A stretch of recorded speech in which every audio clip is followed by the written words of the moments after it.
just traders speculating and pushing stocks up and pushing stocks down, sometimes taking long positions, sometimes taking short positions when it benefits them. And there's just no meaning whatsoever in market moves related to what's happening in the economy. Now, of course, there's an element of truth to that. There's no doubt that hedge funds, derivative instruments, a lot of these non-productive financial mechanisms can benefit from and even move markets or exacerbate market moves without being directly tied to some factual change on Main Street for the average person. But it's only a piece of it. It's not really a comprehensive analysis, and it lacks some understanding of some pretty basic economic concepts. Now, before I jump into this in more detail, there's two things that I should mention. Number one, any effort to explain why stocks went up or down on a particular day is a fool's errand, in the sense that there's no real way to definitively say, here's why the market was up or here's why the market was down on any particular day. We're doing this more of as a thought experiment. Number two, I understand that lots of the ideas that I'm going to use today are partially debunked, in the sense that standard economic theory, a rational actor, efficient market economics has been partially debunked. And that is undeniable, but it still is an okay framework as an entry point to start thinking about some of these things. So all of those disclaimers out of the way, let's now play the game. So the first thing to understand is that the stock market is supposed to already reflect future news that we can expect. This is a classic economics term called efficient markets hypothesis. And put very simply, what efficient markets hypothesis asserts is that asset prices, the price of the Dow, the NASDAQ, the S&P 500, it reflects all available information. Now, sometimes information is available, but it's about a future event that hasn't happened yet. Efficient markets hypothesis argues information about future events is also priced into the stock market. Now, of course, efficient market hypothesis is one of those things they teach us early in economics academia. And to some degree, it is complete and total BS. It's only sort of true. If the market's really priced in all future information, there wouldn't be any way to make money in the market. And, eventually brought to absurdity, eventually the sun will expand and engulf the earth and everybody on the planet will die unless we move to some other planet. If that was priced in, stock markets would be at zero because we already know that that's eventually going to happen. So again, it's just an idea. It's a framework. It doesn't work 100%. But as applied to the unemployment numbers from last week, even though the 6.6 million additional people filing for unemployment was announced on Thursday, it was expected for more than a week ahead of time. And there were predictions about the number of millions of people that would be filing for unemployment. So arguably, it was already priced into the market. Now, that could explain why stocks didn't crash on the announcement of unemployment numbers last Thursday. But it doesn't really explain why stocks actually went up drastically on that news. That doesn't seem to make sense. Well, that gets us to layer two of the analysis, which is markets don't like uncertainty. Even though there was the expectation of millions of people losing their jobs last week, once it was announced, the uncertainty was removed. So if you expect 6.6 million people to lose their jobs, and then it's confirmed that 6.6 million people lose their jobs, you've removed the uncertainty. 6.6 million plus the uncertainty of will it be more or will it be less is worse, arguably, than just knowing it's 6.6 million people who lost their jobs. So that could make stocks go up. Lastly, when you file for unemployment benefits, you start to get money. So from a market perspective, what is going to happen to the companies on the stock market when you learn almost 7 million people are going to start getting money? They're going to start getting unemployment benefits coming in, which they will spend with a lot of these companies that trade on the stock market. That could cause stocks to go up on the news of 6.6 million new unemployment claims. And then lastly, when you learn that nearly 7 million more people lost their jobs, meaning around 17 million people have lost jobs in just 3 weeks, that's a signal that this is bad enough that the government might do more stimulus. And again, stimulus injects money, much of which goes to the companies that are traded on various stock exchanges. So thinking about it this way, we at least have a plausible explanation for why terrible unemployment news correlates with the stock market going up. Lastly, remember, this is more proof that the stock market going up doesn't mean that Main Street or the average worker individually is doing well.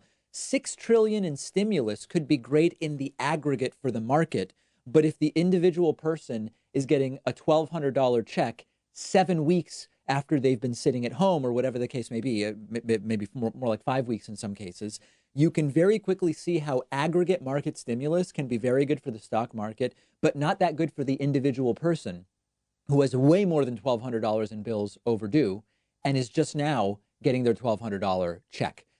Let me know if this type of segment is useful or interesting. And, I try to explain this is the economic concept. It's partially BS, right? I mean, a lot of standard economics is partially BS, but it can still serve to be useful in thinking about a particular news event. In this case, bad unemployment news combined with the stock market going up. So we've been tracking very closely this extraordinarily concerning authoritarian slide by Donald Trump, where he is now asserting to have absolute power over governors and over what governors tell businesses and schools within their states to do. The context is all reopening the economy from coronavirus. And Donald Trump signaling yesterday during his press briefing that there are somewhere between 20 and 29 states that he believes very soon, even before potentially the April 30th social distancing deadline, may be able to start to open up. There are states that have already said, we're not going to listen to Trump. We're going to do what our public health officials say. And Donald Trump has now asserted multiple times that he has absolute authority over the states. Here's one example from Monday's press briefing. What you're trying No, not at all. Let me just tell you, very simple. I'm going to put it very simply.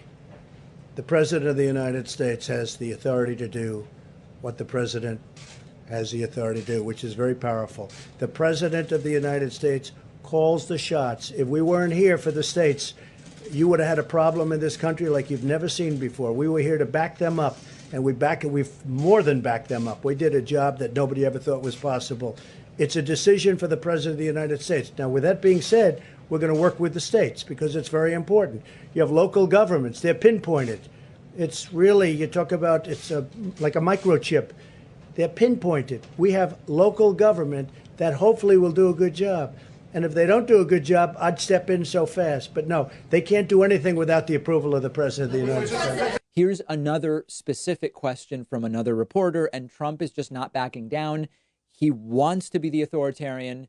He also wants to avoid responsibility when things go wrong, but he wants to be the authoritarian. Take a look. Clarify your understanding of your authority vis-a-vis governors. Just to be very specific. For instance, if a governor issued a stay-at-home order... When you say my authority, the President's authority, not mine, because it's not me. This is when somebody's the President of the United States, the authority is total. And that's the way it's got to be. Total. Your authority is total. It's total. It's total. And the governors know that. So if the governors know that. Now, you have a couple of bands of excuse me. You have a couple... Could you rescind that order?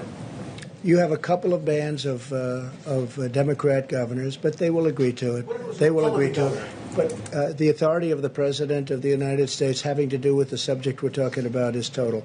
And then lastly, here's CNN's Caitlin Collins pressing him and asking, where did you get this idea? Who told you that you have this absolute authority over governors? And has any governor said they agree that you have this authority? Question about something you just said. You said when someone is president of the United States, their authority is total. That is not true. Okay, you know what we're going to do? We're going to write up papers on this. It's not going to be necessary because the governors need us one way or the other, because ultimately it comes with the federal government. That being said, we're getting along very well with the governors, and I feel very certain that there won't be a problem. Yeah, please, go ahead. Has any governor agreed that you have the authority to decide when their state I haven't back asked up? anybody, because I don't, you know why? Because I don't have to. Go ahead, please. But who told you the president has the total authority? Enough, please. Trump obviously not really giving an answer. So yesterday I told you it's not even clear that a governor can force a business to open. Like, can Charlie Baker here in Massachusetts go to my favorite sushi and Indian food restaurants and say, you have to open? I don't think that he can. So the idea that the president can force the governors to make businesses do those things is a joke. But now that we've had another 24 hours, the constitutional law experts have weighed in. And not only does Trump lack the powers he claims to have, the Constitution is actually very clear that he can't do what he says he is able to do. And both Republicans and Democrats who are thinking about this clearly seem to be on the same page. Here's Republican Congresswoman Liz Cheney, the daughter of the diabolical former Vice President Dick Cheney. She tweeted that, quote, the federal government does not have absolute power. The powers not delegated to the United States by the Constitution, nor prohibited by it to the states, are reserved to the states respectively or to the people. That's the 10th Amendment to the Constitution. Now, Trump frequently will mention federalism when he talks about why he has this absolute power. He'll say this often during the White House coronavirus press briefings, and he pretends to understand what it means. But federalism in practice tells us the president can tell state governors what to do, other than in the very specific areas outlined in the Constitution. Now, it is true that in times of emergency, presidents have tried to figure out how to boss governors around, but they failed to do it. During the Korean War, Harry Truman declared a national emergency, seized private steel mills, tried to preempt steel workers from striking, argued, the mills are essential to national defense. And the Supreme Court actually decided the other way in a case called Youngstown. It's Youngstown v. I forget the name of it, but it's Youngstown something. So this has been tested and it's not gone the federal government's way. Now, there's another important element. Trump never shut the country down. He just didn't do it. How can Trump reopen something he didn't close in the first place? Whether Trump could shut down the country by directing governors to do it is question one. Answer is, it doesn't seem that he can do it. But in practice, Trump never shut down states. Governors made decisions at different points in time, and it's up to governors to decide to reopen. What we have is a wannabe dictator on our hands. And sadly, when the Senate prejudged Trump's impeachment and decided we're acquitting him before the trial even started, they actually reinforced the notion that Trump can do anything. And Trump has said, Article 2 of the Constitution says I can do whatever I want. Trump may well believe this.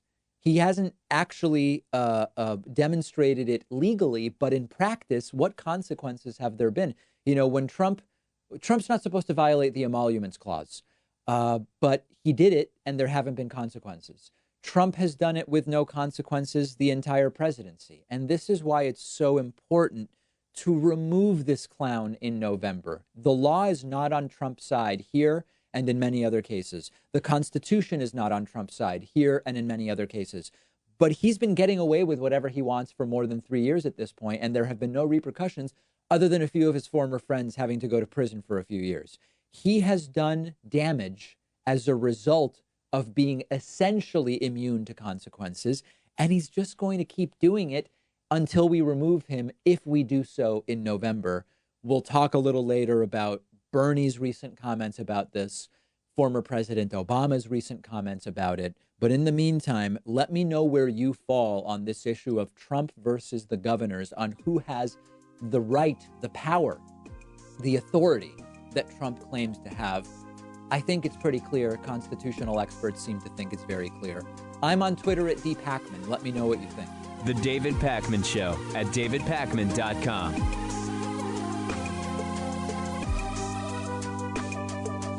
The David Pakman Show isn't some corporate media show with huge advertisers and a media conglomerate supporting us. We actually depend on support from our viewers and listeners. The easiest way, the most rewarding way, the most exciting way to support the show is to get a membership at www.joinpakman.com. You'll receive the world-famous daily bonus show for supporters only, the commercial-free audio and video streams of the show every day, and you'll be part of the solution. Because of membership, we are independent and we're able to cover whatever stories we want, whatever stories our audience is interested in, without executives looking over our shoulder. And it's why we've grown from a weekly show to a daily show.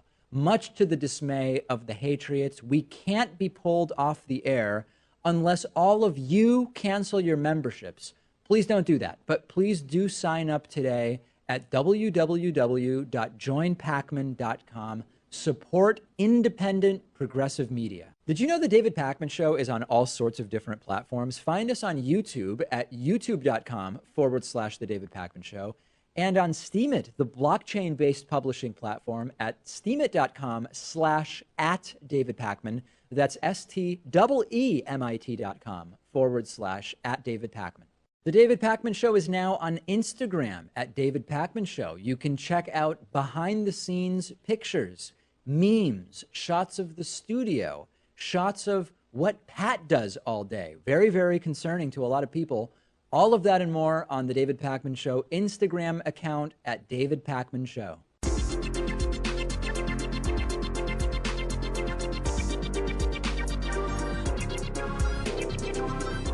The David Pakman Show at davidpakman.com. Today's new members of the day are Michael Fulton and Eve Marie Lahar. Michael and Eve, thank you so much for your support. Also want to say thanks to Christian Hayes, who's today's longtime sustaining member of the day. Christian's been with us, it's hard to believe, for almost 5 years. Join these great folks. Grab a membership at joinpacman.com.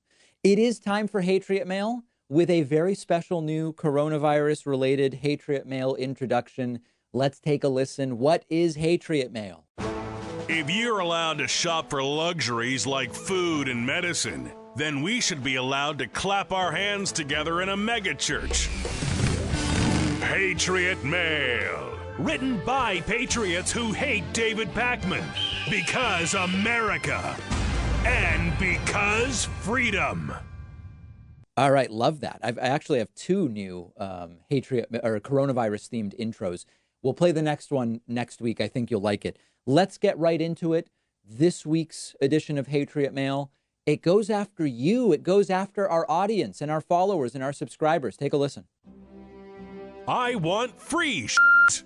F***ing losers in this channel. Get a real job that offers real insurance. GTFO of your lazy asses.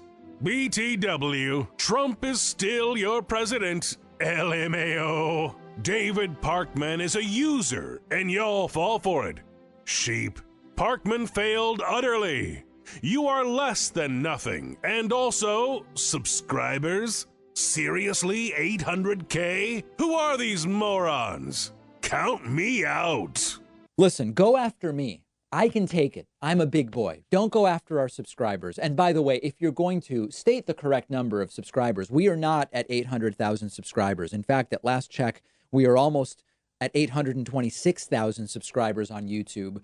We're at 33,000 on Twitch.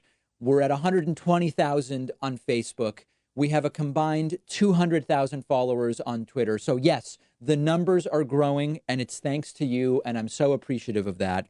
And it seems the Hatriots are getting very, very triggered. You know, for years, I've been dealing with hate messages that say, David, I'm so glad your show is circling the drain. David, I'm so glad you will soon be gone and your views are being reduced to zero. And fortunately, and this is not because of me, it's because of you, things have gone in the opposite direction. And we're really so grateful. And we're going to do sort of like a state of the show update coming up at some point soon, where I'm going to talk you through all of the different things that have been going on with the show. And some of them are very, very exciting. A lot, to quote our president, a lot of them are very exciting. In the meantime, fight hatriotism by using the code HATRIOT40 when you get a membership on my website. The coupon code HATRIOT40 will save you 40% off of any membership at joinpacman.com. I today have for you a disgusting new height of narcissism. $1,200 stimulus checks are potentially being delayed because the narcissist in chief Donald Trump wanted his signature printed on all of the checks. So it looks like he's sending you the money. People are waiting for those $1,200 stimulus payments. Some people have already gotten them via direct deposit. People who The first batch was people who filed taxes already electronically for tax years 2018 or 2019. they were the first to start getting $1,200 direct deposits. Some people are now waiting on direct deposits. But then there's another group, and it's a group that's disproportionately underbanked. They may either not have access to a bank account. They may or may not have regular access to the internet to actually get set up with direct deposit. So they are waiting for a paper check. Arguably, those are the people who most desperately need the money.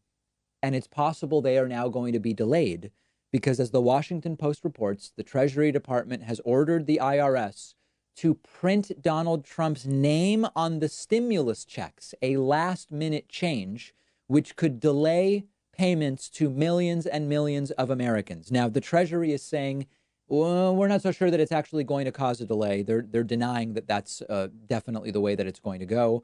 It could cause checks to be delayed several days or longer, according to senior Treasury officials. So a couple different things. Number one, this has never happened before. Never in history has a president's name ever appeared on an IRS disbursement.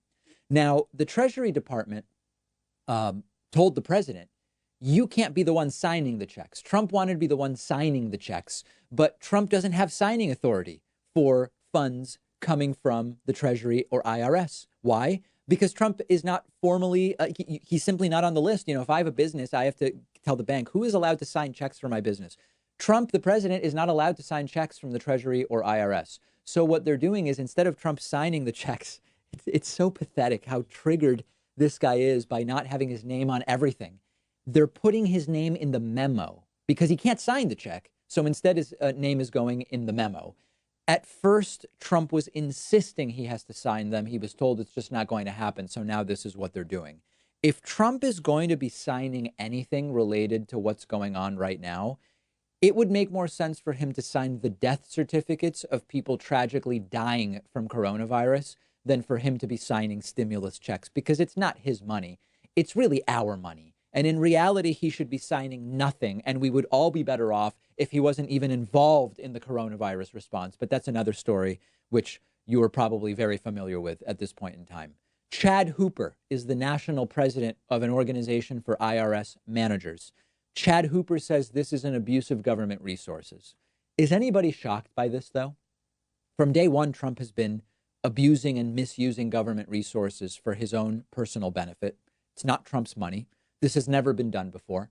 Trump is used to putting his name on a building, and he wants it on the checks. And it is egomaniacal nonsense to the nth degree. And that doesn't change or stop because we're in a pandemic. This is Donald Trump. And the other factor of this is this says a lot about what Donald Trump thinks about the electorate. Donald Trump thinks the electorate is so gullible and that voters are so shallow that maybe they see Trump's name on the check and they decide, I'm going to go and vote for him. And I wish I was able to tell you, obviously, that won't work. But Trump won in 2016. So clearly these types of cheap bamboozling tactics, these cheap, shallow tactics, they do work on many voters. And that's the saddest thing of all. Did y'all cash your Trump checks? Well, then stop complaining about them. It's going to work on some voters, and it makes it all the more urgent that we remove this malignancy in November. After the break, I'm going to talk about Barack Obama's endorsement of Joe Biden. I'm going to talk about Bernie Sanders escalating his claims that it is irresponsible not to vote for Biden in November. That's Bernie who's saying that. All of that coming up after the break. Make sure you're following me on Instagram at David Pakman. The urban gardening coronavirus quarantine project is growing by the day. Follow me on Instagram at david.pakman to follow the exciting adventure. The David Pakman Show at davidpakman.com.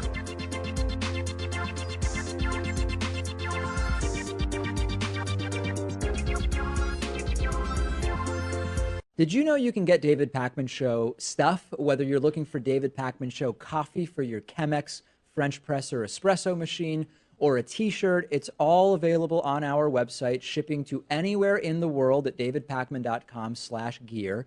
The Very Stable Genius t-shirt is popular. The If Ivanka Weren't My Daughter t-shirt is actually popular with kids of all ages. We've got sweatshirts and hoodies with Patriot Mail designs, more than a dozen available colors. And did I also mention that there's coffee? Oh, and bumper stickers too, plus no bogus supplements. If you're looking for something to give you the strength to lift a school bus over your head or make you live to 200 years of age, you're not going to find it on our store. Check it all out, shipping anywhere in the world at davidpakman.com/gear. If you want a 15% discount, all members and patrons get a 15% discount code. Check out the store at davidpakman.com/gear. You can follow us on Facebook at facebook.com/David Pakman Show and on Twitter at David Pakman Show. And if you want to reach me directly, no trolling allowed, follow me on Twitter at dpakman. Hope to hear from you soon. Did you know the David Pakman Show is on all sorts of different platforms? Find us on YouTube at youtube.com/The David Pakman Show and on Steemit, the blockchain-based publishing platform at steemit.com/@David Pakman. That's STEEMIT.com/@David Pakman.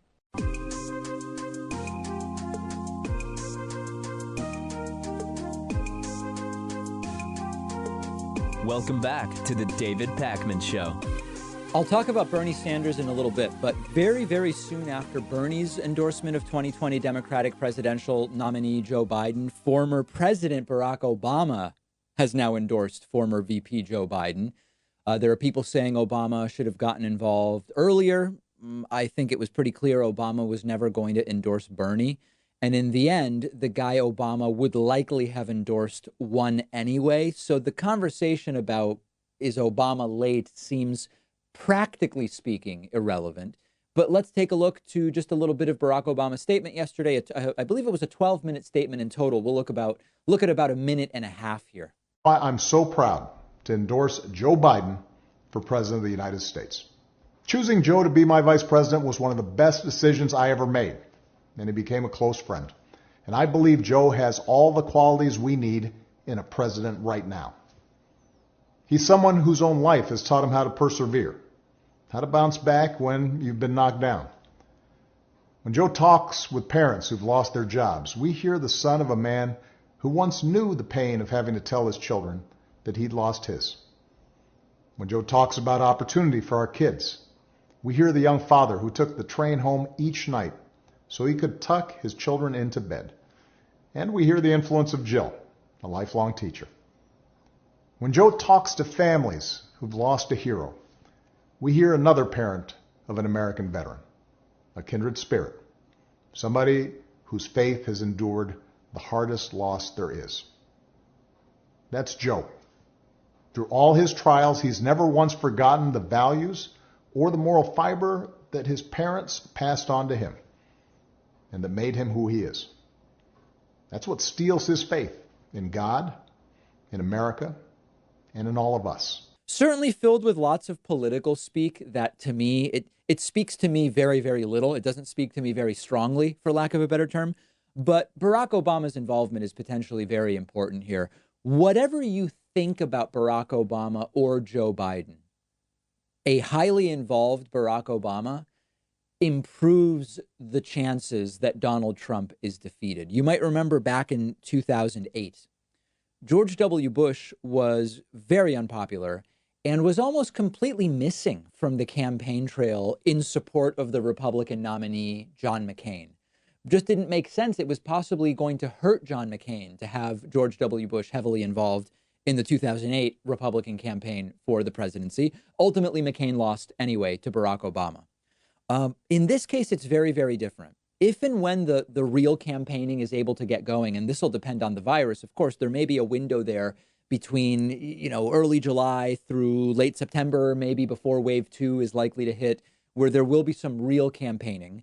I believe it's a very good thing for Joe Biden, for Barack Obama to be right there with him. And for better or worse, Obama there with Biden will create the contrast in people's minds of Trump versus what things were like under Barack Obama. Now, I want to be really clear about what I mean by that.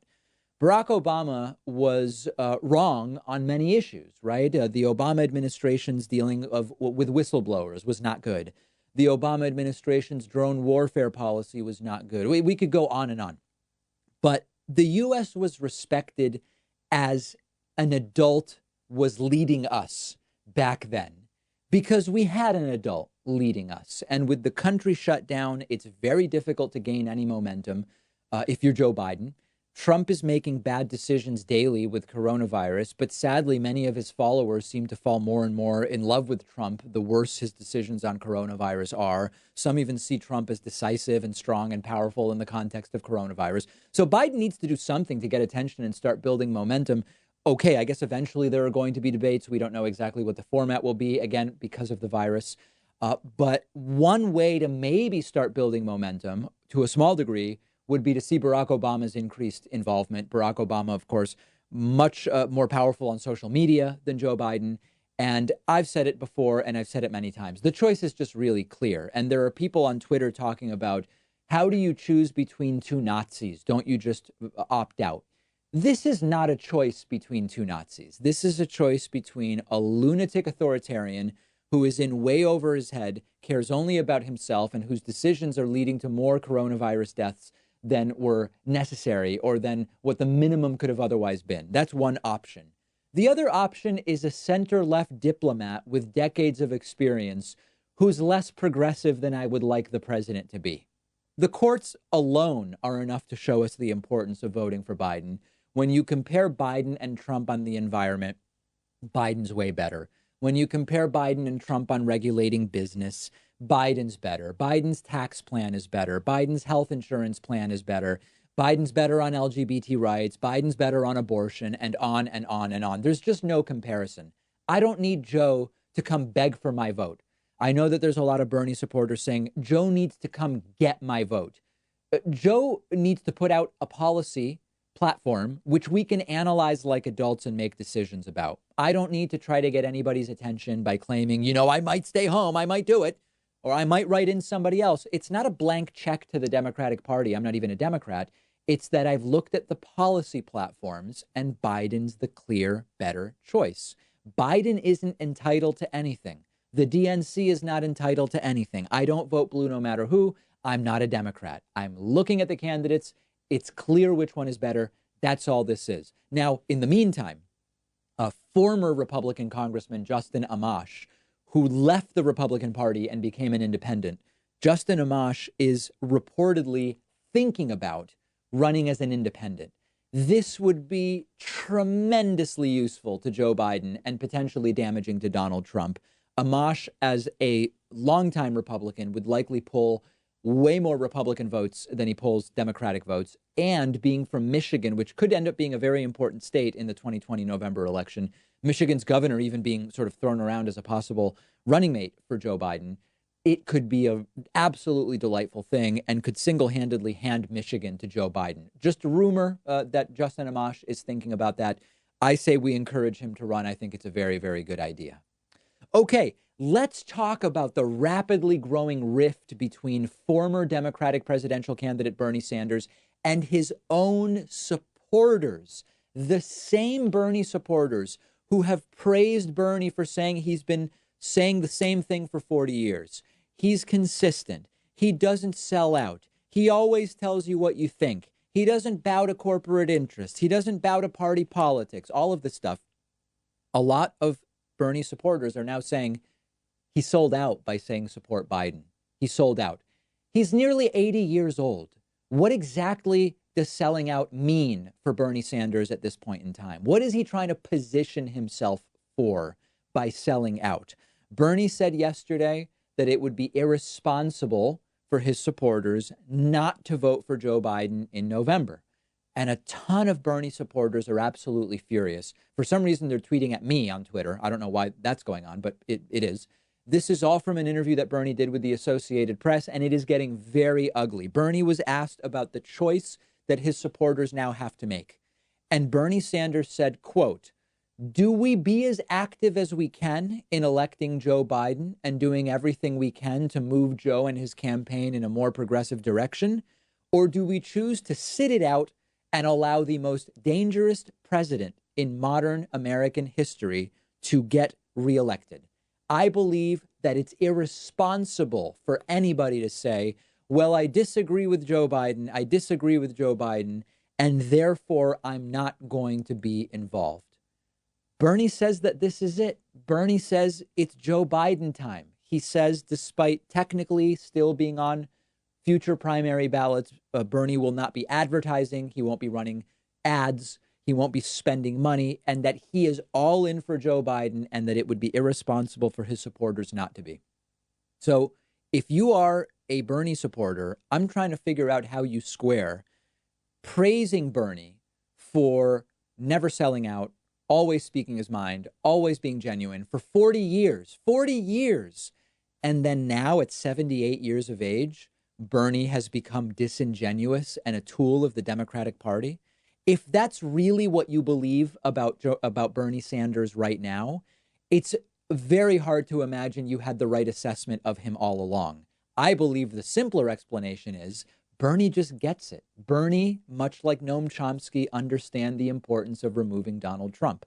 Now, another source of controversy from the same interview with the Associated Press is that Bernie is being accused by some of attacking his own supporters because he sort of distanced himself from a woman named Brianna Joy Gray, who was his press secretary at one point in time. She posted on Twitter, quote, "With the utmost respect for Bernie Sanders, who is an incredible human being and a genuine inspiration, I don't endorse Joe Biden. I supported Bernie because he backed ideas like Medicare for all, canceling all student debt, and a wealth tax. Biden supports none of those." To me, this is just the epitome of a misguided comment because, okay, Biden's not for Medicare for all, but he wants to expand it to 60 plus, which would give it to 20 million more people. Trump wants to kick 32 million people off of health insurance. Joe Biden just put out a plan for partial cancellation of some student debt. Trump, now is being forced into suspending some payments because of coronavirus, but Biden's better than Trump on that. On the wealth tax, okay, Biden doesn't support Warren or Bernie's wealth tax, but Biden's tax plan and capital gains taxing plan is way better than Donald Trump. So to me, this is, missing the forest for the trees. But in any case, Bernie was asked about the comments from Brianna Joy Gray, and he did a sort of Brianna who kind of thing, telling the Associated Press simply, "She is my former press secretary, not on the payroll," which is kind of a funny cop-out because Bernie's campaign confirmed no one's on the payroll. Like, in other words, the campaign is over. And this reaction from Bernie about Brianna is throwing a lot of people into total disarray on Twitter. Some people are saying Bernie is attacking his supporters by saying this. So once again, my goal going forward is I don't want to split the left into factions. I want to just bring the left together to defeat Donald Trump. All of the woke Twitter stuff is dividing the left, and it helps Trump. So first of all, my hope and instinct is that the very loud Twitter, Reddit, online Bernie Biden stuff is overblown, and that while it's very divisive on the internet, I'm hoping it's not that divisive in the real world. If the primary taught us one thing, it's that the loud Bernie wing is very loud online, but it didn't translate to that many voters. Joe Biden is ahead of Bernie by nearly 3 million votes right now. And so in the same way, just because a group is louder on Twitter doesn't mean there are necessarily that many of them. My hope is that outside of this Twitter area, there is not really that much division among the left. And it's clear that we need to vote to remove Donald Trump. But what's going on here is simply that a lot of people are just struggling with it. Bernie realizes Trump is an existential threat to the world, and his handling of coronavirus has proven that even more acutely. In practice, you're either helping Trump's proto-fascist, authoritarian baby dictatorship, or you're working against it. It is true that if you don't vote, you're not voting. That's not literally a vote for Trump. This idea of not voting is a vote for Trump. No, it's not literally true. But we've got to be adults. By staying home because you voted Bernie and you won't vote Biden, you are furthering Trump's proto-fascist authoritarian reelection. If you're not activating against it, you are essentially one more vote for allowing it. And I can't do that. There's no neutrality here. Now, maybe you feel okay about having that role because you're an accelerationist and you believe another 4 years of Trump will more quickly destroy the system and lead to it being rebuilt in a better sort of framework. Okay, that's fine. Let's just call things what they are, though. Bernie is acting sensibly and normally here. If you believe Bernie has been genuine for the last 40 years, to say now in April of 2020, Bernie has become disingenuous doesn't make sense. We've got 6.5 months to fight Trump until we either get 4 more years of it, or we get something better. Bernie's keeping his eye on the ball. That's a good thing. You would think that the trust he has built with his supporters would have them saying, you know, Bernie's probably right, rather than Bernie has sold out to the DNC, which you don't believe he's done for 40 years. Why would he do it now? Let's think critically, guys.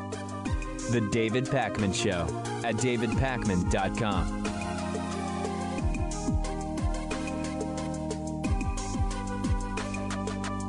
The David Pakman Show is audience-supported media. I really mean that, not just a catchphrase. And much of that support is small contributions on Patreon, contributions as small as $1 per month, meaning just cents for each hour-long episode of the show.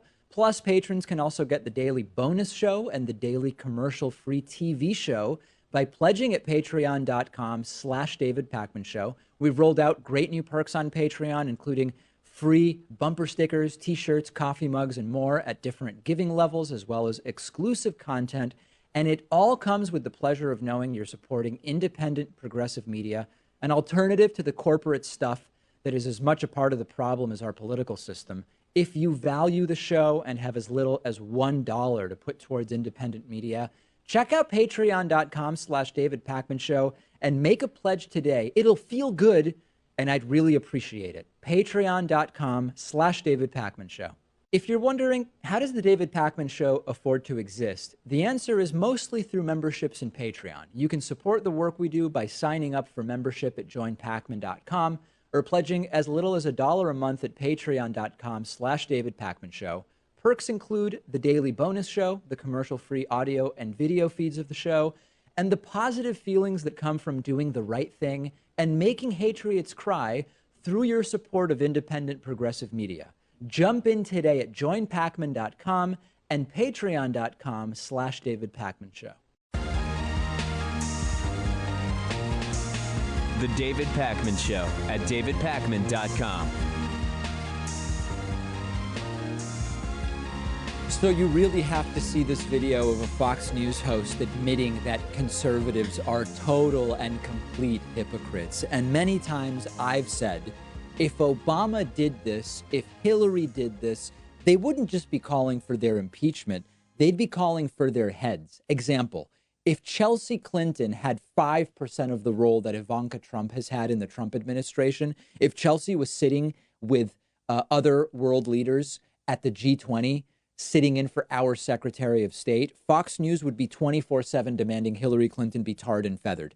If Obama at a press briefing played a 5-minute propaganda video like Donald Trump did on Monday this week during a 100-year pandemic, they would be calling for Barack Obama's head. And when Trump has now gone full authoritarian, claiming that he has the absolute authority to open or close a state at his demand, that governors must do what he says, any supposedly small government conservative who believes in states' rights or federalism and the Constitution and says nothing is a gigantic, glaring hypocrite. And Brett Baier on Fox News called it out. Some Fox News people like Brit Hume have been sort of just waving off Trump's growing belligerent authoritarianism, but Brett Baier admits it. So good for Brett. Check this out. Brett is asked, how do you see the battle between Trump and governors going in the future over this issue of opening and closing states? Here is what Brett Baier says. How do you see this shaping up across the country with the president, with his fiery statements last night and the governors trying to pour a little cool water on it? First of all, the Constitution is pretty clear, and constitutional scholars will say that this is not the president flicking on the switch. It's the governors and the local authorities that have that going forward. I think that there's a hypocrisy here in that, one, if President Obama had said those words that you heard from President Trump, that the authority is total with the presidency, conservatives' heads would have exploded across the board. Two, a week ago, there was a lot of coverage of saying, why isn't there a national stay-at-home order? The Constitution is clear. Trump doesn't have the authority. The governors have the authority. That's the correct analysis. But Brett goes into the hypocrisy, which is what I like. If Obama ever said something like this, right-wingers would be slamming Obama's authoritarian one world government, whatever. And in fact, many of them were calling Barack Obama a dictator anyway. They're silent right now. And Trump is increasingly, the things that Obama was accused of being, Trump increasingly is. And very few people are actually calling it out. So, of course, disclaimer, one moment of truth and clarity on Fox does not change that they continue to big picture be water carriers for the disinformation of Trump through the coronavirus pandemic. But here's the really scary thing about Fox News to me. If they are successfully able to spin this presidency into something that maintains 40% support for Donald Trump, they can spin anything to 40% support. And what I mean by that is this is by far the most outrageous presidency we've had in the modern media era. George W. Bush was a disaster. He was a warmonger. I'm not praising George W. Bush, but George W. Bush was much more of a standard right winger. And the right wing media playbook for how to defend a standard right winger is very well written. There was nothing new there. We know that that will have roughly 40% support. Fox News has been able to evolve on the fly and figure out, how do we defend anything Donald Trump does? And if they can do it with Trump and keep him at 40% support, I fear that there is no president so crazy that Fox News would not be able to help them maintain 40% support, no matter what they do, no matter what they say. And we talk about things are much different now than they were for Nixon in the 1970s. Maybe if Nixon had Fox News in the 70s, he wouldn't have had to resign. Maybe if Trump didn't have something like Fox News and the entire apparatus that's around it, maybe he would have suffered more consequences for his harebrained actions so far. That's a really scary idea. And what Fox has proven is that they can reframe almost anything and still keep 40% of the country saying Trump's doing a good job. And that should scare the hell out of all of us. And it's reminiscent of George Orwell's 1984, but it's also reminiscent of the kind of manufacture of consent outlined in George Orwell's other novel, Animal Farm, which I recently reread. And many elements of what is going on increasingly today with Fox News and Trump and media coverage and the virus makes me think of Animal Farm. And that's very, very bad. I truly can't believe this is happening. But Kellyanne Conway, a top advisor to Donald Trump, seems to think COVID-19 means that it's the 19th coronavirus. Of course, COVID-19 is a reference to 2019, the year in which this virus was emerged, was named. There's really not much need for more explanation. Donald Trump yesterday announced that he's cutting funding to the WHO in the midst of a pandemic. It's a disastrous decision. Kellyanne Conway, of course, went on Fox News, and she's trying to defend everything that Donald Trump does, trying to defend Donald Trump from scrutiny, trying to defend Donald Trump's action in cutting funding to the WHO. And she says, hey, guys, come on. This is COVID-19, not COVID-1. The WHO should have figured it out by now. And of course, COVID-19 just means coronavirus disease from the year 2019. Here's Kellyanne in her full glory. The president took decisive and immediate action at the end of January to shut down flights from China. That was criticized by the WHO. It was criticized by other people as xenophobic and racist, and travel bans don't work. Well, this one sure did. So we have every right to know, and every right to know because of what's happened here in this global pandemic. But there's another reason. Some of the scientists and doctors say that there could be other strains later on. This can come back in the fall in a limited way. This is COVID-19, not COVID-1, folks. And so you would think the people charged with the World Health Organization facts and figures would be on top of that. That this is just a pause right now. So there's an investigation, examination to what happened, but people should know the facts. How dystopian is it that she ends with people should know the facts despite spreading something that is not a fact, but is rather completely false propaganda? This is COVID-19, folks, not COVID-1. That's just the year. This isn't the 19th coronavirus. I hope that all of you understand the implication, which is, if this is the 19th such coronavirus, how the hell has the WHO not prepared during coronaviruses 1 through 18? That's not what it means. It just means this is the 2019 coronavirus. That's it. Now, I suspect, and I'm curious what you think, I suspect Kellyanne Conway knows that COVID-19 doesn't mean this is the 19th coronavirus. I think she knows it means it's the 2019 coronavirus. I think Kellyanne Conway is saying this because she's on Fox, and it's likely to stick with a ton of their viewers. This was sort of useful to me in that I thought the movie K-9 Cop was the 9th movie, and I've been asking my mom since I was a little kid, can't we rent, K-9, K-Cop 1 through 8? Turns out they weren't really movies. Turns a new leaf over for Blink 182. Now I'm understanding where are all of the other bands. Many questions really being answered for me by Kellyanne Conway here, but this is a top advisor to the president. Top advisor. I do thank Kellyanne Conway to remind the audience that COVID-19, by mentioning 2019, is another reminder that this was around last year. Trump did nothing until February, but it was identified last year. We started tracking it last year. We were following case numbers last year, not in late February when Donald Trump finally started doing something about it. Now, one other word about the WHO. Trump announced yesterday he's cutting funding to the WHO, talked a lot about China, or China as he calls it, and it's a lot of blame shifting and trying to blame everybody and take no responsibility. Just because Trump said he's cutting funding to the WHO doesn't mean he actually is. And I'm not saying anything other than Trump has many times announced that he's doing things and then he never does it. Remember when he announced the transgender military ban while his then Secretary of Defense was who knows where, nobody knew about it. And then it wasn't ever actually done. And nobody talks about it anymore. Very often, Donald Trump will announce something and then it doesn't really happen. That doesn't mean it's right to announce it if he's not actually doing it. All I'm saying is Trump made an announcement of something that is a bad idea. We don't actually know whether it's going to happen. He claims it is. We don't know because he lies all the time. We have a voicemail number, and that number is 219-2-DAVID-P. Here's a voicemail from someone who I sympathize with in terms of the feeling that they have, but we always want to remain realistic and pragmatic. Take a listen. Hey, David, this is Mike from Indiana. I just got a comment. They should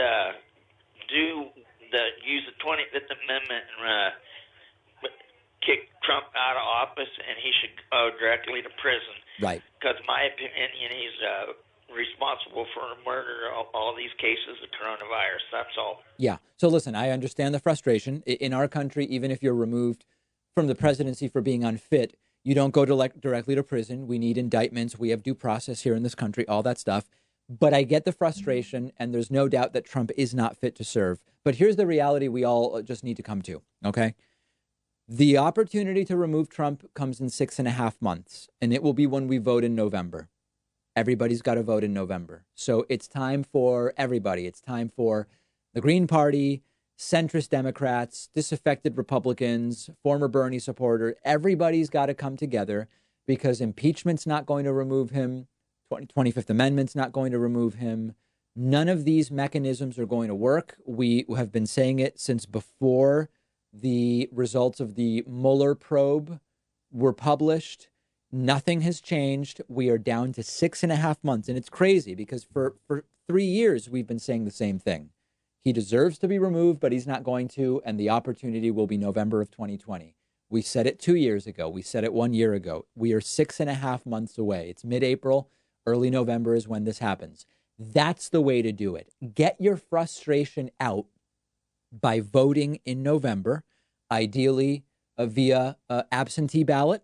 We don't know exactly what's going to happen. A lot of those decisions will be made at the state level, and I'll talk about that on the Friday show during audience questions. But that is the most important thing that we can do because these other mechanisms aren't going to work. We're all seeing front and center the disaster through his dealing with coronavirus that this presidency has been. It should be the last straw, the straw that broke the camel's back, whatever metaphor you want to use. And we've got to vote in November. That's it. The left has to come together. We can't be divided. We have a great bonus show for you today. Florida's totally Smurf-like governor, Ron DeSantis, has determined that professional wrestling is an essential business during the pandemic. A court has thrown out Donald Trump's rollbacks of school nutrition rules. You may not even have known that he was doing this, A court has thrown it out. And we have more and more people protesting in their cars because they can't safely march in their streets. I will talk about that and so much more. Get instant access to the bonus show by becoming a member at joinpacman.com or a patron at patreon.com/David Pakman Show. We've got the show, we've got the bonus show, and then later today, most evenings, we have the live stream of the White House coronavirus press briefing. Join me for one, join me for all of them. I'll see you then.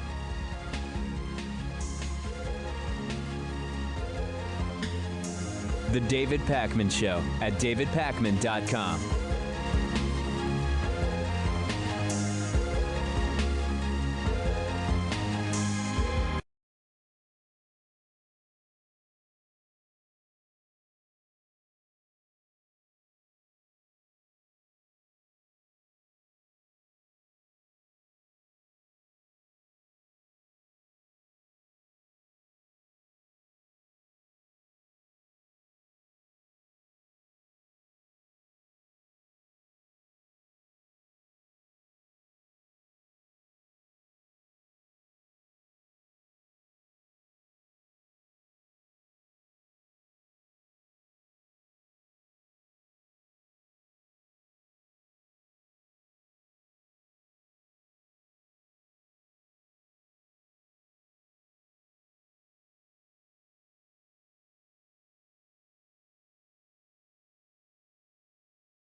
Welcome to everybody for this April 7th, 2020 regular select board meeting. And welcome in joining us on GoToMeeting or on PCTV, via YouTube, social media. I'm Tim Wessel, the chair of the board. And I took the liberty of putting that in my name. I don't know if that's presumptuous, but I thought maybe people who aren't used to seeing the select board might find that helpful. So just a hint, maybe Liz and Ian, you might want to put in your titles. I wanted to ask Peter, do you know if this has been properly warned?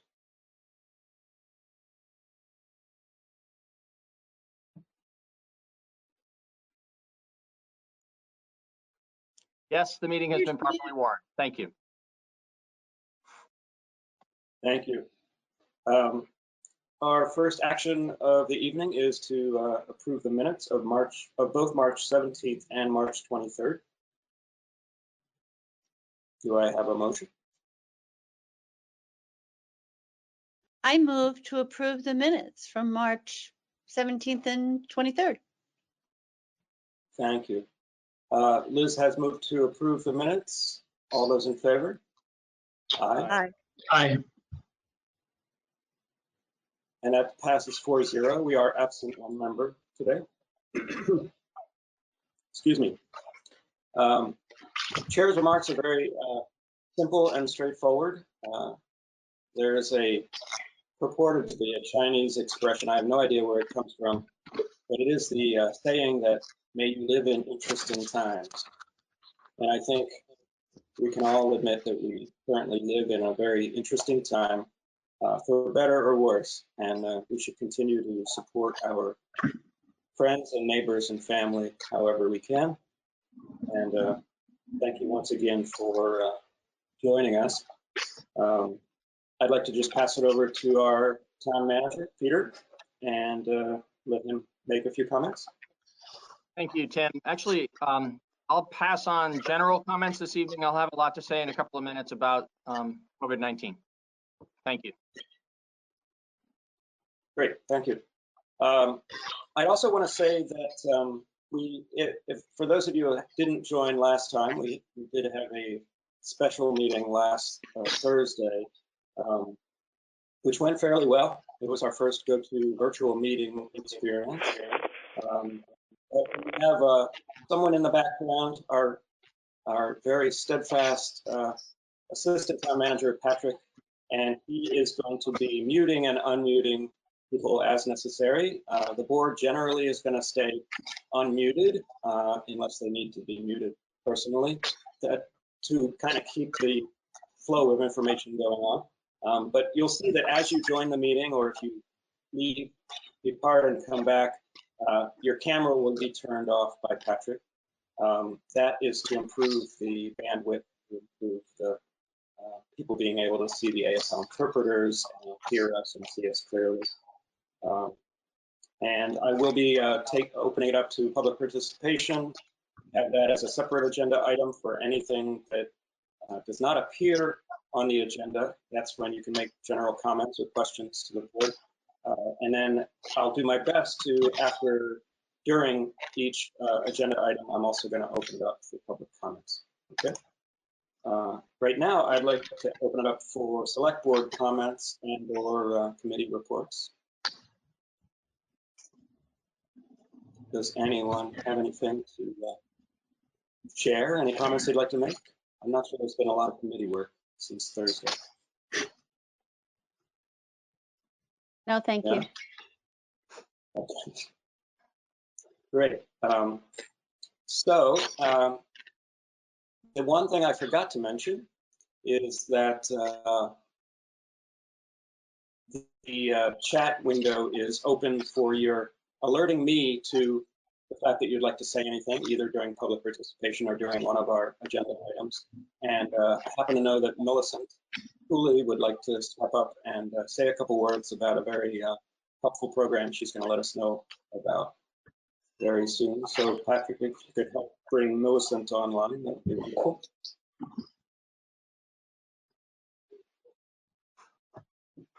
Millicent, can you hear me? While he does that, I'd just like to advise Mary Elder that Patrick has struggled to turn your camera off. We're not sure why, but if you could do that for us, that'd be great. Thank you. Hi, this is Millicent. I'm not sure. I tried to open up my camera, but I'm not sure if you want me to have that open or not, which is either way is fine. I'll just go ahead. If you don't mind, I think it would be great to be able to see you, if it's okay. Yeah, I just tried to click to show turn on camera, and it's sort of not responding very well.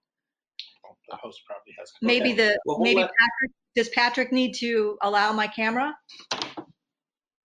There. I'm not sure, but I am certainly trying, but I am unable to. So I just go ahead and proceed. Okay. Hi, everybody. So We've recently formed a volunteer tech support team to help people during COVID-19, and the team is a partner to BAMA, Brattleboro Area Mutual Aid Group. Two or three of us are on the call so that we can help people with technical issues if called on during the meeting. And our hope is that, so the scope of that is only right now for this meeting for GoToMeeting access here and features. Well, the tech group is trying to help people with other issues broadly outside of this meeting. The way to call on us is to use the chat feature to use a chat feature to reach us. On the bottom, you should select the name of one of the people on the tech team. I'm going to give you those names in a minute. Don't select everyone. Just select it. And the people you can see to ask for help are me, Alan Baker. I saw Alan came in and then he left for a minute. He'll be signing in. He may be having trouble signing in. And then there's another person a third person who's going to be coming a little bit late, named Steve Morlock. Steve West? No, Steve Morlock. So the person, if you contact me, for example, it may be that somebody else responds to you and reaches out and tries to help you. We're all, the three of us, two or three of us, are coordinating help in the background as a team. So that's how to request help. Let me know if there's any questions. Okay, Steve Morlock is online now. I see him. And Alan Baker was online, probably is back again. So any one of us can be contacted. Thank you, Millicent. So just to repeat, that's Millicent, Steve Morlock, and Alan. Did you say Baker? Yes. Well, okay. Alan Baker is correct. Thank you. Yes, the three of them are standing by. We are going to try it this time. Thanks, Millicent. Alan Baker. We're going to try it this time so that you can use the chat feature. I'm actually not sure that's the best way to go about it in the future, but it's absolutely fine to use that now. My fear is that if people don't do the direct message to one of the three of you, it'll start to clog things up when I'm trying to keep an eye on it for public participation in general. But let's see how it goes, because it's a whole brave new world we have here.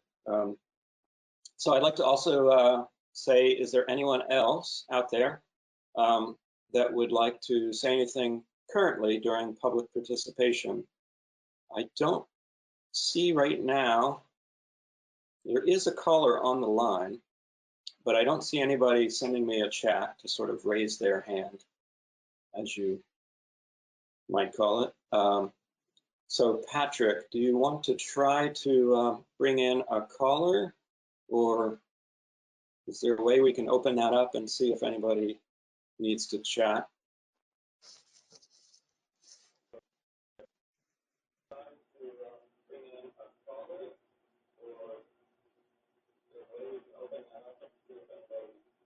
I wonder if at this point it would be appropriate to turn people's cameras on and allow them to like raise their hands, because some folks might not be as savvy with the chat box.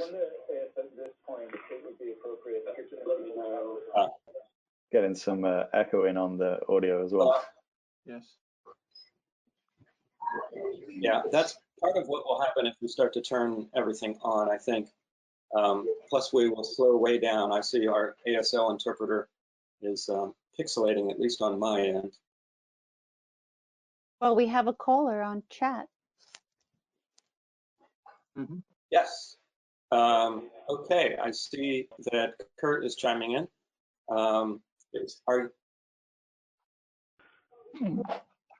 Tim, I've opened the mic for the caller.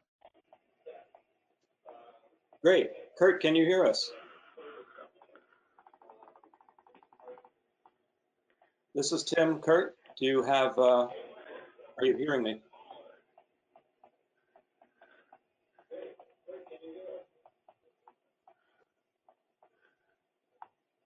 Okay, I'm not hearing Kurt. I don't know if anybody else is.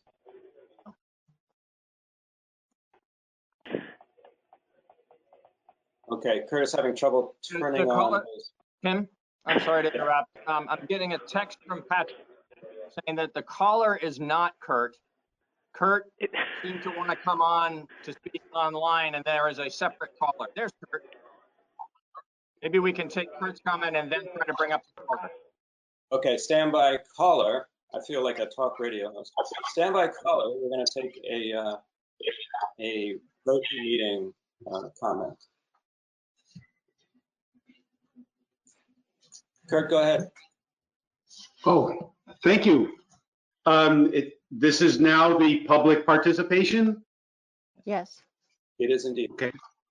I was wondering if, I'm not sure if this comes in as part of the RTM agenda, but I was wondering if there's some provision for people to follow up on the RTM votes with their powers of referendum and petition that are, in the charter. Because we're having a new way of conducting our meetings. The people need a new way of doing their checks and balances on the RTM. I wonder if that's being addressed somehow. RTM is an item on our agenda tonight. You saw that? You can bring it up in. Okay. Okay. So if I can understand your question about that, it's about the process during RTM? Not really. The charter provides for people to ask for a reconsideration. That is, that they can vote on something or revote something that's voted by the RTM if they don't like what the RTM says. And there's no way now to do that really without, petitions can't be done in public. Well, RTM, by the way, is representative town meeting, just so everyone is clear on that. We have that. We're going to discuss what we're going to do about the representative town meeting and some of our options with that a little later. So I would suggest that I keep that question in my mind, and we'll try to address it during that portion.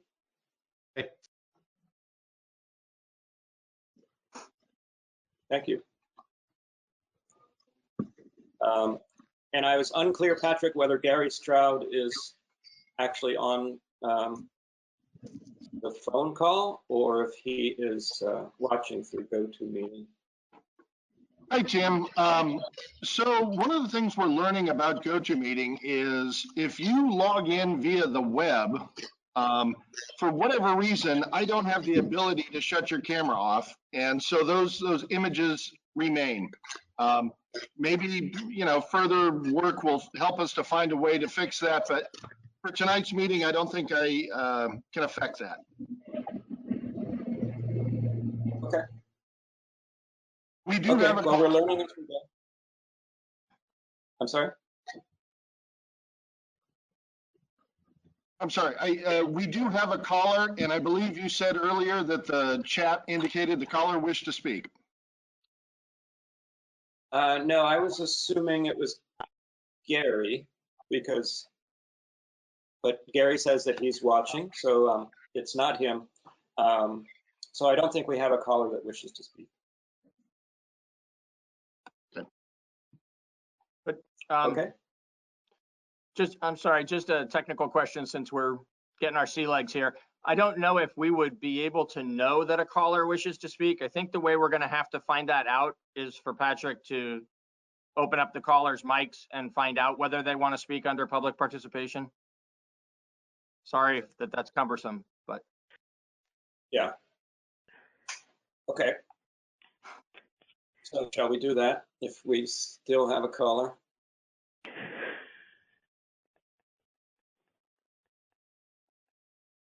I thought I heard someone. Okay, I think we're going to move on. Okay. We are at item number 7, which is an encompassing COVID-19 update agenda item. We're going to start with an overall update, RE time operation update with Peter. Thank you, Tim. I'm not going to go as deep into the overall perspective about how town operations have changed during COVID-19, not as deep as I did last Thursday evening at the special meeting, because the tape of that meeting is available for people to view on BCTV, and much of what I described is available on the town's website in our daily updates and our timeline of action. So I think that would be long and repetitive for people. What I intend to do is just say in a couple of sentences sort of the broad view of how town government is functioning in these times, and then provide an update of what's happened since Thursday. That broad perspective is that police and fire services are being provided 24/7 and supported as usual by the dispatch operations 24/7. But they are procedures for both departments have been modified to reflect the public health best practices, the necessity to protect both the first responders who are coming into contact with people who may have COVID-19 or have been exposed and be carrying COVID-19, and also in order to protect the public from the first responders as well, just the general precautions that are necessary to, since they can't maintain social distancing in all cases. In some cases, they can provide emergency services and maintain social distancing, but in many cases, it's necessary to have person-to-person contact. And so they're taking some special precautions, both with the equipment that they're using and with the procedures they're following. We'd just like the public to be aware of that. But if you have an emergency, call 911. Police and fire will be responding to provide emergency services, along with Rescue Inc. and other emergency providers. Our sort of intermediate layer of activity is in the field services that are provided by various members of the Department of Public Works team and the parks maintenance crews. So they are active, but practicing social distancing. They're mostly working as individuals rather than as crews these days. They'll go out, a single person on a single piece of equipment, and perform tasks that can be done by a single person that are intended to keep the community safe, both from a public health safety point of view and from a physical safety point of view.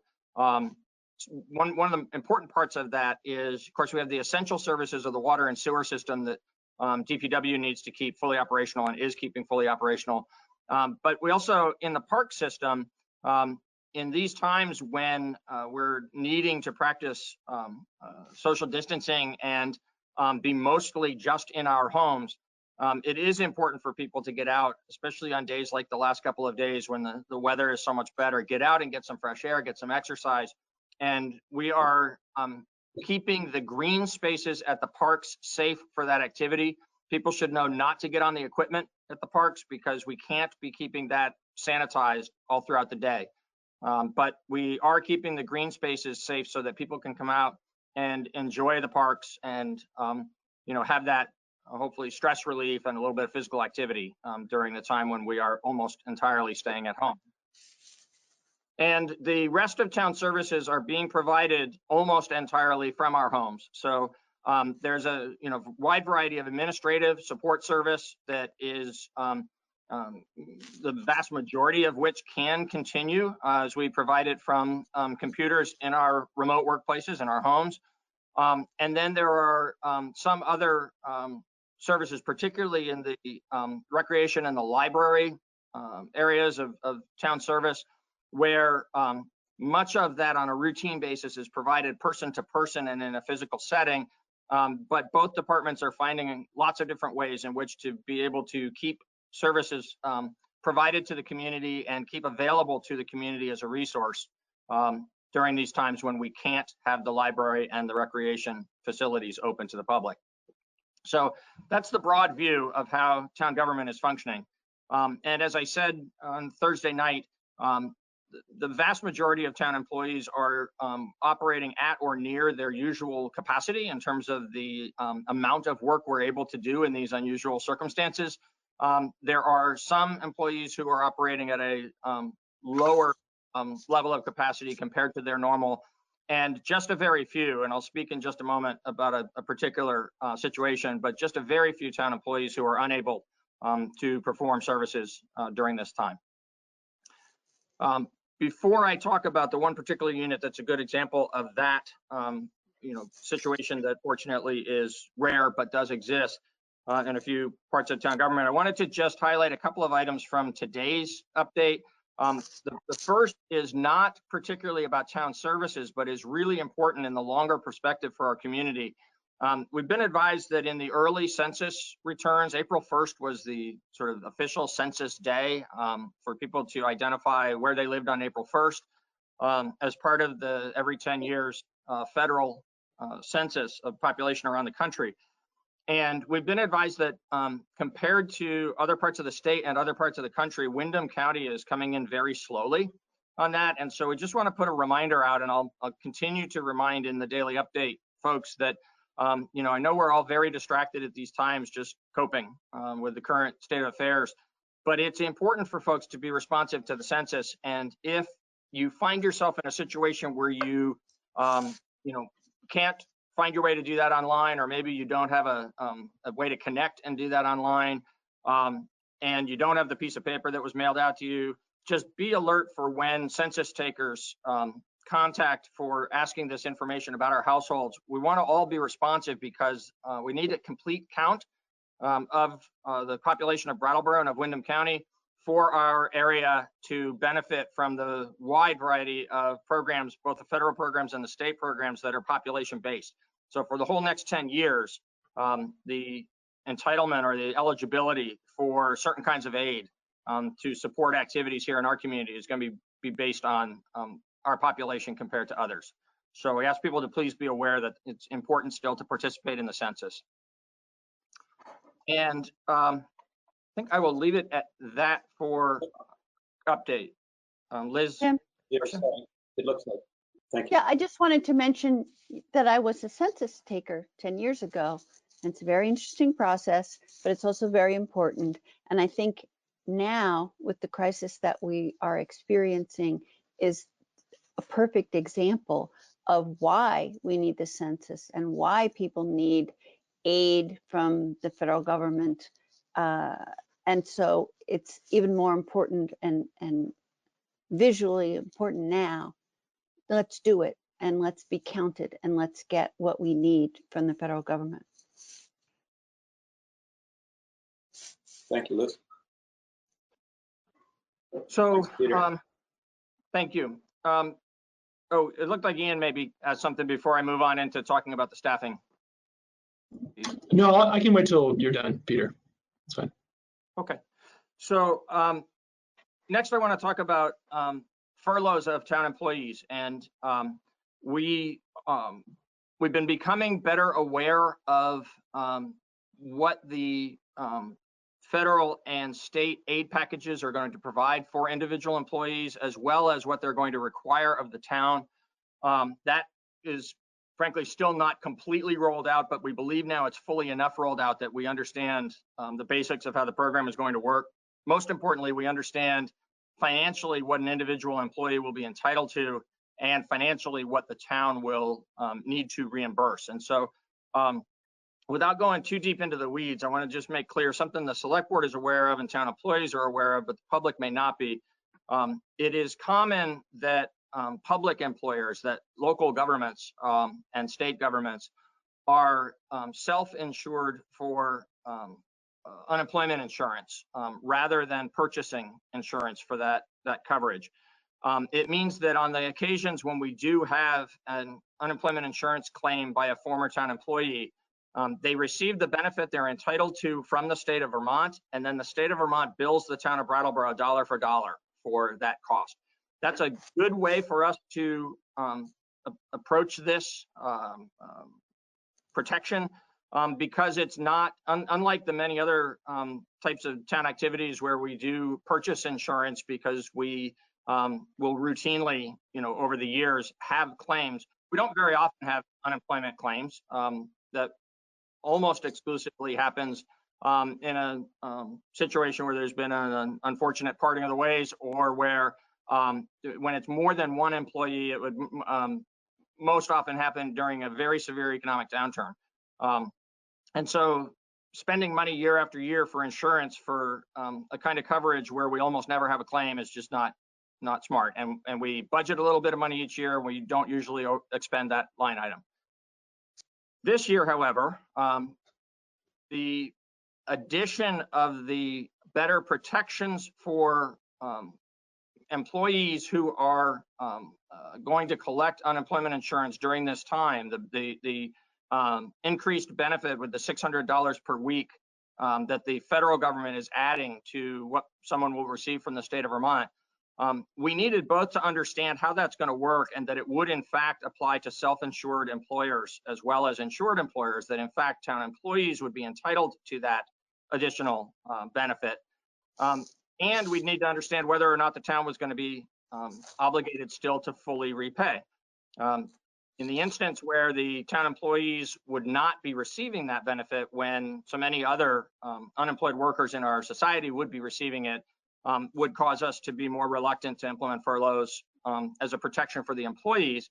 And if the town were going to have to repay dollar for dollar like we usually do, then it actually financially would likely have been better for the town to simply keep paying employees, even those that are not able to provide services during this time. In fact, it has turned out that town employees will be entitled to the $600 federal contribution as a part of their weekly benefit, and that the town will, during this time, during the period of time of the special protections in place because of COVID-19, will only have to reimburse 50% rather than 100% of the benefits that will be provided to town employees. And the combination of those two things means that in certain circumstances where town employees are not going to remain actively employed and in service to the community during this time, that it is in the collective best interest of the employees and of the community and the taxpayers to have a limited number of furloughs. Our overall approach to this is to keep providing as much service as we possibly can during this time and to limit the number of furloughs. But there may be some eventually within the general fund. Right now, we don't see a need for that. We don't see the level of activity of town employees or the financial circumstance requiring that.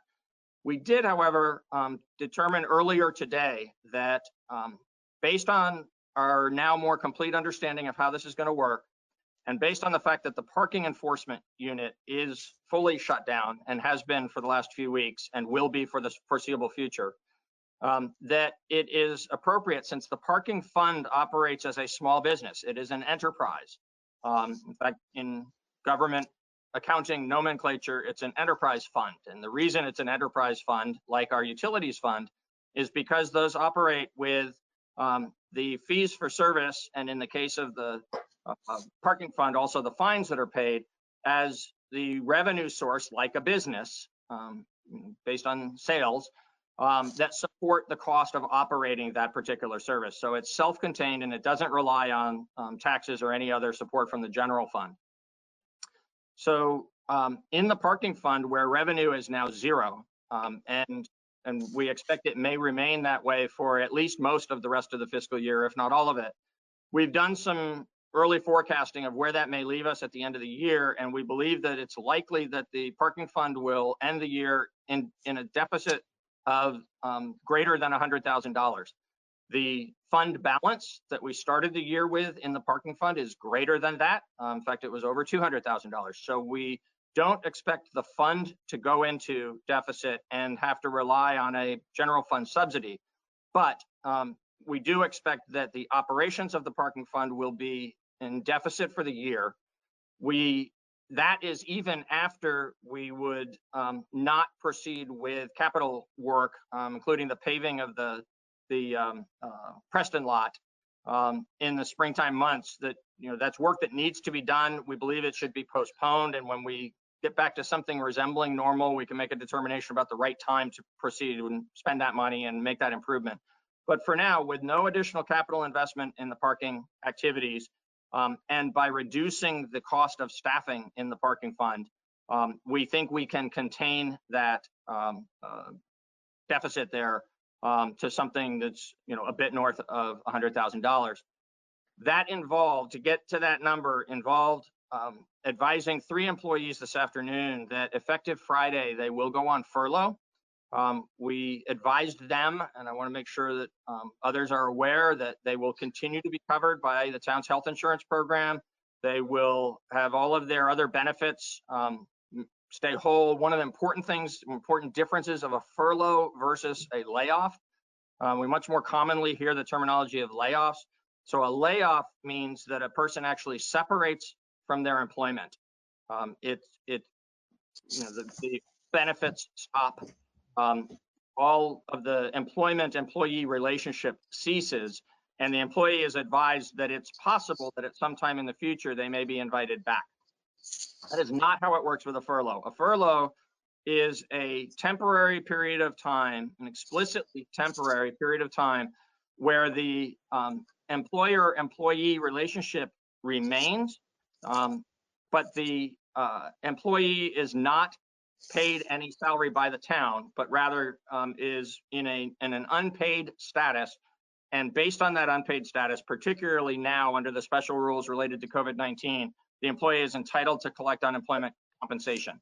And then we will bring these employees back to be the parking enforcement unit again when we reactivate that activity in the community. And our expectation is right now our sort of uninformed target is July 1st, simply because that's the beginning of the new fiscal year. So the paperwork that we will file together with these employees will show an expectation that they would return to active service on July 1st. Clearly, just how the situation evolves in the weeks ahead, that'll determine how we actually proceed that way. So I thought it was important that there be a good, complete explanation of how this is working, both for the town and for the employees, because of the magnitude of taking this step with these 3 employees. There is a 4th employee within the parking fund who actually originally was in the parks maintenance team, and so is going to go back to parks maintenance for this period of time. So that'll become a general fund expense. It'll help us to contain that deficit in the parking fund, and it'll help the parks maintenance folks in doing the important work that they're doing and keeping the green spaces safe and dealing with the increased maintenance that comes with this time of year. Are there any questions or any discussion you want to have around furlough before I wrap up? Ian. Yeah. Yeah, Tim, I've got a question. Peter, so my question sort of involves furlough and also a little bit about the town employees you were talking about before. Do all of the town employees have adequate equipment to be working remotely, who are working remotely? And if any of them don't, could they potentially be furloughed because of that? So there are a variety of ways. I can't really give just one blanket answer to that. What I would say as part of sort of the larger picture is there are many employees who are staying either fully busy or nearly fully busy, doing either their normal work. In many cases, the administrative employees are doing their normal work, and then other employees are doing some things that are sort of more special project related or otherwise things that are important to the department in the bigger picture, but not things that wouldn't be part of their day-to-day activities if we were functioning normally. There are some employees that are operating at a relatively more reduced level of capacity, and it is that group that we'll be paying attention to and communicating with around some additional repurposing. We've done some of that already. The most significant is to actually have this custodial employee from the parking fund become part of the parks team fully. But we've got a lot of other partial repurposing that's going on with employees who are doing tasks that are different from their normal tasks. And they're still important tasks as part of keeping town government as functional as possible during this time. But there are some positions that we think, if this goes on just for a few more weeks, then we don't anticipate necessarily that there would be more furloughs. But if this goes on for many weeks or a few more months, it's likely that there will come a time when a more substantial number of people are just not able to keep providing service remotely, and we would expect to see a higher number of furloughs. So we're going to need to just sort of go day by day and week by week on making those assessments. If you have a particular question about a level of activity in any particular department, the department heads are, in the meeting and able to be activated to participate, and can speak with more detail and less generality to what's happening in any particular functional area. Okay, thank you. Thank you. I think Daniel had a question too. Yeah, I was wondering to what extent the HR director is supporting staff as they kind of navigate the unemployment system. I'm hearing from a lot of folks in the community right now, that it's not easy. The advice is to begin your application online, and then oftentimes you end up also having to get on the phone. Yes. And that's hard because they're experiencing huge numbers of calls right now. Yes. So just given that we have a HR director on board, like, are we going to support these staff as they move into their furlough? Yes. In fact, earlier today, when we met with these employees on GoToMeeting to describe, what we're doing and why we're doing it and why it's only parking at this time, we want to make sure that employees were well aware of how this would personally affect them and their household, and also see how the decision is being made in the broader context of town government. The employees were, very understanding of that. We had a really good open conversation about it. And of course, they have some concerns as well about particularly the process, not so much ultimately what the benefits will be, but more the process. Sally Nix, our HR director, will be their full partner in this and was on the call. It was Sally and Patrick and I who met with the 3 employees on GoToMeeting. And we pledged at that moment, and it's a promise we intend to keep, that Sally will fully partner with them through this process. At any time that they need any assistance, Sally is going to provide that guidance to them and that assistance to them. And she has become the most knowledgeable person within our organization, as you would well expect, in the details of this sort of tricky business of not just getting into the unemployment process, but getting into it when so many other people are also getting into it during this COVID-19 period of special benefits. Great, thank you.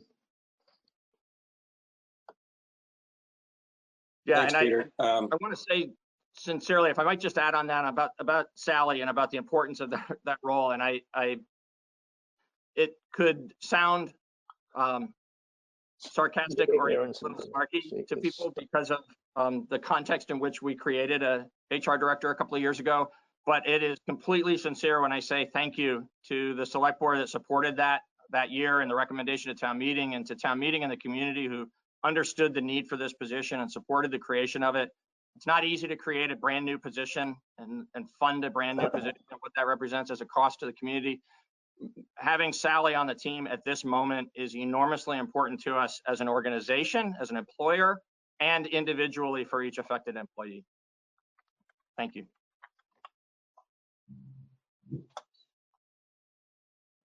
Thanks, Peter. And thanks for taking that little bit of a dive into the furlough situation, because I think it's important for people to understand that we, of course, have to balance taking care of our employees and meeting their needs with taking care of the taxpayers and the fiscal responsibilities we have as a town. So sounds like so far so good with that type of stuff. I think the best thing to do in the general COVID-19 discussions we're having, we have 3 points to it, and I think I should take public comment sort of encompassing all 3 so that we don't slow the evening down too much. And just to make sure everybody's clear, we're discussing overall update, which just happened with Peter. We're going to now talk about representative town meeting concerning COVID-19 changes. And finally, we'll be talking about any potential additional town actions that we might want to take in relation to the coronavirus crisis. So with that, Peter, if you can proceed with some RTM update. Yes. So first, I'll answer Kurt's question as best I can, which is that to the maximum degree possible, and that theme will come clearer as I offer some observations and some advice about RTM here in a moment. But to the maximum degree possible, what we want to follow is our normal processes. They are what is set out in the charter. They are in other cases statutorily driven. They're the practices we follow because the law requires it, because that's what protects everybody's rights to fair opportunity to participate and affect the decisions being made. And so we want to deviate from that to the smallest degree that we can. And that is why the original intent, when we had no idea what the magnitude of COVID-19 might be, was to, at this meeting this evening, April 7th, have the select board reissue a warning for town meeting. Those town meeting warnings have to be not less than 30 and not more than 40 days prior to when the meeting is actually held. So it was going to be issued tonight. It was going to be for Saturday, May 9th. That would be 32 days away. That would be perfect timing. And it lined up with, back to Kurt's comment, lined up with the latest that a meeting could be held in the normal sequence prior to the beginning of a new fiscal year, that would allow the full timeline opportunity for the different calendar events. There's a deadline for submitting a certain number of petitions and a deadline for holding the election if it's a revote on a matter because of a petition that gets filed, all those kinds of sort of appeals and revotes that might happen after a town meeting. May 9th was a date of significance to us in that regard. But it is not practical for us at this point. And so that's why it's not on your agenda this evening, to rewarn. We have no reasonable expectation we could hold a May 9th representative town meeting. So there's a couple of different things going on here. One is the continued consideration of how to properly hold a representative town meeting in as timely a manner as possible. And the other is how to, we've opened up some communication with state government around this. We have no answers yet, only questions, but how to adjust timelines and or processes as needed in order that everybody's rights still can be fully protected. And so that might mean that we get into July and we're continuing on some basis, approved by the state that allows us to continue to function, but doesn't involve implementing an approved FY21 budget if it gets to be that serious and we're that far along and we still can't come together for a representative town meeting. Or it might mean that there's, let's say, hypothetically now, I'm not speculating on this, but just for a different timeline, different perspective, maybe a representative town meeting can be held in June. So it's plenty of time to have an approved budget before July 1st comes and we actually start implementing that budget. But it doesn't allow that full window of time for the appeals. So maybe the full window of time for the appeals is allowed, but that takes us on into the new fiscal year. And if there are appeals and if there is a revote, we have to deal with the implications of that in terms of how we would implement the decision made by the people. So step by step, we're just going to have to be sensible about what is possible during these times and these circumstances, and pay particularly keen attention to if we make any adjustments outside of what is the normal process and the normal time frame for these things, that we don't do that in a manner that empowers some and disempowers others. And to that end, my strong advice to you, and I expect that you may hear some different suggestions from the community, and I think we should have a good full conversation around the possibilities of whether there's technology available that I'm not aware of. But we've done a fair amount of research at this point, and I'm not yet aware of a way in which we can use a format like this to hold a meeting where there are 140 voting participants and another dozen or more active participants. So if we think about how this works, it works well enough for us to do what we have to do, but we're having some challenges even with a meeting with 5 of you who are voting participants and only a small handful of others of us who are active participants who don't vote. the technology that we're aware of at this time simply doesn't allow fair play in terms of how the moderator would manage the fair sharing of time for who gets to speak among 140 or 150 people, and then practically how voting would occur among 140 people in this kind of a format, when state law requires that if we're using electronic format rather than in person, that votes need to be roll call votes. And if you think about the number of times during the course of a town meeting when there's relatively minor procedural votes, say nothing of the important substantive votes that occur, there's just dozens of times during the day when the body votes on things, and when that's a voice vote, it's an efficient process. Calling a roll call of 140 people dozens of times during the day, I think is not practical. So our goal is that we keep looking at the possibility that there might be some tool that could facilitate electronic town meeting if necessary, but that be an absolutely last resort. And that in the meantime, we be making plans for as soon as it is safe and practical to bring the group of folks together. It doesn't have to be, in the BAM's multipurpose room or in the BUHS gym. It can be in some other setting where we can even accomplish some social distancing still on the downside of the COVID-19 slope of the curve. There's all these things we just don't know enough about yet to say exactly how that might happen and exactly when that might happen. But we have been talking to folks who control venues in the community that might be more suitable space for this meeting to physically happen. And we've even at staff level kicked around the idea that town meeting is usually in a cold time of year, the end of the winter in March. But this year it's going to be in a warmer period of time, and if we all keep our fingers very well crossed that it doesn't rain, it may be possible to hold an outdoor town meeting under a tent someplace on green space that exists that the town controls. That would be a very unusual but a very proper public setting for this to come together in a way that would be safer for everyone from a public health perspective. So my 2 cents for tonight is please just hang in there with this, and let's not try to solve it faster than we have to, because there's terrific potential that we could actually end up sort of harming the democratic process in our eagerness to accomplish the representative town meeting. Thank you, Peter. Yeah. Well, I'll refrain from making any comments about how I feel it could be a bit of a nightmare to try to move representative town meeting to an electronic format.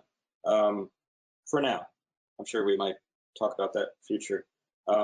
What I would like to do is just say 2 things really quickly. One is to remind people that the chat feature is very handy, but just please use it to only let me know if you want to say something at the end of a agenda item or during public participation, not to actually express views, because with open meeting laws, we cannot log that the way we can basically the meeting. It's not an open meeting situation, even if you're chatting to everybody.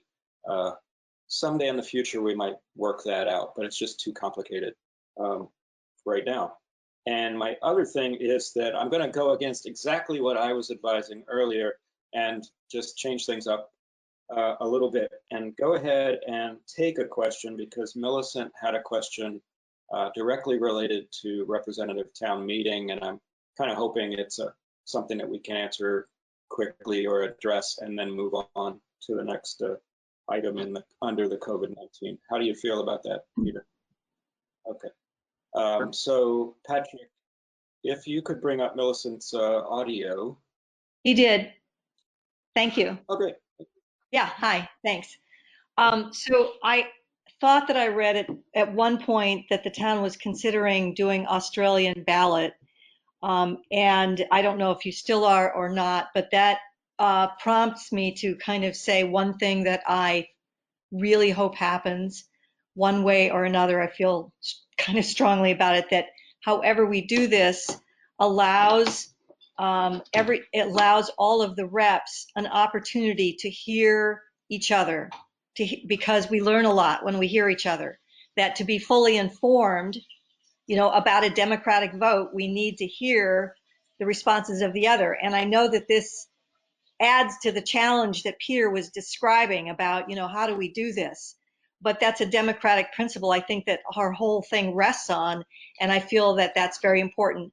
To the side, I have, I'll send Peter or this and the select board, I have a private suggestion, but I don't know if it's a good one, but I will send that. I don't want to take up too much time here, but I just want to say that principle of hearing the differing opinions of our peers is really, really important to preserve. Agreed. Thank you. May I speak to the Australian ballot piece? I'd like to just put that to rest for now. So, Millicent, thanks for that comment, because the special act of the legislature that the governor has signed that modifies the open meetings law in certain ways to allow these kinds of meetings that don't have a physical location just temporarily during COVID-19 also does allow for certain decisions that would normally be made in a collective face-to-face town meeting to be made by Australian ballot instead. And it's exactly that kind of, from just my own perspective and the advice I'm offering to the board, it's exactly that kind of a change that I worry about that would make it more expedient. We would potentially be able to stay on a faster timeline for these decisions to get made, although frankly, it also raises the question of how to safely hold an Australian ballot event during these times as well. But your point is exactly right about the importance for the 140 members of representative town meeting to be together, to share ideas, to collectively arrive at the place where they vote and make a decision and provide the direction to the town government. And that's exactly why I'm hoping that we'll go slowly towards how to solve these challenges and hold a town meeting this year, even if it means that we get into some pretty extraordinary timeframes. Thank you. And I think Daniel had a question or comment. Yeah. So the Vermont legislature is, moving towards remote electronic voting, right? And the House, I think, has probably a similar number of people to our town meeting. I'm assuming it's massively expensive and complicated, and it wouldn't be something we would want to do for one representative town meeting once. But is that a conversation that we could learn a bit more about from our local legislators, maybe? Yes, absolutely. And from the folks who do the technical work up at the State House. Absolutely. There's a lot of things like that. I guess one other thing I'd like to make sure the community's aware of, I know the board's aware of this, but there's a lot of things like that we're exploring. And many of those things that we explore end up on the cutting room floor because we start finding out something more about it and we realize it doesn't work. But this is not, when I ask for us to move slowly together as a community towards how we can do this in a way that maintains a good democratic process, I'm not suggesting we just don't think about it for a while, but that we don't hurry to find a solution, that we find a really good solution that preserves the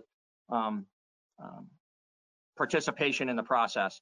And you're quite right that the legislature is looking at that. I don't know where they are in their finding of solutions, but particularly, the House of Representatives is about the same size as our representative town meeting. And if the solution they find is not unique to their needs and very expensive to implement, then maybe that would provide us a way forward. I also wonder, they're doing it right because they need to do it for a certain number of things to vote on. We have like how many moments during the course of the day where we're voting? We have like 20 articles and sometimes multiple votes within those articles. That's exactly right. So it might work and it might not work. Yeah. But we'll find out more about it. Friendly amendment. Yeah. What's that? Well, just when you think about how RTM goes with friendly amendments and then back and forth between those, it's a little more complicated than the legislature in some ways. In other ways, not. So, but definitely something to look into.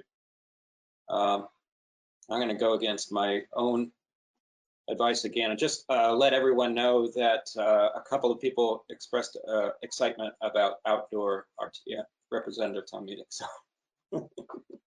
Tim, Patrick texted me and asked if we could allow callers to see if they have a question while you're taking public comment. Absolutely. I was, as I said earlier, I was trying to push everything COVID-19 related. If specifically someone has a representative town meeting, let's just go ahead and keep it open. Oh, wow. I'm getting interesting things happening on my screen. Patrick, are you able to connect us with someone on the phone? So, Tim, their mics are now open. You might ask them if they have anything to say. If we hear crickets, then I'll shut down the mics. Great. Well, anyone on the phone, you probably heard that, but if you didn't, we're just waiting to hear if you have anything to say, and if you don't, we'll just move on. I just want to say thank you. Great. Who's this? This is Terry Carter. Oh, hi, Terry. Hi. I'm listening on my phone. I don't have the app to do it on my device, so that's what you're hearing. My little Well, we're device. glad that you're able to listen and even talk to us. So this is all new for us as well. So thank you. Well, this is very insightful. I appreciate it. Thank you. Great. Thanks. I think unless there's anyone else on the phone that wanted to chime in, and I'm going to go ahead and maybe ask Patrick. I think Gary Stroud had something to say concerning RTM, I hope.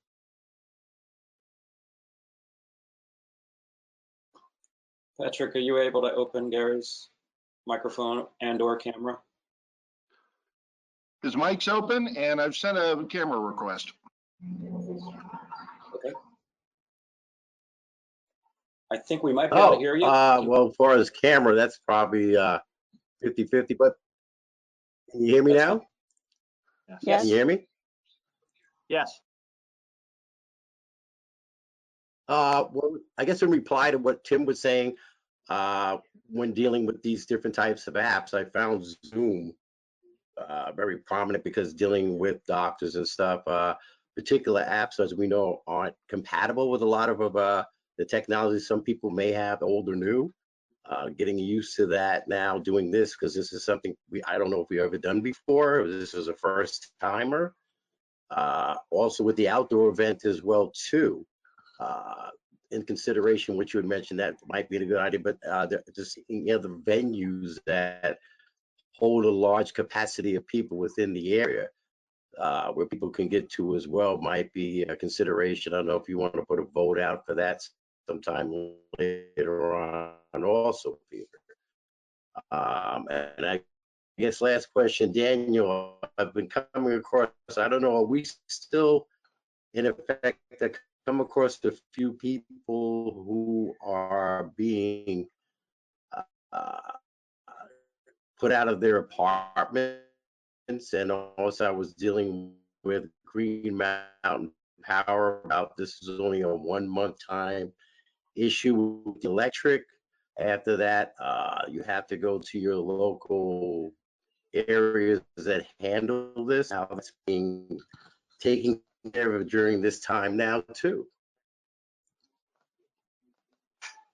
Gary, I think I'm going to say that we can't really address your third question because I'm trying to keep it under our purview right now. We could certainly, if you want to send us an email, we're happy to follow up with you on either of those questions. But under your first two questions had to do with the representative town meeting. I'll just kick it off just by saying I'm personally familiar with both Zoom and GoToMeeting now, and I only trust Zoom about as far as I could throw it, which is about 1 foot.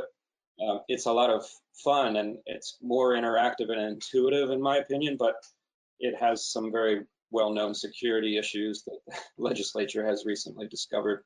And we are, just to reassure you, we are looking into alternatives that aren't outside. We have a couple of venues that have offered themselves. So I don't know if Peter wants to give us more info about that, but it's a little bit early for that. Yeah, let's wait. Up to you. Okay, that's fine. Yeah, we'll be continuing to explore options.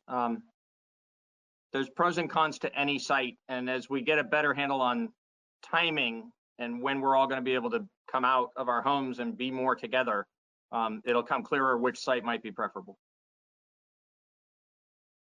Great, thank you.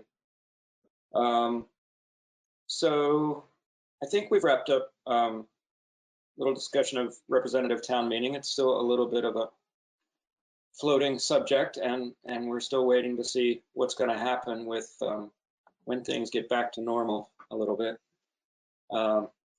But now I'd like to just move on to any potential additional town actions that the board would like to consider.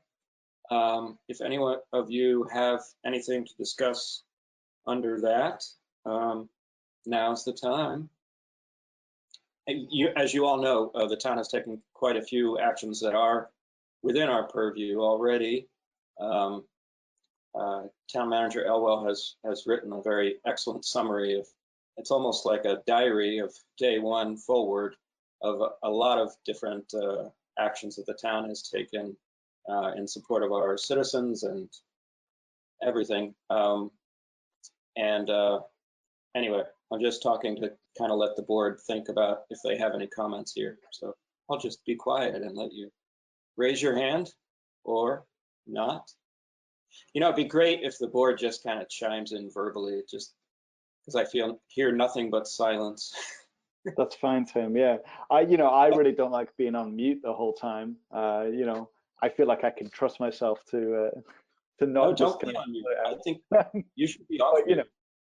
You don't want to hear me like scratching my hair and my microphone and all that. So I just kind of wanted to highlight again for the public some of the action that the town has already taken, and then kind of ask some questions about what might happen next in the wider world. So in the town's kind of position as somebody that has provided loans to local businesses, right, we have deferred payments on those loans, and we're deferring them. Peter, correct me when I get this wrong. We're deferring them for an uncertain amount of time. Right? Absolutely. It's not like we're not saying 3 months. We're going to follow the lead of our folks that are getting those loans, or we're going to. So we haven't explicitly talked about how to determine the endpoint. What we have explicitly talked about is not to artificially impose one. Okay, so great. As things start to move towards normal again, there'll be a determination the board will need to make with input from the folks who owe the loans and others in the business community and others in the broader community. Will help you make a good decision, but it'll be your decision to make when it becomes time to pay the loans back again. Great. So I'm really proud that we did that. I think it's an example of what a creditor can do, right? We've said that we support the people that we are, providing these loans for, and we're going to be flexible enough right now to say, we know that now is not the time to be asking you to be making payments. And I think that within our town and within our state, that's the kind of bar that we need to be aiming for. My mortgage is with some bank in Minnesota that doesn't care about me. And I'm lucky enough and privileged enough that I have the money right now to be able to make my payments. And for those of us that are able to advocate, with our banks, I think we need to be pushing as a community to be pushing our creditors to say, let's take a break until such a time as we know where we're at. And I'm proud that the decision we made about not pursuing any utility shutoffs, and Gary was kind of alluding to the decision across the board with public utilities, mostly electric and gas companies, to not cut people off right now. But everybody's bills are still piling on in the same way that those loan payments that we've deferred will still be paid later on. And so I wonder as a community what we can do about that. I work at Sevka, and we help people with electric disconnects, and we help people get fuel oil and propane. We don't really help people with back balances, and people are going to have hefty back balances, and it's going to pile on, and it's going to be hard for people to get out from under. So I don't have the answer, like whether this board needs to be, looking at establishing a special fund for people to apply to, or whether there are other funds already in the community that can be, flexed to turn into something that is appropriate. But I just want to kind of voice that, the asking creditors to defer, to allow you to defer your payments right now is like where I would like us to be as a community and standing together, right? Because we're all impacted, and those of us that were in rocky situations already obviously are impacted more so, and have fewer resources. But at Sevka, I'm learning from middle-class families that have never really had to like deal with our benefit system before. They're all of a sudden they're like, oh wait, how does this work? Oh, that doesn't seem fair. Oh, this is hard to navigate. And that's what a lot of folks are being kind of having their eyes open to right now. And I just want to kind of voice as a select board member that I want to be there for people, all of our people in Brattleboro, and do the best that we can to to support us through this time. So, a lot of hot air really, but I want to just kind of keep the door open. Liz? So thank you, Tim. Thank you, Daniel. I am really really heartened by the work that everyone in the community is doing. Groundworks Collaborative and BDCC and the Chamber and the DBA and everyone, but also our legislative representatives, because they are helping everyone understand what the federal government benefits are and how they come through the state. And it's really a maze to understand what unemployment is and what the small business are.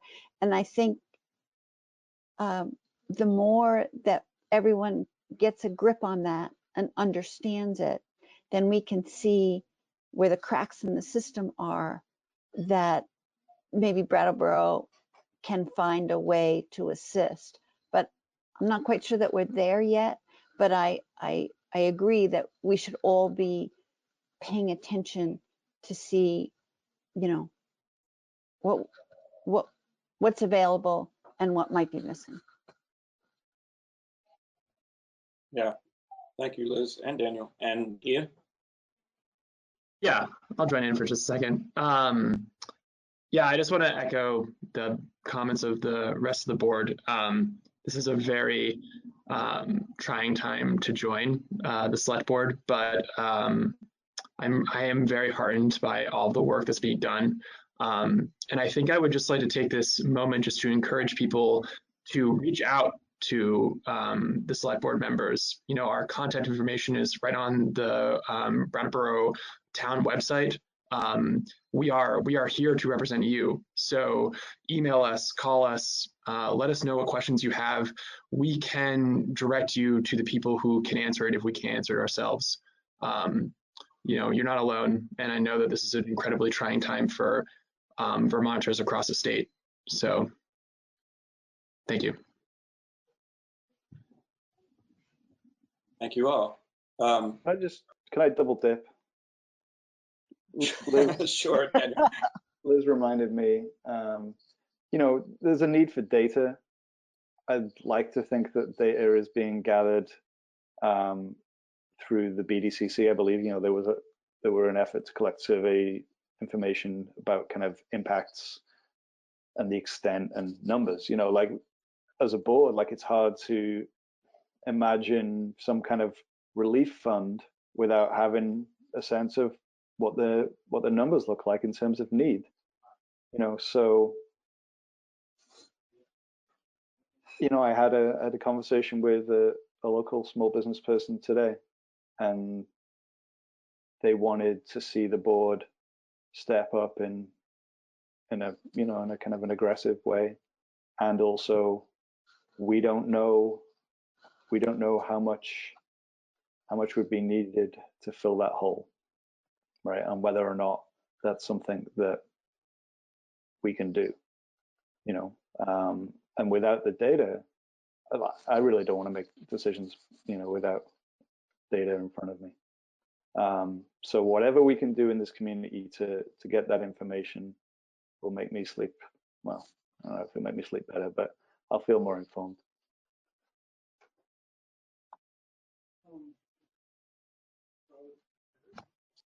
Thank you. And I think I'll just chime in by saying, I think we have something coming up later on the agenda tonight that some of our landlords have their eye on. I'd like to take the opportunity to just say, I'm a landlord. I have 2 units that I own down on Frost Street, and on March 16th, 17th, what I did was reach out to my tenants and said, what's your situation?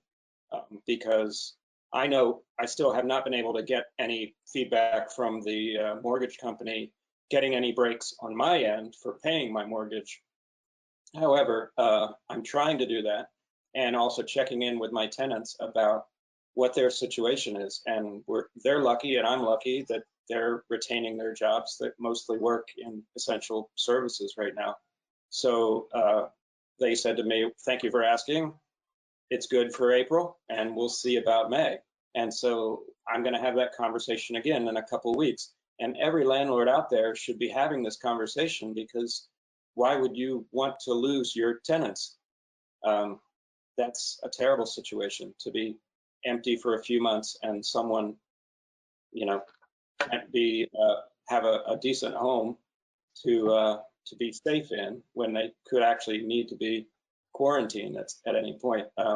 This is a very serious situation for everyone in our community, and everyone should do the right thing, and that includes landlords just pushing the pause button like we all have to do on so many things, and talk to your tenants about if they're able to make payments and work out a deal if they can't. So there was, I wanted to be able to bring in Stephanie Bonin to make some comments. She wasn't able to make the public participation portion, but this is very germane to this agenda item before we leave the COVID-19. So if Patrick could just bring Stephanie up, either audio, video, or both. She'd like to tell us about a nice thing that happened over this past weekend.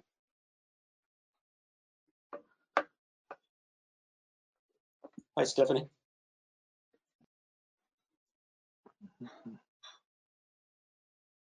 Patrick, ready to go when you are. Great. Thank you. I have been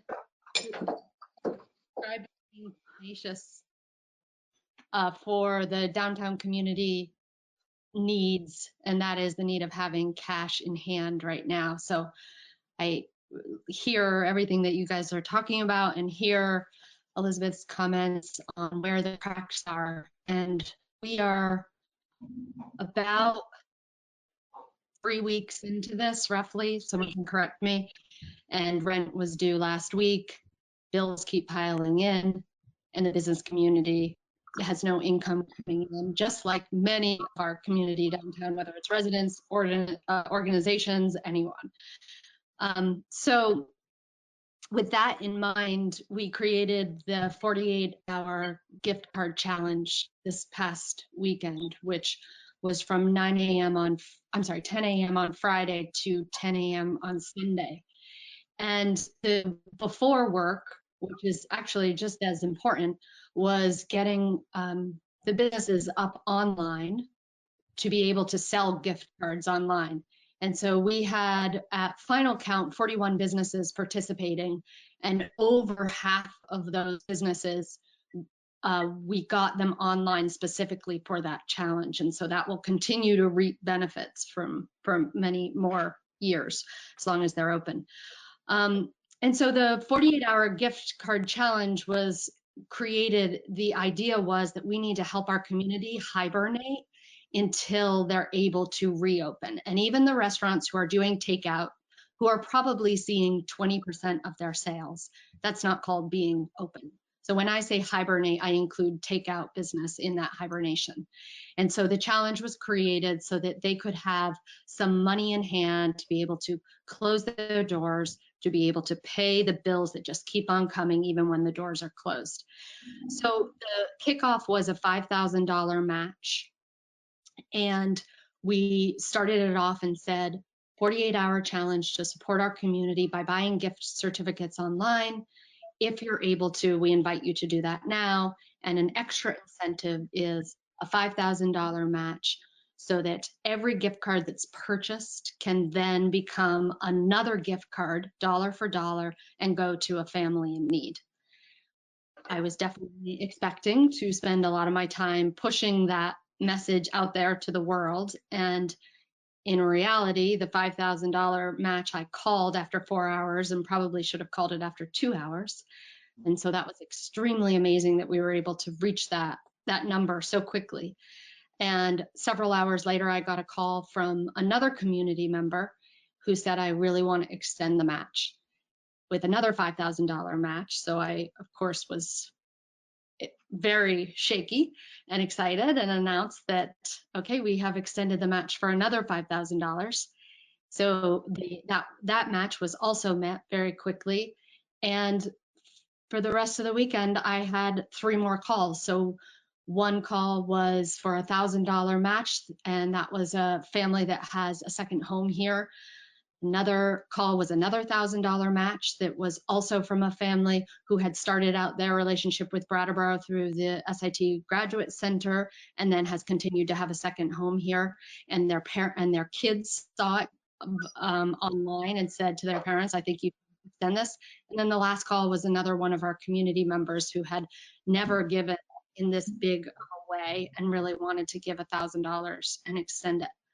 So I get to announce the heartwarming, incredible results of the 48 hours, and the impact in total, which means all of the gift certificates purchased and all of the matching money, means that from this challenge, $57,503 went directly into the hands of our community, both family in need, and then also the business owners, which is, to me, exactly what they need right now. That's wonderful. Wow. Yeah, that was it was a great result. I watched it live as it happened, and I actually had to wait until just before Sunday to buy a couple of gift certificates myself. And so I just wanted to also let people know that it's an ongoing thing, right? You've set up a really nice interactive webpage on brattleboro.com, not to be confused with brattleboro.org, which is the town site. So brattleboro.com takes you to the DBA's site. Am I right there, Stephanie? Yeah, thank you. And yeah, it's a great thing because that's what we need people to do if we want to come out of this with the same, hopefully close to the same town that we went into it with. We have to support people to go into hibernation, as Stephanie said, or make it over the gap, whatever metaphor you want to use.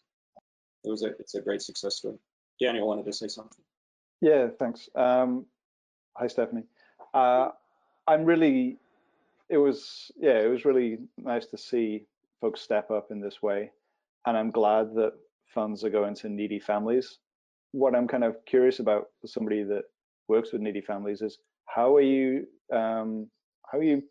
determining which families? We're partnering with a organization that already gives food out to these families, and then they will be surprised with a gift card in their bag for Which probably organization? 4 weeks. The Retreat Farm Pick a Pantry program. Pick up a pantry. And how much in monetary value is going to these families? Is it like half of the 57? 13,000. I'm sorry, 13,000. $13,000. And how is that being split up? Like, I don't want to be like the Debbie Downer on this thing because it was a great success, but like I'm also thinking about equity and wondering how this money gets kind of distributed. Yep, $50 gift certificates. Okay. So each family gets a $50 gift certificate, and we partnered with an organization so that there isn't a choice. It's they're serving their population, and we are able to surprise them with a $50 gift certificate. Okay. The $50 gift certificates are for where? For everywhere that people chose to support. I see. So if I got like $50 worth of books from everyone's books, then there's an equivalent gift certificate out there in the world. Exactly. Okay, thanks. Yeah.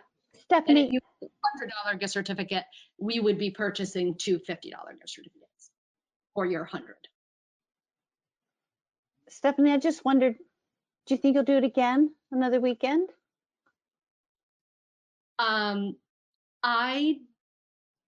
I personally don't think so. I'm one of those people that I feel like momentum and energy and viral goes because of excitement, but I absolutely will tell you that we'll do something else. Oh, very nice. Yeah. And I also, yeah. I did some Christmas shopping and thank you very much. Now. I should have said that the first thing is that, I put the emphasis on the donors because that was extremely not expected and overwhelming. And I'd say equally not expected and overwhelming was the dollars that were spent both from community members and out of state people, friends of friends. So yeah, thank you.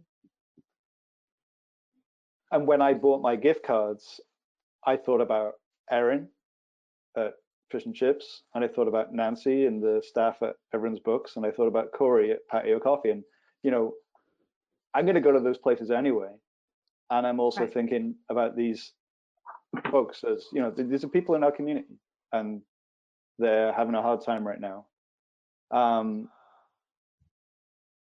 It's interesting, as a kind of like a redistribution of wealth, right? Like somebody has $5,000 that they can let go of. Most of us don't.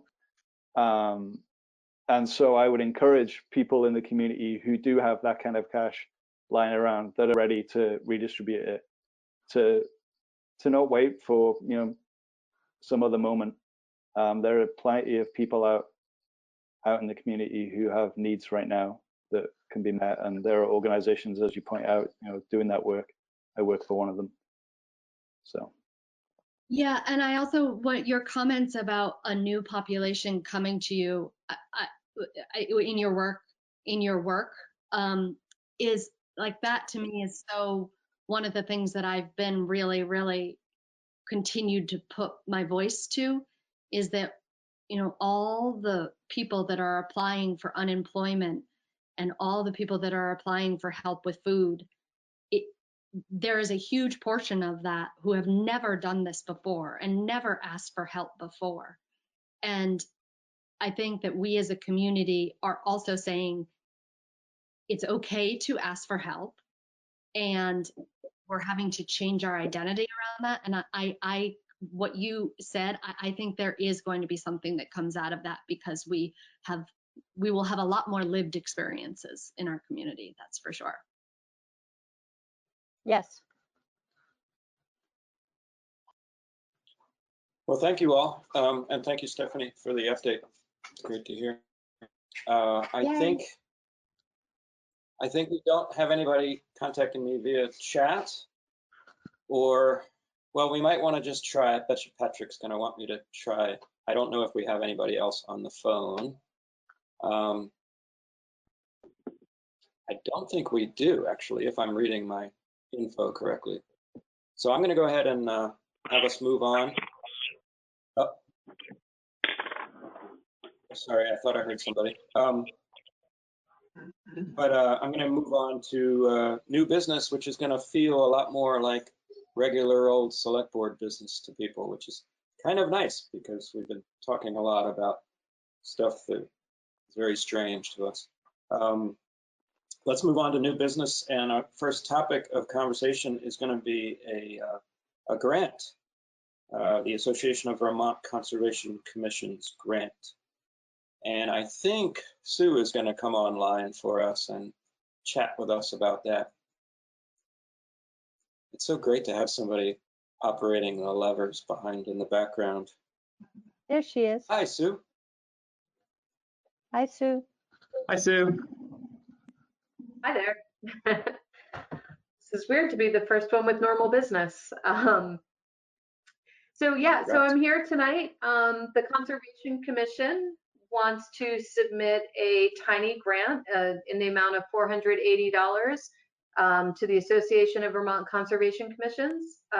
They've partnered with the Friends of the West River Trail, who have the Riverstone Preserve along the West River Trail.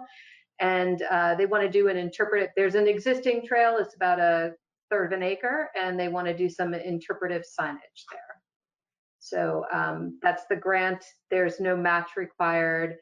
We just found out yesterday that they've pushed the deadline back, so the grant would be due May 1st, but that's what they're hoping to do with it. Great, thank you. Sounds like a great idea. I don't know, $480. It's an aptly named grant. It's a tiny grant. Yes. I am. But it's a good way to get back and forth business. I'm sorry, Ian, go ahead. I didn't hear that. Oh, I was saying I'm just very excited about this. As soon as I read this on Sunday, I got on my running shoes and ran down to see where it would be. My one question was actually two. One, Sue, the copy of the map is fairly low quality that we got for the select board. Could we get a higher quality one sent to us? I had a hard time really getting it until I was down there where it's going to be. And then yeah, let me. Go ahead.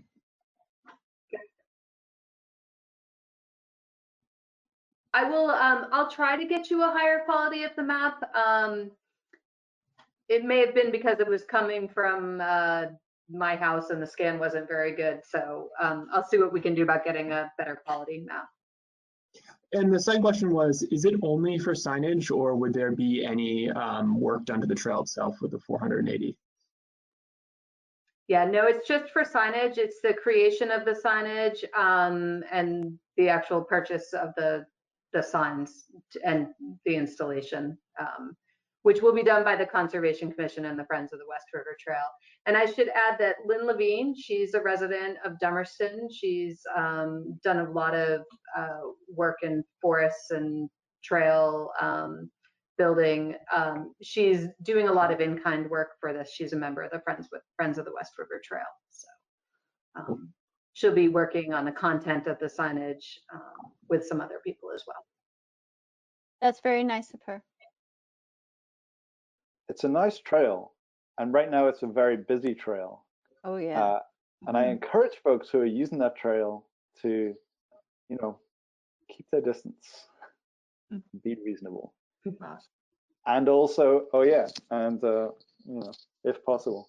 I went up to Black Mountain Trail the other day, thinking that I'd go there because it's a little quieter, and that's run by the Nature Conservancy, and I saw that it was posted as closed.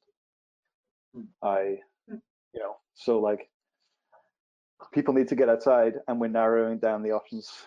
Not that the Brattleboro Select Board has much to do with that, but just want to put it out there. I hope that the West River Trail can stay open and I hope that we can kind of be responsible in our use of it. Quick question. Peter. Yeah. I see on the graphic the website for the West River Trail, Friends of the West River Trail, and I'm wondering whether people can help themselves to a better quality map by going to that site. Do you know if this is posted there? I do not know if it's posted there. I know that there are trail maps there, and I think the Riverstone Preserve one is on there, but I can check in with that and communicate with them. Okay. And ask them to get it up there as well. Thanks. Thank you. Shall I make a motion? Oh, yes, please. Okay, I move to approve an application for a 2020 Association of Vermont Conservation Commission's grant in the amount of $480. Thanks, Liz. Liz has made a motion to approve an application for a 2020 Association of Vermont Conservation Commission's grant in the amount of $480. All those in favor? Aye. Aye. That's 4-0. The hand does help me. I don't know, because there's always delay with the audio. I got this Australian accent, though. You should be able to tell. Speaking of delays, my computer is telling me I'm a little delayed, so I'm going to need to call Comcast in the morning. But just let me know if I'm breaking up at any time, because I'm definitely having some speed fluctuation issues or ping rate problems or something like that coming from me. So our next item on the agenda is an ordinance amendment, and Peter is going to speak to that initially. Thank you. So we're proposing an amendment to Chapter 8 of the Town Code of Ordinances. It's a very narrow, specific recommendation, which is that when people are hiring electricians to perform maintenance work at rental properties, regardless of how few units are present in those rental properties, that the electricians performing the work must be licensed. The reason for that is pure and simple safety. There's some inconsistency between the state law and the actually in the state law and how the town applies that locally and how it's applied across the state. And you have a memorandum in your backup from Brian Bannon. And there's also, I believe Brian's online tonight. I know that Len Howard, Assistant Fire Chief and Health Officer for the town, is online. And they can speak in greater detail to the need for this, what they see when they're out looking at rental properties in town.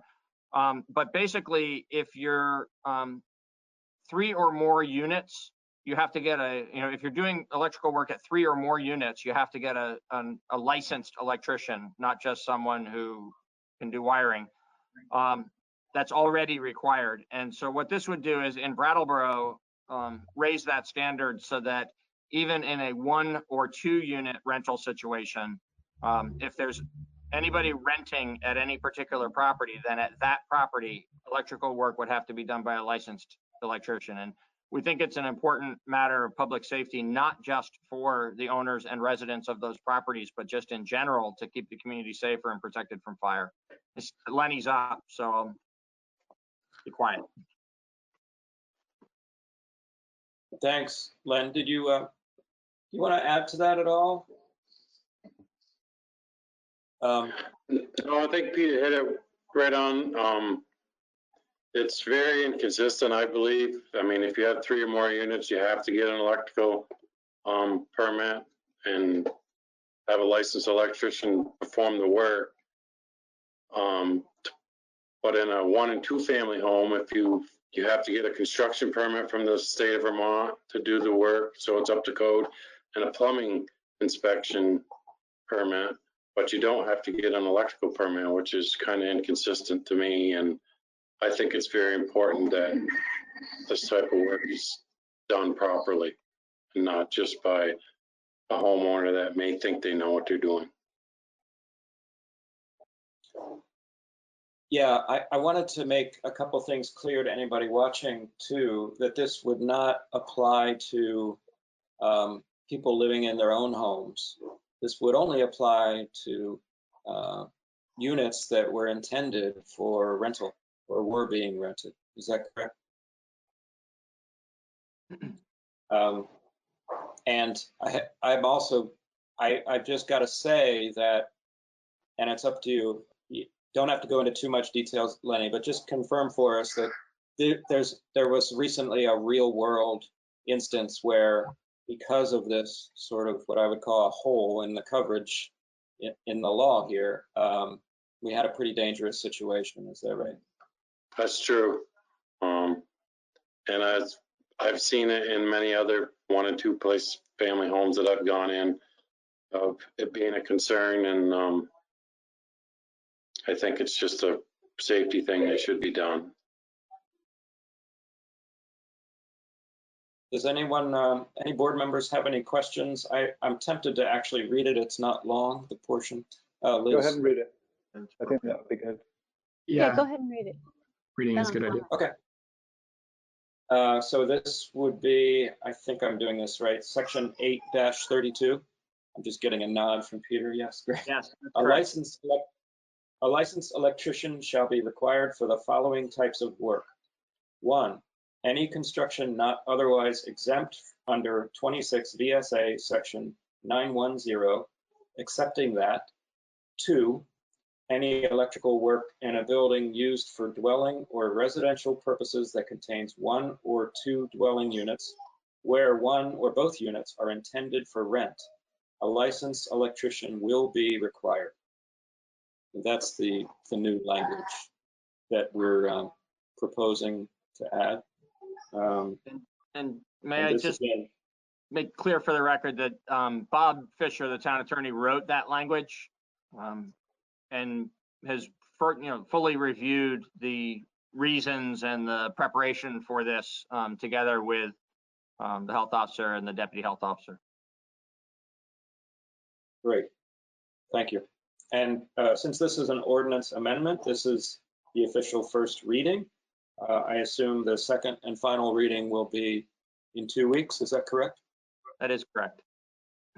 Okay, so that gives people time to contact us with questions or concerns, and we can discuss it further at the, oh gosh, that's what I don't have as a calendar right in front of me. 21st, April 21st. Oh, there's a calendar. Thank you so much. Okay, so we don't have an action to perform there because I have questions. That's, oh, We sorry. do have comments. Yeah, we got questions over here. All 3. Good, good, good. Maybe that's why I didn't notice. You all want to say something. Go ahead. Apologies. Well, I'll start. Yeah.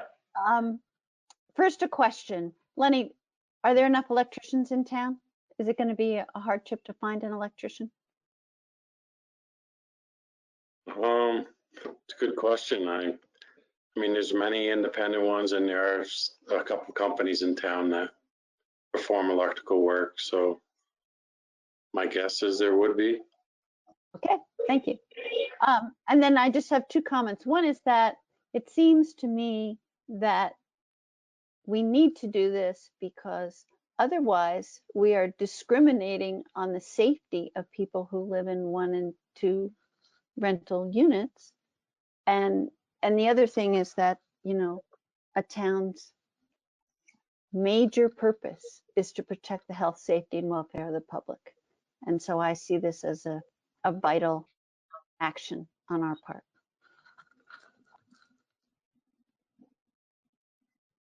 Thanks, Liz. Daniel? Oh, okay. In my research on this, I guess I was a little surprised to see that the Vermont code is kind of, I don't know, this is a hole maybe in the Vermont code. And I saw that some other municipalities had kind of had additions to the Vermont rental housing codes. Do we know which other towns or cities have done this kind of addition to their code or their code of ordinances? It's a good question, and I'll get back to you, Daniel. Thanks. I'm sure the bigger towns similar to our size has, but I'll get you a definite answer. Thank you. And then, yeah, I mean, the other question is just it's why, right? Why is this hole in our state housing, state rental housing code? Are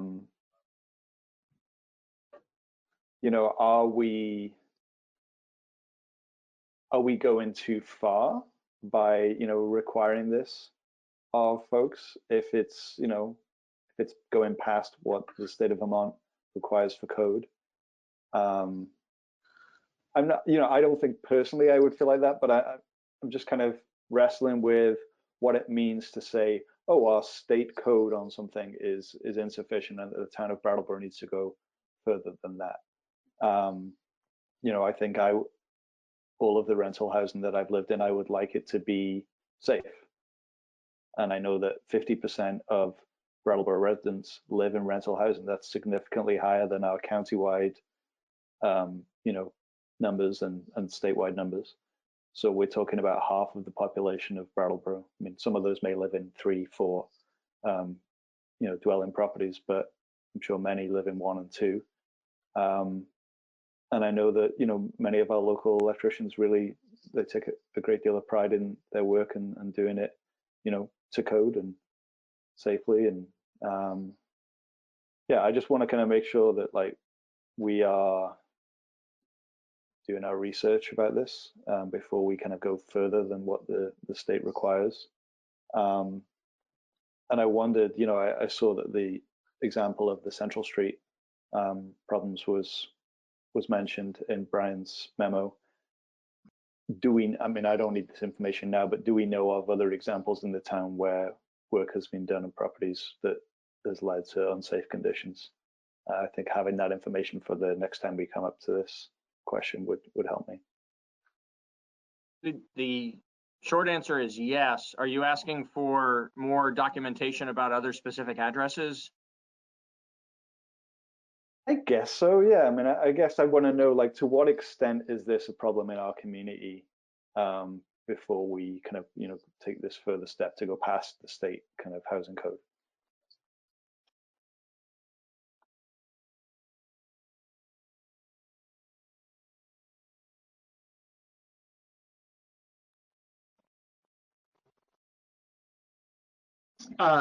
So I think I'm going to echo Daniel's first question. I am also curious why this gap exists in the ordinance. I'm just kind of curious, and it seems important to maybe get that answer. And then the other is just on the numbers. How many rental units will this affect in Brattleboro? Do we know?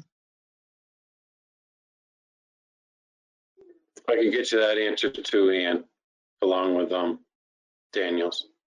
Awesome. Thank you very much.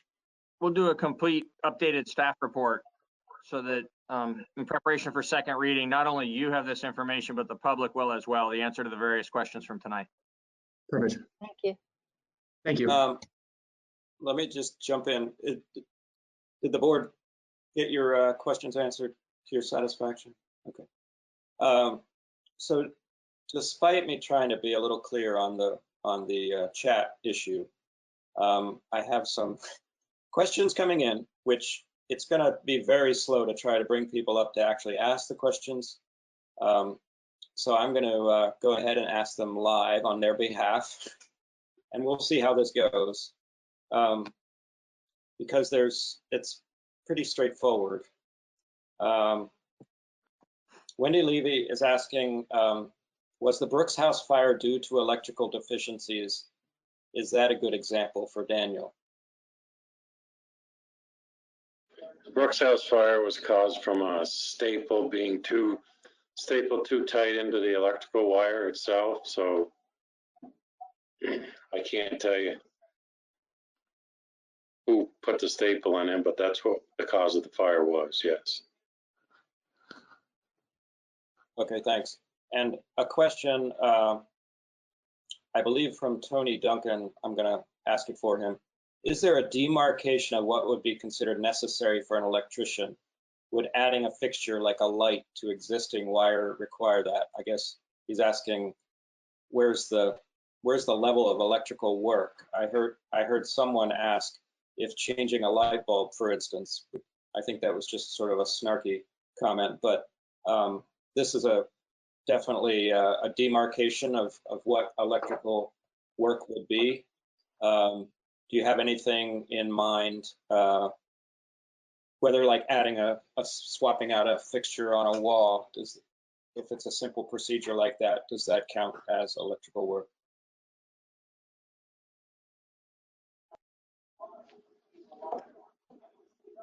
That's a tough question. My concern is for an example, is one of the units that we're dealing with currently is a 1 and 2 family, and they have to change out the entire electrical service panel.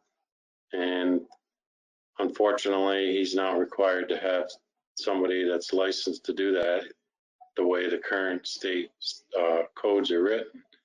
So that's an example or a concern that I have. I wouldn't just want anybody putting in an electrical panel in my home. As far as just changing a light fixture and stuff, I did ask the electrical inspector today, state electrical inspectors, as how far does somebody before they need to pull a permit? And he did say a light fixture or a light switch you don't need a permit for. So I guess you can kind of read between the lines there, but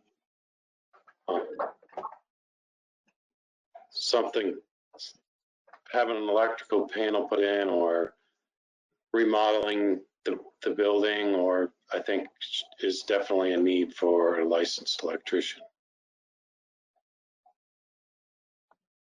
Okay, well, we'll try to get that a little more clarified. Can we work on that, Peter? Yes. I think it's fair. Lenny and I have been taking notes, and we'll itemize. We'll restate the question and provide the answer for each one of these for next time. Yeah, I mean, personally, if I was doing it in my own home, I would switch out a fixture. If I was doing it in my rental, I would just go with a licensed electrician because then I know it's done correctly. But that's not everyone, so we need to demarcate that a little bit. Great. Well, I think that's pretty good. I've asked for public comment and gotten those two out there, and we're going to figure out if that's something that we should do in the future. We're just so you know why I'm a little uncomfortable with repeating questions is open meeting laws is, it tells us that we want everyone to be able to chime in, but when you ask a question through chat, especially these couple came in as a private chat to me, not everyone else can see that. So I thought it was appropriate to actually say them out loud. It might not have been your intention, both of you, to have it go out to the public, but I felt like it was my responsibility to do that at that point because I'm conducting an open meeting here. So we're figuring this out. So bear with me. My family has texted me to say that they're out ringing bells, so hopefully some other folks are out there. I hear them in the background. If you don't know, 8 p.m., people go out and ring bells because they go stir crazy. No, it's a way to show solidarity with the rest of the community. It's kind of fun. The only problem with the ringing of the bells is when I'm ringing our bells, I can't hear the other bells. So I haven't figured out that problem yet. You got a bell with you? Oh yeah, nice. Let's see. We are on to new business item C, and that is totally getting to a few things of board business here. Every year we go over our rules of conduct, and Ian, this is your first time looking at the rules of conduct. all of us have seen it at least once. But that's certainly not something I'm going to read out loud. But does anybody want to like chime in with any questions or comments about? They have not changed since last year when they were approved by the previous board. Trying to give you the total of, it's 4 pages. So that's why I'm not going to read it. Any Maybe comments? there needs to be an addendum for how to conduct meetings online.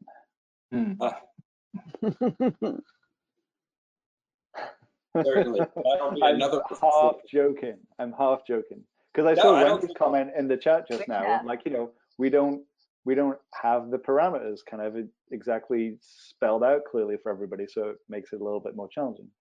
Mm-hmm. Yeah, and I just saw that chat because I was so interested in talking myself that it was hard for me to do both at the same time. But just to reiterate the chat, we just want people to use the chat as sort of a hand-raising situation rather than ask direct questions, because either the people watching through BCTV or other methods on the phone, they're not going to be able to see or understand that question is being asked. And certainly if it's a private chat, no one will see it. So I'll feel forced to actually ask people. Call it out, even if you didn't intend it to be called out. So anyway, the chat feature should be used just to say, I have a question, simply that. Daniel? Maybe we could write that stuff down and just make it available with the link and the call-in, just like a few kind of simple bits of protocol. Absolutely. Just so people know what they're getting into. Yep. If it's acceptable to the board, I'll just work together with Tim on that, since he's the one who has to navigate this and keep control of the meeting, and then we'll put some bullets down in the information that goes out to the community before the next meeting. We're unanimously nodding, Peter. Thank you. Let it be noted for the record. Thank you, and thank you to Wendy. Thanks to Wendy for bringing that up, and also to Patrick, who actually attempted to start to write that stuff down, but I don't think it's all come together yet, being our second meeting only. As to the rules of conduct, I'm happy with them. Does anyone have any other comments? Yeah, I've got just a newbie question and a comment. I mean, I love reading rules, but I did find I think I wanted just to double check it, which is why my screen keeps changing. For two, on in section E2, talking about the agenda and how to get items on the agenda.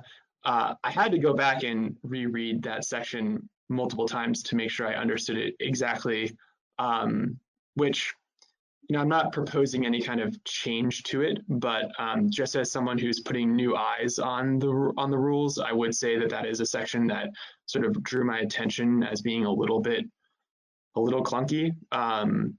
And the question actually comes from that. As I understand it, the board through a majority can agree during a select board meeting to put an agenda item on for the next week. Could a public participant request the board during public comment to put something on the agenda, and then the board agree to it in a majority during the meeting?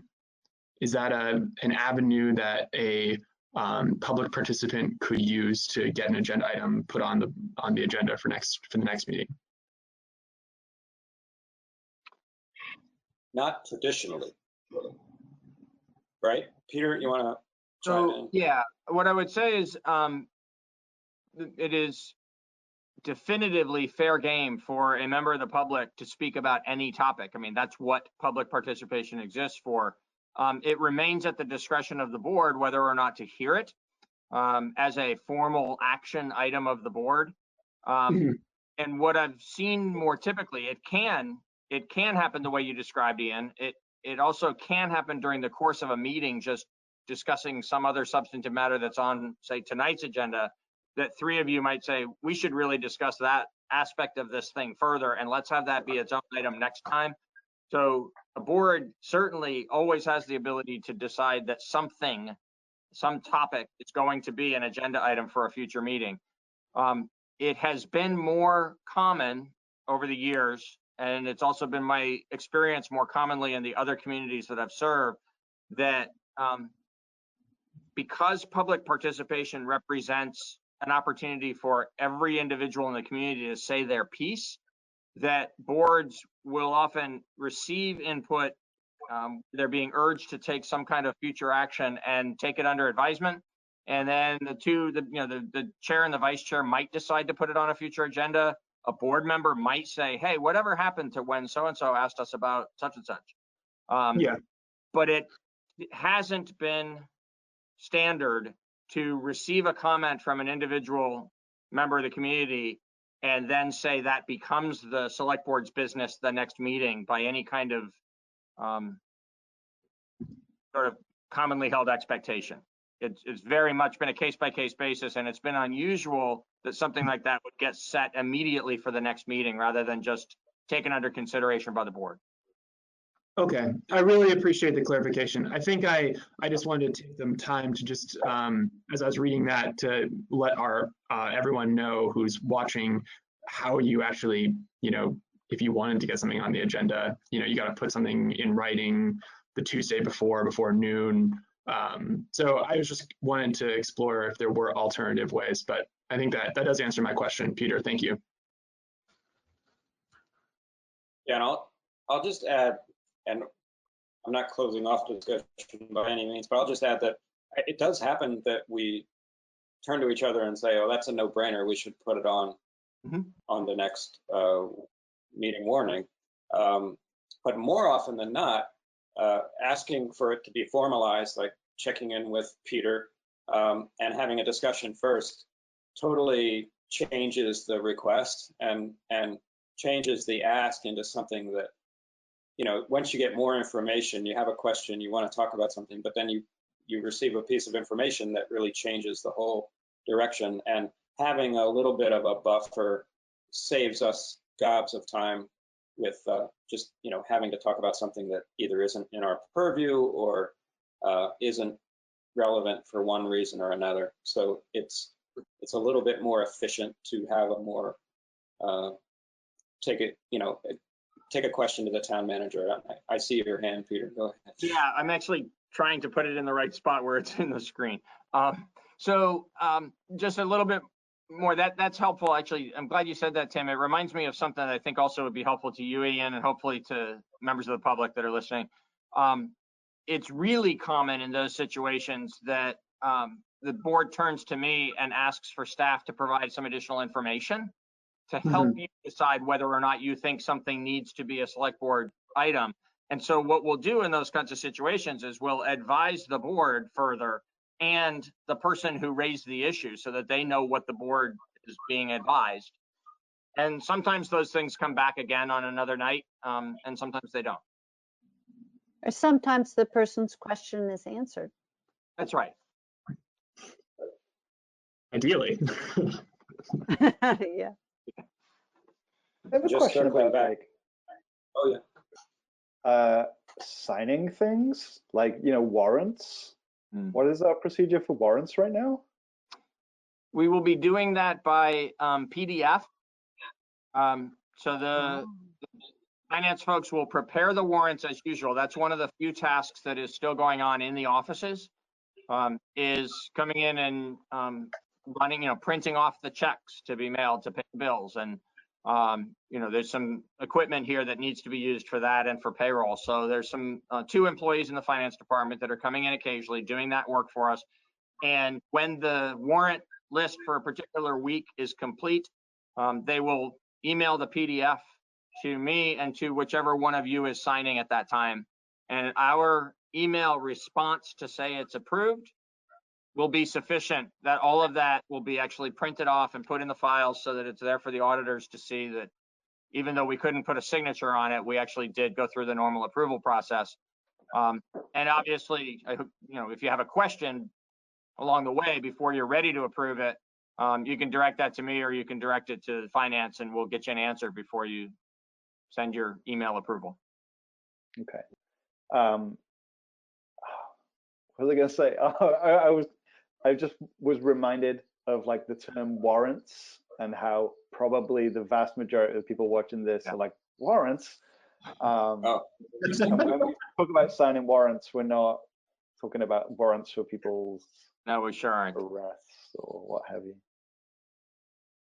I think it's that cowboy bandana you're wearing. Things we have to pay checks for. This is my Pisgah State Park ultra marathon bandana. I didn't run it. I just volunteered. Far too long.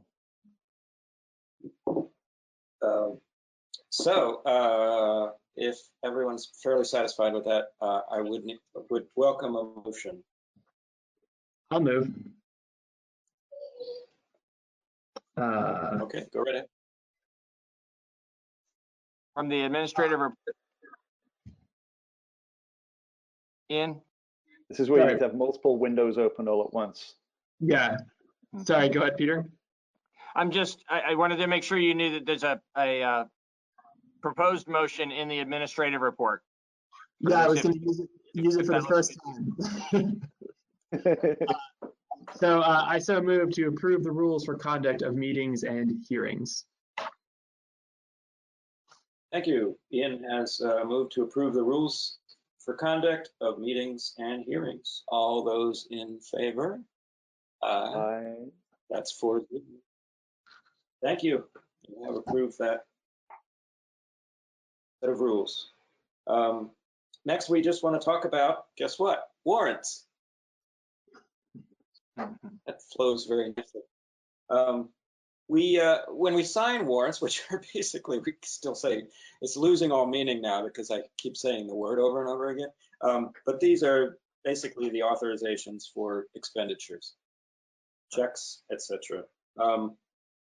We take turns in our board, usually nicely, about signing the warrants, and we have a rotation schedule, which the board members have in front of them.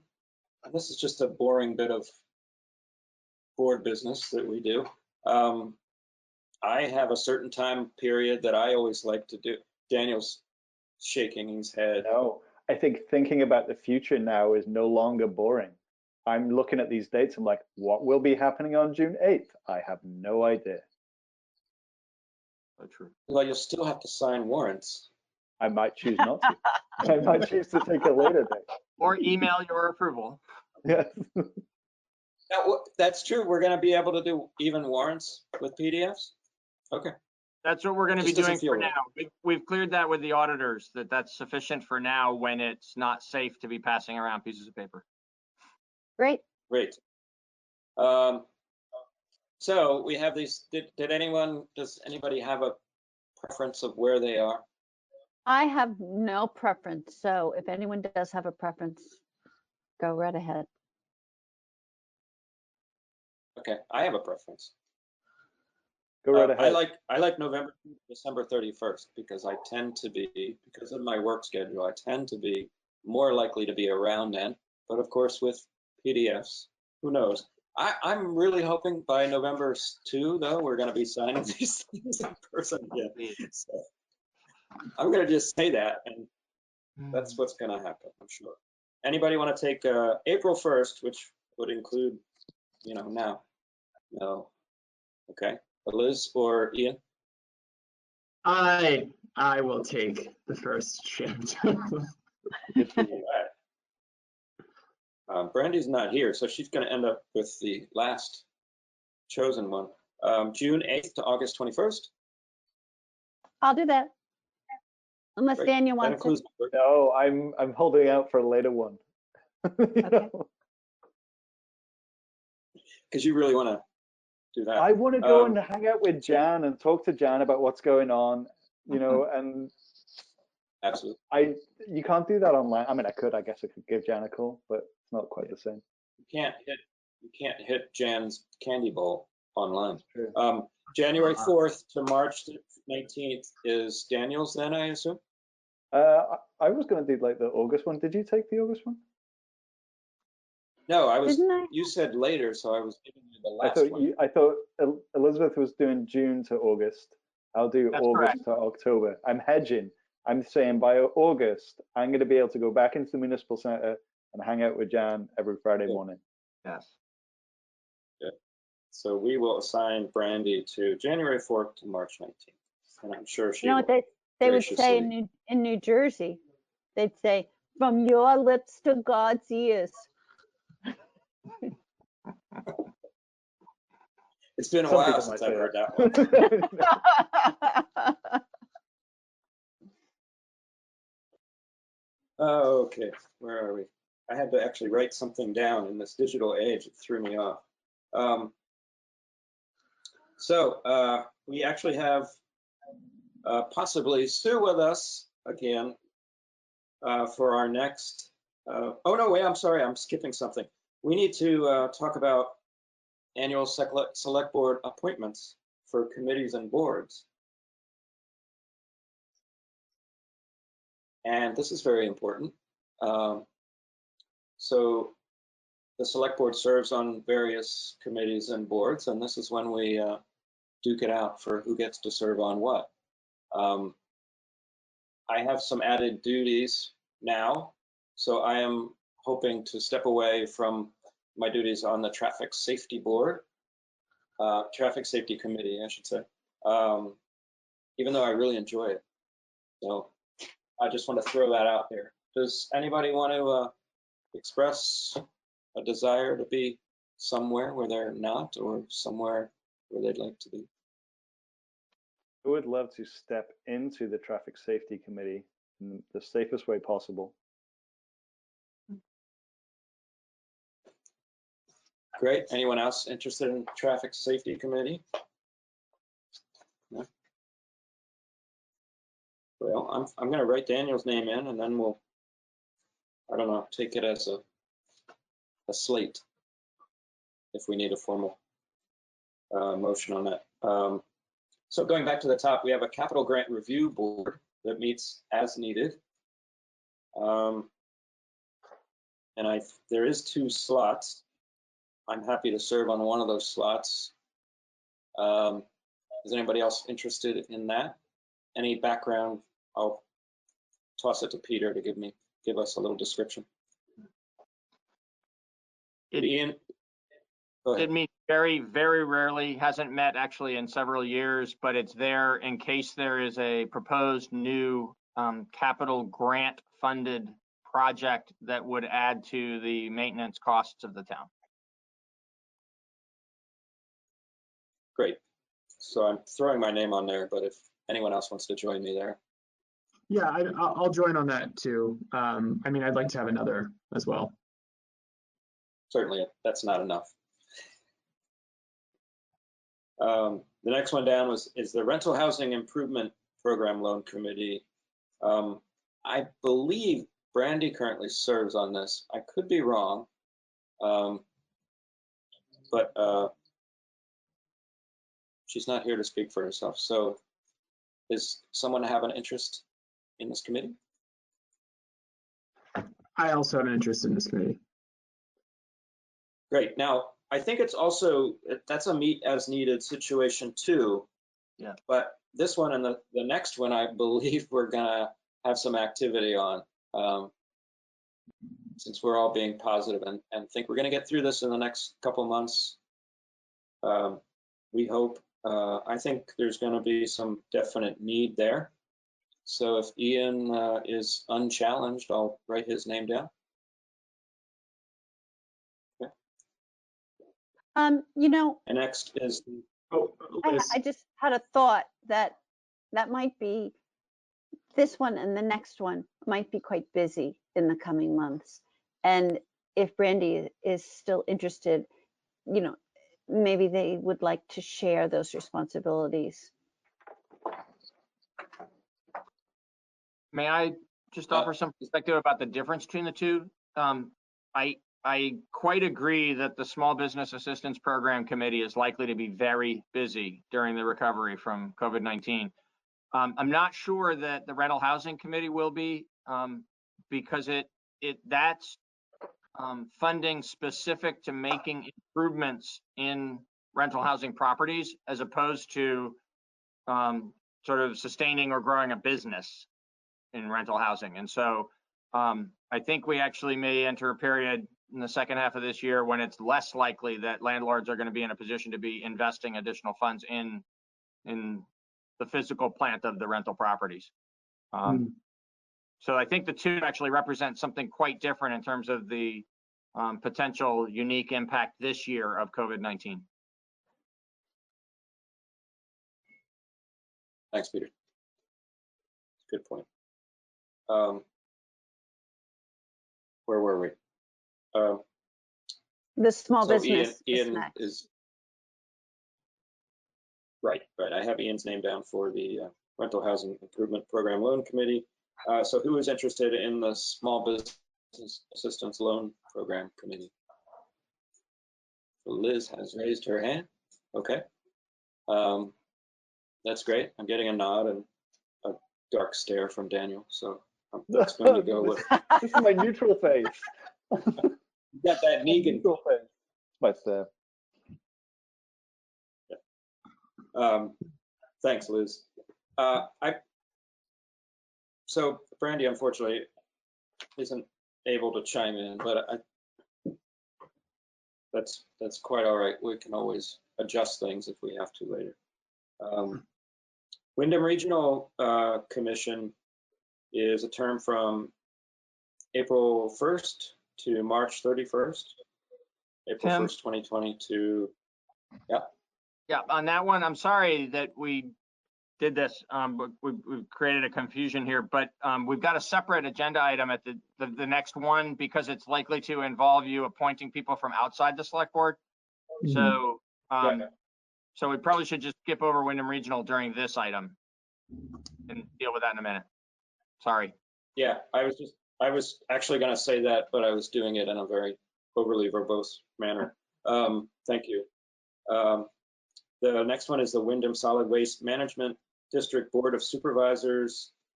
If memory serves, last year we elected Patrick to serve on that, and he's been serving very well and faithfully. So if the board wants to continue in that manner, that can happen. And there can also be a board member backup, which might be a nice thing if somebody feels lightly used. Could be me. Could be Brandy. Or if anyone waste wants to just draft Brandy. I thought Peter. Yeah, we could draft Brandy and see how she feels about that. Backup in the past. It's been done multiple ways. There have been select board members as member. There's been select board members as backup. Patrick has been the backup when it's been a select board member in the primary role. And he was the principal person this past year. I honestly don't remember whether I was backup this past year or whether a select board member was. Patrick attended all of the meetings. So it's really sort of, if you have a particular interest and you'd like to be involved in the regional solid waste decision making, it's an opportunity for a board member, but it's something that Patrick has expertise in and has represented the town well in if you prefer to delegate it. I think my time would be wasted. Be a solid waste of time. Yes. Well, I think since Brandy can't speak for herself, I don't think we should draft her for that. We'll just go with Peter as the alternate. Does everybody feel okay about that? Yes. And at the bottom of the sheet is a good reminder note that all board members are ex officio members to the Board of Civil Authority and the Board of Abatement. I just wanted to point out that the Board of Abatement might be very, very busy. Yes. This year. Yes. Because of challenges paying property taxes. Yes. Absolutely. Yes. Yep. So, board, just Ian, so you know, we are always included on Hillary's emails for those meetings, and it's always encouraged that we could make it. I've made a few, but I haven't been able to make all of those meetings. It's great Well, when you we know, can, though, because Ian's an old hand at that. go ahead, listen. I said Yeah. Ian's an old hand at that. As a justice of the peace, I've had the opportunity to sit on the board of abatements and the board of civil authority. So yeah, I would definitely encourage all of the rest of the select board to be there. Yeah. It's very interesting. Yep. Great. You hear that, Daniel? Be there. Oh, I've been. There was a difference of opinion, like in past boards, about whether or not the board should serve. But I do believe if it's possible, it's the right thing to do. Any other comments on that?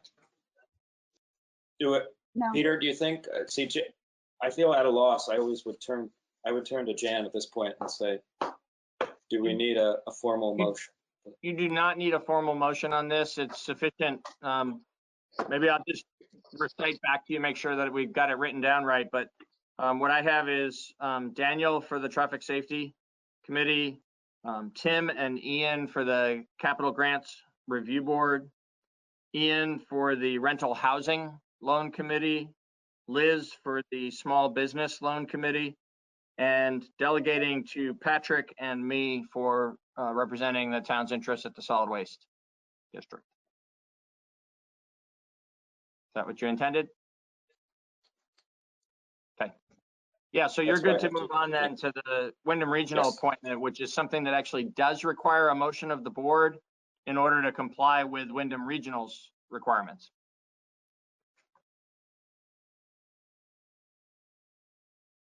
Great. And I don't know if Sue's still on. We don't absolutely need you, but Oh, can you here hear she me? is. Always need Sue. Sue. Yeah, yeah. Sorry to make you I'm hang still on, here. and sorry if I'm breaking up, but okay, thank you. Do you want to fill us in? Sure. So for the past year, myself and Tom Mozakowski, who is a planning commission member, have been the Wyndham Regional Commission appointees for the town of Brattleboro. We're both happy to continue serving. I sit on a couple of their different committees, Brownfields and their planning coordination committee.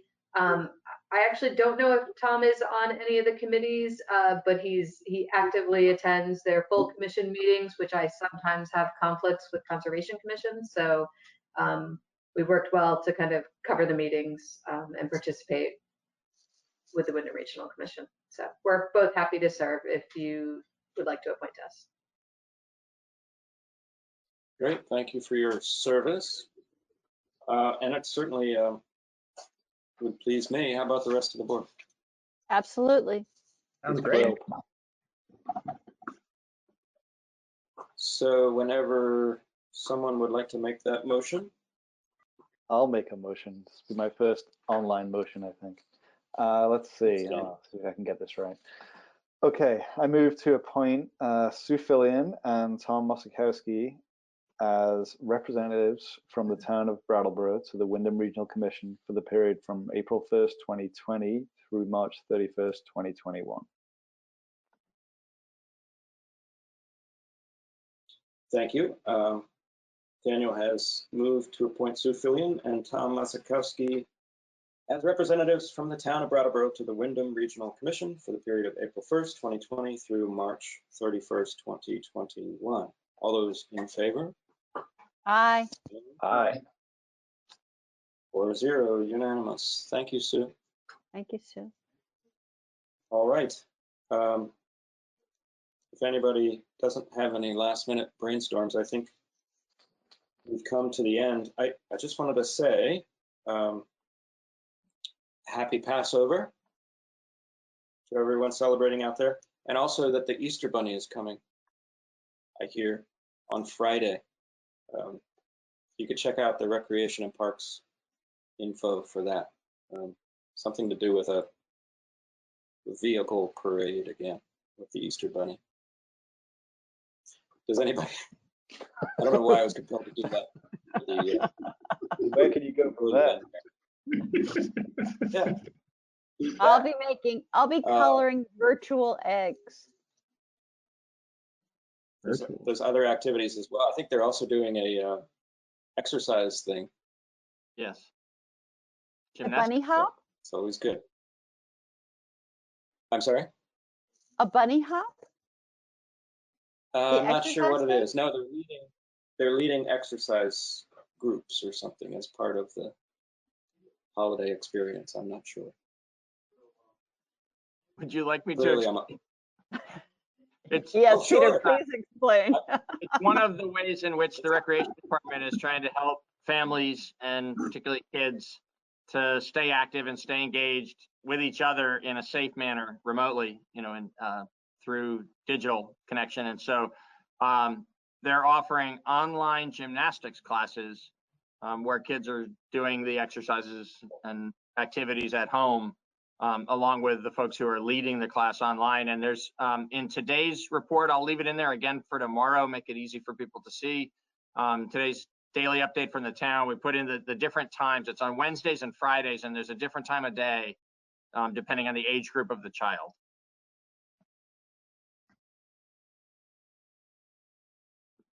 Well, I did read in the news today. It's not directly related to Easter or.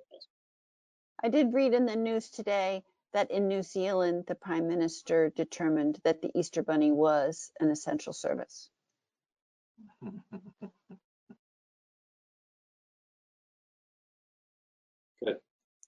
Good. Candy is essential. We all know that. I guess on a Daniel has more something to say. serious note, I mean, this is Holy Week, and many of our congregations, well, all of our congregations are now happening online. And from the clergy that I know, this is a really powerful and also really challenging moment. People's Passover Seders will happen virtually. That's really hard. People's church services are happening virtually. And I don't know. I mean, I guess that's just another kind of wrinkle in this moment.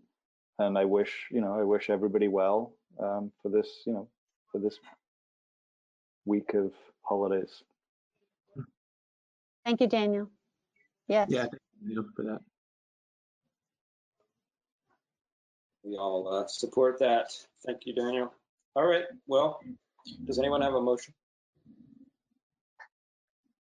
I'd love to move to adjourn. What do you think? All those Two in hands favor up. of adjournment? Aye. Aye. Aye. Thank you. Good night. Thank you, everyone. Aye. Thank you.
Hey, everybody. Can you hear me? Hello, Ken, you're shaking your head. Thank you. I got Ken, Dana West, Mark. We have Austin and Brian from BCTV. We have Dana West, Lori Langevin is our assistant business manager. At Leland and Gray, we have myself, Bill Antone, and Lori Garland. And I think Beth from Wyndham was on somewhere.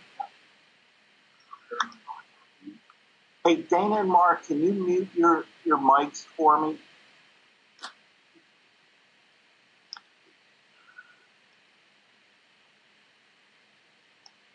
Anji is coming in. Oh, I gotta use my, this is not a touch. No. Anji, are you there?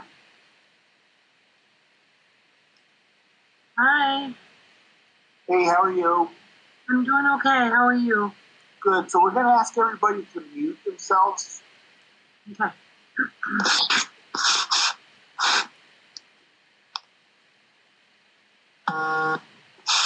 Emily, how are you? Oh, I gotta admit you. Emily, are you joined us? Hello? Hello. Hello. Hi, Emily. Are you there? I had to unmute myself.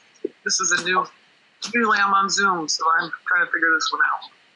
Okay, so after you unmuted yourself, we're gonna ask you to mute yourself again. Got it. Peter Barris? Peter Barris, can you hear me?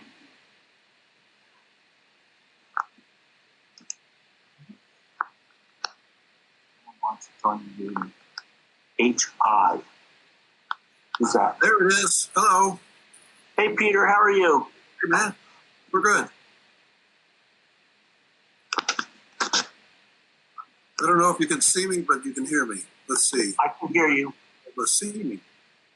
Hi, Peter. Hey, if you could mute your mic for us. Will do. I see Al joined us. Dana, can you mute yourself, please? Trying. Okay. Who's David H? Hi, David. Oh, from Marlboro. David, you're here? Can you hear us? Joe Winrich is here. I am. I don't see Dan MacArthur. I see Al Clausen. I see Joe. Hi, Joe. Who's a cookie? Oh. Lisa Harris. Lisa Harris is Marlboro. I'm sorry. Lisa Harris, are you there? Gilson, Leanne Gilson. No, Leanne Gilson, are you there? Thank you. If you could mute yourself, please. Thank you. You did. Peter and Beth. Peter and Beth McDonald is on. Lisa Harris. Somebody said Dan MacArthur's on. I'm on. I don't see myself. I believe that I've signed in, so it may come up soon. Okay, I hear you, Dan, so you're there. How about Doug? Dan or Dave? Yeah, Doug had to take a leak, but he'll be here when he's done. Okay, is he with you? No, he's home. Oh, I wondered how you knew that. Well, we just finished our previous meeting. Okay. Thank you, Dan. Hey, if you could mute your mic, I would appreciate it, sir. Is Rick from River Valleys on anywhere?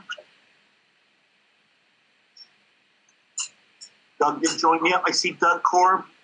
Hi, Doug. How are you? Rich, I'm on. Who's this? Beth McDonald. Yep, I got you, Beth. I'm on, Ridge. This is Mike Foley. Mike? Okay, so West River, all your West River people are here. Bill, you're too close to Rich. You have to help me be technologically. I saw that too. Hey, is Allison from Stratton on? or Rick Thorpe from River Valleys? Okay, so we have 6, 7, 8, 9, 10. We have 13 people. If I miss you, let me know. But what I see is I have Joe, Emily, Al, Mike, Ken, and Leanne from West River. I have Anzi and Beth from Wyndham. Marlboro, I have, pardon? It's Antia. Angia, okay. I'm going to always say it wrong, so you keep correcting. And then from Marlboro, I have Dan, Doug, and David as the voting members, and I have Liza as a member. Celine Romo. There should only be 2 voting members, correct? You have, oh yeah, there's only 2 voting members, you and Doug, right? Me and Dan. Yeah, you are Doug, you and Dan, okay. Yeah, Doug and Doug. And then from River Valleys, I have myself and Mark. And then we also have 2 people from BCTV, Austin and Brian. Dana West was a non-voting member from West River. I know he was having trouble muting himself. I don't know if he's still there. We have Peter Barris, who's going to be recording secretary. We have Lori Garland and Bill Antone up here with me, and then Lori from the central office. Is there anybody I missed?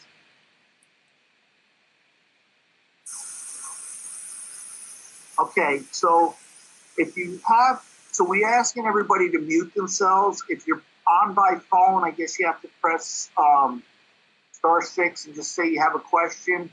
If you're on computer and you want to ask a question, you can unmute yourself and then we'll be able to see you and we'll recognize you. It's, I guess some of you, Joe, you've run a couple meetings like this, so it's not impossible, but bear with me because I still have my flip phone. So if you guys are ready, we'll get going. Doug Cord needs to mute. Doug, can you mute yourself? I can't find the button. You can mute me. We don't know how to do it. So it's not just me. So I think we got everybody covered who's here. If I see somebody else come in, we'll recognize them when we go there. The first thing we had. Rich, go ahead, Joe. You should be able to mute them by clicking on their name and then just muting them, because as the organizer, you're in control. Okay, well, Bill and I got to get close.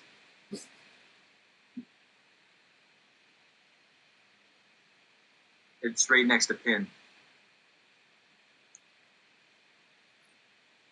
Doug figured it out. Good job, Doug. Okay. So the first thing we have is correspondence. So the first thing on the correspondence, everybody should have gotten the cabinet report from Bill. And unless, I don't want to go through it or read it or make Bill rehash it, but if anybody has any questions or any comments, can they let us know?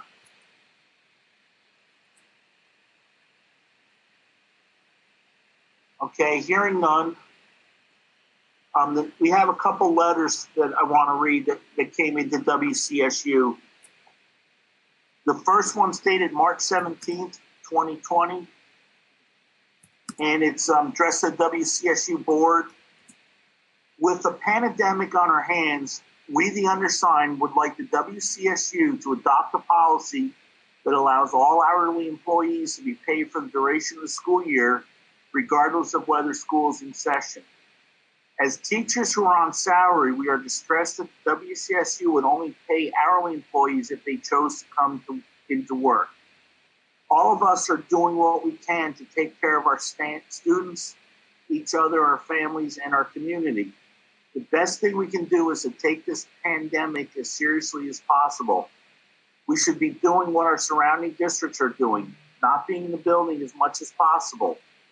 We should be in our homes practicing social distancing.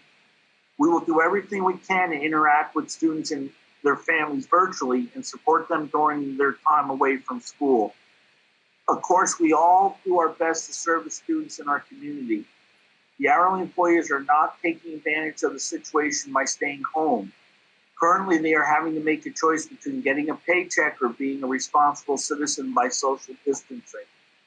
We would all rather be working with our students and fulfilling our contracts in the traditional and expected way. However, we are in a pandemic and flexibility of expectations is a must.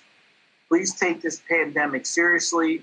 Please take the federal government's request seriously to limit gatherings of 10 people.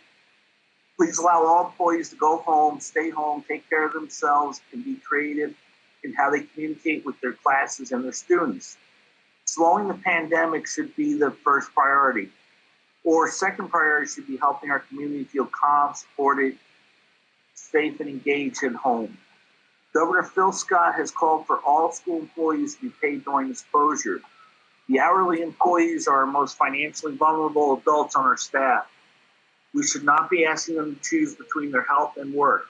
We have a moral and ethical obligation to take care of them in this time of crisis. Please take the necessary steps to be the kind leaders we know you can be. Please allow all employees to work from home in the capacity they are able and pay them to ensure that they will be able to weather the economic fallout of the public health crisis. Michelle Bostrom, Pat Brandley, Fiona Creed Chevalier, Jenna Colacino, Brian Cuttings, Suzanne Alf, Suzanne Gunther Moore, Michael McKinney, Jason Gragan, Heather Sperling, Joyce Van Tamlin, and Kate Coleman.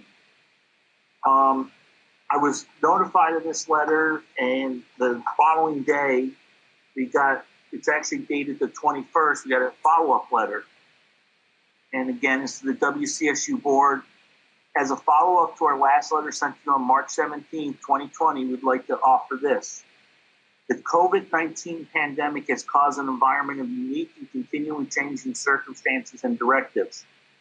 Since the last letter was crafted, we feel that the potential issue of our educational support staff being required to go into the school building and other public places in order to receive their hourly pay has been resolved.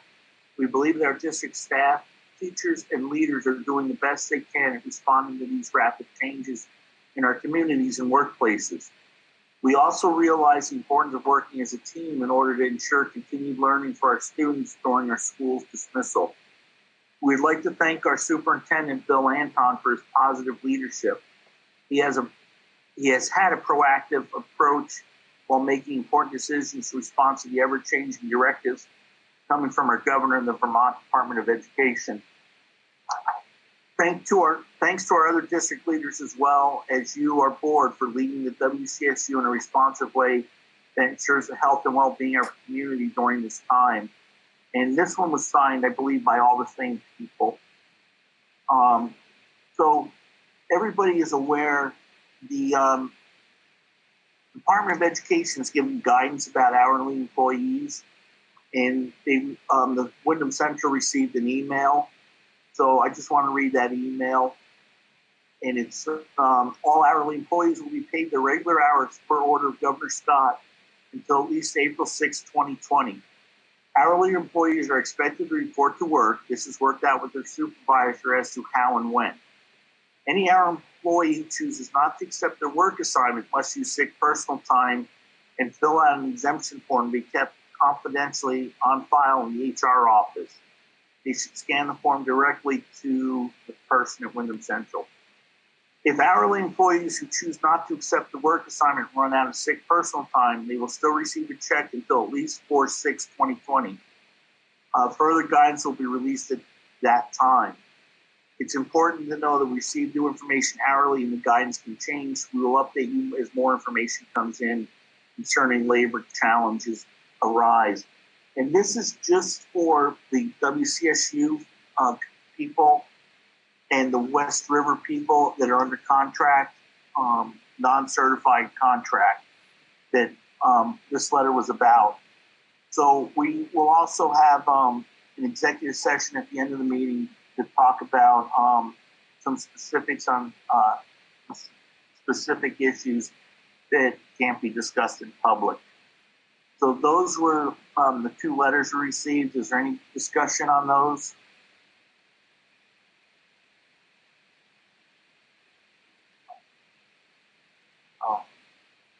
Are we all set to move on then? We're set to move on. Thank you. Okay. That's the one thing that's a little hard with this. I can't tell what everybody's doing. I know some of you are sitting at home drinking a beer. Number 4 was review and revise agendas may be advisable.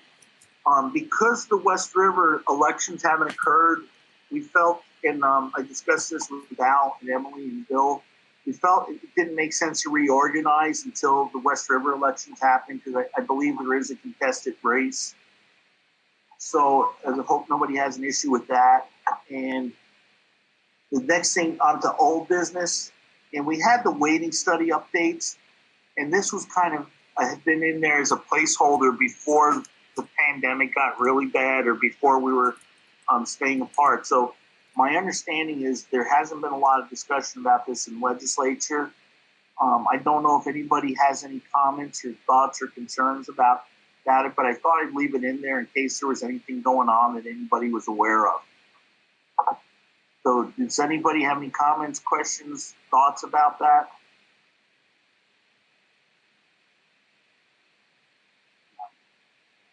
Oh, you have to put it in the chat if you want to, and then you can unmute yourself.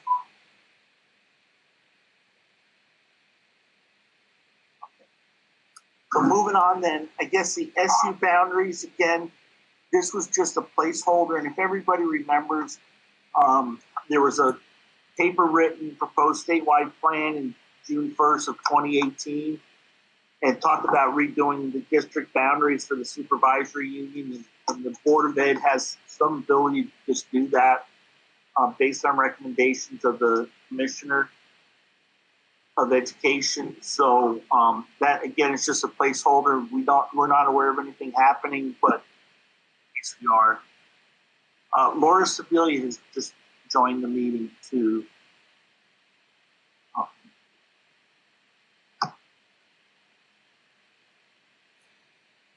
Okay, so under new business,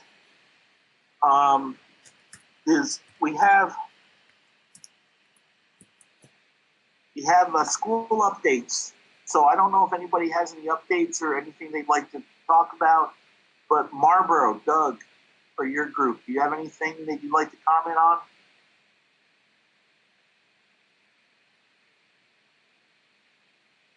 Yep.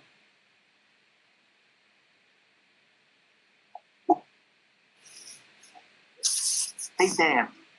Yes, I agree with Doug. He chats in saying nothing of note.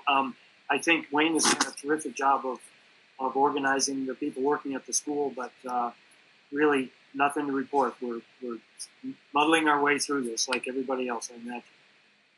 Hey, Dan, while we've got you unmuted, between you and Mark, is there anything from the SBA going on that we should be aware of? You know, Mark, you can weigh in on this also, but they also are in crisis mode, essentially. They're just trying to keep people up to date with what's happening one place or another.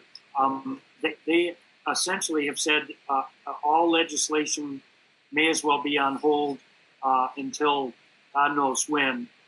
They're trying to pass legislation now that makes it possible, for example, for West River to hold its upcoming elections and things like that. So crisis mode, both at VSBA and at the legislature.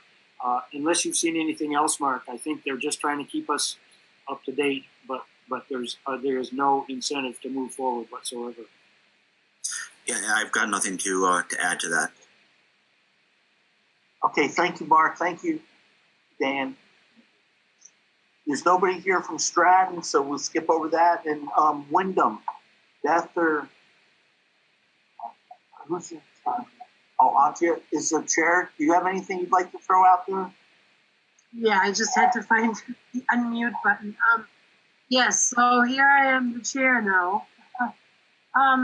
Wyndham's budget did not pass, as you probably all well know. And there is a tentative date to revote on the budget, which we have changed and brought significantly down for April 18th.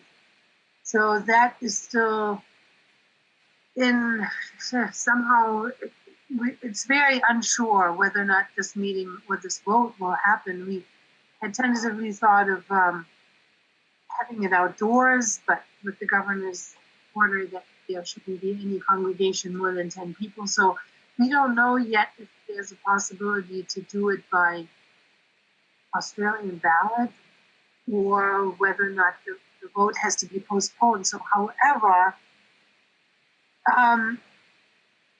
even if we don't have a vote or if the budget gets voted out or not voted at all, the state would mandate a budget for 87% of last year's budget. And so in knowing that, the Wyndham board just recently, actually last week, signed the teachers' contracts. We had down to just having Mickey Parker Jennings as our only teacher, being supported by Sarah Wunderly. I'm not quite sure how to pronounce her last name. Anyway, so the two of them, with the aid of services from the WCSU, will be teaching the Wyndham School for this coming year, which was approved by the superintendent, and we're very excited about that option and to have brought the budget down to below the penalty threshold. So that's where Wyndham is at right now, so we're all kind of in limbo. Beth, I don't know if you have anything to add to that. That's pretty much the news from Wyndham. Hearing nothing, I think I'm going to mute myself again. Is that okay? Yes, thank you. Does No, any I'm questions? good. I'm good. Thank you. Yep. I'm totally behind you. If I can add one thing while I'm still unmuted, since Laura is here right now, Laura Sebelius, I wonder if she has anything to add to the dating study, if we can sneak that in or at some other time, because she's here now and she's very involved in that topic. So if at some point we might ask her to comment on what may be happening on that waiting study front, that would be really great. Thank you so much. So what I was going to do, if it's okay with everybody, is under River Valleys, I was going to let Laura speak on behalf of River Valleys as to what's going on, and then I thought she could cover the waiting study too, if nobody objects. I see, Doug, you try to type something in. Were you trying to get a point across, or? No, Rich, I was just trying to share with Anjay that the Secretary of State just issued budget revote instructions, so she should read that. I tried to post them. But she said, it basically says if you're facing a revote of your budget, there's no time frame in election law in which the budget revote must be held. So there's an email that came out from VSBA today she should read. Okay.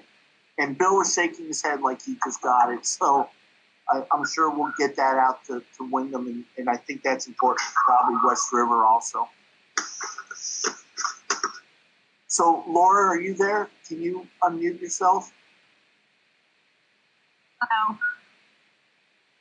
So can you do a report on what's happening at River Valleys, and also we had the waiting study earlier just before you signed on, so I thought we'd let you kind of talk about River Valleys and then talk about the waiting study. Yes, I'm going to try and pull the pieces of River Valleys out of my head, because I'm trying to remember the last time that we met. I think we met in person the last time we met, right? Yeah, it was the middle of March. It was our last regular March meeting. Yeah, and I think we had some discussions about connectivity. We were talking, of course, that's the thing that sticks in my head. And some staffing changes, hiring of some staff. Oh, look, there's two things. And I think I don't know if there's anything else pertinent that I should put in there. We did talk about the waiting study and the town of Dover's focus on that and thoughts on that. Here's what I would have to say about that. I think right now, with all of the uncertainty, we're looking at what I've been hearing legislative leaders say is we need to be looking at budgets in the, maybe 3 to 4-month time frame, and perhaps coming back and doing another budget until we get a sense of the revenues.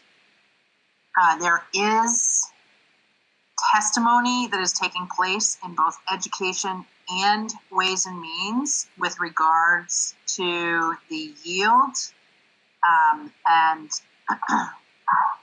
I think that is definitely worthy of looking at. I think we need to remember that sales tax, all of the sales tax goes into the education fund, so I think we're not clear on what is going to happen there. With regard to the weighting study, I think it would be inappropriate right this minute to try and be as forceful as I had intended, but the Senate did take action. I think we'll get some pretty significant pushback on doing anything with the weight. It would be my intention that to let a 3-month, I don't know how we would do a 3-month yield. So it would definitely be my intention to try and push for some of the Senate's language, which I, prior to this found to be completely, really, well, not completely, but really unacceptable. It's just looking for a study to come back next year. But it feels like we need to take some action to acknowledge that we had an inequity going, and this situation now is exacerbating it. I've been spending most of my days this week on the connectivity issue. And so that's another highlight for all of us on rural and poor students and the inequities they're facing. So I don't think we can, I think we have to monitor, watch what's going on. I mean, it's great. If you haven't been on the legislative website, you can, all of the hearings are now streamed on YouTube. So you can literally go, if you're bored or lying awake at night and fretting, you can go dial up at 1 a.m. And if you have connectivity, you can dial up at 1 a.m. and look at the YouTube video for the hearing that was had. So short-term pause. Yeah, Doug, I agree, Doug. It's this, but I think so many things are being highlighted right now. And I also think this whole situation is going to, there's no way this situation is not going to radically change how we think about education in the state. So, Laura, can you just say what Doug said too, so everybody, maybe somebody missed it? Doug said, here, something along those lines. Here, this situation is only going to worsen the inequity. Okay.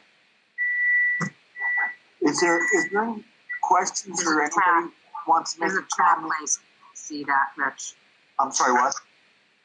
There's a chat window that can be opened up and you can see where people are commenting. Well, I could just make a quick comment, Laura. I don't want to take up too much time, but I just feel like any relief packages that the state's thinking about might factor this in. Could it not? In a change? I mean, in terms of at least the towns that are going to be, the districts that are known to have been, basically, underfunded for 20 years. I mean, why would? So here's what I would say. I'm gonna interrupt you just because right now the whole legislature is operating remotely. So, and I don't know if Emily's on or not, but it's my sense from the messages that we've been getting from the speaker that it's her intention. We're also going to be voting and debating remotely. And I want you to think about trying to manage that conversation, those of you who have witnessed debate in the House for 150 people virtually. And so it's my sense that we're going to be going real slow, and anything that is contentious is not going to be taken up, which is why I'm suggesting we would have to at least point to the Senate legislation. That does not mean that towns cannot act, in terms of trying to seek some legal remedy.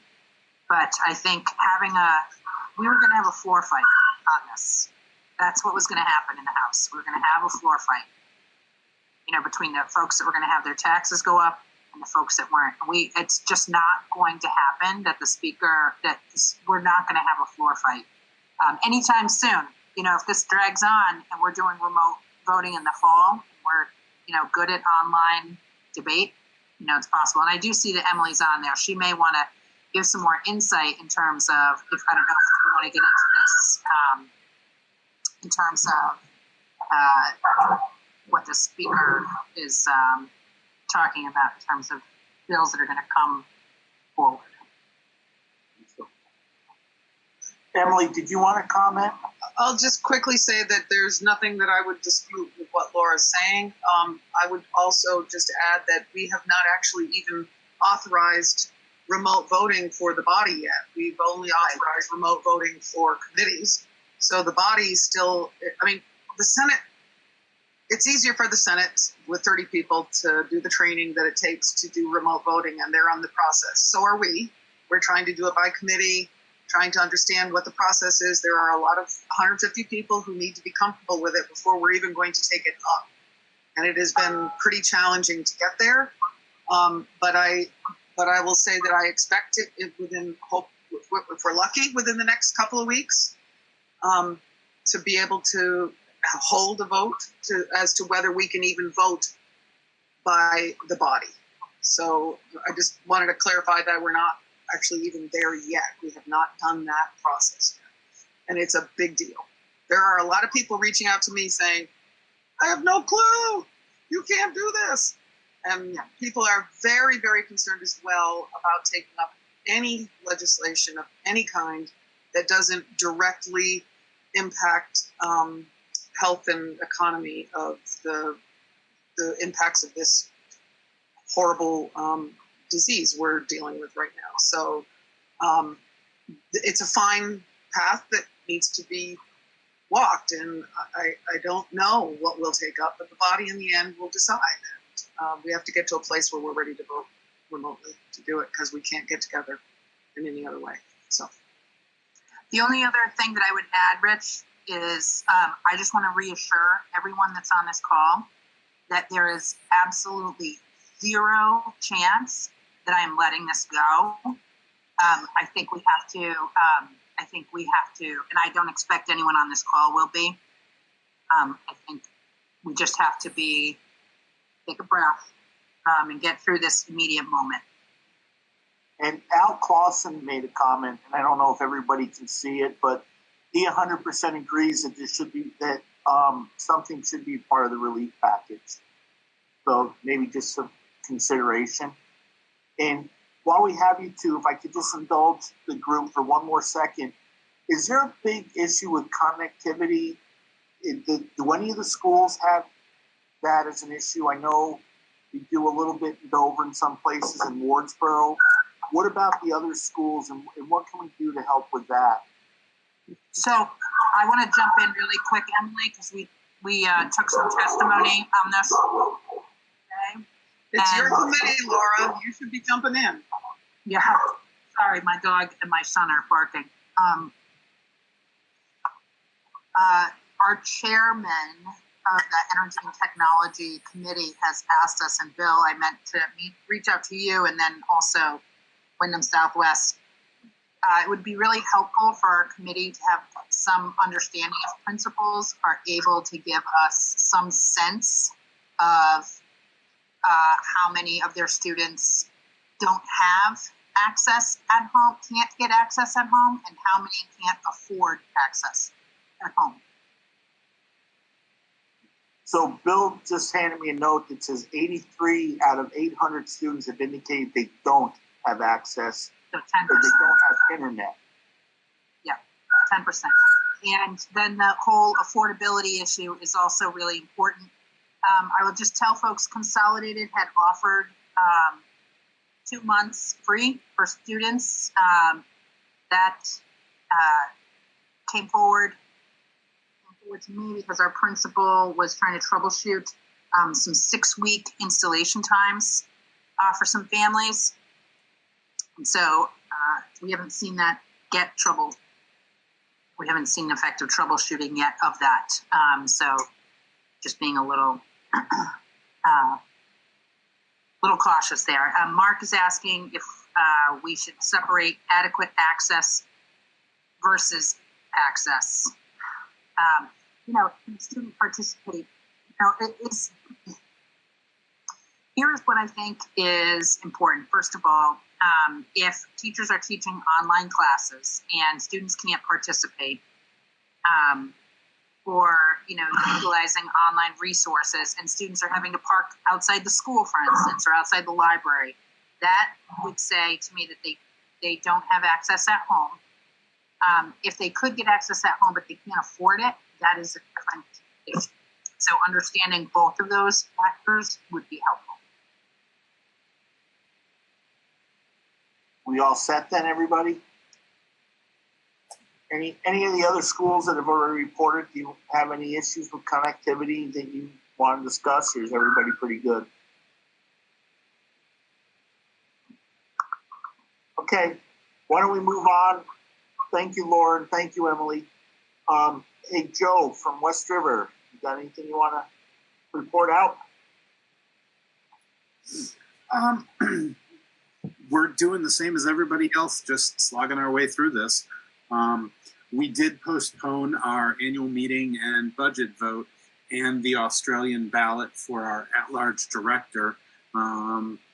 Right now it's set for May 5th and May 6th, but depending on how things go with coronavirus, we have another 40-day window to push it back until the end of June and still get it voted ahead of the July 1 deadline. But I had seen that email from Doug, or that Doug had shared, saying that we may even be able to go beyond that. Other than that, I think our principals and administration is doing a pretty good job. I actually got to speak with some teachers last night, and they were giving some feedback about how things are going. And I've talked to a few kids, Girl Scouts and things, because my wife is the leader, and they're getting through it. They actually miss school, which they're all surprised to hear. But it's working. It's working. Okay, thank you, Joe. Anybody any questions for Joe? Or okay, moving right along. The audit. So Wyndham Central hires RHR Smith and Company. What we've always been told in the past is you want to look at the letter from the auditors. And if you read their 2-page letter, which was dated March 17th, it talks about planning the audit and during the audit, the comments they made. So basically, district-wide, there was they commented on I-9 compliance. While performing the audit for the above-mentioned year, it was noted that several of the I-9s that were selected for testing were either missing or not filled out correctly. It's recommended that central office review their I-9s to ensure all employees that have I-9s that they're in compliance with federal guidelines. There was an issue with the Leland and Gray year-end accounts payable. While performing the audit for the above-mentioned year-end, it was noted that there was an accounts payable posting that was posted twice. Adjustments were made to correct this posting. It is recommended the client review their year-end balance sheet to ensure that there are no duplicate postings and that all numbers are properly stated year-end. In Townsend, there's a student activity fund that was noted, and while performing the audit for the above-mentioned year-end, it was noted that there are several reimbursements made out of student activity account to a single employee equaling approximately $14,000 over the course of the fiscal year. It is recommended that the student activities be brought into the central office in order to monitor the activity and reimbursements that are being made. And I can tell you for these 3 items, it's very minor. The first audit I remember seeing in Dover, we were 20 pages of recommendations. So I think, Lori, it's a really good indication of the good work you guys are doing. Do you want to comment to any of them, or you can talk? Sure.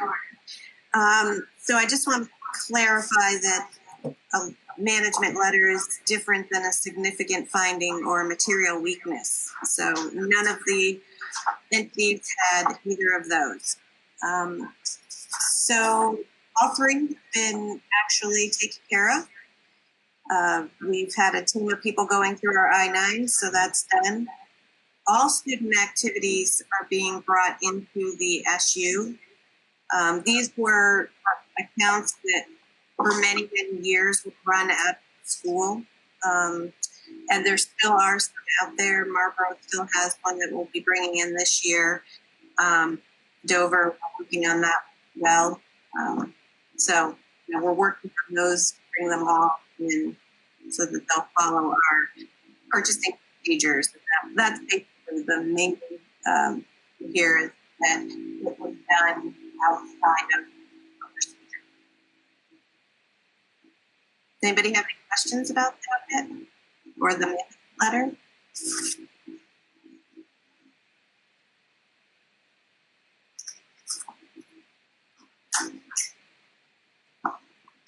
Okay, thank you, Lori. Oh, so, thanks, Lori. You got to thank me too, Lori. Somebody else. Okay, so moving right along. The audit is available if anybody wants to read all. What was it? 76 pages, I think, Lori. So I didn't make copies of it, and I didn't print the whole thing. But if you want it, Lori will get it to you.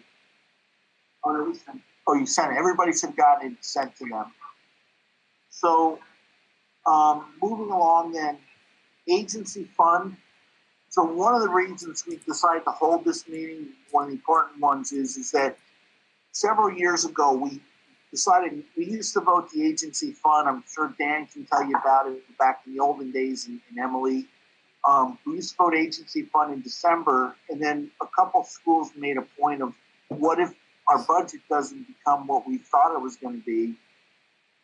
Should we not vote the agency fund until after town meeting? So in case there was a reduction in the budget at town meeting, the schools could adjust maybe some agency fund items. So that's kind of been the standard probably for the last 18, 20 years. So the problem is if we don't vote the agency fund by April 15th, then the central office can't issue contracts until they know that we intend to fund that. Excuse me. So that's why we had the agency fund. We had to have the meeting today to discuss agency fund. So if there, I believe, Lori, can you mute this? I feel like I'm echoing. You are muted. Okay, so if everybody would just, if they have their agency fund paperwork, and if not, they're looking for an agency funding, $2,409,178. Everything had been discussed, should have been discussed by the administrators bring to Bill what they're looking for the year. And then it should be discussed with all the boards, so it shouldn't be anything new to any of the boards. So hopefully, if there's any questions, somebody can just unmute themselves and ask a question.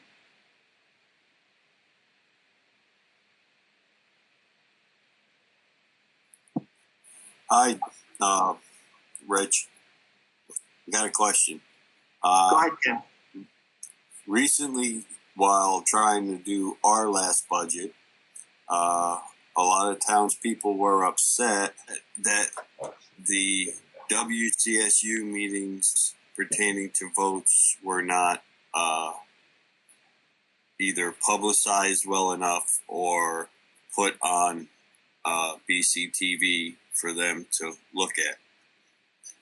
So apparently, I think in the future we should have those budget meetings televised, is a suggestion.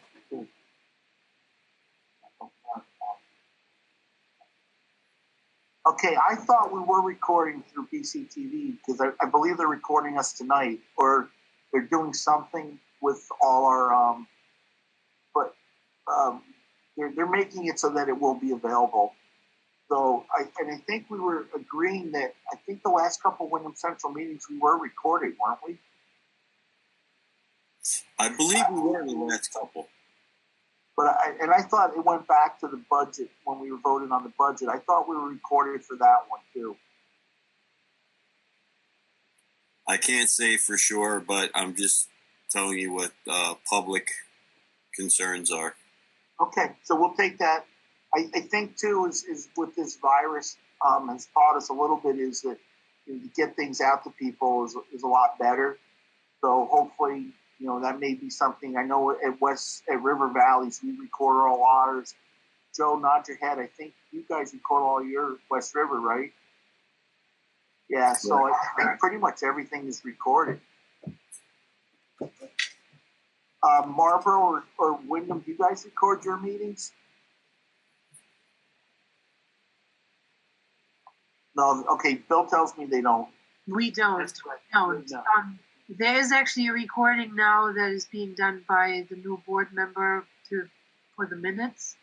He records everything to write his minutes from that recording, but we do not officially record our board meetings. Okay. And Doug Korb said we don't. We Zoom and allow people in. Go ahead, Dan. Yeah, that's exactly right. So as of now, that'll be the way it is. In the past, we have not recorded. So Ken, I think that's a good point. And then, like you said, the more we can get this out, the less there should be shock with people. So is there any other questions or discussion about agency fund? Thanks, all. Ken, since you're unmuted, do you mind making a motion for us? I'll make a motion that we approve the agency fund in the amount of, I'm sorry, I don't have it in front of me, $2 million and change. $2,409,178. That sounds good to me. Dan MacArthur, second. Okay, so we have a motion by Ken and Dan seconded. Peter, are you all good with that motion? You got your numbers?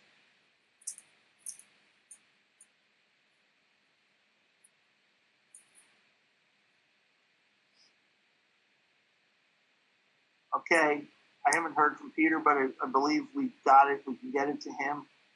Is there anybody that'd like to make any comments before we vote?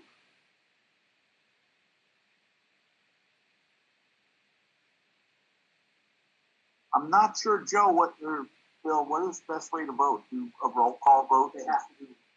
Okay. Okay, so if everybody's ready to vote, Ken, you look like you're suffering, so I'll let you vote first. Aye. Okay, thank you. Joe?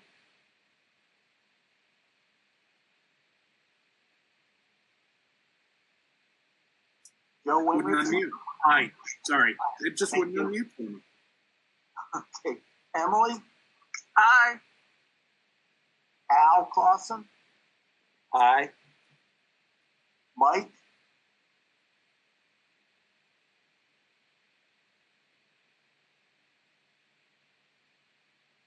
See, Mike was in and out a couple times. Mike?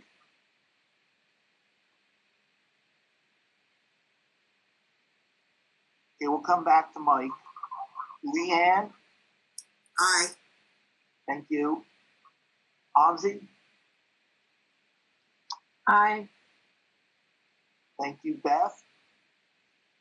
Aye. Dan? Aye. Doug?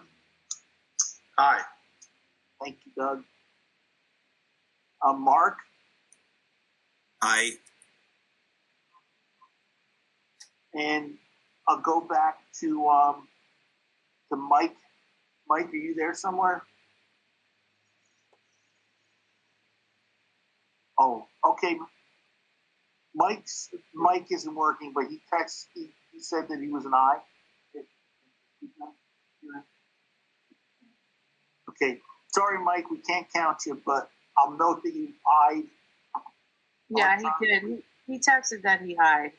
Yeah, Bill's saying it doesn't matter if the Secretary of State's saying that we need to hear him say aye. But that's okay because the vote carries unanimously. So good job, everybody, on that. The next item is we have the minutes from the February 10th meeting. and I believe that was sent out with the packet. And if I could get a motion to approve. I make a motion to approve the February 10th meeting minutes. Thank you, Ken. Do I have a second? Dan, I'll second it. Okay, Dan seconded. Again, I guess we got to do a roll call vote on this too. Okay, sorry about this, guys. Let's do a roll call vote. Joe? Aye. Emily? Aye. Al? How about now? Can you hear me say aye? Yes, Mike. I'm going to put you in for a vote yes. I saw you left us for a minute. Sorry about that. So will you vote for the minutes too? I will. Okay, thank you. Al? Aye. Sorry. Nope, thank you, Al. Ken? Aye. And Leanne? Aye. Angie? Aye. Beth? Aye. Dan from Marlboro? Aye. Doug? Aye. Mark? I abstain. Okay, so it's unanimous with one abstention. So that takes us through the minutes. Is there anything that I missed? Does anybody have any comments before we go into executive session for a legal issue? Back to the reorganization. I know you didn't want to reorganize WCSU. You're going to wait until possibly into the next year after July 1st for West Rivers. People are sitting on that board now who I believe have the authority to make that vote now. I don't know. I haven't been part of the discussion, but it is. I'm just wondering, bringing that back up. I was 5 out of 6. Okay, so 5 out of the 6 that serve on the Super Board or the Wyndham Central are not up for re-election. The only reason I thought it would make more sense was that because there was going to be an election, it's usually after elections that we reorganize, after everybody's elected. I guess I would say whatever the board feels. I mean, if they want to reorganize, I don't know if I would do it tonight because we actually didn't warn that we were going to reorganize. Now, some people could argue that we talked about it, but we said it was going to be postponed. Joe, go ahead. Rich, our board, the West River board, won't reorganize until that election's held. So even though only one of us that serve on this board is up for re-election, there may be some turnover in the representation on this board just because of the reorganization. Unless there's a real need to reorganize, I'd just wait. Okay. Dan, does that make sense to you? Yes, as long as the current situation means that we have people in place. Those terms, as I understand it, will go until such date as we reorganize. There's no termination. Yes. So it's usually once the elections are done, that's when you reorganize and everybody starts from square one. We just felt that since there was one board that hadn't got to vote yet, that it would make sense not to try to reorganize. And that was a discussion I had with Emily and with Al. So it was hard to decide if we should just do it, or it kind of almost felt like I was just trying to become the benevolent dictator. But I'm extending my term. So, but it was just, that's just. Let's let it go. Thanks. Okay, thank you, Dan. Rich, I do have a question. Yep. I don't know if this is the appropriate place to ask it or not, but a question of Bill. What are we doing as an SU to protect student privacy with online conferencing, especially in regards to Zoom, which is a disaster when it comes to privacy? How about, since that's kind of off the key, it's not something we had on the agenda. let's ask Bill to give us something, send us something at the end of the week about that, if that's okay. Yep. Because he has a technology person too that's probably a little more up to speed. So if everybody's okay, but that's a good question, we'll ask Bill to send something out to all the boards. Thank you. Okay. Joe, did you want to say something, or were you just scratching? Oh no, I just touched my face. Okay.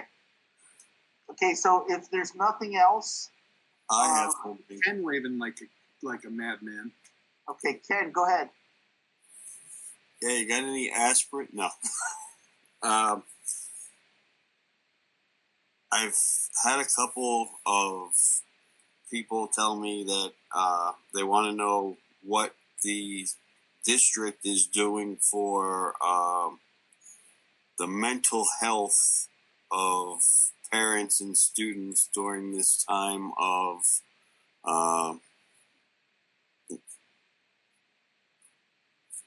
stay-at-home schooling, because apparently it seems to be a big issue with a lot of agencies. And what do we have in plan? What plan do we have to assist in that? Okay, so what is the district doing for the mental health for both parents and students during this time, and what do we plan to do? So what are we doing now, and what are we going to do in the future? Right. Okay, so if it's okay, Ken, I'll ask Bill to put that in that same memo about because I think it all kind of works together. That's fine. Just task the administration with letting us know what's going on. Can we get that by Monday? Okay, so we'll get something out he'll get something out to everybody by Monday. We'll send it to all the boards, okay? Thanks, Rich. Thanks, Bill. Anybody else?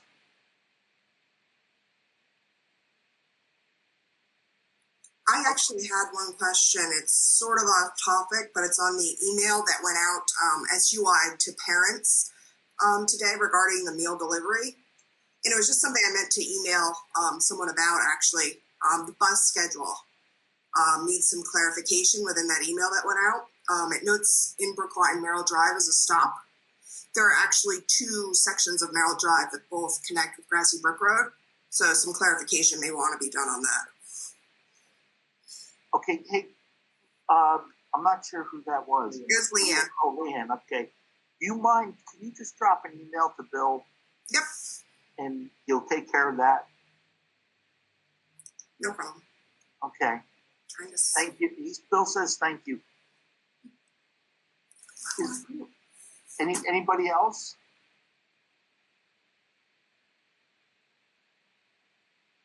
Okay, hearing none, could I get, and I don't know how this all works, so somebody's going to have to explain it to me, hopefully Joe or Bill.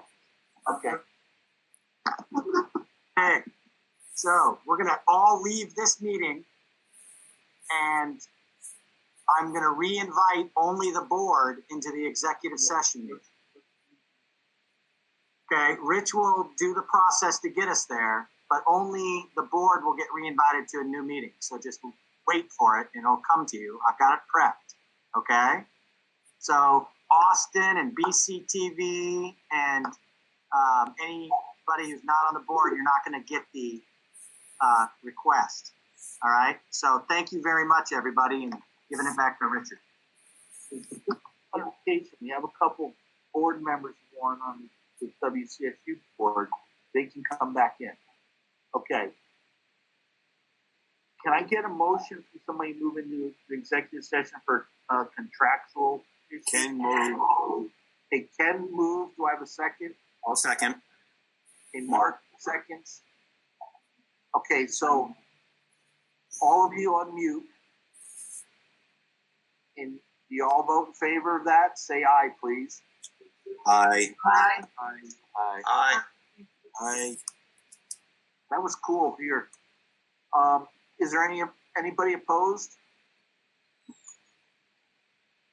Okay, so we are in executive session. So everybody leave the meeting, and Bill's going to invite you right back.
how are we determining non-emergency? Because what we might not think is an emergency might very well financially or safety. I mean, there are lots of things that could fall into that gray area. And so I'm wondering how it is determined and if people have any recourse if they're put in the non-emergency category and feel differently. Yeah, we have spelled out a number of different matters in which the courts should schedule and hear the parties' concerns, including, and I've got the list, and I could send you electronically the administrative order, but there are probably a dozen and a half of these specific matters, including juvenile temporary care hearings, criminal competency when the initial evaluation supports a finding of incompetence and related hospitalization hearings, requests for search warrants when electronic means are not available. These are the kinds of things, and again, there are about a dozen and a half of them that we've specifically identified, but we've also said in this administrative order 49, and I'm going to read the language to you so you understand. It says, notwithstanding the above, courts may in their discretion, et cetera, et cetera. So we've recognized the importance of the discretion of the trial judges in individual matters to exercise that discretion based upon beyond what it is that we've specified. And some of these specifications, by the way, expressly referred to the judge exercising their discretion. But this is allowing the courts, the individual judges, to exercise discretion in matters that they see and that they perceive require court intervention or to be addressed through judicial proceedings is something that we've recognized in the order. Thank you. So my other question is this. We've been, as you know, entertaining having people be witnesses on Skype or other mechanisms.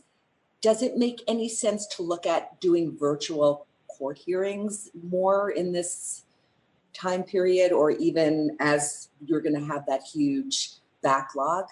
Like, are there? Yeah, right. This is exactly the kind of direction that we're going in. As a matter of fact, on the conference call we had with the judges at noon, Jeff Lower, who's the head of IT for us, was talking about the effort that's being made to ramp up the ability of individual courts to hold video hearings so that their virtual contact can be made. And I think this is the direction that we need to be going. And we all recognize that Jeff talked about it, that we need to be going as fast as we possibly can. And that is what is happening. I can't give you a timetable. Like I say, we are having hearings telephonically right now.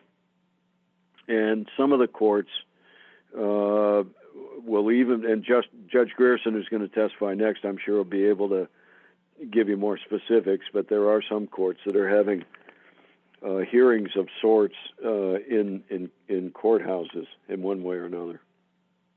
Great. Thank you. Thank you very much. Okay. Great. Thank you for the question. Appreciate it, Your Honor. Thank you. Judge Grierson. Welcome. Yep. Thank you. Thank you. Good afternoon. For the record, Brian Grierson, Chief Superior Judge, and it's good to see everyone. I think the Chief probably said it as simply as any of us could, and that is, since I last saw all of you, we are operating in a completely different world.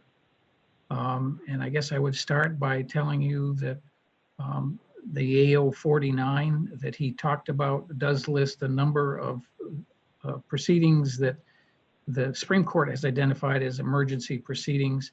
And to respond to Representative Rachelson's question, what do we do about the gray area where there might be a question of something is an emergency? I think you're probably looking at the gray area. The order, after it lists all of the emergency proceedings the court has allowed, there's a catch-all that says any other matter where the chief superior judge concludes that the interest of justice require that the matter be heard during the course of the suspension, I can order those. So I don't determine the merits of a particular proceeding, but if it's something that doesn't fall within the provisions of AO 49, the judges can forward the request to me, and I will make a determination of whether or not it's something that should go forward if it's not specifically listed. The reality is we are working with a substantially reduced staff because there are a limited number of proceedings that are authorized under the administrative order. We're operating with many fewer judges. There just aren't the hearings that require a judge to be in a court every day. We've set up a schedule depending on the different courts. For instance, where there are 3 judges in a particular county, you would not find a judge in every one of those courts every day, all day. So they're rotating their schedules, and I've left it to the individual courts to work out a schedule that works best for them. Literally, the landscape changes every day, and that's particularly true with staff. We have set up also a reduced staff schedule, but even beyond that planned reduction to try to accommodate the stay-at-home order, individuals are impacted by this differently, and so the staffs have been reduced even beyond what we had planned. And just by way of example, in one court, they were left with 1 staff member, and it didn't make sense to keep the court open with that 1 staff member. So they've suspended operations with that court, moved that staff member over to another courthouse in the county that's still operating. So we're trying to take advantage of not only in judges assisting in other courts where they can, but also staff perhaps going to a different courthouse to keep operations running. But clearly it is a reduced workload for everyone. And we're doing things differently. To the great extent, everything is being done remotely in one fashion or another. There still are some in-court proceedings when it can't be avoided. Obviously, we're addressing arraignment proceedings, juvenile emergency hearings, RFA requests, mental health requests. So a lot of those are still coming in, and where we can, we try to do it remotely, but they don't all lend themselves to that. And by remotely, I can tell the committee that we are now connected by video with all of the separate DOC facilities throughout the state. And that means they are connected to the courts of Windham, Windsor, Caledonia, Orleans, Washington, Franklin, Chittenden, Bennington, and Rutland. And in all of those courts, my understanding is that they have now gone to video Rule 5 proceedings. And understandably, many of those courts had not used video before. So for the attorneys, whether state or defense, or even some of the judges, it's a new process, new procedure. And I'm sure there have been some hiccups, but we are putting all of those video capabilities into operation. We have tried, and I think my sense is that the state's attorneys and the public defenders, defense attorneys, have been working, understanding this is a new world, and I'm not going to use the term embracing video, but they understand that that is a way that that we have to proceed for the time being. To the extent that we've expanded it into other areas where we can, with, for instance, changes of plea or sentencings. If there is agreement of the parties, in other words, they're still not used for contested proceedings, but where parties have a plea agreement and we can get consent of the defense attorney and the defendant, we will go ahead with these proceedings.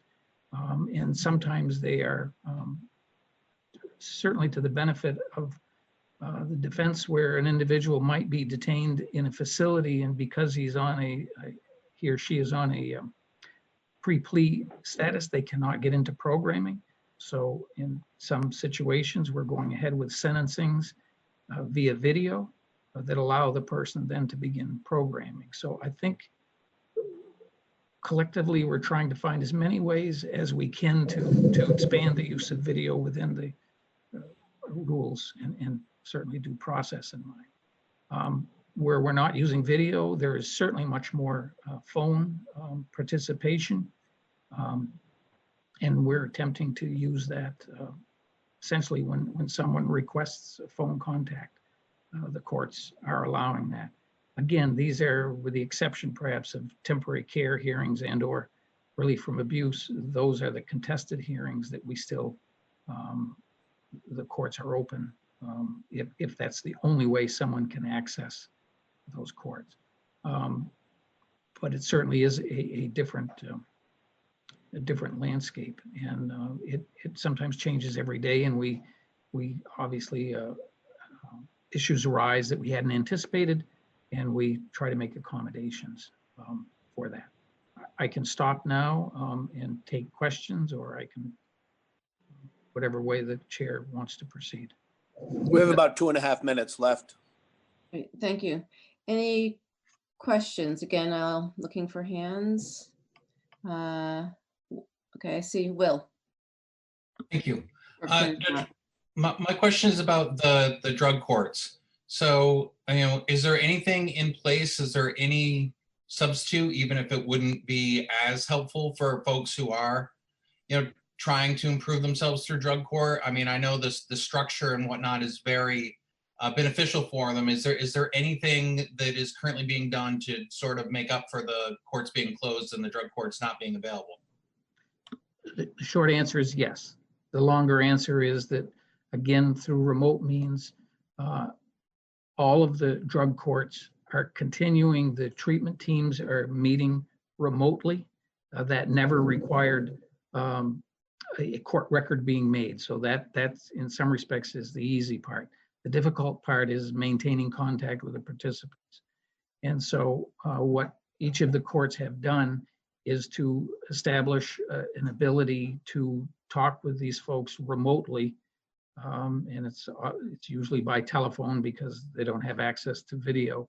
But in my view, if we don't find a way to do this remotely, then these courts will end. We have to maintain that contact with the participants. So all of the treatment courts and the teams have been working hard to come up with a process to maintain that. And it's in play now and it's working. Obviously, this is a difficult time for those participants. So we're trying to maintain that contact. In other words, they do end up talking one-on-one with the judge in those sessions because that's what we think is necessary to keep it going. So it's like everything else, it's difficult, it's new, but we are trying to maintain that contact with the participants via telephone. Thank you. Great. Thank you very much. I think we are going to move on for now, but certainly, Judge Grierson, I'm hoping that we can visit with you next week. Sure. Thank you very much. Thank you. Okay. Yes, Chair, I'm going to sign off if that's all right. Absolutely. Thank you so much. Thank you again. Great. Bye-bye. Take good care. Okay. Thank you. You too. Great. Thank you. James Pepper. Hey, great to see all you.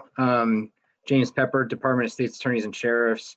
I know that our time is very limited, so I'd like to just talk quickly about how our offices are maintaining our continuity of operations internally, the kind of policies and guidelines that we are giving to law enforcement about how to proceed with prosecutions, and just some of the concerns that state's attorneys have identified for us, and then I'd be happy to take any questions. With respect to continuity of operations, all 14 of our offices have created a staff plan that allows for remote work, and there's limited essential personnel going to the office in person every day. It's typically state's attorney, deputy state, maybe one deputy, an admin, victims advocate. That being said, all offices are available around the clock. They're still responding after hours to emergency situations. All hearings that can be conducted over the phone or by video are, though there's still a very limited number of hearings that are requiring in-person appearances by attorneys and witnesses, so that's still going on. We at Central Office are having weekly conference calls with all the state's attorneys and then also our executive committee just to discuss any issues that are coming up and trends that they're seeing on the ground. With respect to our policies, we don't generally talk about our internal policies. However, many of you have probably seen, or maybe not, the Attorney General recently released guidance on prosecution. I think he did that yesterday. It's a fairly accurate restatement of what's been going on the ground for about 2 weeks now. Of course, it's a dynamic situation. We're continuously trying to balance the new information we're receiving and keeping our community safe. But in general, for all new nonviolent offenses, those folks are being cited for between 6 and 8 weeks out, and of course that could change. That includes for violations of conditions of release that don't directly impact public safety.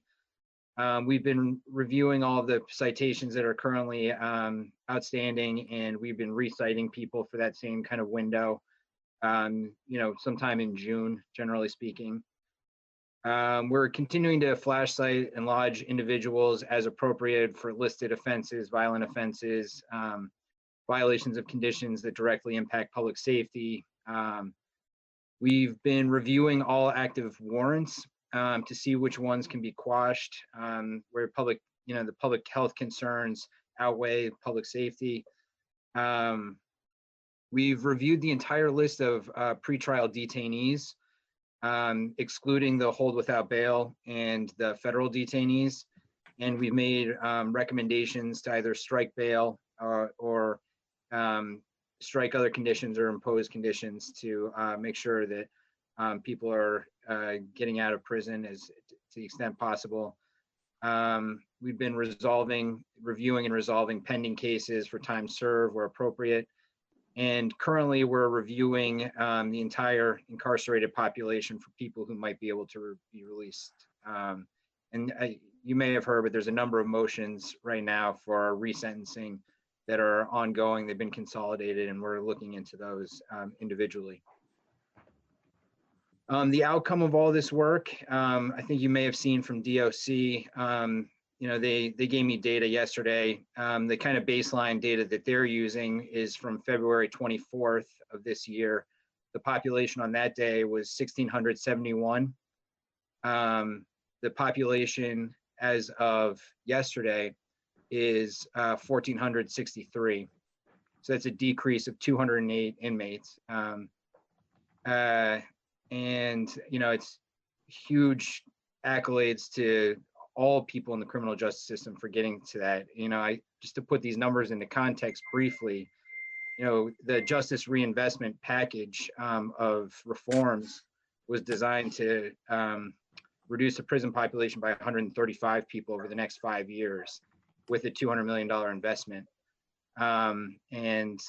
That's been done largely over the past 2 weeks, which is incredible to think about. I only mention that as a way to kind of segue into some of the concerns that we're seeing. One thing that we're closely monitoring is how the pandemic is impacting essential services, community-based services like our community justice centers, our domestic violence shelters, sober housing, juvenile residential programs. We've seen some closures already or programs refusing new intakes as a result of COVID-19. The state's attorneys have reported kind of an increased difficulty in finding alternative housing for victims of domestic violence or responsible adults to release defendants to. Of course, this is an incredibly stressful time for people who are losing their jobs. Childcare centers are closed, schools are closed. Parents are often being asked to fill these roles. There's limited access to household necessities. So we're closely keeping an eye on domestic violence, child abuse.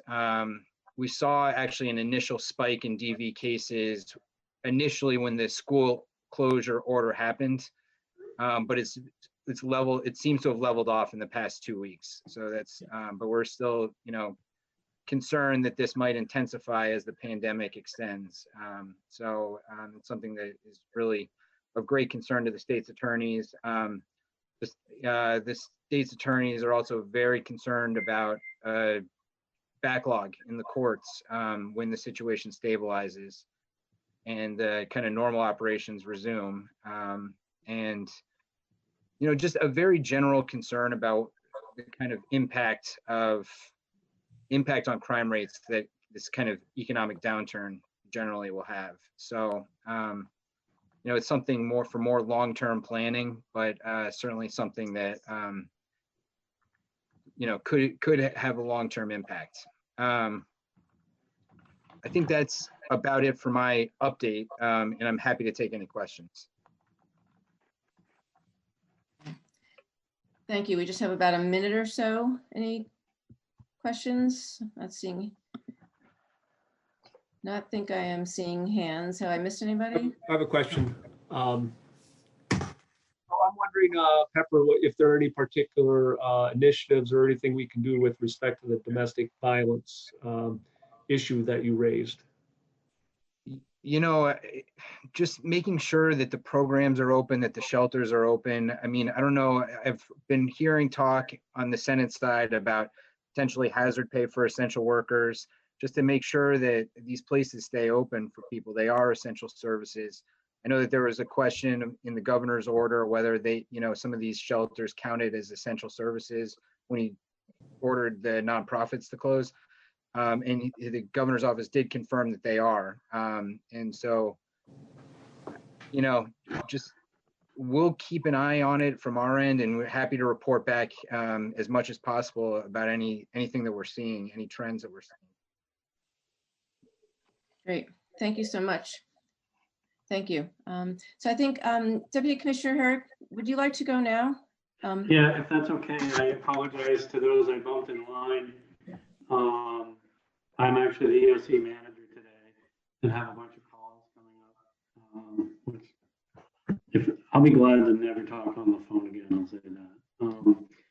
I think what I can tell you is the governor just announced that the modeling that we've been operating under in terms of expected patients as a result of the COVID-19.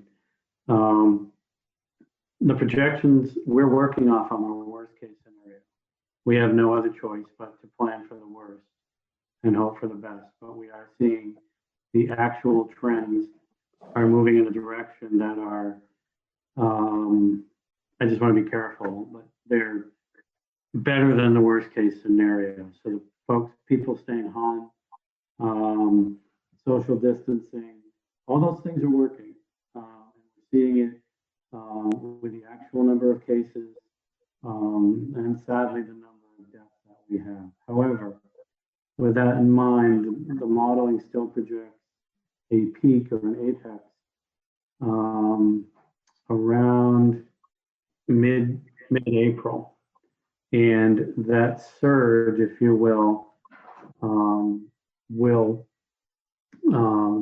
that's what we're most concerned about, is that the number of patients will exceed the number of available beds in the hospital, that the number of ICU units will be exceeded, and the number of ventilators in the state that we have that are going to be needed will be outstripped.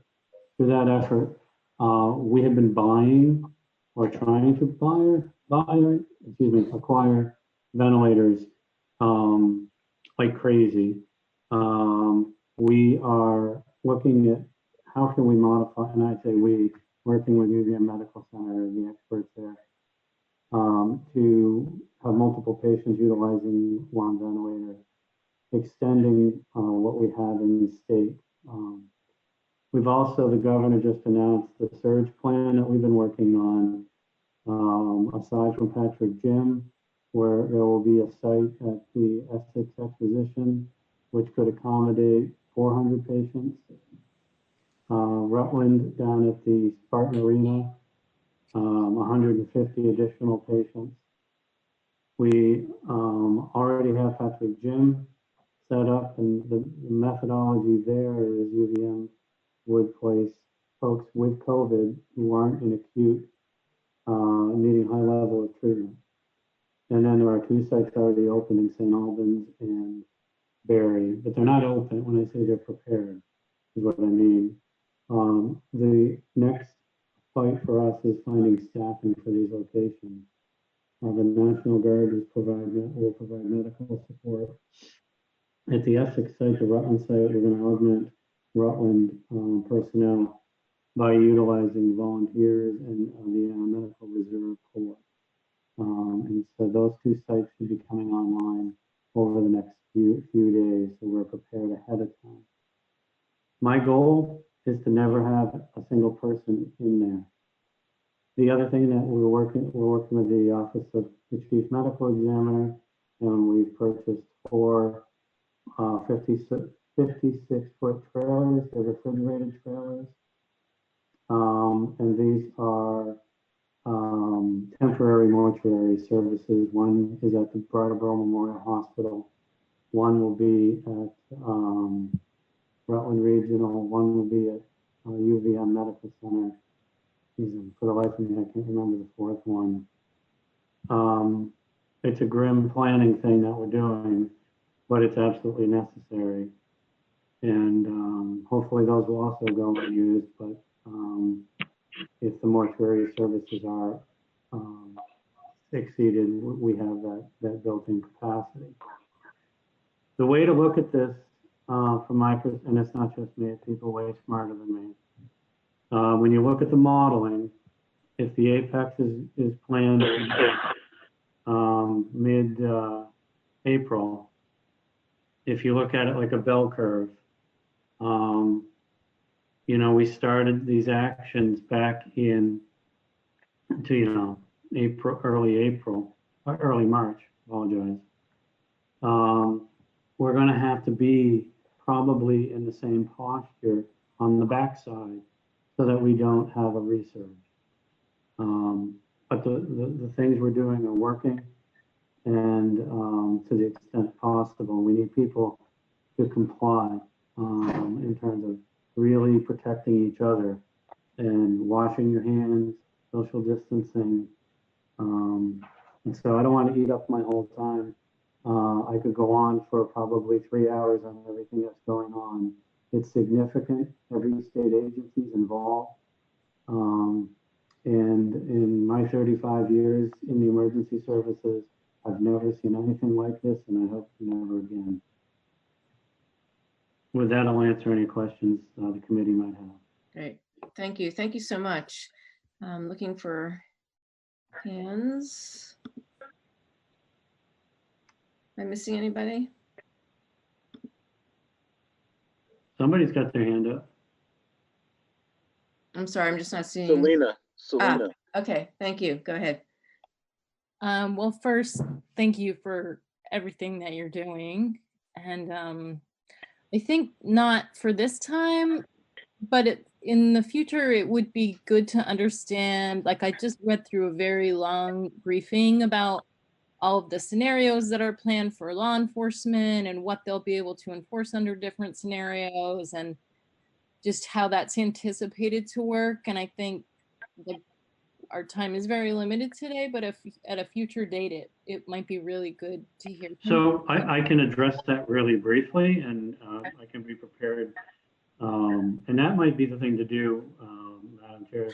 If there are questions people want to give me ahead of time, I can be prepared. But from law enforcement, we are not looking to enforce any of the stay-at-home or any of those orders. It's education. But let's say we ran into a situation where a bar was ignoring the order.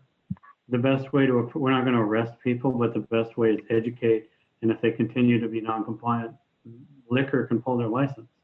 Or there's other administrative ways to ensure that that doesn't continue. Frankly, most people get it, but I understand your question. But law enforcement's not looking to enforce these things at all.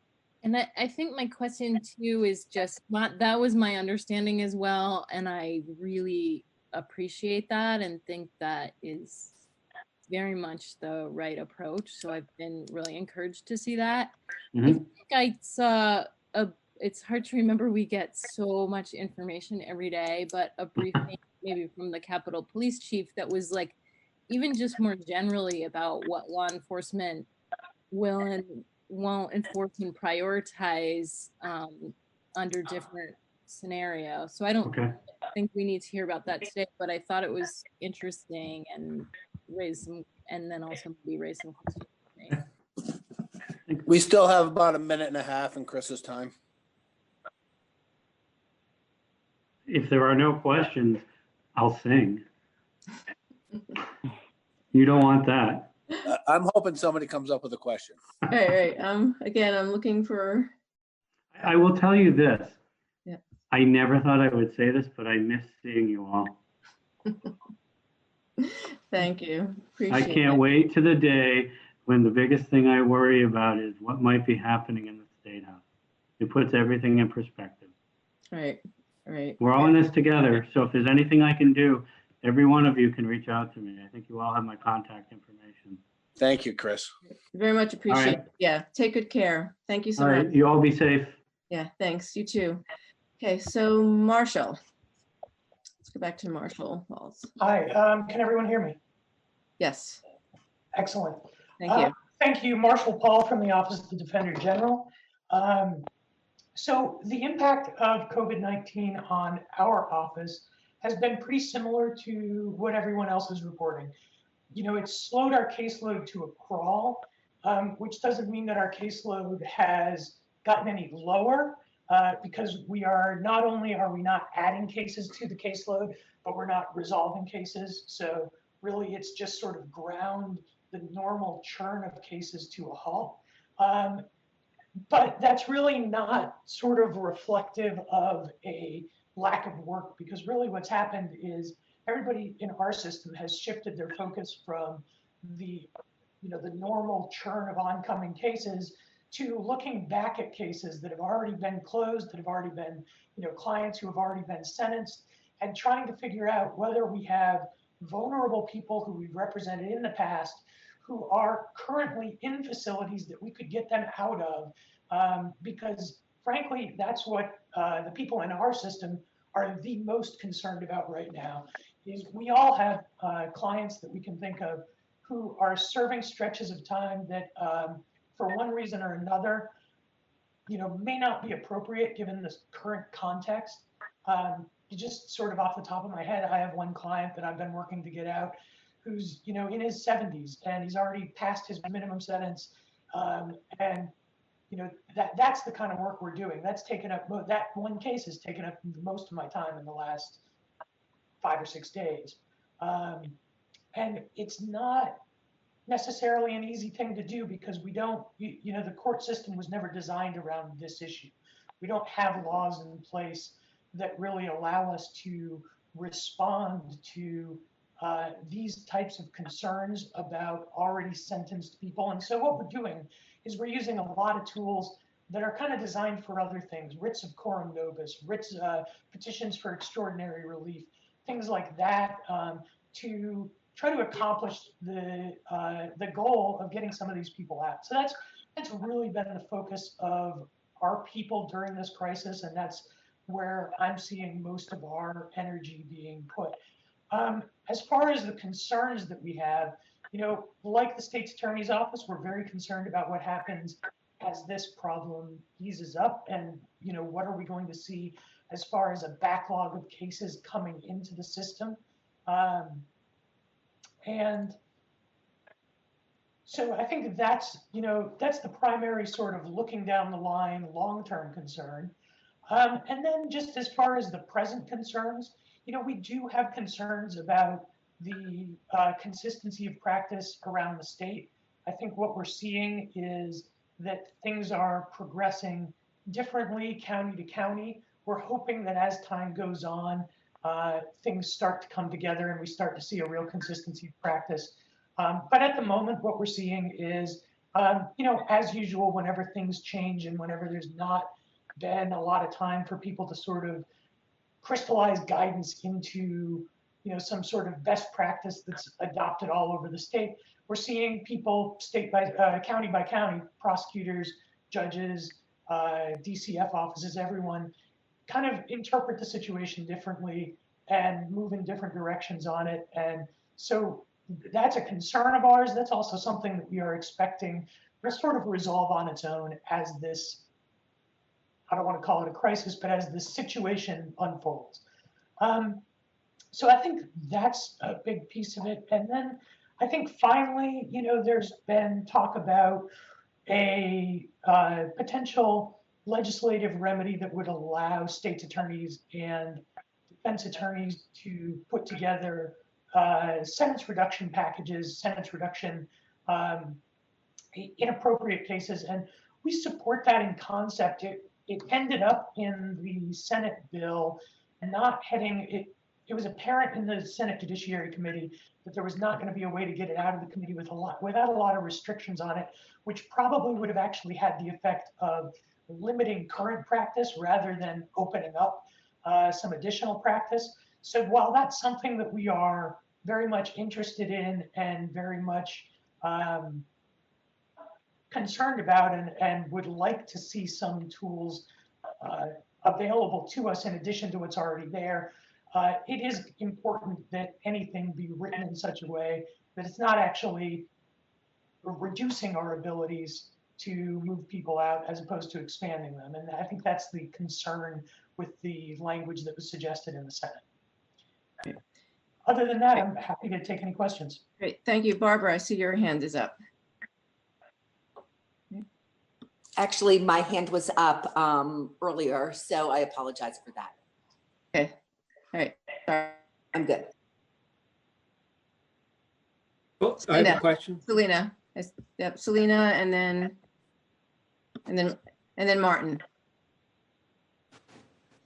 I had a question, Marshall, about, I know in the past the Defender General has had concerns about the video arraignments, and as we're expanding those to more courts and looking at the possibility of other proceedings moving to various teleconferencing technologies, I'm wondering if there's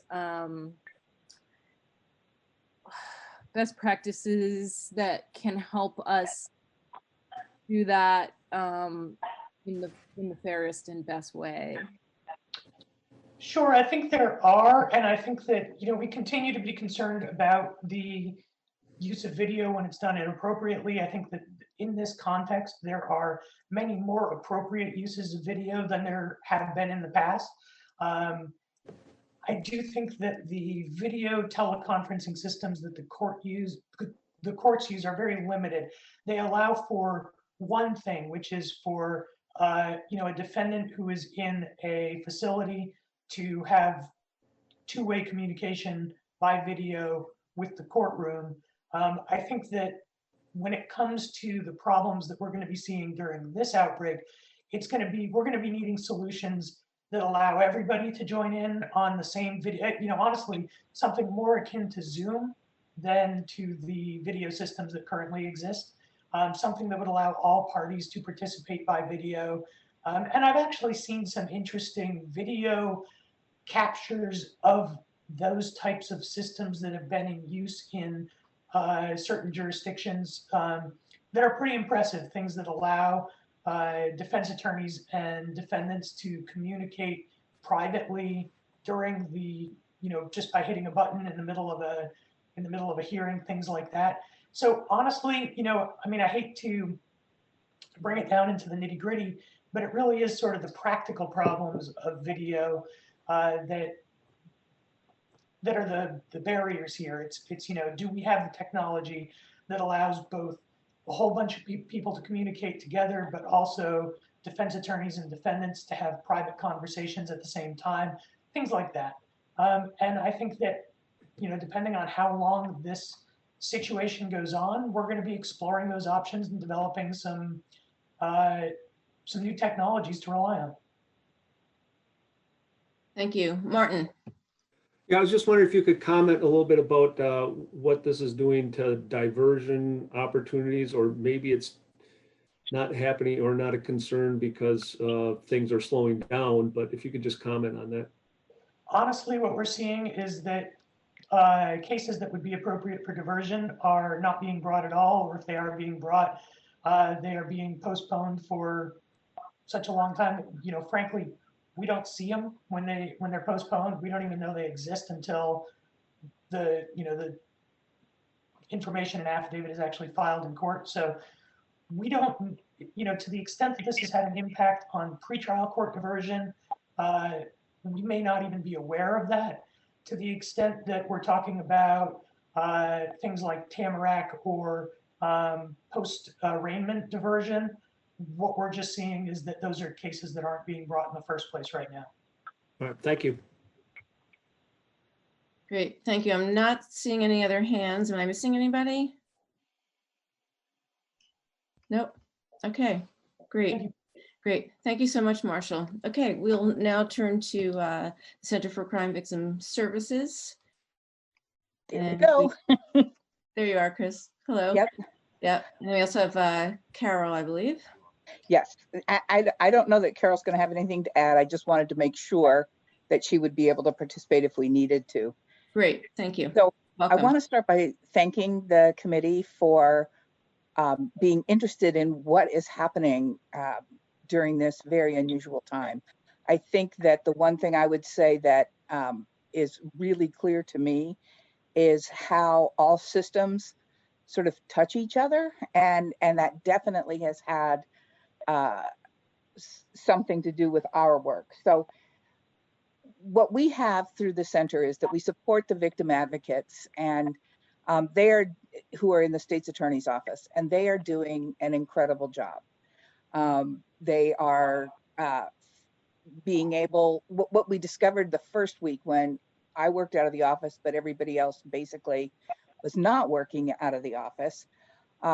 What we discovered was that the advocates were calling me, which was fine, when they needed to get some kind of an immediate response. I wish that crime stopped when, if everybody, but then we all know about domestic violence. So, but the very first couple of weeks, there were a couple of murders, and they were complicated cases. I'm happy to say that our compensation staff are on, there's one person who's on call. She came in and worked almost 15 hours over 2 days to work with an out-of-state family to ensure that that the claim was processed and that we were able to arrange for some transportation.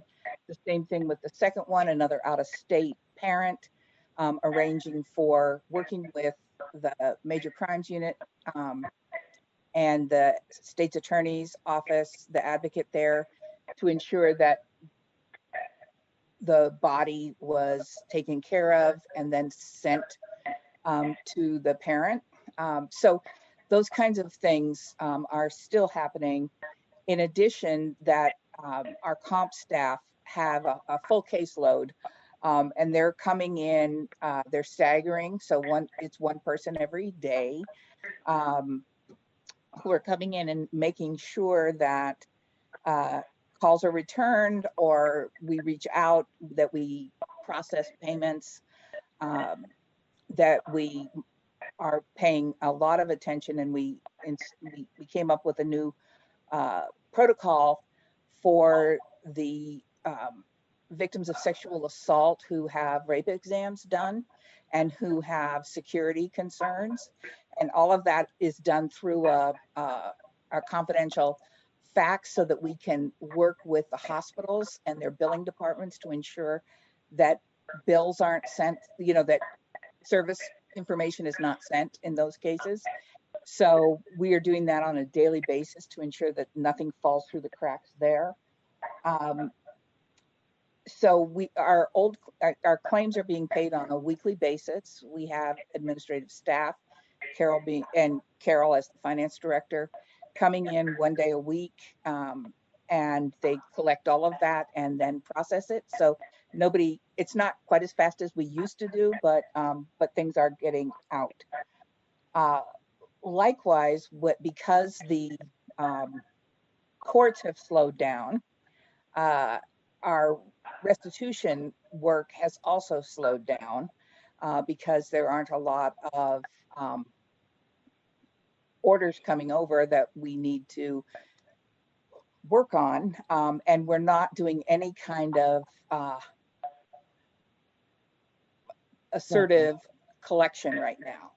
Doesn't seem like the time to do that, but we do have a lot of offenders who are paying through credit cards, or they send money in, and so we are processing those credit cards and their money on a weekly basis. Also, victims, we're getting calls from victims who we're collecting on their behalf, and that's something that as an organization we're going to have a further conversation about, because I don't know how that is going to work for victims when people can't pay their restitution.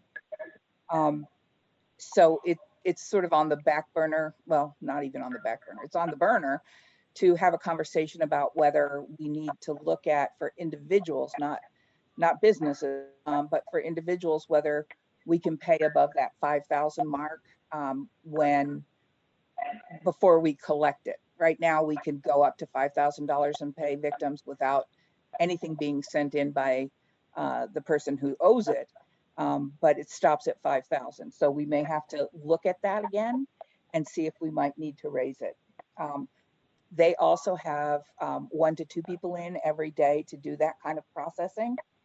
And then finally, we have been in touch with our grantees, definitely the network who represents the programs, to try to make some of the administrative functions go easier on the federal level.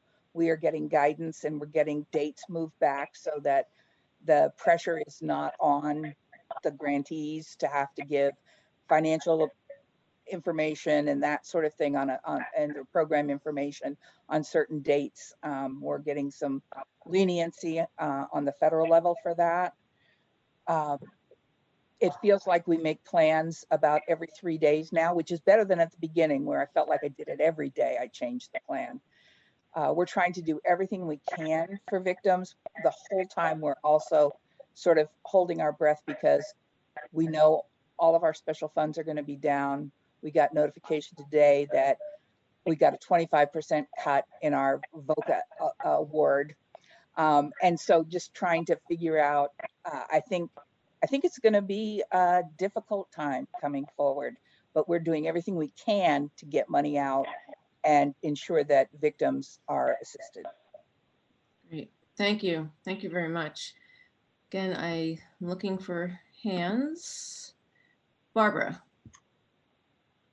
Hi, Chris. Hi. So thanks for letting us know what's going on. I'm wondering a couple of things. One is, or in any of the conversations, either at the state level or even with our congressional delegation, I don't know if anyone's people keep talking about people not being able to pay their bills, but I don't know if there's been anything specific brought up, raised around the issue of people not being able to pay the restitution and it hurting the victim. So I'm just wondering if that conversation is happening at other levels, or is that something we might help initiate as a committee? I think I haven't heard anything on that national level. I would be surprised, which is why I think we're going to need to fast track our thinking about that. So, and we might need some legislative fix around that, around what we can pay out to individuals individual victims, to see if we might need to raise that $5,000. About 2 minutes. Okay, I'll try to be super quick. So when people are going to get examined, if they've been a victim of a sexual assault, are we having those exams happen outside of a hospital so that we're not jeopardizing, like I know nobody wants to go to the hospital these days for anything, and I'm just wondering if we're able to move those off site where people might not be exposed so much to sick people. Sarah Robinson might have a better answer because they run that, we fund them to run that program. I would be surprised if they were doing them anywhere but in hospitals, but let's check with her when she presents. And my last question, which I was going to ask a couple of witnesses ago, is we hear a lot now about gun sales being up. So I'm just wondering how that is impacting everybody, and in particular, you know, thinking about your organization and your grantees. Well, I think it's interesting with people being much more confined to their homes. I don't think we know what that really means yet. I know that I got notification from DCF that when this started, they saw an uptick, and then they didn't. And so I think none of us really know what it is. I know that, you know, just because we have some formerly battered women who are on our staff, that we have had an increase in sort of crazy contacts to me from the person who has the no contact order against them. You know, that it feels like things are a little wonky for people. And so I imagine that, and I bet the network programs know this, that there might not be a whole lot being reported or called in right now, but because people are trying to get through it. But that's, I have no basis for saying that. Thanks. And my cat says hello too. Thank you. Okay. Great. So let's move on to Sarah. Welcome, Sarah. Welcome. Yeah, thank you so much for having me. Sarah Robinson, Deputy Director at the Vermont Network Against Domestic and Sexual Violence. And I should be able to answer some of those questions that came up for Chris, but my goal is really to tell you a little bit about what we're anticipating the impact of COVID-19 to be on victims of domestic and sexual violence, and especially the systems that survivors rely on, and how those systems have been impacted. And I think, as a few of the witnesses have already mentioned, there's good reason to be concerned that a pandemic such as this and the social distancing recommendations that are so important to public health can actually put survivors at risk. And some of you may have seen a joint press release that came out last week from the Vermont State Police, the Vermont Attorney General's Office, and the Vermont Network, highlighting these risks and really asking and encouraging survivors to continue to reach out for help when they safely can. So we know that the very kinds of abuse that we're so concerned about, domestic violence, child sexual abuse, really thrive in secrecy and in isolation. And the economic impact that the pandemic is having on so many Vermonters is really exacerbated for victims of domestic and sexual violence, where economic challenges can really make the difference between them seeking safety or leaving an abusive situation and staying where they are. So I wanted to talk a little bit about how the landscape has changed for victims of domestic and sexual violence over the past few weeks, and then happy to take any questions. First, I just wanted to make sure that everyone knows that the statewide domestic and sexual violence hotlines continue to be answered 24 hours a day. There's been no interruption in services. All 15 of our member organizations continue to operate and provide comprehensive services to survivors, though some advocates are working remotely. And domestic and sexual violence advocates were declared essential workers. And so they have continued to support survivors. And really the work that's happening throughout the state at these programs is remarkable. And what we're hearing from survivors is, as you would imagine, it's harder, what we're hearing from our programs is that it's harder for survivors to be reaching out in these times, especially if they're isolated in their homes with an abusive partner or an abusive family member. And that what we're hearing right now is that calls are actually down, but that the folks that are reaching out for help seem to be in greater distress than they were perhaps just a few weeks ago. And at the direction of the Department for Children and Families, who kind of oversee all homeless shelter operations in Vermont, including some regulations related to domestic violence shelters, shelter intakes are being limited to prevent the sharing of bathrooms and other common spaces. And while our shelters are uniformly working to implement that public health guidance, it is severely curtailing the already limited capacity of shelters in Vermont. So medically vulnerable survivors who were already living in shelters have been rehoused in hotel and motel rooms at the direction of the Department for Children and Families. And most of the new intakes coming into shelters, those individuals are being housed in hotels and motels. So as a result, what we have is in effect scattered site shelters where our member organizations are providing advocacy, providing food and other basic needs to survivors in multiple isolated locations, which does pose some challenges. And we're watching with interest what is happening to domestic violence shelters in places that are a few weeks ahead of us in this pandemic, in Washington and in New York State, where some domestic violence shelters have been forced to close, and we're working diligently to prevent this from happening in Vermont. And due to the judicial emergency that you heard about earlier, there are also new processes for accessing relief from abuse orders. So after hours, access is happening completely remotely. And in some counties that was already happening primarily. And so it's been less of an adjustment in the after hours context. During court hours, relief from abuse order paperwork can be accessed in several ways. If someone has access to a computer, they have internet access, they have a printer, they can print that paperwork off, either scan it or take a photo of it and send it by email to a court clerk. They can also go to the court, pick up the paperwork in the lobby, complete it, and return it to a drop box. And survivors can also request that hearings are happening by phone, either directly to a court clerk if they are a pro se litigant, or by a motion through their attorney if they're represented. And as of right now, those orders, relief from abuse orders, continue to be served by law enforcement throughout the state, and we're very grateful for their partnership and for their continued work to serve those orders. As Chris noted, there have been some changes in accessing sexual assault exams and child abuse exams in the state over the past few weeks. Sexual assault exams are continuing to be offered in hospitals. That is generally where the trained SANEs, by and large, they're all emergency room nurses.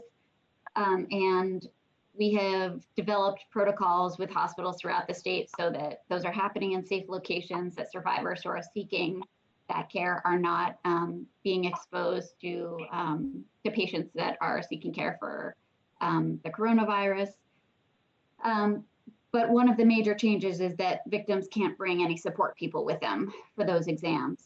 And only emergent child abuse exams are happening at Vermont's only child abuse clinic, the Child Safe Clinic at UVM.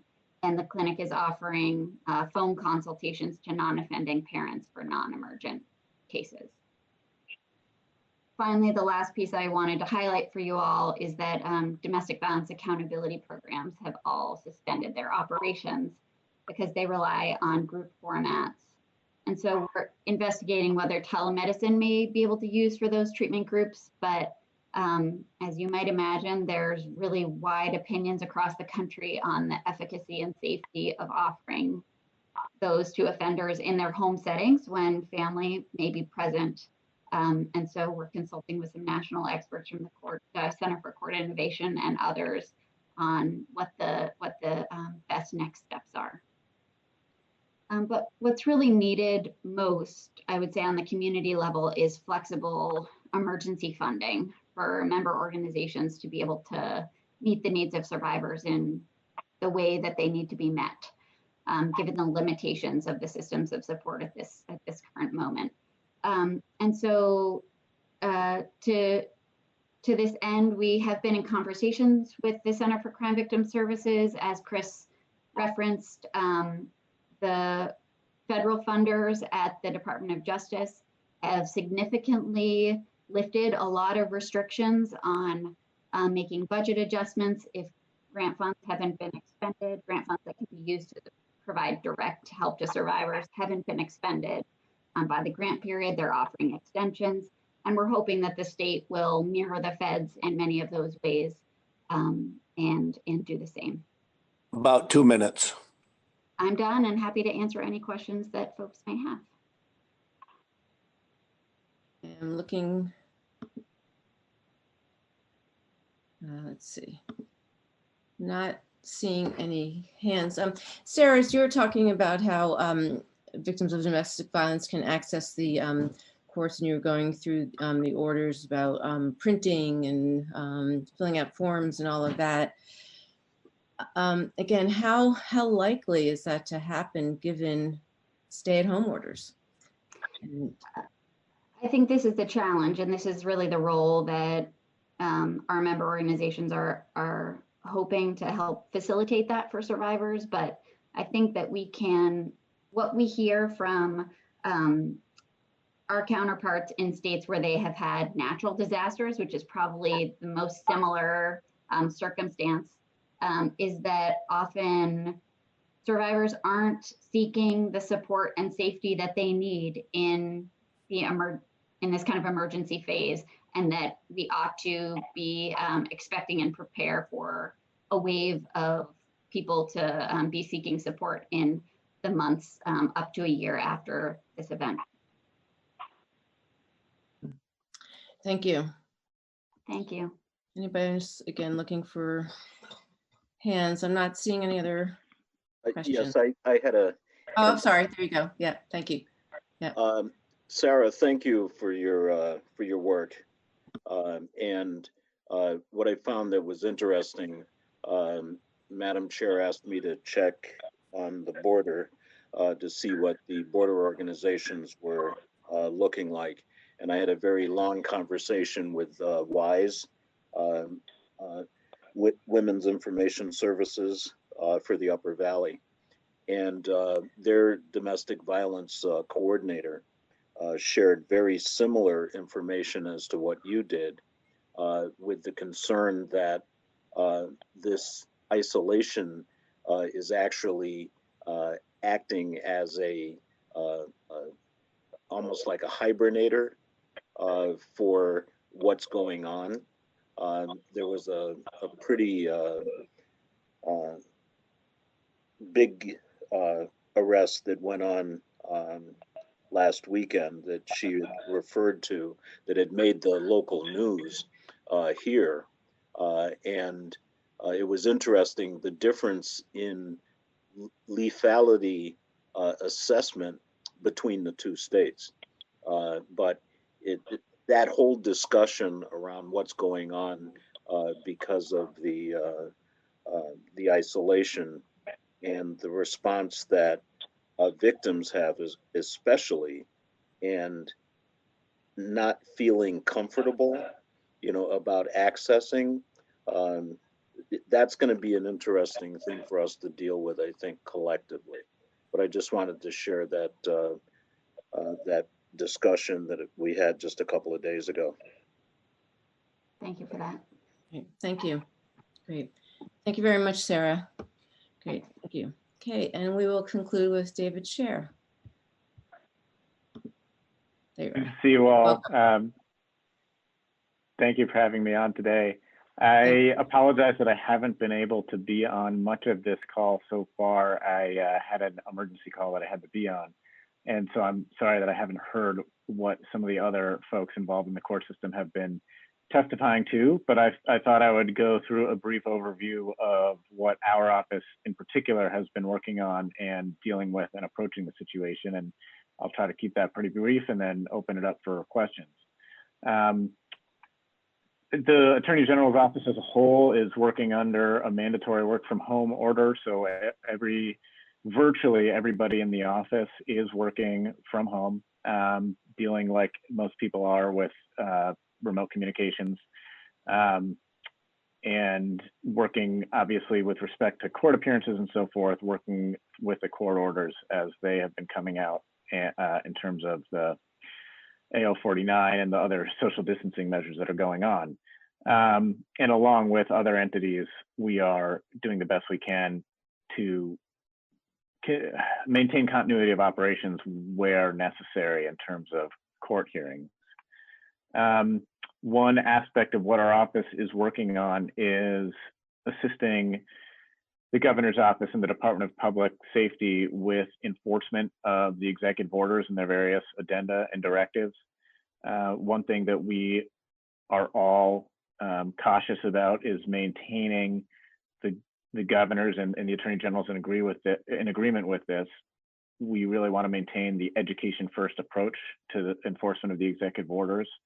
To that end, we will fairly soon be releasing a guidance or a directive to law enforcement that lays out the process by which law enforcement can consult with our office to determine whether court action needs to be taken on an executive order violation. Again, we would view this as a rare circumstance, not something that we're eager to do, but in order to make sure that we have a uniform approach to this across the state and to make sure people are being treated fairly and in the same manner everywhere, we are going to be directing, in cooperation with the Department of Public Safety, we are going to be directing the cases where law enforcement believes they may need some court action. All that will be coming through the Attorney General's office, and by statute, the Attorney General's office is the only entity that can bring cases for injunctive relief. And there are the possibility for criminal charges for violations, but again, we would view that only as an extremely rare, very much last resort circumstance, not something that we are looking to do at all.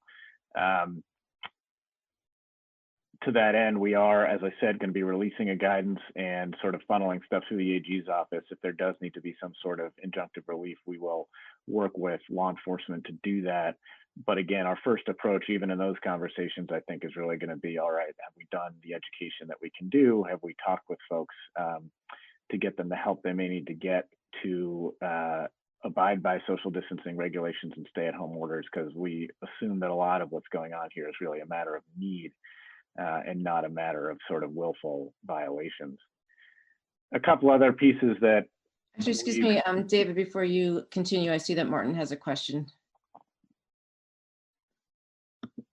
Yeah, so David, as far as the enforcement, you're mainly talking about, it sounds like, the stay-at-home orders, but what about, well, let me give you an example, something I've heard from several people of going to grocery stores, and grocery stores don't seem to be following any of the directives that they've been receiving, such as making sure that individuals are staying 6 feet apart and that there's appropriate cleaning of surfaces, et cetera. I mean, is that an area where if certain stores just are not getting their act together, that there's some sort of enforcement authority behind these executive orders, or is it really just the stay-at-home order? I think for any of these, it's not, I should say as a blanket statement, it's not only the stay-at-home order, it is also the essential businesses aspect of it. With respect to that example, again, I really think the approach for something like that is, let's work with you to get you what you need to do the right thing. It's hard to even say what kind of court enforcement would be effective in something like that. So I think it's really going to be a case by case. Let's work to see what we can do. Does it mean a phone call from law enforcement, more talks with them? Does it mean a phone call from somebody in the AG's office to talk about what they might need to do better? And some of the issues, I think, with people staying 6 feet apart, there's only so much policing, if you will, I use that in quotes, that a store can do. And we do need to rely on Vermonters to do the best they can too. And I think they mostly are. So I think, again, it's going to be an education first approach. And the point of having this centralized system is more just to make sure we have uniformity and fairness, not so much that we expect a heavy hand. Yeah, no, I'm not certainly looking for any criminal charges against our important grocery stores, but as the AG office, do they work closely with VOSHA on following these kind of issues? Because I know that's a first point of contact that certainly I'm giving to people who are calling about this particular issue. I think that's a really good first point of contact, and I recommend continuing that. I will say, honestly, we're ramping everything up right now. You know, this isn't, as everybody knows, it's not a normal circumstance. It's not something that we've dealt with before. And so we're in the process still of establishing connections with the various state agencies who can help with particular problems. We've certainly been working more with the Agency of Commerce and Community Development than we would on a standard day-to-day basis, because they're really in charge of issuing a lot of the guidance under the governor's orders. So yes is my short answer. That's a good direction to go in. And we are also working to strengthen connections and the sort of inter-bureaucracy connections. And I would strongly urge at least that particular connection be made because, again, this is, I mean, different parts of the state are getting lots of different questions, but this has been one question that I've heard a lot about. And what I'm concerned about is that with the stay-at-home orders, that is the main place where COVID-19 could still spread in the stores that are still open, and that's primarily grocery stores where people have to go there. So that seems to be that one really big risk area still. So I hope that the AG office will work with VOSHA to see how they can help in making sure this gets done. Thanks. We will. Thank you for that. I will, after I get off of this call, I will, there's a group within the AG's office that's really dealing with these issues. That's been assigned to deal with, tasked with dealing with these issues. So I will send an email to that group about how best to establish that connection and make sure we have a line of communication there. A couple of other aspects that we've been working on. I'm sure that this about 2 minutes. Covered. Gotcha.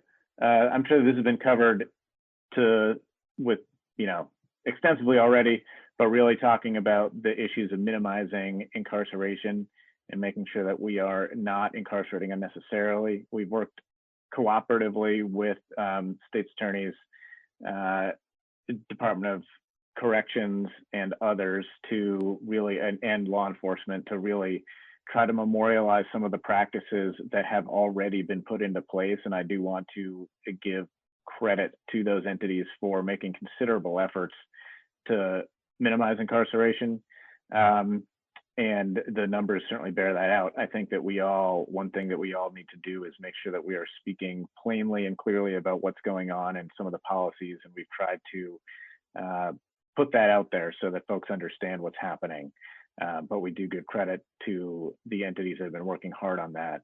The final piece I'll bring up really briefly is with regard to the office more broadly, there's some aspects of the office that have slowed down, like standard civil litigation, and other aspects of the office that have sped up wildly, like all of our Agency of Human Services legal counsel division is really working overtime. And so lawyers have been shifting around quite a bit to take on work that they don't normally do for those lawyers for whom things have slowed down. And it's really been a team effort, and people are working well together in unexpected ways in these unexpected circumstances. So we're working hard and adjusting like everybody else is, and we're grateful for all the support. I see happy that. to answer any questions. Yep. Coach, see your hand up. Good to see you, David. Just in order to get back to Martin's question a little bit, having served on a different committee that had different jurisdiction, the Department of Health and the Chris Herrick's jurisdiction as well as deputy commissioner, they do a lot of the inspection pieces. So as far as the cleanliness and following those protocols, the Department of Health and the deputy commissioner's office have that piece of the puzzle from a jurisdiction perspective. So it might be worth at least checking in with them if they're not already coordinating within your office around those inspection type issues. Just a thought. Thank you. There has been some coordination on that, and the Vermont statutes actually do give the Department of Public Safety special authority for inspections when it's warranted under the executive order power. And so we're, again, in the middle of coordinating that stuff, but that's a very good point. I appreciate that. And we'll continue to work with public safety and the health department on that. Thank you. Thank you. I am not seeing any other hands. If I'm missing anybody, please speak up. Nope. Okay. Well, thank you. Thank you, everybody, to all our witnesses. I think this was really helpful, and our committee will have some time to follow up on this and see what other information we do want and do need. And certainly in the interim, if any of our witnesses do think of anything that would be appropriate legislatively, please reach out to me. And thank you.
and welcome to the afternoon meeting of the Vermont House Education Committee meeting.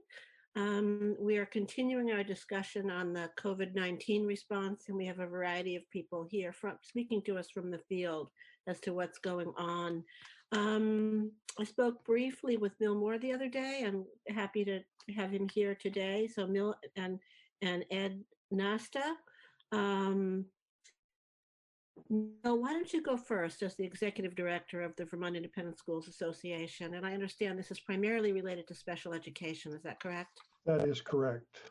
Thank you so much, Chairwoman Webb, for welcoming me and members of the committee for your attention here this afternoon. I just want to make a quick observation that this is certainly not my first teleconference in the last few days. I've looked at several online from state government. I've also participated in others with other groups for other reasons. Figuring out things as we go along seems to be a remarkable talent here in Vermont. We're moving it very rapidly toward adapting to this extraordinary situation that we're in. It's working reasonably well, I think. So I am Mill Moore, Executive Director of the Vermont Independent Schools Association. And yes, I am here today to talk about special education in the special education only independent schools. We held a teleconference amongst the heads of many of those schools a few days ago. I wrote a brief summary of that meeting and forwarded it to the two education committees. And that was the impetus for my being invited to be here today. To brief you on what is being observed out there in the field amongst these schools, of which there are 32 in Vermont, enrolling roughly 800 students. These are all students who are quite disabled. Their disabilities are so serious that they can't stay in their former local school, so they have been sent to a school that specializes in the disabilities that they have. Adaptation to the COVID-19 school closings and distance learning developments has been really challenging for these schools. The school heads tell me that many of them were skeptical at the very beginning that a distance learning approach would work, but their skepticism has been proven at least partly mistaken. Things are working to some extent, but as you might imagine, there are some problems, and I want to address some of those. First, I'm going to talk about the problems that they're experiencing from the student point of view, and then I'll turn to the school's point of view. The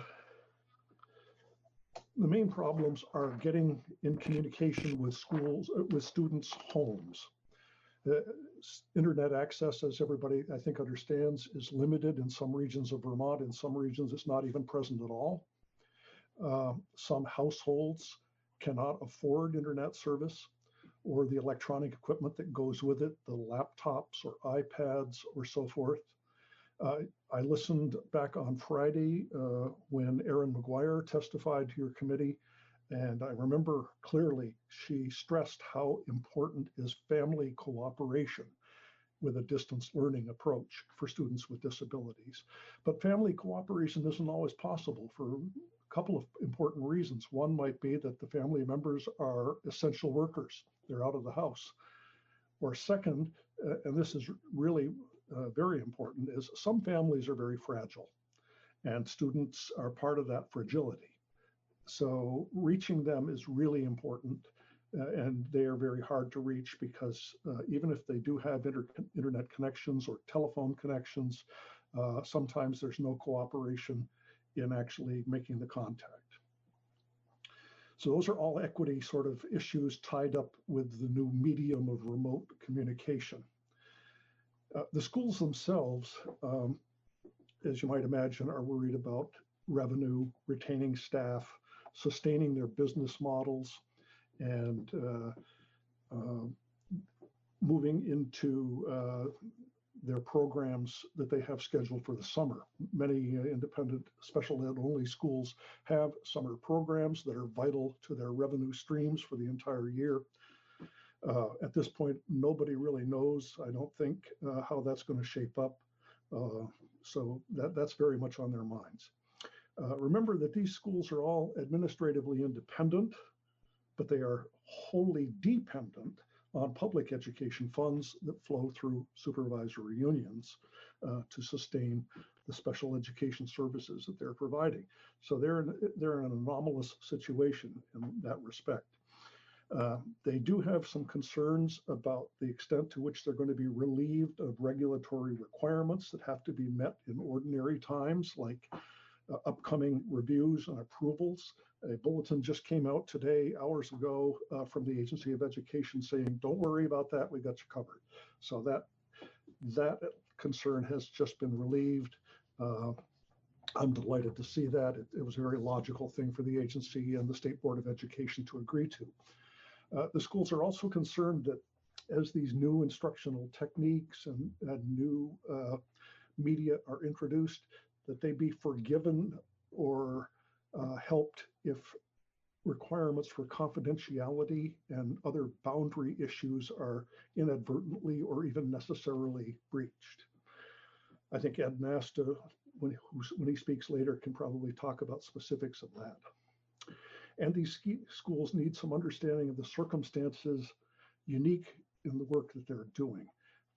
The fragility of their students that I mentioned, the very narrow constraints in ordinary times within federal and state rules for how special education is conducted, and the very detailed reporting requirements that prevail in normal times.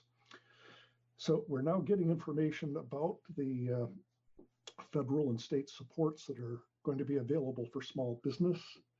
I expect that that will be very helpful in relieving some of the survival concerns that these schools have, but we don't have enough detail on that yet. I do know also that the Agency of Education is very aware of the equity challenges involved in delivery of special ed anywhere, not just in these schools. And I do expect that we're going to hear more from the agency as time goes on and as they have opportunities to get down to these more specific issues.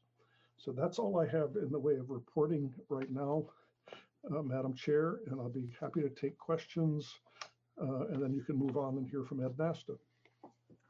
Thank you. I have not seen the new guidance that came from the AOE, but I did hear that it was out, and I know we're certainly looking to see what kind of relief we got from the federal government in relation to even just things like the paperwork requirements. So thank you. Questions for Mill before we go on to Ed? Peter. Thanks. Something that came up when we were talking with Laura Soares of the Vermont School Board's Insurance Trust was about reimbursable unemployment benefits. I'm assuming most of the independent schools, especially special ed schools, are nonprofits that probably use an unemployment reimbursement model as opposed to being part of unemployment insurance. And I'm just curious if you've given that any thought or if that's a factor. I have not given that any thought myself, but I'm sure that the schools themselves are looking very closely at that. I know the Labor Department has started to put out bulletins in that area, as well as the Agency of Commerce. And I know that there's probably not going to be widespread layoffs in the independent schools because they still need to be in business. And it's the same thing with public schools. But the concern was folks who may have left employment and then get subsequently laid off from another job, and they'll look back and what the impact might be. And independent schools are not part of the part of VISBIT, are they? For property and liability and all that. That's a question, I guess, for Ed better than me. I don't know the answer to that specifically. Let me just touch on one thing though that came up in our conversation a few days ago, and that was that reimbursement to these schools is or has been under normal circumstances based on contact time. But under this new system of the distance learning, we've got fewer hours of contact time, and contact people are fewer. But that doesn't mean that there are a bunch of superfluous people all of a sudden because preparation of materials now is more time consuming. And so that there's a lot more background work that's going on.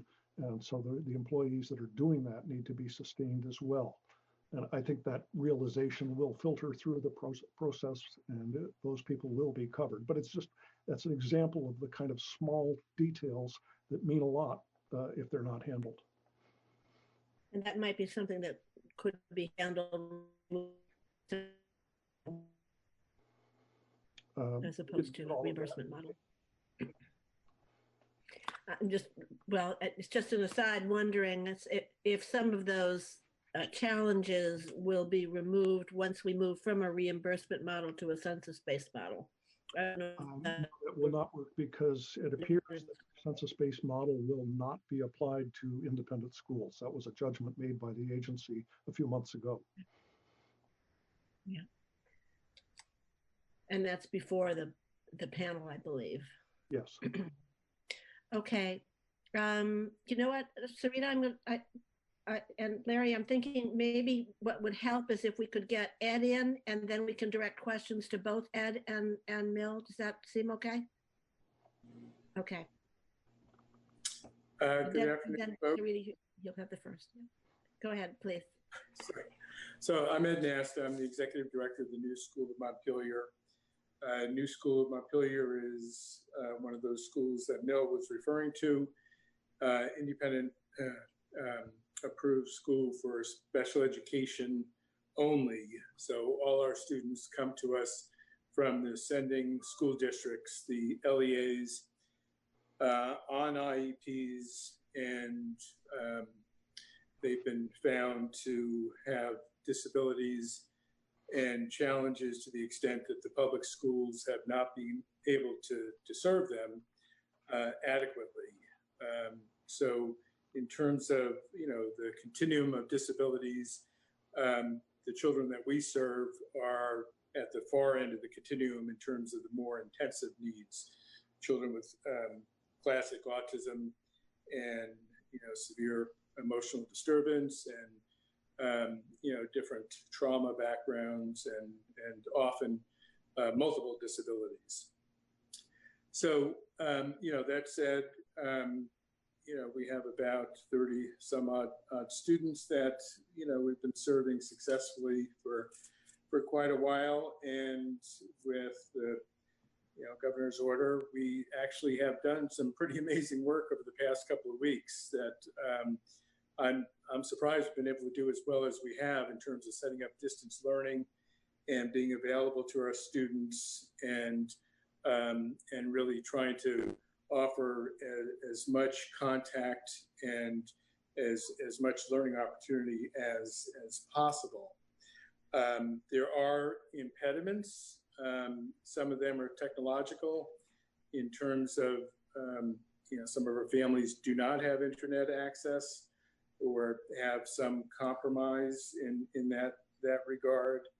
The circumstances put a lot of stress on families because, an adult needs to be available by and large to help ensure that the student is accessing the technology and participating in instruction. I am, fairly confident that moving forward, we will have the capability to provide a full day worth of instruction. Again, the limiting factors are availability of students and adults in the household to help with that participation.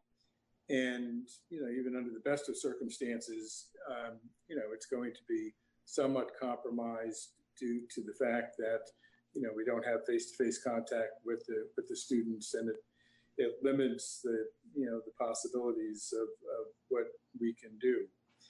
So certainly we will commit to whatever we need to commit to in terms of continuing education. I am concerned about some of the guidance that came out from the Agency of Education just this afternoon.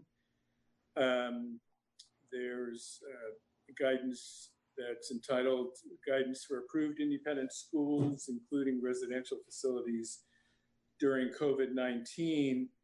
And under the caption Tuition Reimbursement, I'll just read you a few of the sentences that really caused me a lot of concern. It says an LEA, which is the local sending school district, will not be required to reimburse an approved independent school for special education services that are not or cannot be substantially delivered during the period of school closure. Independent schools may receive reimbursement from an LEA for the delivery of compensatory services if determined necessary for a student's IEP team upon the return to school, subject to the availability of funds for this purpose. So part of the special education regulation allows for IEP teams to decide on whether there's a need for compensatory services if there's a disruption in the typical delivery of services. So that would be sort of after the fact, after schools are back in regular operation, IEP teams would meet and decide whether there was a level of regression or loss of skills that would require additional special education service. So that's sort of an after the fact way to address some of the instruction that students might be missing out on. In the immediate, foreseeable future, in terms of moving to a distance learning platform and trying to offer the special ed services that we can, the way this reads, it really is concerning. And I've already emailed Deb Ormsby, who is listed as the contact, because if in fact they're going to say, well, we're not providing the level of service that we would typically do, and they're not going to pay us, the full tuition for our regular program, it really, that's a problem in terms of, making business decisions around staffing and cash flow and revenue projections. So this is the first day that I've seen anything that really speaks to that, and I'm hoping that there's some amendment that allows for a little more flexibility, because that does put us at risk as a business and as an organization. Okay, great. Tracy, at some point might want to chat with you about that as well. Sarita, you had a question.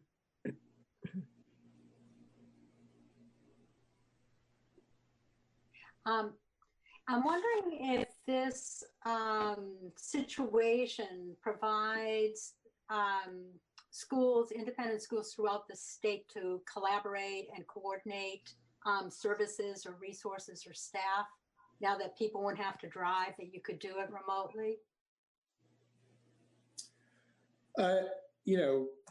I think, with Mill's leadership, certainly the independent schools have, met several times and have been collaborating,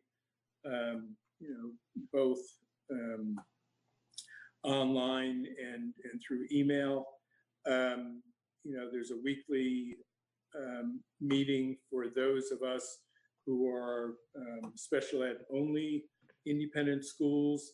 I think we're all trying to share ideas. There's been a ton of collaboration around resources, and it's quite amazing, quite frankly, the online resources in terms of delivering curriculum online that are available. So that, those are all good things. We're all learning and becoming, more competent with using online curriculum and getting more comfortable with, having meetings and providing instruction online. So those are all good things that actually would, bode well for education in general in the future.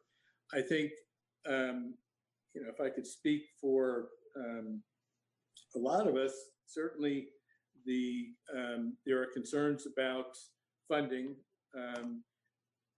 whether we're profit or nonprofit, and we happen to be a for-profit school. funding, reliable funding is critical.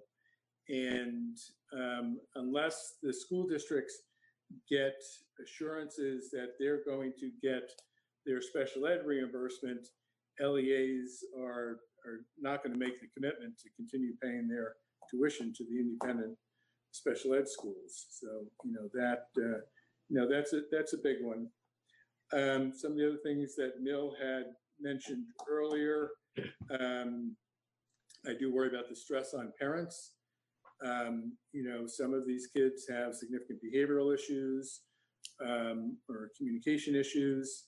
It's going to be a long haul over the next 10 weeks for parents to have these kids sequestered in their homes. So I do worry about how much we can expect from parents in terms of assisting with instruction. In terms of confidentiality, there are platforms, and I believe Zoom is one of them, that is FERPA and HIPAA compliant, and we've researched those, and we are only using platforms that are compliant with the confidentiality regulations. And we do traditionally offer a 5-week summer program, and obviously that's in question at the moment as well, dependent on how things progress in relation to the virus. So part of what's been a challenge for me, at least, as an administrator of the school and having 60 some odd employees, is just the unpredictability of all this, and some of the guidance has been contradictory and just a little bit difficult to decipher. But we're in a better place now in terms of offering program for all our students, and certainly I'm ready to commit to providing a full day's worth of instruction. I can't guarantee that all our students are going to be willing or able to access that instruction. Thank you. Good to see you. Representative James.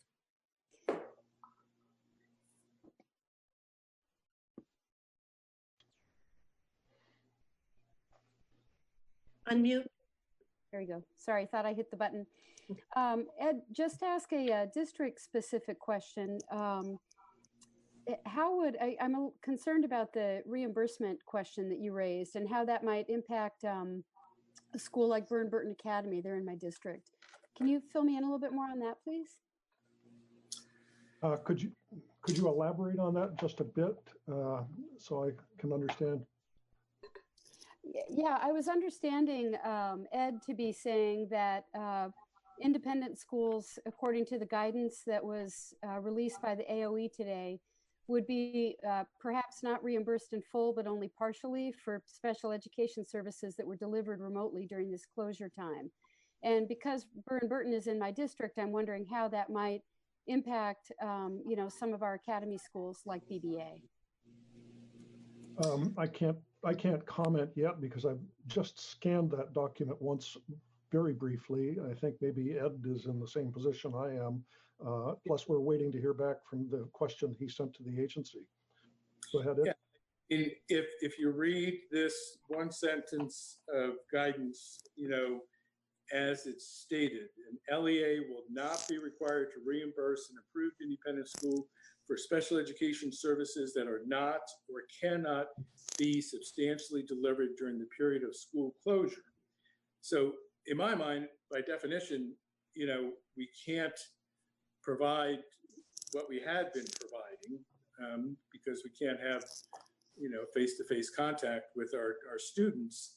So, either they need to define it better, or again, I would hope that they would be a little more liberal, giving the context that we're working in, and it would affect Burton because Burton does provide special ed services to some of their students. Yep.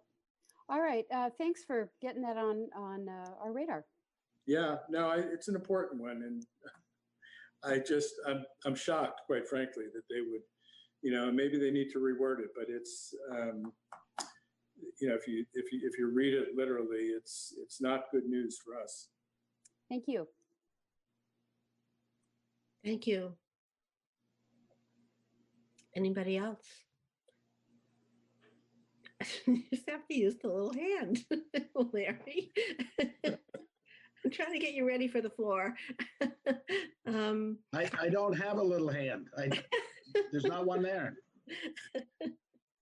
So, Milt, I have a question, if you don't mind, and it relates to one of the paragraphs where you say that schools need clear guidance and assurances on, or no, that's not the one. It's about the 175-day school year requirement and possible extensions of the school year. Can you expand on that? The agency has now answered those questions just in the last couple of rounds of memos coming out. So I feel much more comfortable about those now than I did when we had that conference and when I wrote that summary. We'll get that document up. I saw that it went through. I have not read it yet. Mill, actually, if you would save a little time and maybe send that document to Avery, then we'll get it posted on our website as well. I'm happy to do so. Yes, it's still unclear, as Ed said, about what we're going to be doing in the summer. But at least we're beginning to get some clarity about the 175-day school year requirement. Right, the compensatory education, 175 days, correct. Yes. Okay, I think, Peter, you have a question. I do. Ed, it sounds like a little bit of the problem you're describing is that, as you said in your testimony, you can't guarantee that every student will avail themselves of the remote learning services that you're offering, yet your business model counts on reimbursement for providing services to those children. So that seems to be a difficult balancing act. If they're not taking advantage of the services, therefore you're not providing them, therefore you're not necessarily entitled to a reimbursement. But I guess, so that's just acknowledging perhaps a challenging problem to wade through. But correct me if I'm wrong, if you're not providing services to a student, the responsibility to fulfill the IEP contract is really on the LEA. Am I correct with that?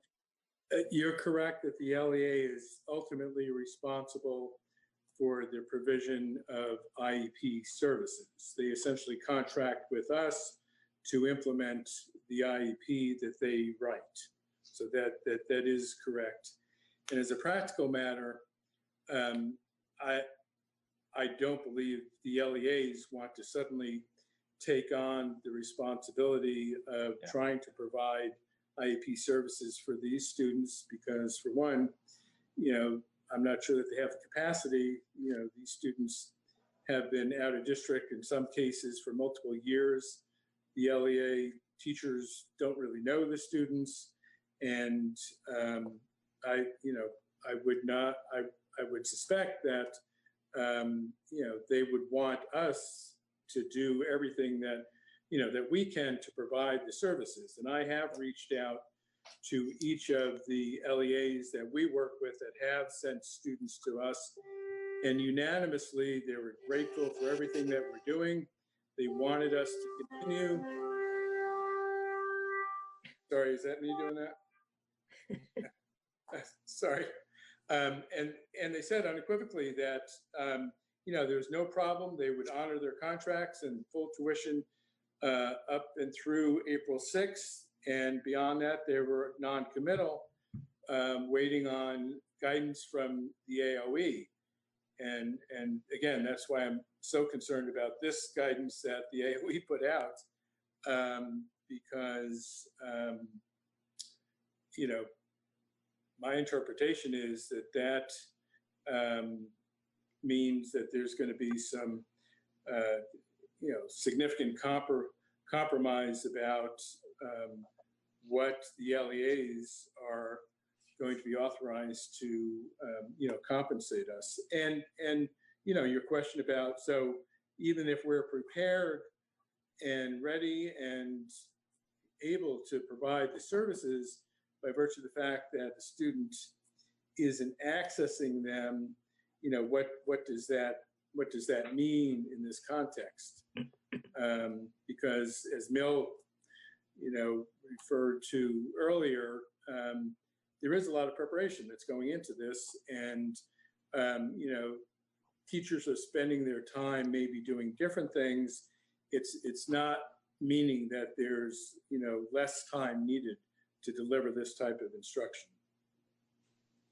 I guess just to follow up, it would seem that it's not really in anybody's interest to see this crisis cause failure within the special and only independent schools, because you're clearly providing a service that that public schools have sought out or LEAs have sought out. Absolutely. So I think it's if in fact the AOE is taking that kind of position that we really don't matter, I think it's very short-sighted, and I do think there will be a major backlash from LEAs and parents and IEP teams, because we wouldn't have these students and unless we were needed as a service. And I'm speaking, I've been working as a private school administrator for a little over 2 years now, but the majority of my professional career has been in the public schools as a special ed administrator and as a school principal. And I know the dynamics of trying to provide for some of these kids, and there are times when you need and legally need a continuum of placements because some kids just cannot be served. And part of our goal for all of our students is a reintegration plan to try to get kids back to a less restrictive environment. But that takes months, if not years, to actualize. So we're part of the big system, and we're all sort of interconnected, as Mill said. So I want to make sure that people are aware that at some point we're going to be back in regular business, and people still need us. Well, I want to thank you very much for bringing in this perspective. I think one of the things that this crisis has definitely helped us do is begin to uncover some of the weaknesses and inequities and vulnerabilities in the system. And here is definitely another one that we will be looking into. I appreciate getting the copy of the guidance so we can take a look at that and follow up with the AOE. We certainly know that the agency is working as fast as they can and working with folks to forth. And there are times that maybe guidance needs to be pulled back and reviewed, and we'll hear from them next week, I believe. Thank you. What I'd like to do now, okay, we'll do one more from Representative Elder, and then I want to move on to the other public school advocates. So Representative Elder. Thank you. Just briefly, curious if the new guidance answered any questions or clarified anything in terms of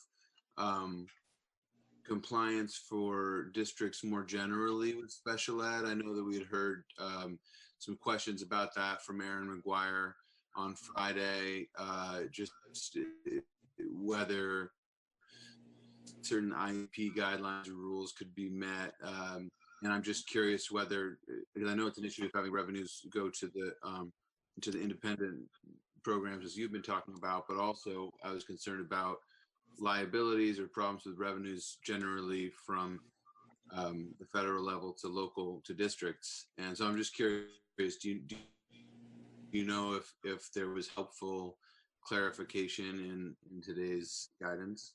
I think that would probably be better directed to Tracy because she's involved in this more broadly to include all of the public schools. So I know, Tracy, you were going to speak to us. Do you want to just keep that? Did you have anything planned that you were going to say? Yeah, I was going to give an update, which okay. So let's, if you can hold that question on your update, that would be great. Sounds good. Because I think that that's an important question. And I want to thank Mill and Ed very much for being with us. You're more than welcome to stay on, or you can watch it on YouTube. Either is fine.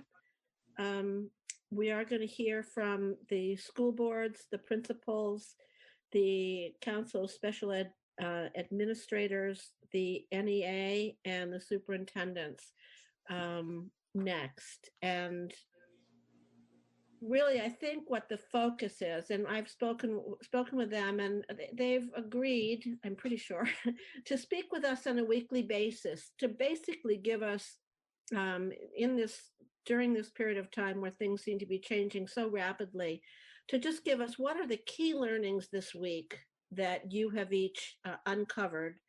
And in addition to that, what are things that we could do for you, either statutorily or through funding, that will inform or guide us as we move through this current situation, as well as preparing for the future. So we really need to hear from you as we try to sort out what our role in this process is. So I'd like to start with Sue from the school boards. Hello, everyone. Hello, Sue. Thank you for the opportunity to give you an update, and it's good to see all of you. I'm just going to give you a brief update on what's happening with Vermont school boards. As you all probably know, Governor Scott signed into law yesterday H681, which the House voted on last week, and it establishes temporary election provisions and temporary changes to the open meeting law during the state of emergency, and that's something that we have been focusing on this week. The temporary election provisions are going to be very important for the districts that haven't voted on their budgets yet, and those districts that had their budgets defeated during the first vote. There are 9, according to my count, there are 9 budgets that were defeated on town meeting day, and there are 9 districts that have not voted yet on their budget. So those 18 districts or 18 budgets will need to be voted on.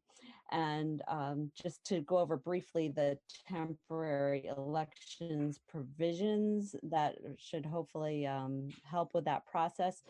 One of the changes is that during the state of emergency, people who are running for school board don't have to collect signatures on a petition in order to get their name on the ballot.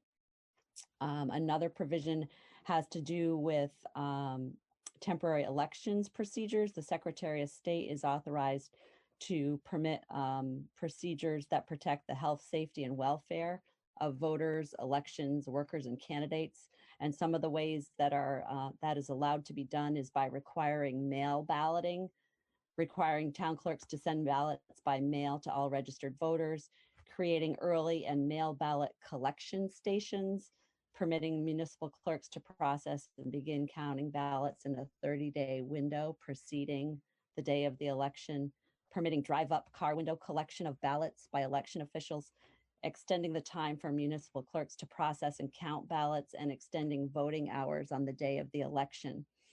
And then another change is allows any municipality to apply the Australian ballot system to any of its municipal elections held in the year 2020 by vote of its legislative body.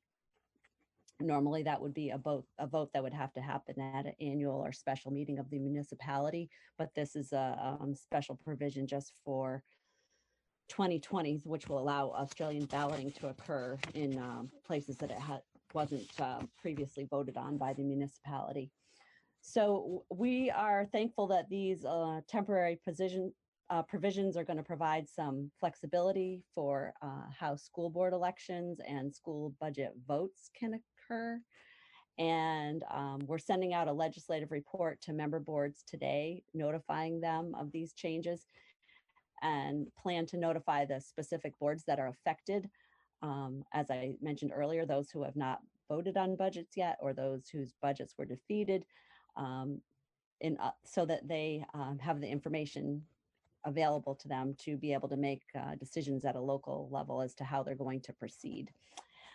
The second thing that we've been focusing on are the temporary open meeting law changes. I think you're probably familiar with those. It eliminated the requirement for a designated physical meeting location. There's some requirements for public access to those electronic meetings, and a requirement that meetings be recorded, which is something new for school boards. So we're getting that information out to them and also preparing some guidance on how to conduct electronic meetings. It's kind of new territory for most school boards, especially it is new territory if they're all doing it. Because in the past, there always had to be a physical location for the public to attend. I think those have been our two main areas of focus so far this week. It is only Tuesday, so I'm sure we're going to be having a lot of other areas as well. But I think one of the things that I've heard from multiple committees at the legislature wanting to know about the school district budget votes. I think that's a big area of concern. So I'm happy to see if there are any school board chairs that are boards that still need to vote on their budget that would like to testify and let you know about any concerns that they have. I'm happy to do that if you would like to hear from them directly. I think so. I think particularly in relation to the testimony that the discussion that we're going to be having on Thursday with the Ways and Means Committee. I think there is great concern about what is happening with the districts that don't have a budget. What happens if you don't have a budget by June 30th? There are definitely some concerns there. There's also will be questions that I'm sure will be asked related to, should all votes happen at the same time? Should all municipalities collect taxes at the same time for school boards? Mm-hmm. Since we have 125 million that's still outstanding for 2020. Right. So, but would people like to hear from a couple of those school districts that are struggling? That don't have, yeah, that would be great. Okay. Perhaps we could do that Thursday morning, excuse me. We have okay, I'll see what I can do. Yeah, and if we can't do it then I don't know if there's going to be time. Maybe there'll be time Thursday afternoon when we're meeting with Ways and Means. That could be another possibility. Actually, that might even be better time. So, Representative James, you have a question of Sue. Just a quick question. Just coincidentally, earlier today, I had received a question asking whether there'd been any conversation about extending that June 30 deadline. That's us. That will be part of the conversation. In statute right now, it says that school districts can borrow up to 87% of last year's budget. And where they borrow from, I've since learned, is the bank. Yep. Is that your understanding, Sue? Yes. Okay, so that's an us thing, not an AOE thing. Yeah, that will be part of what we'll be talking about with Ways and Means. Great, thanks. So there is something that we can play a role. Okay, Sue, if you could hang in there, their questions might come back that you could answer. I'll stay on. Let's go to Jay. Good afternoon, everybody. Good afternoon. I will keep it much more brief than the other day. You got to hear my impassioned plea the other day, so I'll keep it much simpler today, much shorter anyway. And then answer. So we want to hear what's happening from the field, and you know what's new this week. Well, new since the last time I talked to you is not a lot. It's a lot of the same stuff. I just wanted to start by saying that, you know, the AOE is putting out a continuity of learning plan. And the superintendents have been working with them, and I was invited in on that conversation. And perhaps Jeff will talk more about that Jeff Francis, when he's on. But I think the key is that we have to make sure that whatever we do is doable. And I don't know how many of you are familiar with Dilbert, but I'm reminded on Dilbert, there's Wally, the real lazy guy. And one of the other workers walks up to Wally and says, I'm a pragmatist. I really like plans that are implementable, that can be done. And Wally says, I don't like those plans at all. I want them to be very elaborate and really look good on paper, not be something that can actually be done, because it's a lot easier. And I think we need to make sure that we stay in the realm of what can be done. And I think you've heard that message from me repeatedly. Yeah. So, we're working with the AOE and others to make sure that we put out plans that are implementable, that can be done. The natural inclination by educators, including myself, is to try to meet and do everything and meet every standard and think that, okay, just because we're not in school anymore, we can do everything that we're normally going to do. And that's not the case. It's not possible. We need to focus on some priorities in terms of instruction and academics. We need to say, okay, what are the 2 or 3 most important priorities for this grade level, maybe in this content area, that we want to make sure kids have a better understanding of by the end of the year, especially given that many kids will not have direct instruction from their teachers. I've also heard comments, I know Ed mentioned today about full day of instruction and other people. It's not going to be realistic for kids to have a full day of instruction unless they've got somebody there providing the full day of instruction to them. So I think we need to be careful about that. I really believe a student should not be required to be online more than a couple hours a day independently.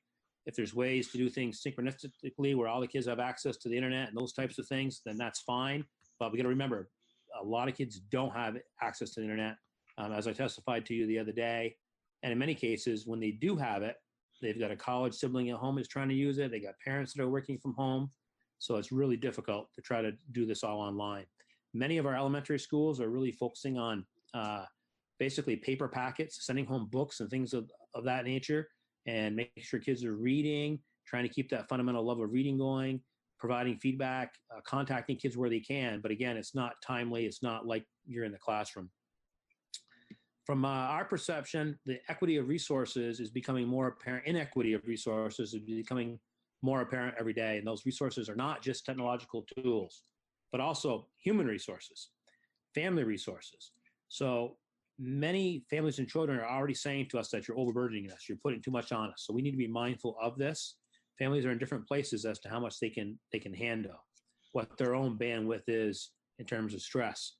So I also think we need to make sure that we hold children harmless in terms of the future. If they don't advance academically as much as they would have in a direct instruction setting within a school, we need to keep in mind that in some cases, that's not going to be anything the kid can do about it. We want to be careful about not inadvertently punishing them for things they have no control over. We're all trying to do our best to provide students and families as much as we can without overloading them. To me and to our organization, the most important thing is getting through this crisis in a way that doesn't make things worse for students and families, and that gives them some hope coming out on the other side of this. For us, making sure kids are safe, fed, given some instructional opportunities and experiences and supports is the key to the principles in our association. We can't pretend it's business as usual, but rather we need to provide, again, whatever supports we can, try to help students improve, make sure they don't regress, at the same time, keeping in mind the stress on the family. And lastly, as I mentioned earlier with this committee the other day, and a couple hours ago with Senate Finance, we need to look at cell service and broadband internet access as a fundamental requirement for all of the state in this global economy. All people should have access in this day and age, and for them not to have access is a huge equity barrier and issues that put many children and families at a huge fundamental disadvantage. The last thing I'll say is that several years ago, I was a superintendent and I was the treasurer of the Superintendents Association. That's why Jeff has money in his treasury now. And we had a phone call from our president, who was Brent Kay at the time, the Randolph superintendent. And he was calling us from Peru on his cell phone in the middle of the Andes Mountains. And we could hear him clean as day. And we were in Montpelier and he was calling through to one of our cell phones, and our cell phones weren't working as good in Montpelier, Vermont. This is something that Vermont needs to tackle if we're serious about having an opportunity equity-wise for everybody in our society. And any questions? I have two questions that I want to start with. One is, do you feel like you've got access to AOE in helping to develop these guidelines? Yes, they've been We had a meeting yesterday. They were very responsive. We'll see what the final outcome is. Probably coming out tomorrow, I guess. And I thought they were very responsive. And Jeff can speak to that as well. But I think they're really trying hard to work with us. We understand that the governor and the secretary and other key officials at the AOE had some situations where they had to turn things around in a hurry, and that's part of crisis leadership. But as we're talking about planning for the future and long term and solidifying planning, we need to make sure that we're part of that process. And my understanding from the AOE is that they have every intention of making sure that we are, and we appreciate that. That's great. My second one is our sister committee, the Technology, Energy and Technology Committee, has reached out to me in regard to access to technology, access to broadband. It would be really helpful. I did mention this the other day. I don't want to put busy work on the schools, but I'm assuming that you have people that could probably fairly quickly identify where the gaps are in access to technology. It would be great if we could get that information, but I'm also aware that I haven't developed a good question as in relation to getting that data. I'm sorry, I'm thinking out loud as I'm going here, which is never wise when you're online. But in order for us to perhaps have some money to address this problem, if we have an idea as to where the gaps are, how it relates to learning. I mean, I saw in our local paper that at our local high school, 95 to 99% of the kids in high school have access. We But heard do they really?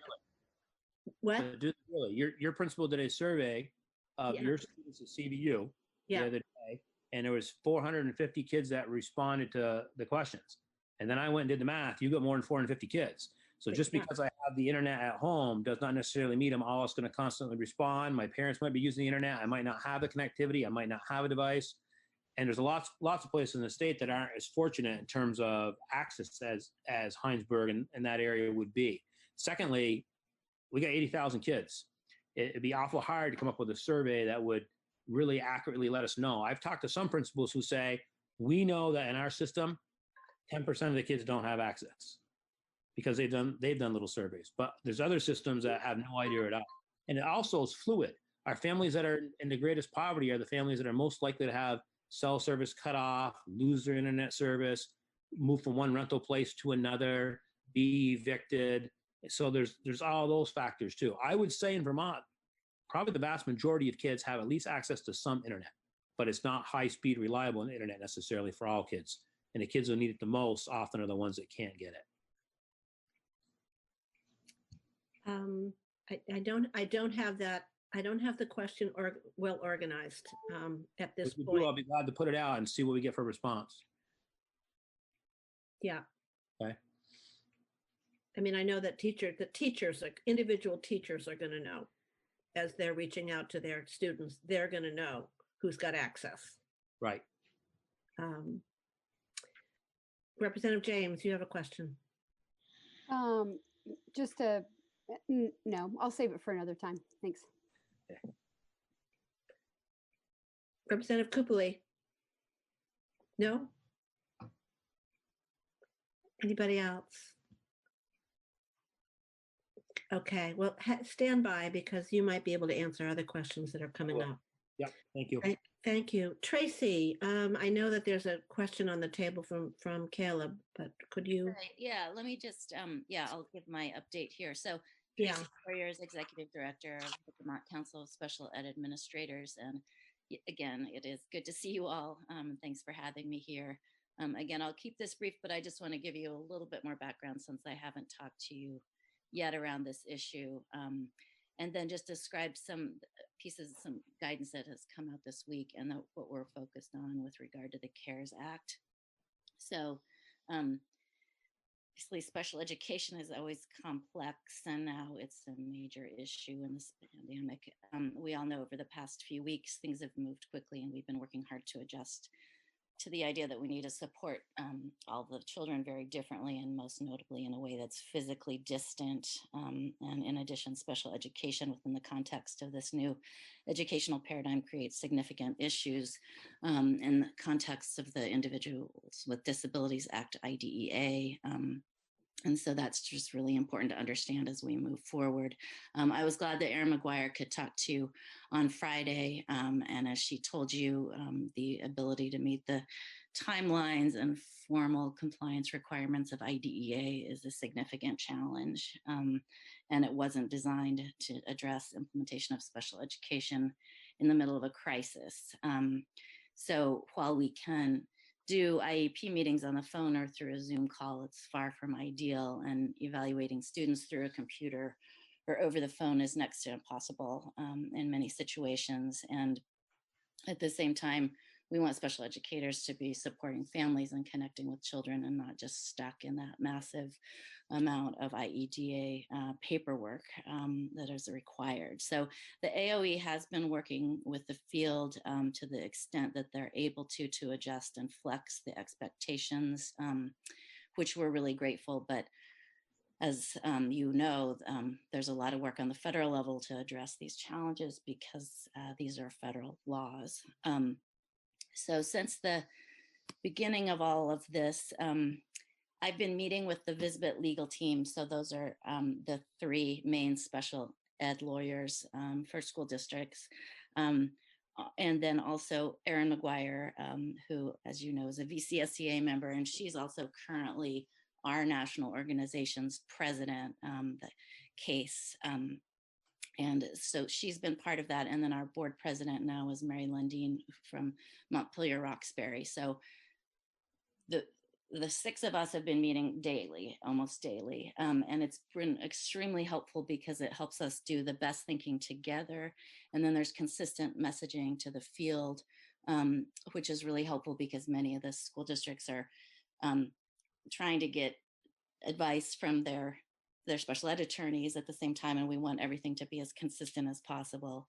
And then our group's been bringing questions and concerns and recommendations to the AOE, so that's been a really helpful communication and feedback and just a good thinking loop. And Jackie Kelleher, who's the state director of special education, has just been working so hard on all of this from the beginning. Obviously, she's been very accessible, and she and I have been in good contact. And last week, we invited both Jackie and Claire O'Shaughnessy from the AOE legal team to join the six of us for one of our group meetings. And they're actually going to join us tomorrow again.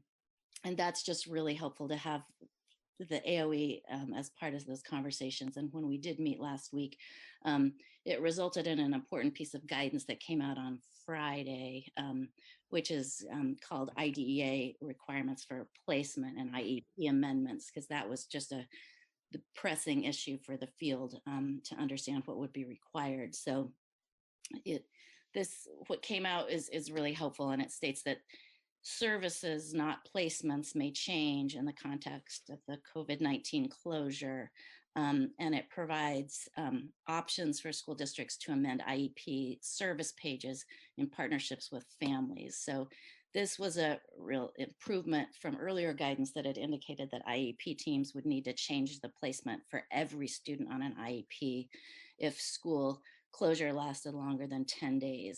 So basically, this more helpful and updated guidance says the LEA is not required to redraft the entire IEP, which was a significant concern for us. But however, upon the request of the parent, the LEA would be required to incorporate the amendments into a revised IEP. So we felt like that made the most sense, and it really helped and was important for us to have dialogue with AOE around why that needed to be updated. And so the field, my members, it came out at the end of the day Friday, and I think everybody was just very, at least happy to see those pieces. And I think AOE has definitely been working very hard and wanting to collaborate. And I feel like they've done a tremendous amount of work and of being very responsive, but it's just hard. And we're trying to really keep an eye on everything that's kind of coming out.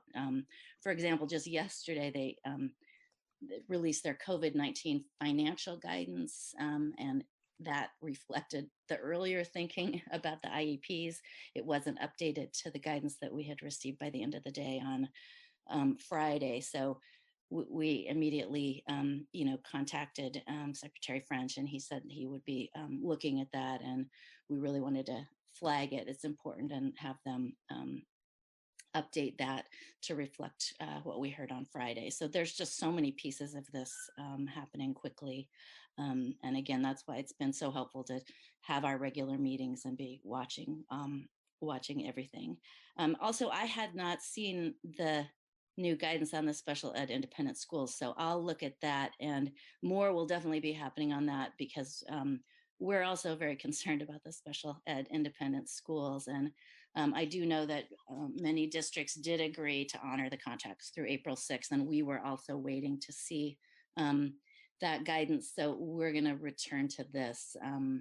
And so when we talk next week, hopefully we'll have more information on where that is. But we definitely agree that they're very important partners and that we need a continuum of placements and all of that. So that's another thing that we're concerned about and we'll be working on.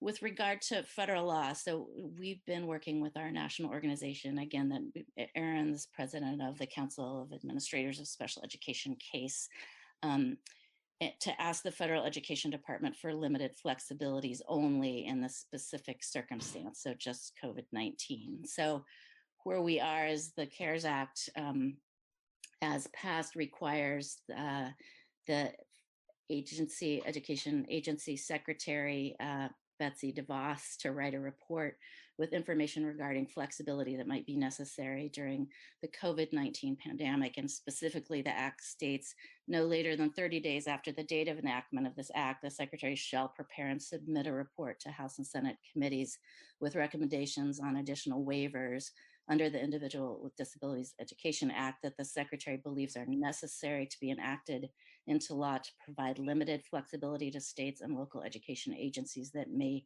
the needs of students during the emergency. So the things that we're working on, a joint letter of the state, the national organization and the state chapters, is asking for 3 areas of temporary and targeted flexibility. So the first is around timelines. So that's the 60-day initial evaluation timeline, the annual IEP review timeline, Part C to Part B transition timelines. So that's the first area.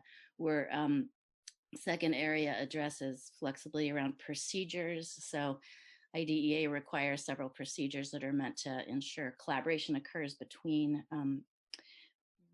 parents and the local education agency. And during the pandemic, we believe that it's still critical and very important, but it may need to look differently and require more flexibility to ensure that children's needs are met. So the procedural flexibility really has an emphasis on local education agencies and parents making good faith efforts in light of the situation that we're in. That's really the main idea of that. And then fiscal management, specifically IDEA requires local education agencies to verify the maintenance of financial efforts of LEDs and SEAs towards special education year to year. So that's the MOE issue. In addition, school districts are required to set aside IDEA funds to address disproportionality. So we are recommending that MOE be waived for the 2019-20 school year, and that unspent proportionate share dollars are carried over to the 2021 school year. So those are the specific asks around fiscal management that we've been concerned about. So we've been working on this letter and documentation and getting that letter and request in today. So we'll know we've got this 30-day timeline is ticking, and it's a very fluid situation. New ideas are showing up every day, and we're working really hard to find ways to meet the needs of the children and comply with legal expectations and just support families to the greatest extent possible. So that's the most recent update. And again, we'll know more next week. And thank you. MOE is within the current wheelhouse of of Secretary DeVos, I believe, correct? Yep, it is. And I know that we will be interested in hearing any feedback from you related to the issue brought to us today about the private, yes, definitely, independent special needs schools. Yes, schools for children with special needs. Yes. Any questions for going back to Caleb? Yeah, so I don't think I specifically answered your question. That's the most up to date, but do you want to say that one more time and I can?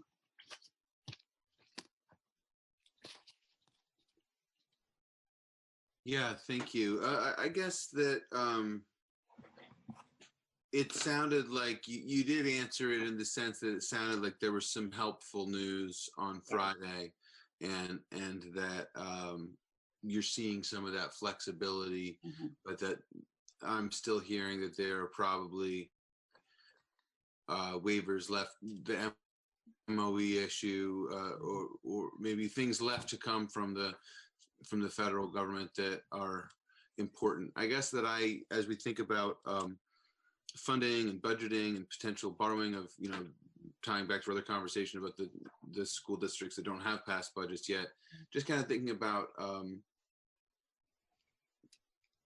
trying to really understand where the liabilities kind of reside in this moment. And I know that special ed is a big one. And so, no, I feel updated by what you said, but keenly interested for sure, just in these developments, as I know we all are. Issues. It's a lot of work, big stuff. So yeah, I'll be glad to be able to update you. And again, we're working on this constantly. Thank you. You're welcome. Tracy. We will definitely want to be staying in touch with you, even though we're well aware that most of the complexity is in the hands of the federal government. So this brings us to the NEA. Jeff and Colin, or just Jeff Fannin, I believe.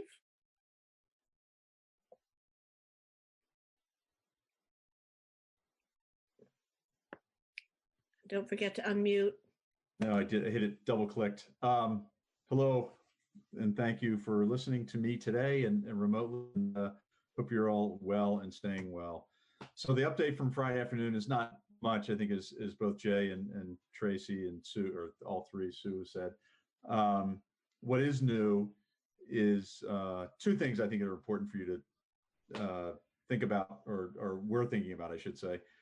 We are concerned about the education finance piece. And I know that you and Ways and Means are taking up a joint committee on Thursday, I think it is. And I think that's important, and we'd like to participate in that, and likely will. I think I mentioned it when I testified Friday afternoon to you folks, but I know I testified in Ways and Means on Friday morning about the possibility of extending the July 1 deadline of the school board votes. And I know that Sue talked about the bill that just got passed and signed into law. That didn't include that provision. And maybe there's a chance for that idea to be included elsewhere. Worried about the 18 schools that still need to vote on a budget. And in the middle of a health crisis, it's hard to get everybody together to do that and be in compliance with the governor's directives to stay apart. So I think there are some responses necessary for the pandemic and how we get school communities to vote on their budgets, the 18 that still need to do that. The thing that's probably most pressing for us from Friday is the continuity of learning plans, the CLPs, the template that the Agency of Education put out on Saturday afternoon, led to a flurry of activity and Monday and continues to this day.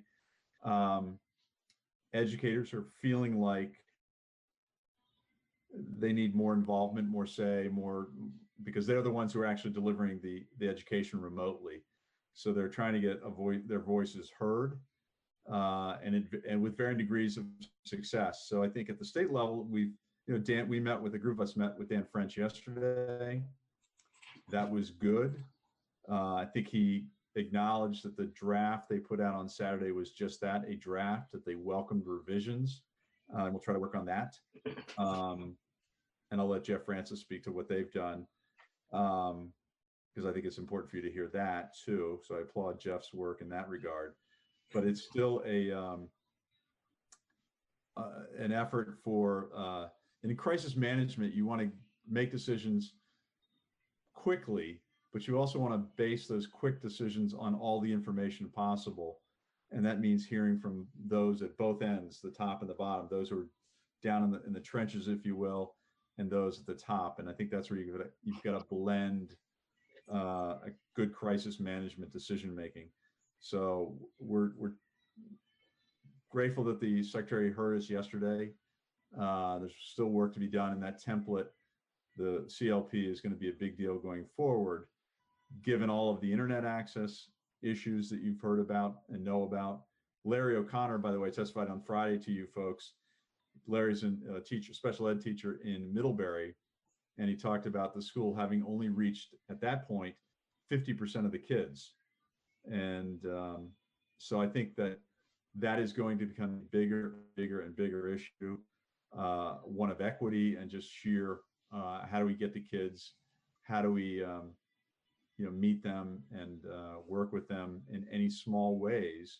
I think we need to lower our expectations for providing true education. This is not a substitute for in-person education that takes place in a classroom. This is very different. This is about maintaining as best we can, given that we're in a health crisis. And that's the priority, is to make sure that everybody's healthy. And that's the goal, not just for students, but staff and the community at large. Really, that's the goal. So those are the issues. The internet access issue is significant. And I think there are some monies in the federal law, the CARES law that just passed. We're trying to sort out whether that's doable or usable today or soon thereafter. And I think I heard this morning, Mark Bratt said something about $4.5 million was available for additional monies were available for internet connectivity issues. So I think that's still being sorted out in the money world. That's about it. I'm happy to answer any questions. Special ed will be an issue, as Tracy pointed out. It's thick with issues and equity issues and otherwise. So working on that as well, but happy to answer any questions that you might have. So access to the AOE and helping to develop guidance. Do you feel that you have adequate access in helping to develop this guidance? Yes, I think I do. Yesterday we had our first meeting with a group of us did. And I think that's good. And we need to do that more. We're going to meet again on Friday. I think it is at 3, and keep that group going. I think it's important for Dan to hear from the wide group segment of groups that were there, school boards, superintendents, principals, special ed directors. And that's good, but he also needs to hear from us. And we did, speak up, and I think he heard us, and we're going to have another conversation. So it's ongoing. I think that's good. Everybody was moving so quickly last week. I think it's good to slow down and take a deep breath and understand we're in this for the long haul. This is not going to be solved overnight. I reached out to a couple of my my kindergarten teacher friends, and discovered that one of them, that you are actually doing a training on using the internet for kindergartners that Julie Longchamp is teaching. I think it's tomorrow. I think last I checked, I chatted with Julie just an hour or so ago. I think we're over 130 signups, and that's a K to 2 group. And so the interest is keen. People want to do well by these kids. They want to figure out ways to use the internet or online resources for these kids, but And so they're desperate for information, and that's what we're trying to provide them. So we're, in a span of, I think, 48 hours, we got 130 teachers of K through 2 focused, and that's a pretty impressive. I think our committee might be interested in hearing from someone in the K2, how things are going with K2. Continuity of learning. I think I'm frozen. Somebody's frozen. But we'll find out, and I'll see if I can't get you somebody who would be able to speak to that. That'd be great. Representative Conlon. Thanks, Jeff. Earlier this afternoon, we were going over bills that we might try to move on if we're able to. One of them was the sort of small fixes to the Healthcare Negotiation Commission, which I'm sure it was a Senate bill. Yes. And I guess I'm just curious to know what level of importance you put on that bill from a timing point of view, if we didn't get to it until next year. Well, I think some of the issues that we're in, incredibly, we just finished negotiating last November, December, got the arbitrator's decision, and that's effective January 1, 2021. So it's not effective, but we'll be collectively back at the table in the spring of 2021, so a year from now. And some of the changes that we're seeking, and the VSBA speaks to this, but largely it was they had changes they wanted, we had changes we wanted to the system. If we don't enact it this year, then you may be another whole cycle around where it's not doable. So I think there is some sense of urgency, at least I think, to enact that this year, and work on so that it can take effect for the next round of bargaining and not wait another round, because incredibly we're already kind of thinking about already getting ready for next round. Okay. So I think thank you very much. Time is of the essence in some respects, certainly. Thank you. Representative Austin. And I would just also say that we'll probably want to pose the same question to you, Sue Zaglowski, as to the importance of that bill from your side. And Sarita.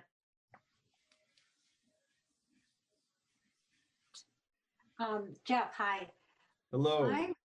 Hi. I'm just wondering how the general public who may not have children in the schools are being informed that teachers are still working. Because I'm hearing some concerns that they think teachers are now off and thinking that maybe they can lower their budgets a bit because of that. I'm just wondering how they're informed, or if they should be informed that teachers are teaching remotely now. They're not in the schools, but they are continuing to do planning and instruction. Well, it's a work in progress, and so we do think it's important to show the good work that support staff are doing, feeding the kids and supporting the kids in other ways, as well as the teachers who are now developing remote learning practices. So I think even for the governor's orders, the first week designed to just touch base, make sure kids were safe, healthy, and that's what we're doing. And I think the next phase is actually pivoting to some level of education taking place, and we will certainly get the word out. Folks are doing that work. Now, I can't promise you that people will hear it, but I know VPR had a nice story last week about the work that support staff are doing, feeding children, and bus drivers doing the work, kitchen help, and other folks helping in the kitchen to get that bag lunches prepared and all that. So I think it's starting to get word out. Once we're kind of establishing some moderate level of normalcy. I wouldn't say it's normal, but it's a sense of a new normal. We'll start to get the word out that people are actually still working, and they very much are. I know they are. I just want everybody to know they are. Yeah. it's a work in progress. We are working on it. Okay, thank you. Okay, thank you. Sarita, you had a question for Jay. Do you want to ask that now, or do you want to wait and get to the superintendent? It was just a follow up again about meal delivery and childcare. Like, how is that getting a little bit more organized or, doable? Those are Jay, right? Yes. All right. Well, thank you. I'm just going to conclude and say thank you very much. I do have to go to another meeting, but I'll stick around for a few minutes anyway, and then I'm going to probably have to check out. But thank you very much for all your work. So in terms of meals, I think in some places it's getting harder as you've got more people that are not able to come to the school because they might be in a certain age range or they're worried about their own children. But in terms of the childcare provisions, that's been pretty much lifted by the governor. So that's not really something that schools are having to struggle with to the extent that they were previously. It's more about feeding children and stuff. And I think from what I've heard, schools are doing a real good job. I know my wife left for school the other morning at 5:30 to go make sandwiches and stuff for kids. And then she followed the bus in her car as the bus was going around making deliveries. I know we had a bunch of bus routes that were doing that. So as far as I know, that the food part, I think that's something that our systems have done a really good job with. How it'll be down the road as more people get sick and stuff, that's my worry. But right now, I think that's going quite well. Okay, thank you. Welcome. Thank you. Okay, last on our list, I believe, is the Superintendent's Association. We have, Jeff and Jeffrey Francis, and Chelsea's on the line too. Thank you all very, very much. Jeff Francis from the Superintendent's Association. You got really solid testimony last Friday from the superintendents you had with you, so I won't be redundant with that. They could, they talk about their experience far more effectively than I do. Chair Webb asked about lessons learned and things that were priorities for us right now. One of the lessons that I've learned is that, and I talked with Chair Webb about this, the crisis really reveals the challenges and issues associated with any system. And I think what we are seeing, and I know that you've thought about this, is that schools play a huge role societally in terms of support for kids. And you hear about it in the work of your committee in terms of nutrition, mental health, all forms of supports. But when you close the schools and you affect or see the staff that serve schools affected by a crisis unprecedented, and I think all of our histories, you come to really have an appreciation for how central the role of school systems are. So in that context, one of the things that I'm coming to understand better is that although we all entered the crisis together, we enter it from the positions that we're in. So families that are more disadvantaged before the crisis continue with that disadvantage through the crisis. I also have come to realize that the relationships that we have with all of our partners, everyone with whom we work, become both more important, I would say, and also more stressed. So I am going to talk about the continuity of learning plan that Jeff Fannin spoke of directly. But before I do that, so I would say that in terms of the work of the Superintendent's Association, we went through the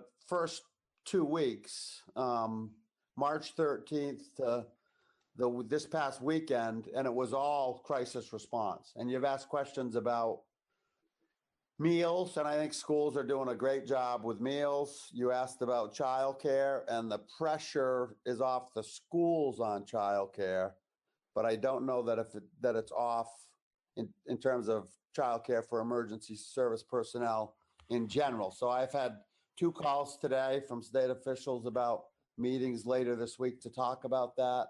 I had a call from a reporter who wanted to know what schools were doing now that it's become voluntary as opposed to mandatory. I don't have that information yet. But those things are indicative of the fact that the pressure of this crisis are going to stay with us, even though we may become more accustomed to the routines, to the extent that there are any that we're going to follow in terms of things like working with the legislature and so on and so forth. The other thing that I am thinking about is that we have a 10-week period where the goal of the education system is to do its absolute best in terms of educating the children of the state of Vermont in circumstances and conditions that they don't have full familiarity with yet. But even after that 10 weeks, and who knows what's going to happen with regard to the health side of this, we still need to be thinking about how school systems and their partners will prepare for children this summer and what the reentry of school next year will look like. And along those lines, a huge issue that that we need to be thinking about, and I'm not sure that we are thinking about yet, but we will, is what ultimately will the funding implications look like. So in a call preliminary to this one that we had yesterday with Representative Webb, you know, I brought up the fact that we still have matters like the weighting study with us in terms of the importance of public policy. And I made a point which I think is accurate, and that is, as the pressure of the health crisis begin to relax, and we all hope that it does, other matters of importance are going to creep in, and all of the kinds of issues that we were considering before the crisis are going to be right back with us. So what does that look like? That's just something that I'm thinking about, and I'm that you are. In terms of the Superintendents Association, we have a construct as an association which is reflective of principles that we think should be at the forefront as we navigate this over the course of the next 10 weeks and into the future. And that is, first and foremost, health and safety of children, school communities, and communities at large.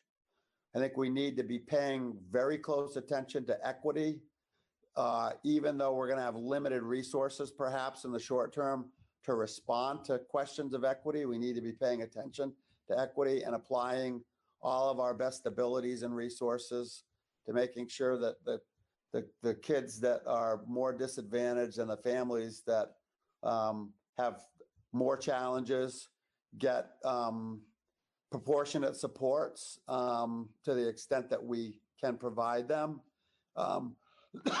Excuse me. I think it's important that we work to maintain all of our working relationships. So Jeff talked about the meeting that some of the associations had with Secretary French yesterday. Even though we're affectionately referred to as the V's, we're not always on the same page. And the sort of contests that we have during a period of normalcy should be set aside to the extent that they can as we navigate this together. We recognize that remote learning does not exclusively mean online learning. And even though there is a lot of attention to connectivity and utilization of technology, as Jay Nichols and others have pointed out, we are not as a place in this state where that reliance on technology and online utilizations can serve everything for a multitude of reasons, which could be an afternoon of testimony in and of itself.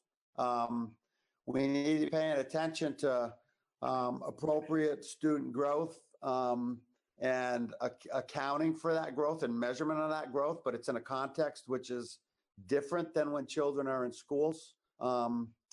And finally, and I think this is really of tremendous importance, irrespective of where each of us is as individuals with regard to how we're contending with this, we cannot ever lose sight, and I believe you all know, I know you all know this, of just how stressful this this entire endeavor is. And I think it's really a time for compassion and thoughtfulness and a recognition that everybody's going to do the best we can, but it's not going to be perfect. Now, very briefly, along those lines, Jeff Fannin and others talked about the continuity of learning plan, and Jeff asked me to sort of tell the story from the Superintendent's Association, and I'll be very brief. The agency is under a directive from the governor to get continuity of learning plans in place ASAP. He sent a draft to the superintendents on Saturday afternoon. Superintendents looked at that and thought that from a contextual standpoint, they could add value to it in terms of clarity and simplification.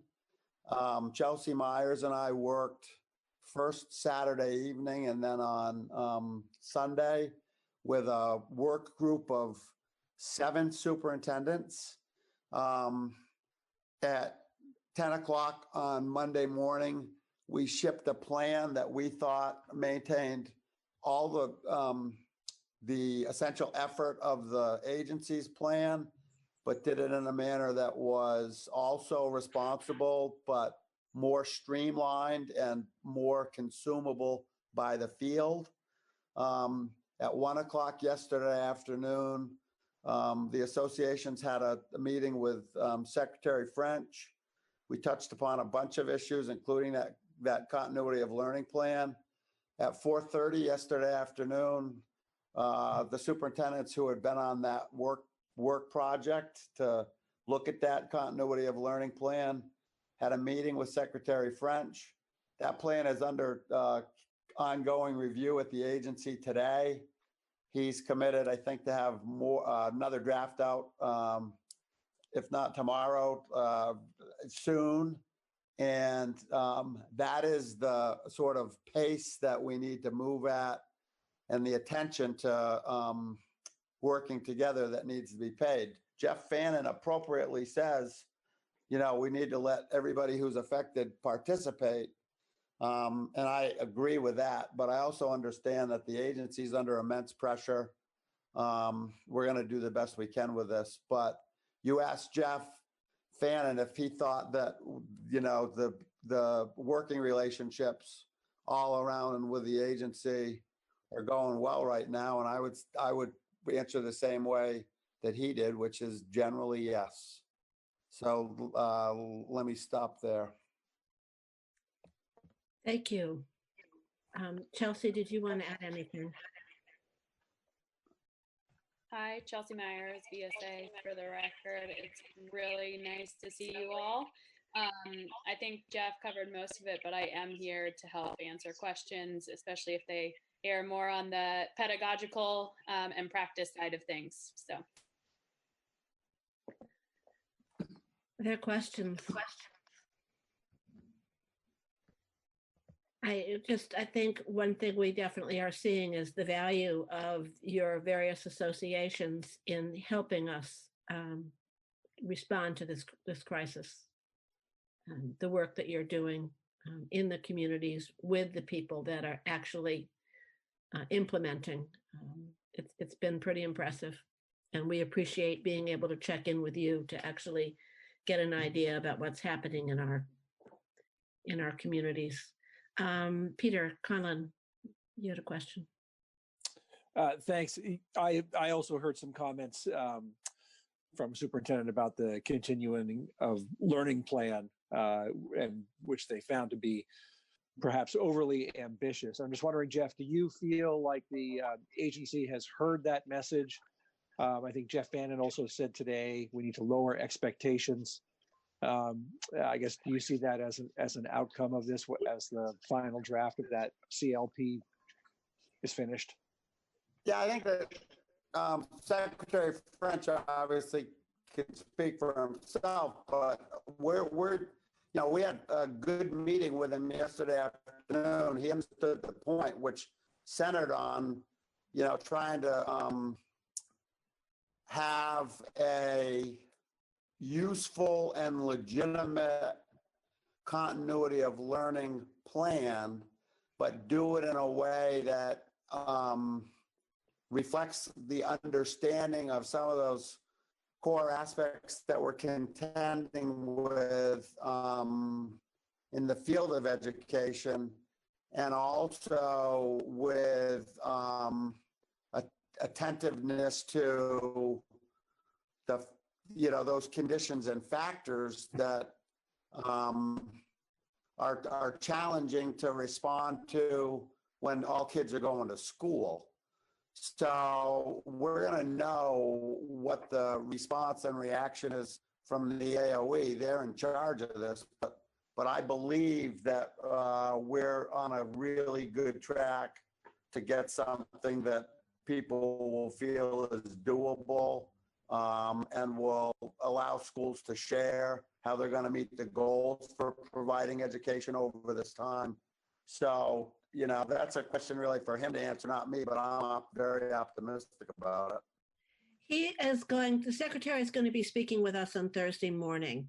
So we can save that question. I am really pleased to hear, however, that the various associations have good contact with the agency as we attempt to work through this really challenging time. Other questions? We've heard so far, in terms of things that are in our wheelhouse, things that we can do, pretty much have to do with dealing with the funding that's coming forward, setting the tax rates, dealing with the timing, use of the ed fund going forward. Is there anything that you can think of that we can do for you? I think we're hearing loud and clear that the school districts are under tremendous stress, and a lot of really cool ideas coming out of the citizen legislature is probably not what they're looking for. So. Nicely put. So nothing else that you can see at this point that we can do other than really bearing witness and keeping track of where we're going in the future. I think the equity issues that you bring up are it's staggering what we're seeing, and how we may be using this crisis going forward is our opportunity. Right. Thanks, Representative Webb. I think that those of us who testify this afternoon need to have our ears open when we see something that perhaps could be done to assist, and the response comes, well, that's in legislation. We ought to pick the phone up and call you right away, because I'm not saying that legislation should be changed, but if there's ever an issue that's going to require a legislative change, and there should be consideration to whether that should happen or not, then we ought to get the conversation started on that just as soon as we can. I don't know of anything like that right this minute. They do come up, and when they do, I think we ought to talk to you about it. We have various bills that we reviewed this morning too, and need to make some decisions on what we're going to do, what's considered important to pass now, what can wait, what's critical, and then prioritizing that as to what the use of our committee time. So we would also appreciate your input on those, but not right now. Anything else? Okay, so we are on Thursday morning at 10. So far, I know we've got the agency in, correct? Avery, could you just let us know what we have so far? And thank you also so much, Avery, for managing this can we all just give a shout out to Avery for helping us through this? Thank you. That was really nice to see everyone's clapping hands and sequence. Would you like us to go off YouTube at this point? Yeah.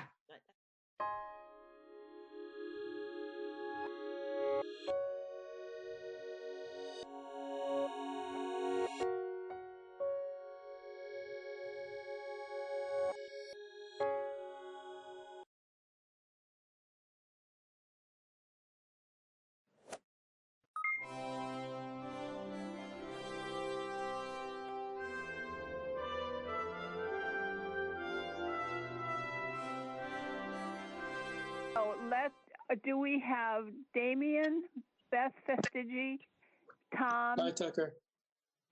Steve Howard here? And is that who we have? Yeah, Damien's on the call. Damien, Beth? Damien, how are you feeling? I'm still a little under the weather, but I think I'm getting better. Have you been sick?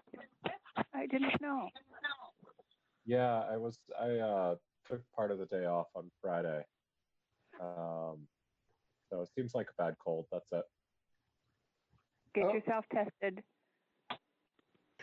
Hello, we have two callers, one whose number ends in 519 and another who ends in 191. Can you identify yourself, please? This is Beth Pierce, 191 2298191. Thank you. Tim Duggan is the number ending 519. Thank you. And Jeanette Beth Fastigi has joined us. Okay, great. Thank you. With And that is fabulous- Howard Good here? afternoon. Hello? Ashlyn Doyon, 5953197. Thank you. No Steve Howard. Steve Howard. Okay, great. Thanks. So I think that this section on state workers, I apologize if there was a little confusion here, but we aren't talking now necessarily about the retirement issue. That's, I believe, on for tomorrow. Is that right? Yes. Tomorrow, okay. But today we were just going to get a what? I thought it was Thursday, but I might be. Oh, I mean Thursday. It's Thursday. Thursday, that's our next meeting day. I'm sorry.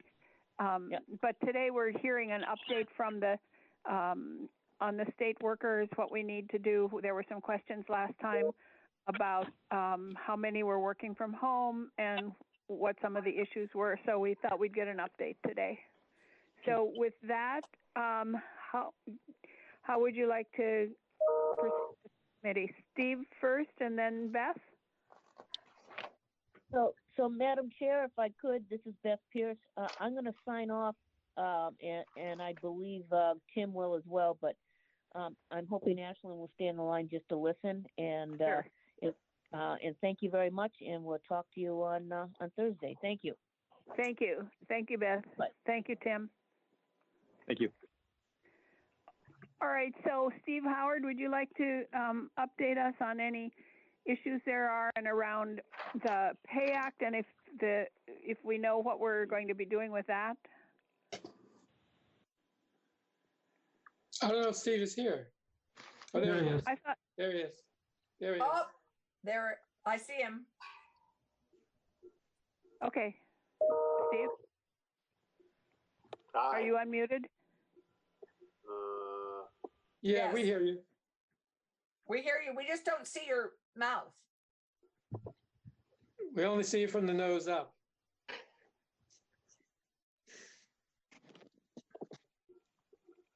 And you apparently have renamed yourself. Yes. My drag name. There you are. You look like an Amy. Oh, don't get started. Okay.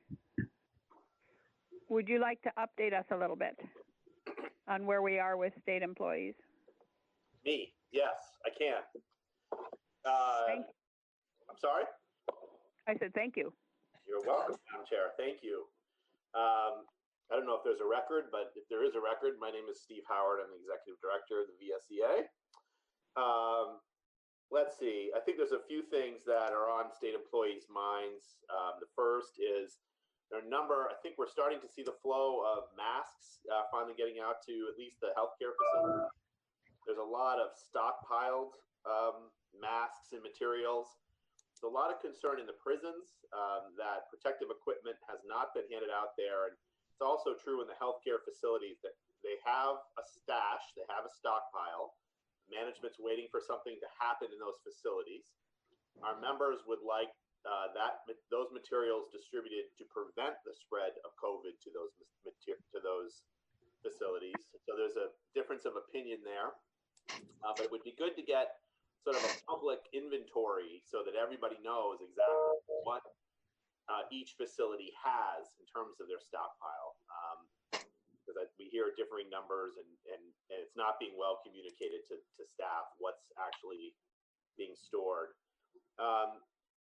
We're also, the VSEA is strongly urging the administration and the legislature. We have talked to the appropriation leadership and the appropriations committees to follow the lead of the private sector, like the folks at the co-op, that just in the grocery stores and the other private sector entities that are providing hazard pay to their workers. Those workers, of course, in the grocery stores and the pharmacies and all of those private sector businesses that are keeping us together deserve the hazard pay. They're doing great work. But it's one thing to be stocking shelves. It's another thing to be guarding a murderer. And that, I think, is something that we have to consider as part of the $1.3 billion that's come to the state. We think some of that needs to recognize the danger that these state employees are putting themselves in by going into work and dealing with the public, with patients, or with prisoners, frankly. We remind people that in our prisons today, we have some of the most dangerous offenders we've ever had in Vermont's prison system. So that is a very big concern. And we are also waiting. I see Commissioner Fastigi, and she's going to get an email and a call from me probably this afternoon. We are waiting for a proposal to be able to answer the hundreds of phone calls and emails we're getting from state employees wondering what the leave situation is going to be after the COVID leave agreement expires on Sunday on April 5th. You know, we have parents, single parents with kids who don't know what to do with their kids or trying to educate their kids. And a lot of folks who are relying on that COVID leave, and we're counting on the administration to have a proposal sooner rather than later so that we're not backed up against the deadline with parents panicking because they don't know what they're going to do with their kids, or people who are sick, frankly, are taking care of somebody who's sick and they don't know where or what the situation is going to be after Sunday. So those are the main things. The other thing I'll just flag for you, and we have flagged it for the administration and also for the appropriations committees, is there's a small amount of money in the budget, $120,000, that is appropriated as a result of the contract for the Child and Elder Care Committee, which is a contractual committee that gives out reimbursements every year for child and elder care expenses. And you can imagine in this situation, there are going to be quite a few of those, some unanticipated. It's a small amount, it's $120,000. But because they're likely going to have to extend the deadline to July 15th, because they rely on the federal income tax forms, we are concerned that the administration may sweep that money in their normal end of the year sweep. And we'd be stuck in a situation where there would not be grants for state employees for either child care or for elder care. They're small grants, they're like up to $250, I think. So we flagged that for the appropriations committees, and Commissioner Gresham has been made aware of it. The Secretary of Administration has been made aware of it. Small amount, but to the committee members and the recipients, it means a great deal. I won't even mention Woodside because it's such a disaster. I'll let the policy committee take that up, but it is a huge disaster, and it's an example of what happens when you don't listen to state employees and you don't include them in the decision-making process before you abruptly make a decision and move kids to what used to be apparently a doctor's office, an unsecure situation where we now have kids escaping from Woodside because the windows aren't locked, the doors aren't locked. It's a complete disaster, and someone should have spoken to the state employees before they made this decision. So that's my happy, cheery report. Well, thank you for Happy Cheery. And just in terms of Woodside, Judiciary is looking at that. So I think that it's best to leave it to them because Yes. that's such a specific case there. But we can recommend, committee, do you have any questions for Steve? Yeah, actually, I would just wonder if is there a way to give me a picture of what hazard pay looks like? A certain amount per hour or something like that? What do you mean by hazard? I mean, I know what you mean by hazard like, pay. for instance, the members of the United Electrical Workers who work at City Market just got a $3 an hour bonus. Okay. You're seeing that also being offered in some of the private sector grocery stores. A lot of the private sector employers are recognizing the hazards that people are putting themselves, putting themselves in the dangerous situations that they're willing to face in order to keep what's left of our society functioning. Right. And you said the leave plan ends this Sunday? Current leave plan? The current leave agreement expires on April 5th. I just say, if I may, Jeanette, on hazard pay, where I've heard it rolled out in the private sector, people were only earning minimum wage. I would dare say the correctional officers are earning a lot more than that. I mean, they may well be due hazard pay, but these are people who are well paid on the whole, right? I mean, it's the Hannaford's employees are a different kettle of fish in a way. They're paid a lot less than correctional officers. I'm not sure that's true in every case. I think it depends on each officer, but it has less to do with their pay and more to do with the danger that they're exposing themselves to, the lack of protective equipment that's provided, and the danger they're exposing their families to. So, Steve, if you were to suggest hazard pay for state employees, would it be pretty much limited to those who are in kind of congregate places like the prisons and the healthcare facilities? I think the way I would look at it is if you're being called in to serve the public, if you are serving patients or prisoners, like for instance, we have family service workers who are still doing supervised visits, who are still going into homes to investigate child abuse and neglect. They are now finally getting some protective equipment, masks, but those are pretty dangerous situations even without a virus.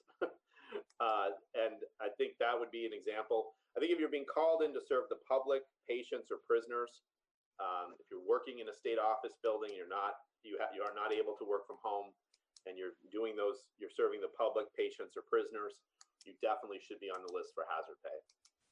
Okay. Would you make a list of all of those?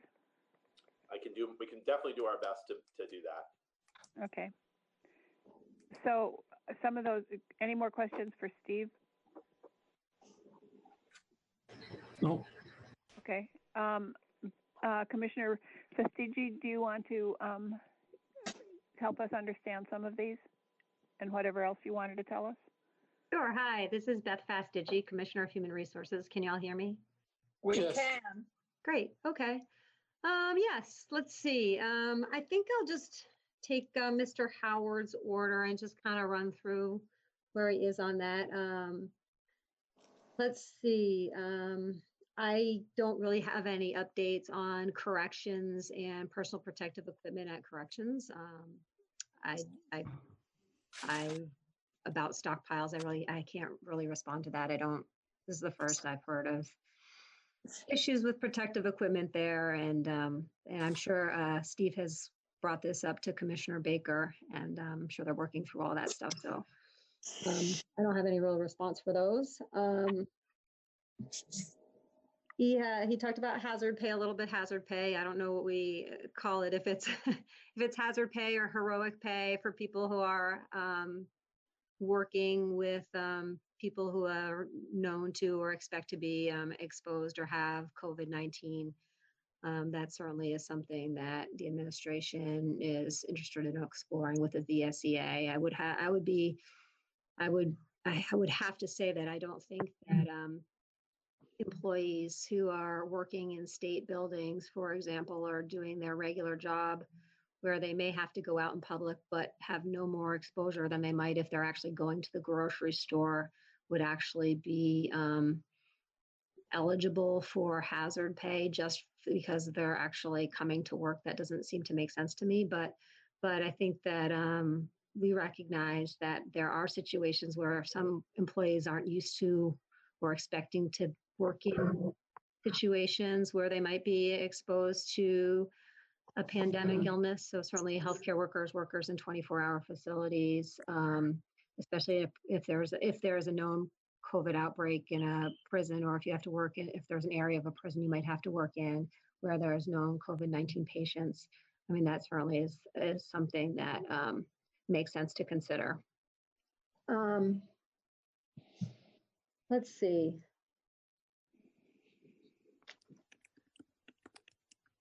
The leave. With leave, okay. So leave, with respect to leave, I mean, we did have a agreement with the VSDA, and for the past it was about 14 days of leave. We provided extra leave for employees. So even if employees had enough sick leave, accumulated sick leave or annual leave or comp time or personal leave, if they had to take leave because they were exposed to COVID-19 or under quarantine, or if they had to take care of their kids, the state actually provided some extra leave so that it was kind of at no fault of the employees and no harm to the employees. We provided an extra leave that was good until, as Steve said, this weekend. So what we've been doing now is digesting the 2 new federal leaves. There's an emergency sick leave federal legislation, and there's also kind of an extension of FMLA. So we've been reviewing those and seeing what we need to do to make sure we're in compliance and alignment with those. And then once we've figured all that out, we'll be meeting with the union and having those discussions if there's anything else we can do to make it easier on employees. Employees still are, of course, at any time able to use their accumulated leave, and we do have generous leave plans. But we do recognize that this is extremely exceptional circumstances that we are under, and we want to make sure that our employees are taken care of. And I just have to say, I'm seeing Senator Polina's beautiful flowers at his location, and it's just cheering me up and making my day a little better by seeing Senator Polina's beautiful flowers that he's in. I know. So thank you for cheering me up a little bit. My pleasure. So I have a question for Beth. So when the emergency leave or the extended leave was 14 days, but it ends it was for a certain period of time. So what happens if people did not feel a need to use those 14 days, then they just lost it? Was that? Yeah, it was just it was kind of a bridge to get us through an uncertain time. We had, we were closing, schools were closed. I think it was probably starting the day that schools were closing. So people were really nervous about that. So it was, I think it's just kind of a bridge to kind of see what was going to be the new normal for the past, the past couple of weeks. Now that we know schools are closed basically to the end of the school year, I think we have a much better understanding of what we're looking at and what's out there, and can take a little bit more of a comprehensive approach to kind of the next step.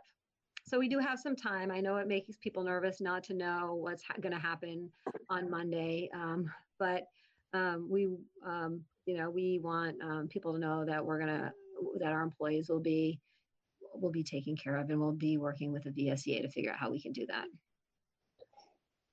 Okay. Any questions? I have a general one for either Beth or Steve. Sure, go ahead. This is Brian. Is there an existing policy now on what you're calling hazardous pay? There is not.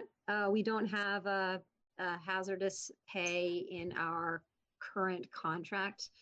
And all the sick leave scenarios that we have that we're experiencing under COVID-19 are actually outlined in the contract, but when employees are kind of working in an environment that they're not used to working in, they're not typically in that, I would say, they're not normally most of our employees aren't normally working in a hospital type situation or a healthcare type situation. So that really isn't addressed in our contract.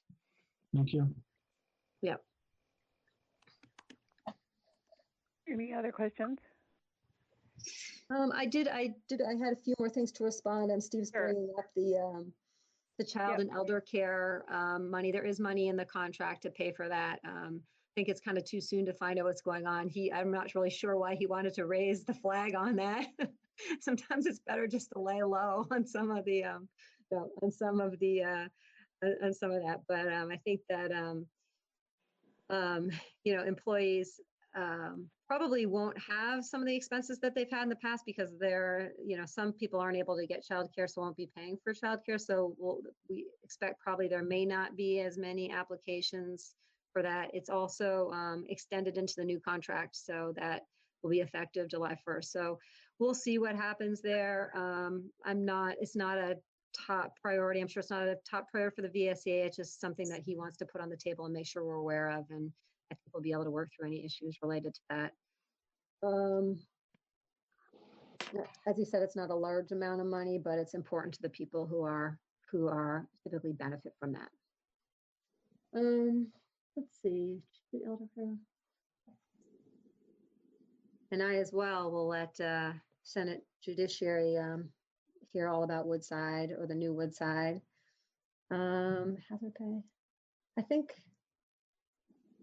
think that's really about it. With respect to teleworking and trying to get an idea of how many state workers are teleworking right now, we have Governor Scott and Secretary of Administration did tell. And I think this is not an update. I think this is the same as the last time I testified, but did direct appointing authorities to make teleworking available for any employees whose job would be kind of telework available. So like in my department, everybody is able to telework. I have one employee that's coming in for half the day at Vermont Veterans Home, but normally she's been teleworking. So, and one employee that's deployed, but the rest of them are all teleworking. So I can tell from my departments, and I think we're tracking it by department, but we don't track that in a common system. So it's really hard to get those numbers rolled up. And I am at this point, Agency of Human Services, they're just so busy recovering that I don't feel like it's appropriate for me to ask them and try to get any data from them. But maybe by next week I would have some information for you on some other agencies that are tracking it, and we're trying to get some a little bit better way to track that. But I think we are teleworking as much as we can, and it's a big change for a lot of state workers because a lot of departments really hadn't embraced teleworking. So we've been putting out information to employees on how to successfully be able to telework, and for supervisors to, how to communicate with your employees remotely. So I think it's a learning curve for everybody, and we're all trying to make the best of it while, keeping state government operating in this difficult time. Do you know about the judiciary employees because I know that we were so short before anyway, and that there were having to do both with courthouse security and a lot of other issues. Can you talk a little bit about that? Or I don't really deal with Steve may have some insight there, but I don't really deal with employees in the judiciary branch.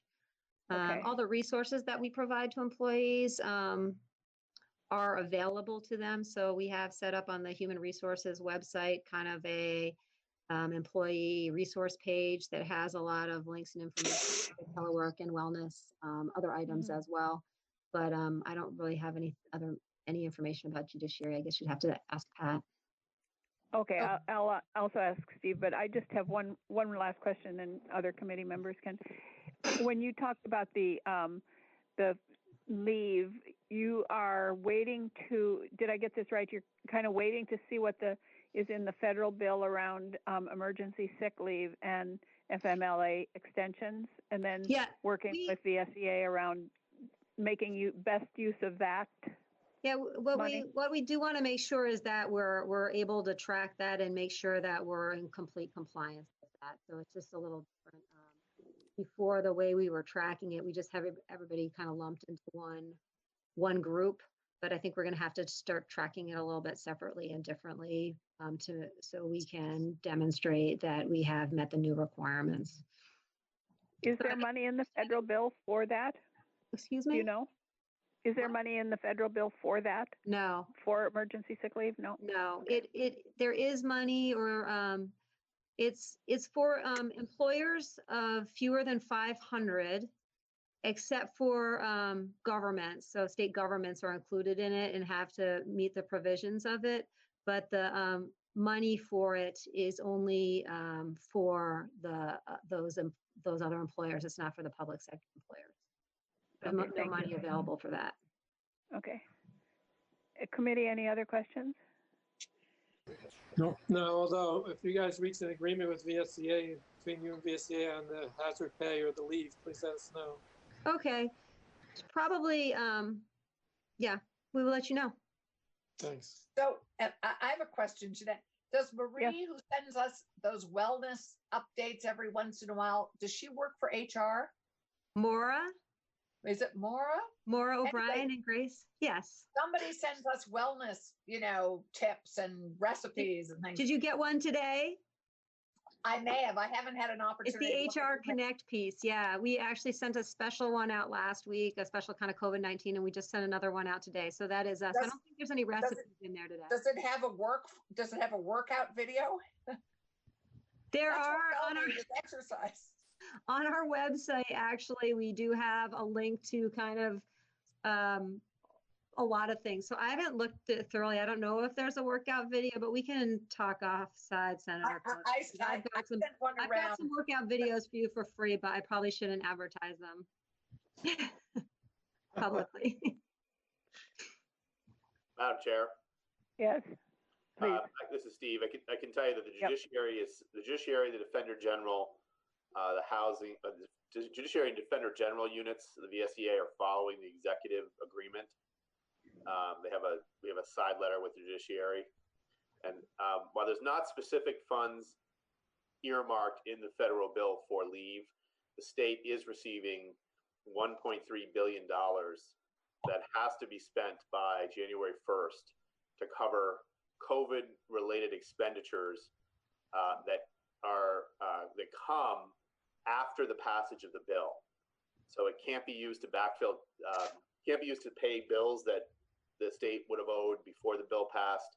It can't be used to fill deficits. It can only be used to cover COVID-related expenditures. So leave could be one of those expenditures. Hero pay or hazard pay could be another one. I like hero pay, Steve. Yeah, I like that too. Yeah, and I think we will have. If we can use it to cover the. I know it can't be used to cover the extra that we already provided prior to April 1st, which was when the leave bills were passed. But I'm not sure when the stimulus bill was passed and if there'll be any changes to that as well. So we're keeping all that in mind, of course. I can tell you that our Appropriations Committee is, while many people are drooling over $1.2 billion, our Appropriations Committee is scratching their head because it will not be enough. That's probably true. Anybody else?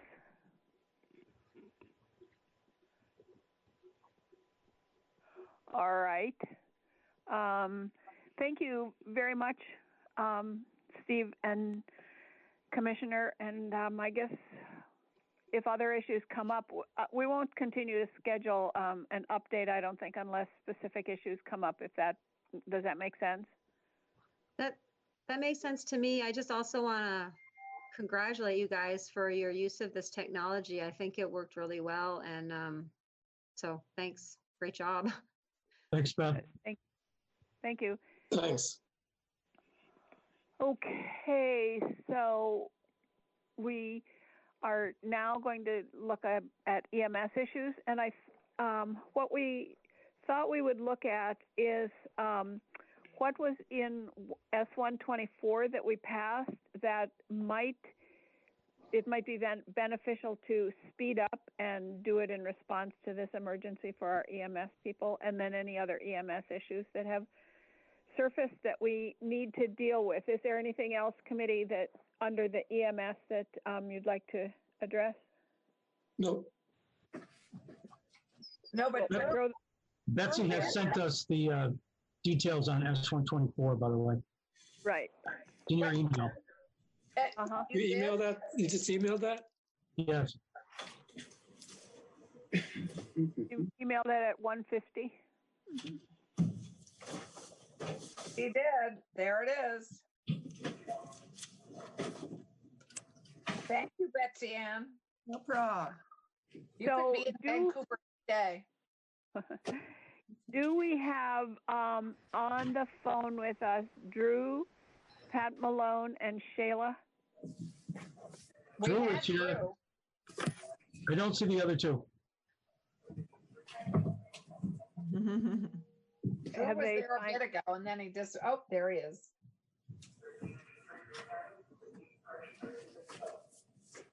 So you can see Drew? Yes. Drew, I'm on the phone, so you can't see me because I didn't comb my hair today, so. Oh, that's all right. And do you know if Pat and Shayla were gonna join us? I assume so, but I don't know for certain. All right, well, we're 3 minutes ahead of ourselves, which we never do. But, so maybe we can just, Betsy Ann can start walking us through the EMS provisions in 124, and we can see what might be necessary for us to deal with sooner rather than later. Does that work, committee? Sure. Okay. Great. Betsy Ann? Sounds Do you good. want to walk us through that portion of the bill? Sure. So, and Drew, do you have access to that as well? I included you on the email. Yes, I just looked at it. Okay, great. Well, so what I So did. everybody has it? I'm sorry. Okay. Yes. I hope. For the record, Betsy Ann Rask, Legislative Counsel. So what I did is I provided this 2-page document that summarizes, gives a high-level overview of the main provisions that relate to EMS that are in the Senate Gov Ops proposed S-124 strike-all. And so what I did is I went through S-124 and just took, summarize each of the main provisions. So the first thing that you can see that the bill would do is, one of the more minor things is just to substitute the Department of Health for the State Board of Health in all of the provisions in Title 24 that relate to EMS. So it's the department rather than the board that divides the state into the EMS districts and issues the licenses for ambulance services and first responder services. Okay. Madam Chair, Can I ask a question here, committee? If when we're going through this, does it make more sense to have Betsy walk us through the whole 2 pages, or does it make sense for us to look at each of them and say, this is something that can wait, this is something that we definitely should do it, or this is something that needs more discussion? I would do it that way. Tick them off one by one. I agree. And I'd also like to hear from Drew as we go through it if there's something that's really pressing. Yeah, we would definitely will include him in the comments. Okay. Chris? Yes, ma'am. Okay, I guess we should then, Drew, what about the first one here? That probably isn't necessary to deal with right away. That's more of a,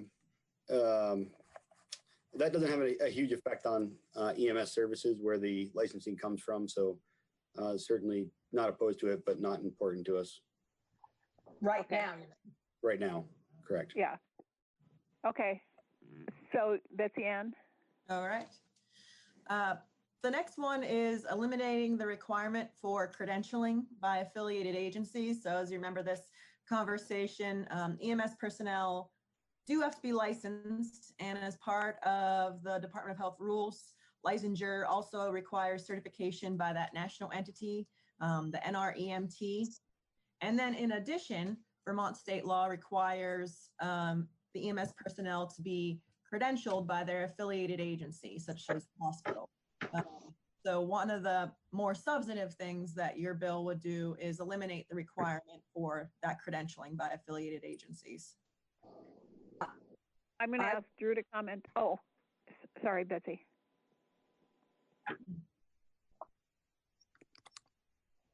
So this is a requirement that has created a fair amount of difficulty in the best of times of EMS as far as their ability to achieve the kind of the requirements that were listed as part of credentialing and kind of understanding those. We saw a fair amount of EMS personnel that were kind of pushed out of the EMS realm because of the increased credentialing requirements. So if we can address this now, I think it will help not only in the short term, but in the longer term as we kind of recover from this COVID crisis at rebuilding EMS. So I think this would be something that would be helpful short term and long term if we can keep it in. Okay. Committee? Yes. Sure. Okay. Yes. Okay. All right. So the third one, ambulance services. Yeah, so another thing that is more substantive is the requirement for when an ambulance service applies for its initial license or to renew its license, that they would have to agree to provide their services in what I've described here as a non-discriminatory manner. This is similar to the requirement that home health services currently have to abide by, that standard for not discriminating on providing their services. In the bill, it is, if I go back to 2681, the language in here, I can read it to you. Oh, sorry. Was this the cherry picking thing? Exactly. Yes. Exactly. Okay.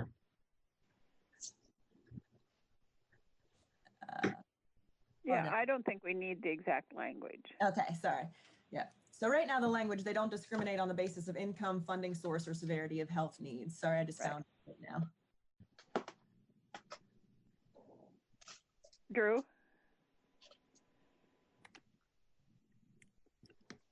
So I don't know how much of a problem that is today, given our our current situation, but it was an issue that was coming up and starting to come up over the last 6 or 8 in the area.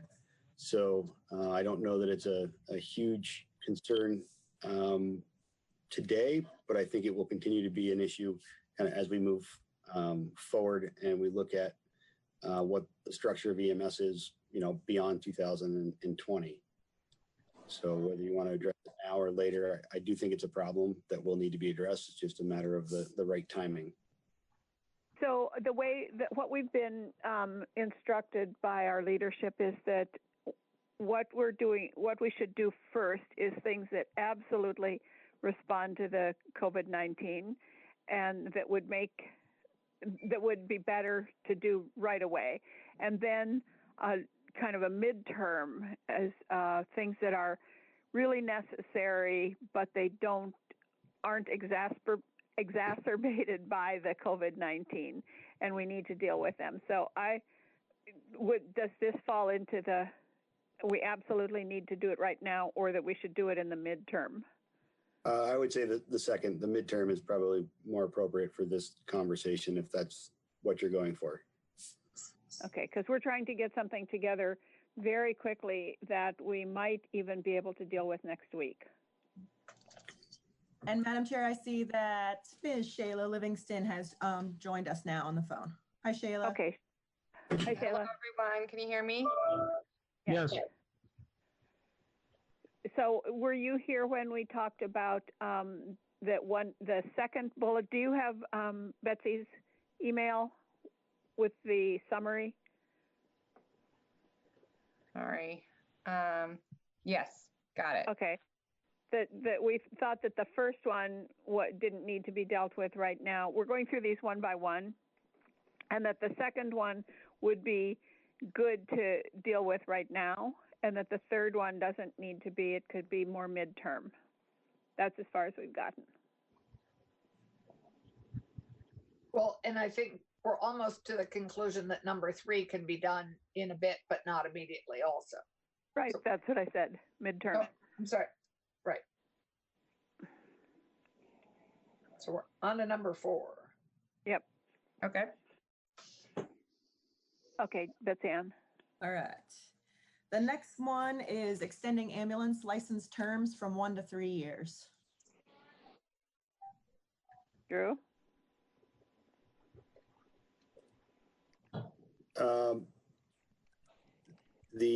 It would certainly help with the time frame that starts in August and goes through November. So if we're still in a crisis mode by then, extending those licenses out to 3 years would be a huge benefit. But it doesn't come up until the fall. So depending on what your kind of timeline is versus immediate versus midterm, this doesn't come up until fall as an issue. So that's. What do you think, committee? No, they tell us this, we still may be dealing with some of this stuff come fall. I hate to say it, but I think it's possible. I would say if it's a chance that it has to be dealt with in 2020, we should do it. All right, I we'll agree. put that on for, okay, we'll put that on for now to discuss, Yeah, I okay? agree. Yeah. All right, All righty. Want me to move on, Okay. Madam Chair? Yep. The next one is the explicit requirement for the Department of Financial Regulation to enforce the current law requirement that health insurers directly reimburse ambulance service providers. okay, that one should have been done a long time ago. Where are we? That seems kind of important. I think now. Okay. Anybody else? I was waiting for Drew. At this time, anything that ensures funding streams through to ambulance services is going to be absolutely critical to services maintaining their service level and kind of getting through this. And I've said it 100 times, the financial reserves of our services are non-existent, and we were in danger of EMS collapse before this pandemic. So if we can assist money flowing to services by making insurance carriers pay them directly, I think that is very critical and should be dealt with. Okay, good. I agree with Senator Clarkson. I think we ought to do it right now. Yep, okay.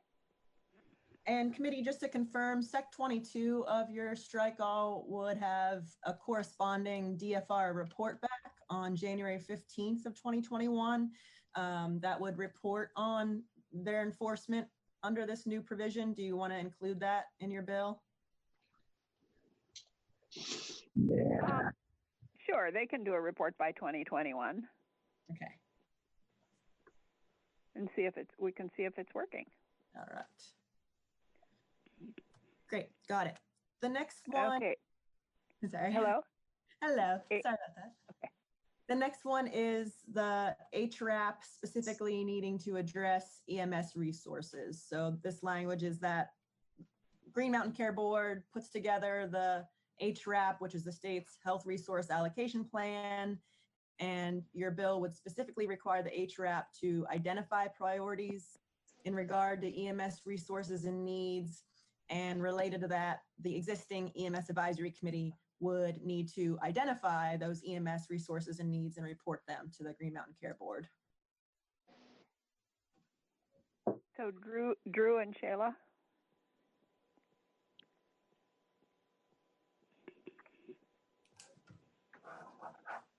So if I understand this correctly, this is a requirement that would have the EMS Advisory Committee looking at the kind of the state, or a closer look at the state of EMS and coming up with a more cohesive plan for EMS statewide. And I definitely think that this is going to be very important, not only to get through our current pandemic, but to rebuild, what's left of EMS when this is all said and done. So whether it's, formally done in a bill or done through other means, I think it's very important that we assess the system, the needs of the system, and make sure that you folks are understanding the current state of EMS in Vermont and how it fits into healthcare. So if that's the intent, then I would support it. So maybe the section 23 is, I don't know if Shayla, can you comment on the section 21 that talks about the Green Mountain Care Board? Sorry, guys, I'm just trying to find.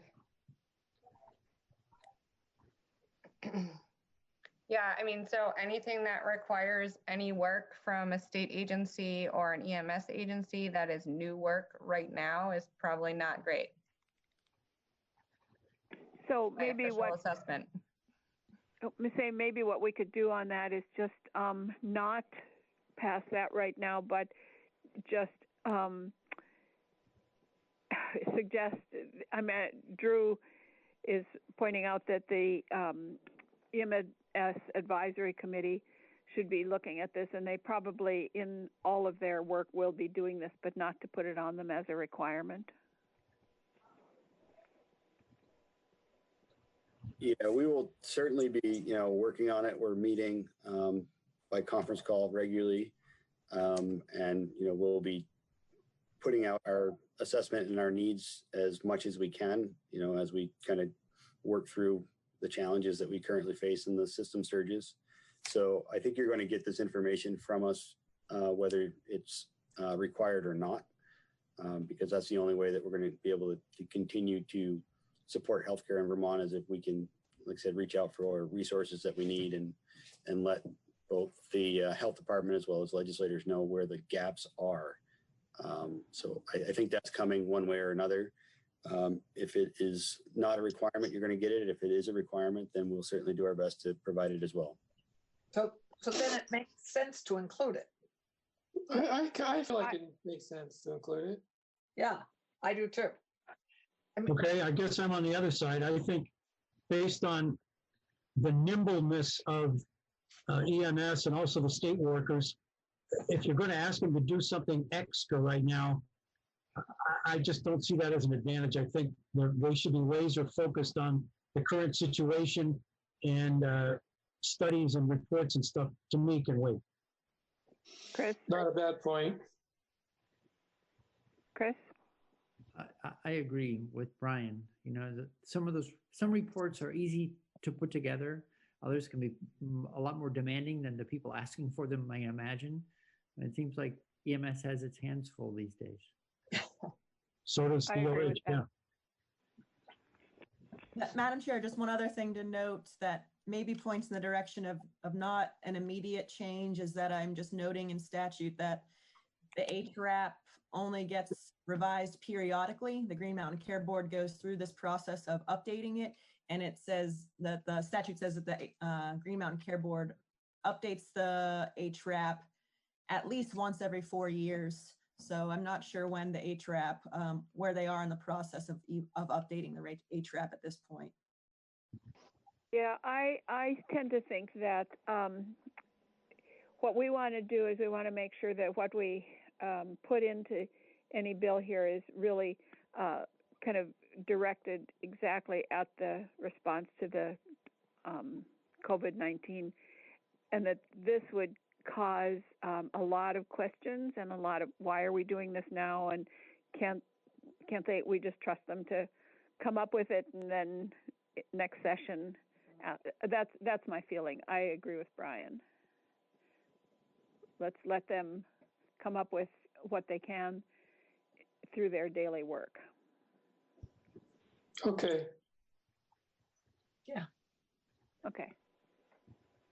All right. The last thing on the bottom of page 1 is to establish 3 levels of EMS instructors. This would require DOH to do this by rule.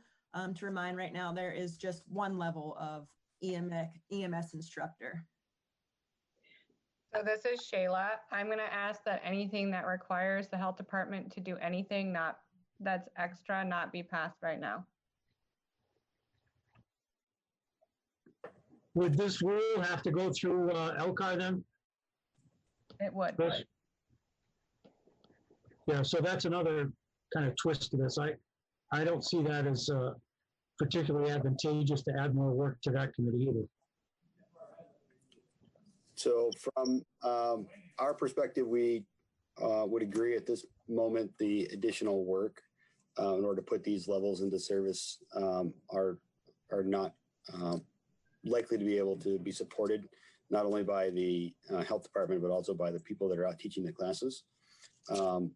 And I'm certain that we can work with the health department to come up with a process to get instructors out as the pandemic moves on, so that we can kind of replenish those EMS providers that either choose to step away or are forced to step away. So at this time, I would support the kind of delay of implementation of new instructor levels. Jeanette, may I ask a question? Yes. So Drew, are you finding in these first couple weeks of the pandemic that there is an increased interest in volunteering and or coming into the EMS service? I mean, my only concern here is, are we going to be able to train people fast enough if they're interested in joining EMS now during this pandemic period? People may want to be stepping up to the plate and helping. Are we going to be able to train them fast enough to make them useful in time? So the answer is all training has stopped. So right now we're not actually providing any in-person EMS education. There's a little bit of online education going on, but practical testing sites have stopped. Some of the written testing sites have opened back up, but for the most part, the written testing sites are down, and the in-person classes have been either postponed or canceled. So, it doesn't sound like you're able to deal with new recruits, particularly at this point. No, I know that even paramedic students at the end of their schooling right now are unable to get their clinical ride time requirements met. So we've almost put a complete pause on new people coming into EMS, which creates a significant problem in the short term as well as the long term. Yeah. Don't have a lot of classes going on. Incredibly thankful for the class that we did in the fall that's helping us out right now. You know, one of the things that we have done or through for nurses is that nursing students who have done everything except take the, I don't think it's called the bar exam, but their nursing exam, are going to be allowed to practice during this time. I wonder if there's something like that for EMS people who might have completed a training but not completed the testing. I'm thinking along the same lines, Jeanette. I think it would be great if we could do that and facilitate more being able to help during this particular period. So I would leave that to Drew and Shayla. Is that something that can happen or not? The health department has been working on easing of requirements, as well as suspension of rules that require 2 licensed providers on an ambulance as a way to bolster the number of responders that are on the road, which is greatly appreciated. And I think will help our overall response. I don't know what else the health department has planned as far as policy or rule changes, but it seems as if they're actively working on trying to support the response effort by making things easier for us. That's good. Shayla? Great.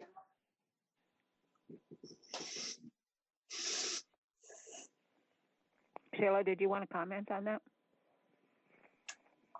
No, I mean, I think that right now, like Drew said, it's really, we are in a crisis management mode. We have the Health Operations Center and the State Emergency Operations Center running. They are, there's whole teams of people in charge of identifying personnel resources that are needed and ways of procuring those resources. People are getting really creative about how to, find and get folks who are retired or in other positions in the medical world into the positions that we need right now. So I don't think there is any need at the moment for legislation. We have a lot of authority under the executive order and our current authorities to do what we need to do at this time. I have not heard of a need to make any other changes legislatively. Sounds good. Okay, are we ready to move on to the next one? Yep. All right, I'm at the top of page 2. And so this is about an examination that you need to take in order to get your initial EMS license. Right now, the statute says that as far as you have to take an exam. As I understand, this is happening in practice. A psychomotor exam is required. But a psychomotor exam from the NREMT is required for all license levels.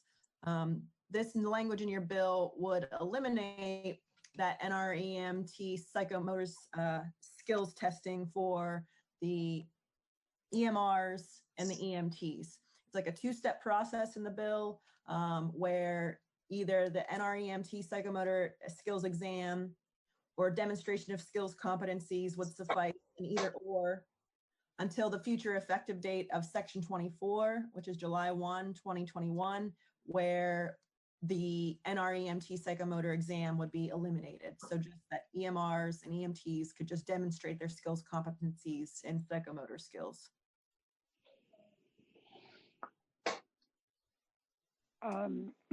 Drew and Shayla, this sounds like we don't need to address it right now, but I don't know.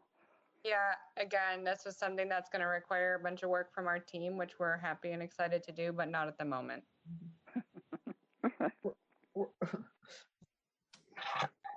Anybody else? So this is something that is going to be important when we look at the how do we refill the ranks of EMS after this crisis is over. Once we open up education, we are going to need to really look at the burden of EMS education and testing, but it's not a top priority today. Got it. Good. Fine. Okay. All right. Next one. Thank you. The next one is a requirement for DOH to establish by rule an entry-level certification for a new Vermont EMS first responder. And I can just hear Shayla saying, yes, let us add it.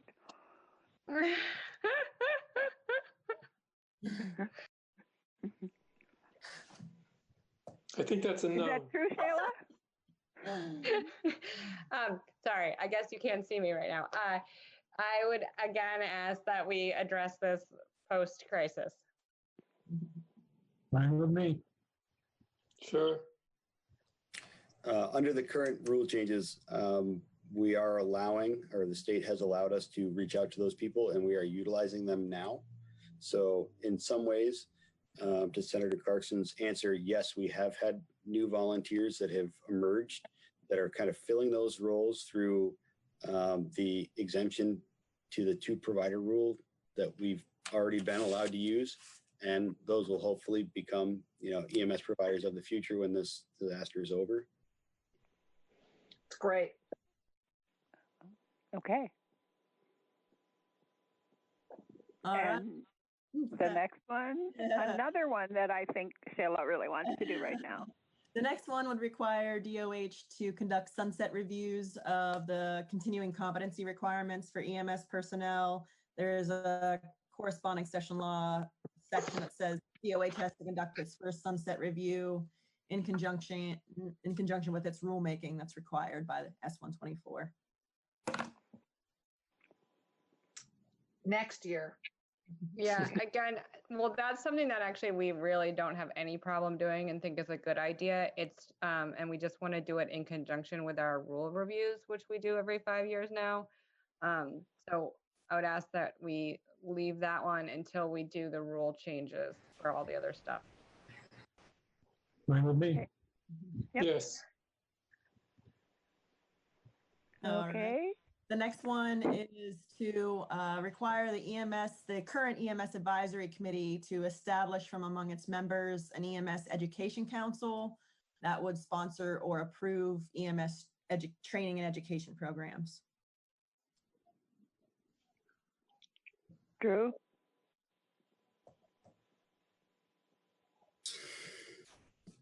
So again, I think this is something that is really important as we move forward.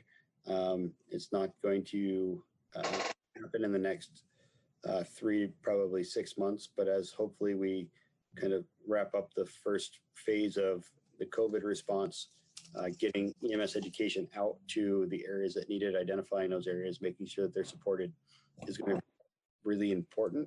And if we don't take it as a priority, then I think long-term our system is going to struggle. But I certainly understand adding more work today is going to be problematic. Everybody's overwhelmed already.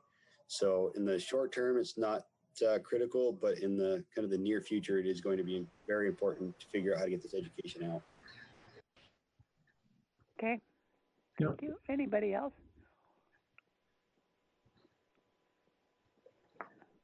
Okay. What's the next one? All right. The last two are in regard to funding for training for EMS personnel. Reading section 25 and 26 together, section 25 just updates the statute that says where current EMS training funds go, and it would just be two things: adding the new certified Vermont EMS first responder to the list of professionals that can get funded training programs. You've already decided not to pursue that new certification. And also the statute would be updated to add current licensed EMRs to the state funding for training programs. But I think I'm seeing that as more of a technical correction, because really the meat of your appropriation is in that last section 26. Because that is just a appropriation, $450,000 from the EMS special fund and $400,000 from the general fund going to the Department of Health for EMS personnel training. And the way that that section 26 is structured, it just refers to training opportunities for emergency medical personnel generally. It doesn't specify to what types of EMS personnel. So I would say the more substantive provision is that section 26 appropriation language, the last EMS provision.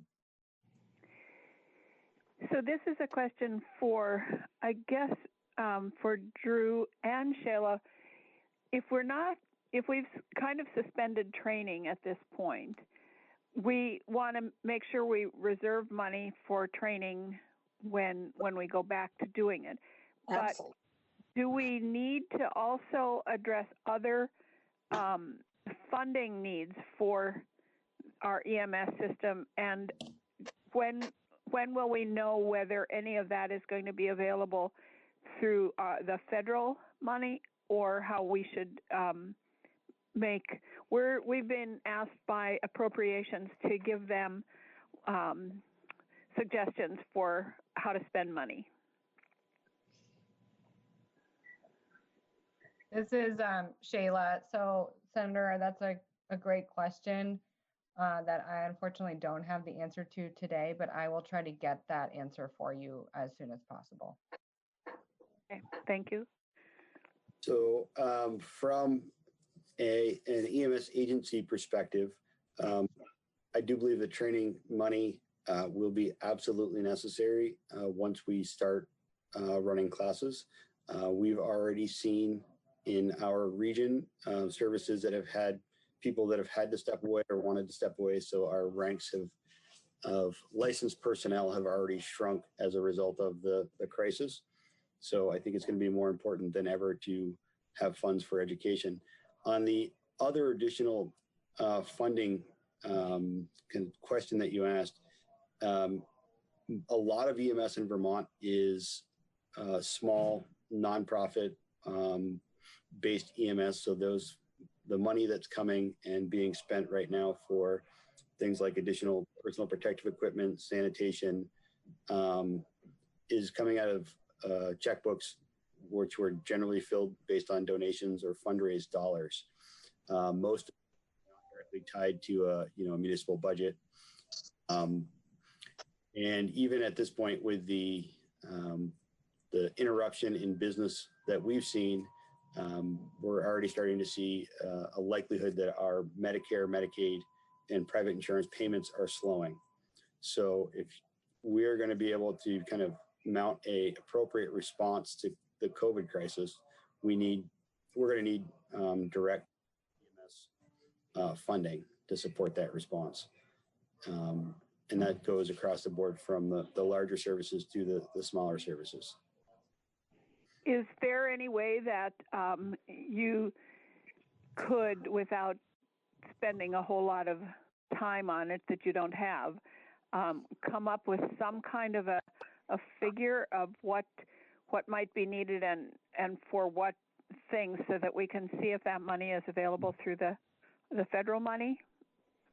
So we have a schedule, right? Oh, I'm not muted. Okay, we have scheduled a EMS advisory meeting for Friday. That's one of the topics that we're going to be asking, is where people are seeing needs. Our ambulance association is also hosting a conference call. We've reached out to our members to see where, who's in trouble at this point, who believes they're going to be in trouble, and what their needs are.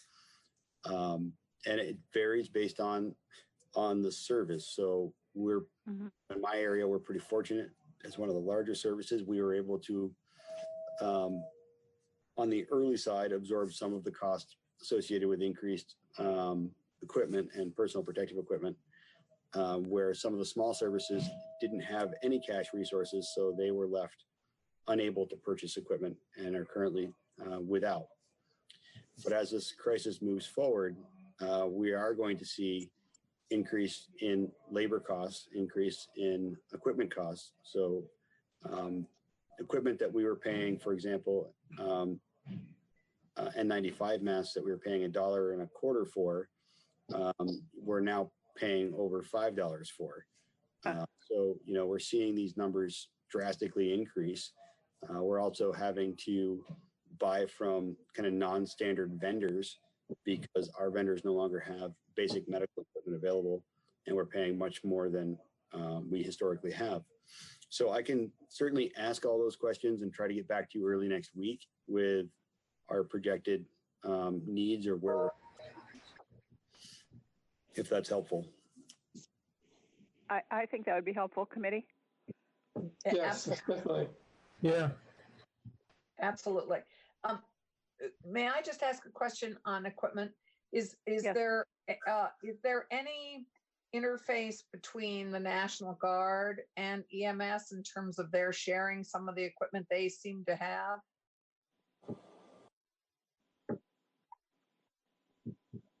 So again, I guess I can let Drew respond from on the ground, but at the health department level, that is all coordinated through the State Emergency Operations Center.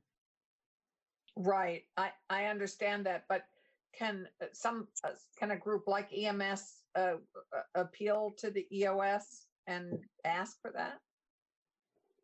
So yeah, there's an online resource request form that all providers can use and fill out in order to ask for specific resources and materials. And Drew, have you done that? Yes. So there is equipment request forms and equipment that's going out, and I know that we've asked for equipment and received some, and other services have asked. I'm sorry, truck's backing in. No, it's okay. And there are other services that have also received some levels of equipment. The challenges associated with some of the equipment that, especially the smaller departments, have received, they've received, for example, 20 masks for an entire department. And those masks then need to be fit tested to providers. So most of those services do not have the capacity to do fit testing, so they're relying on regional or partnerships. We've been out fit testing first responders for weeks. And every time a new style of mask comes, there's additional fit testing requirements. We have some first response squads right now that are responding to calls in raincoats because gowns are not available. Um, it's an imperfect system, but yes, some of the national and state stockpile stuff is making it to EMS. Good. At some level. And that is not unique to EMS. I mean, there are shortages in resources, and we are acutely aware of that. And everybody at the State Emergency Operations Center, Health Operations Center, Governor's Office, Secretary's Office is shaking every bush and banging every barrel in order to try to get more resources out to communities. We have heard. Joint rules has been one long PPE discussion. Large measure. I mean, that's been a large piece of what we've heard about. So committee, are there, Drew, Shayla, are there other issues that you need, that have come up that you need legislative help to respond to right now? And that would help speed up your, enable your response?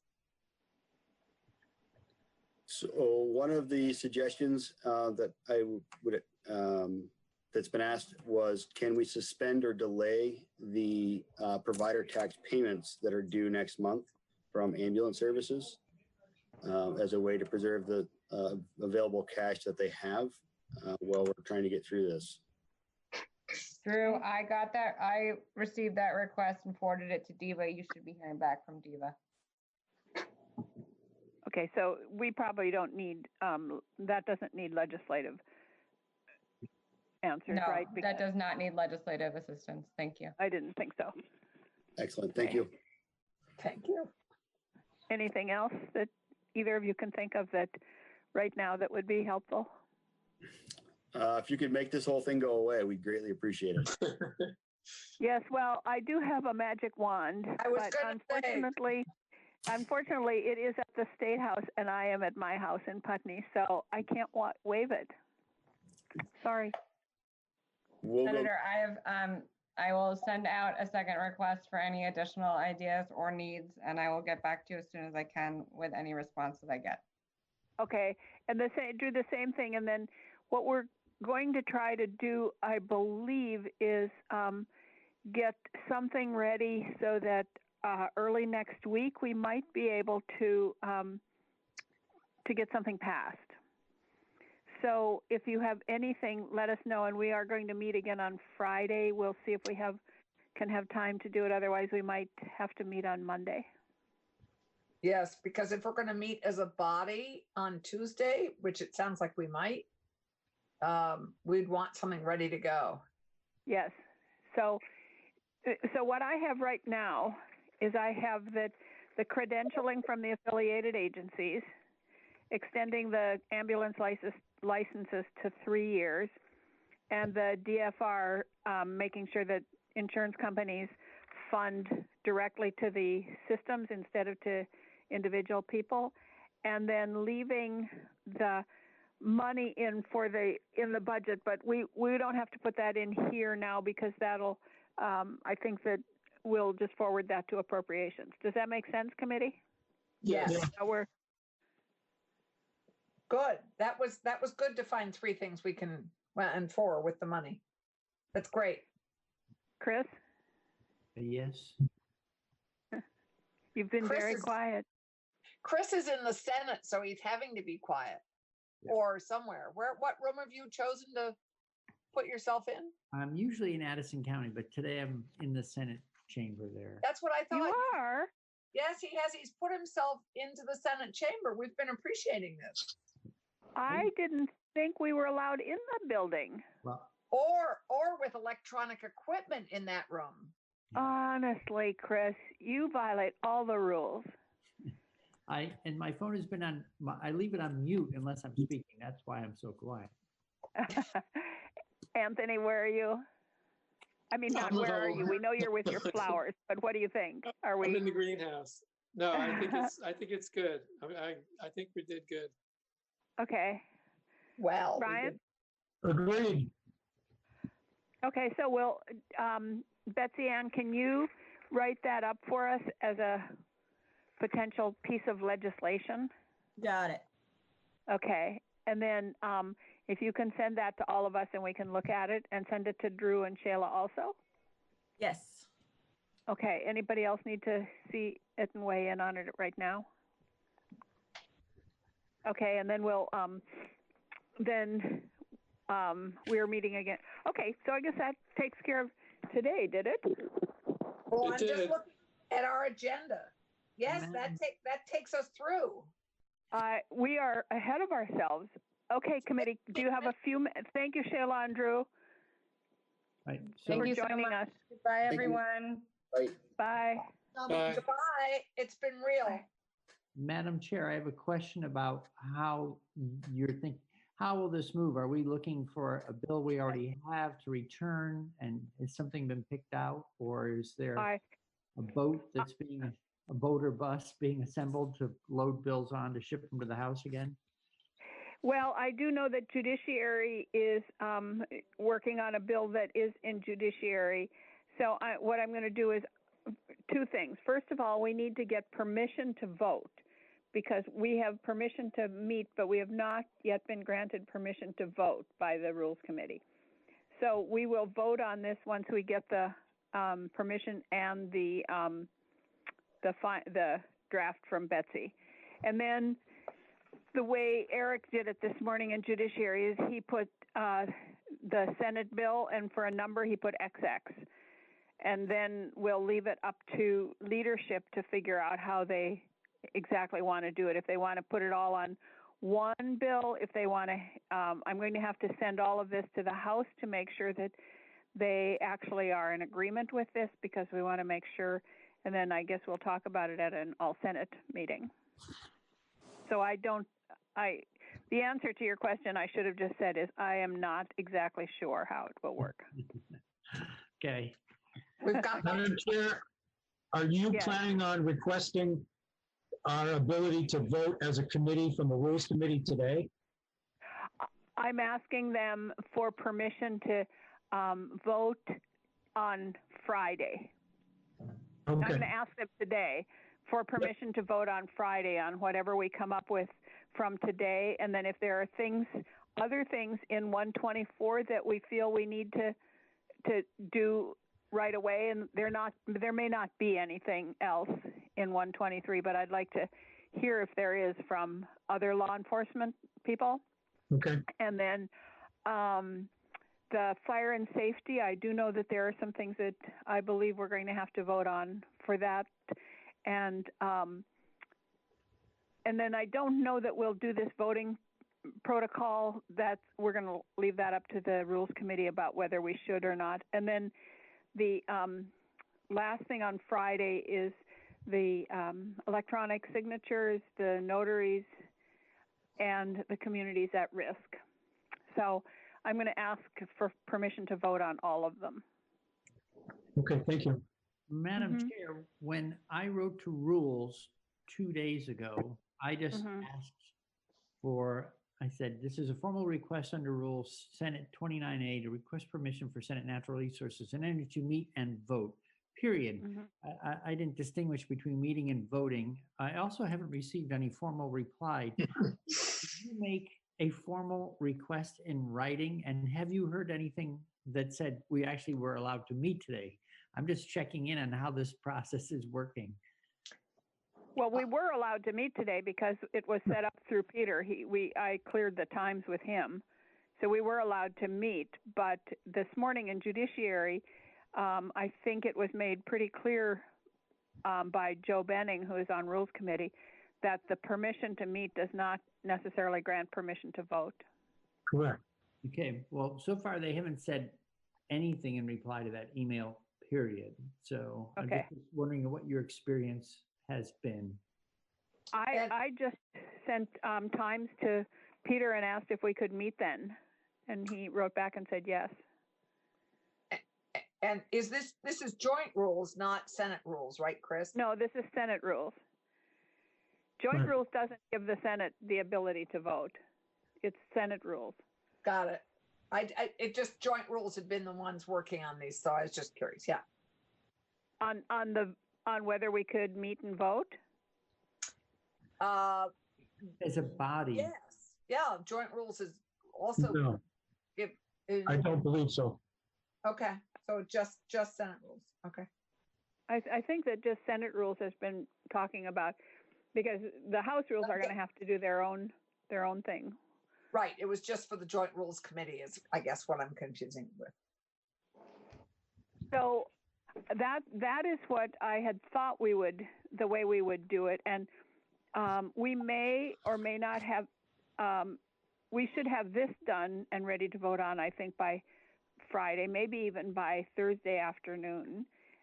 If we could do that in place of if we don't do the voting protocol, because I'm not sure that what we'd talked about was Chris Bray had brought up the fact that maybe we should be looking at because since we're the committee that deals with voting, that we should be looking at the voting protocol for the all Senate, the remote voting.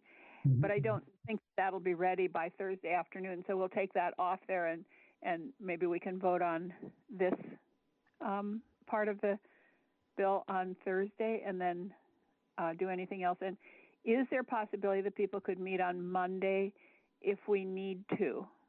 Yes. Yes. Okay. All right. And is 1 o'clock a decent time? Sure. Sure. Okay. Right. Gail? Does that work for you? Yep, I muted myself. That's fine with me. Okay. And Tucker and Betsy?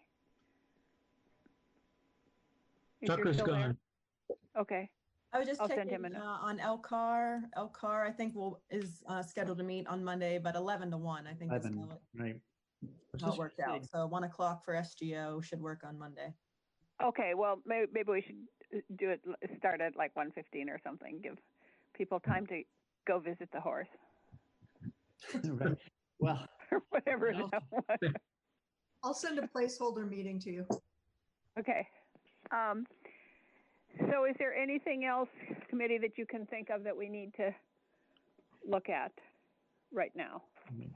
Well, no, just a quick thing on Monday. I because rules is being, I don't know, careful about what we can and cannot do with permission and what ways.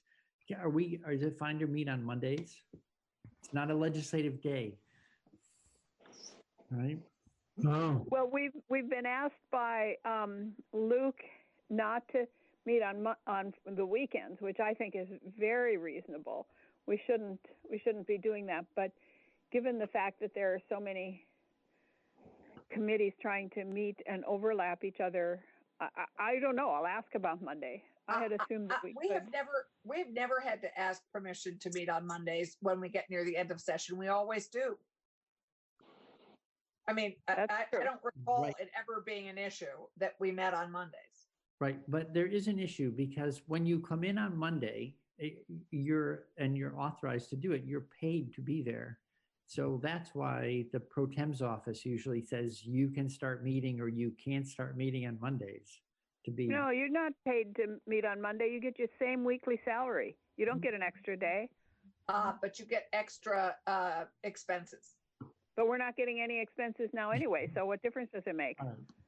And also, did we not just have an all Senate caucus this past weekend, or at least one of these weekend days, and nobody seemed to. Monday.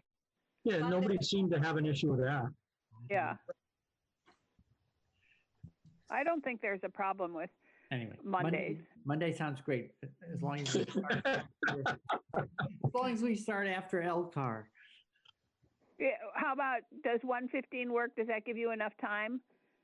Yes, 1:30? may not need to meet, so it's just a precautionary thing. Right. Yeah, if we need to meet. I'm looking forward to Monday. We'll set aside Monday from 1:30 to 3:30 to give you time to recoup from LCAR if we need to meet. Okay. Okay, so 1:30 possible. What? Yes.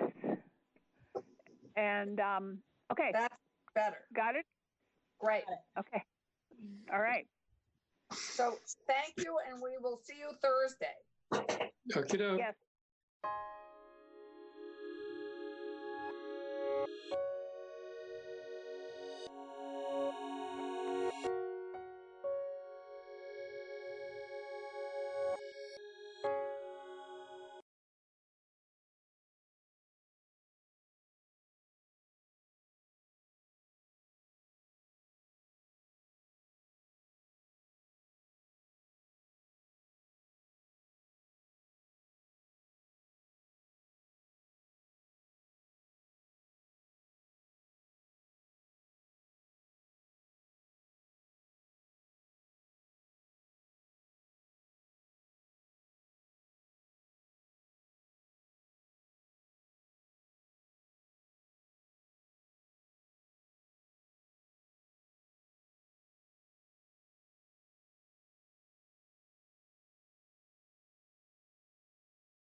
resources and the attention that everybody's giving to this from coming at it from various angles, sort of adding to more confusion.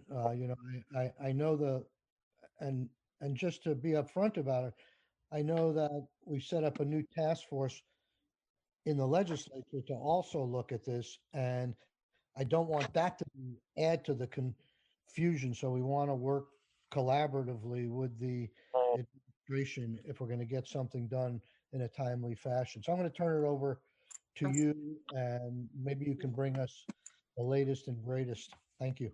You bet. Thank you. I appreciate that. I agree. Like, what we want to be careful about is actually creating overload and confusion. And I'm glad both Linda and Darcy are on the phone because they can talk more detail in terms of specific programs right now. However, what I will share with you is that the team at ACCD has built a web page where folks can go. In fact, I have a brother-in-law who's a small business owner, and you gave me an extra 15 minutes. I got on the phone with him and I walked him through our website, and it actually was really slick because you land on the ACCD web page and you'll see the COVID-19 image, and it says financial assistance and guidance for Vermont businesses. So when you land on the next page, it's really clear. It says resources for business, resources for individuals, and resources for communities.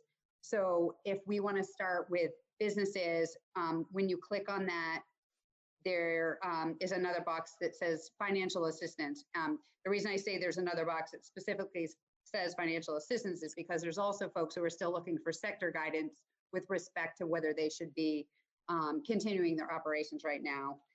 So when you go to the financial assistance, it talks about the CARES Act, and it's a very interactive opportunity for people who, we have something, for example, it says, do you need capital to cover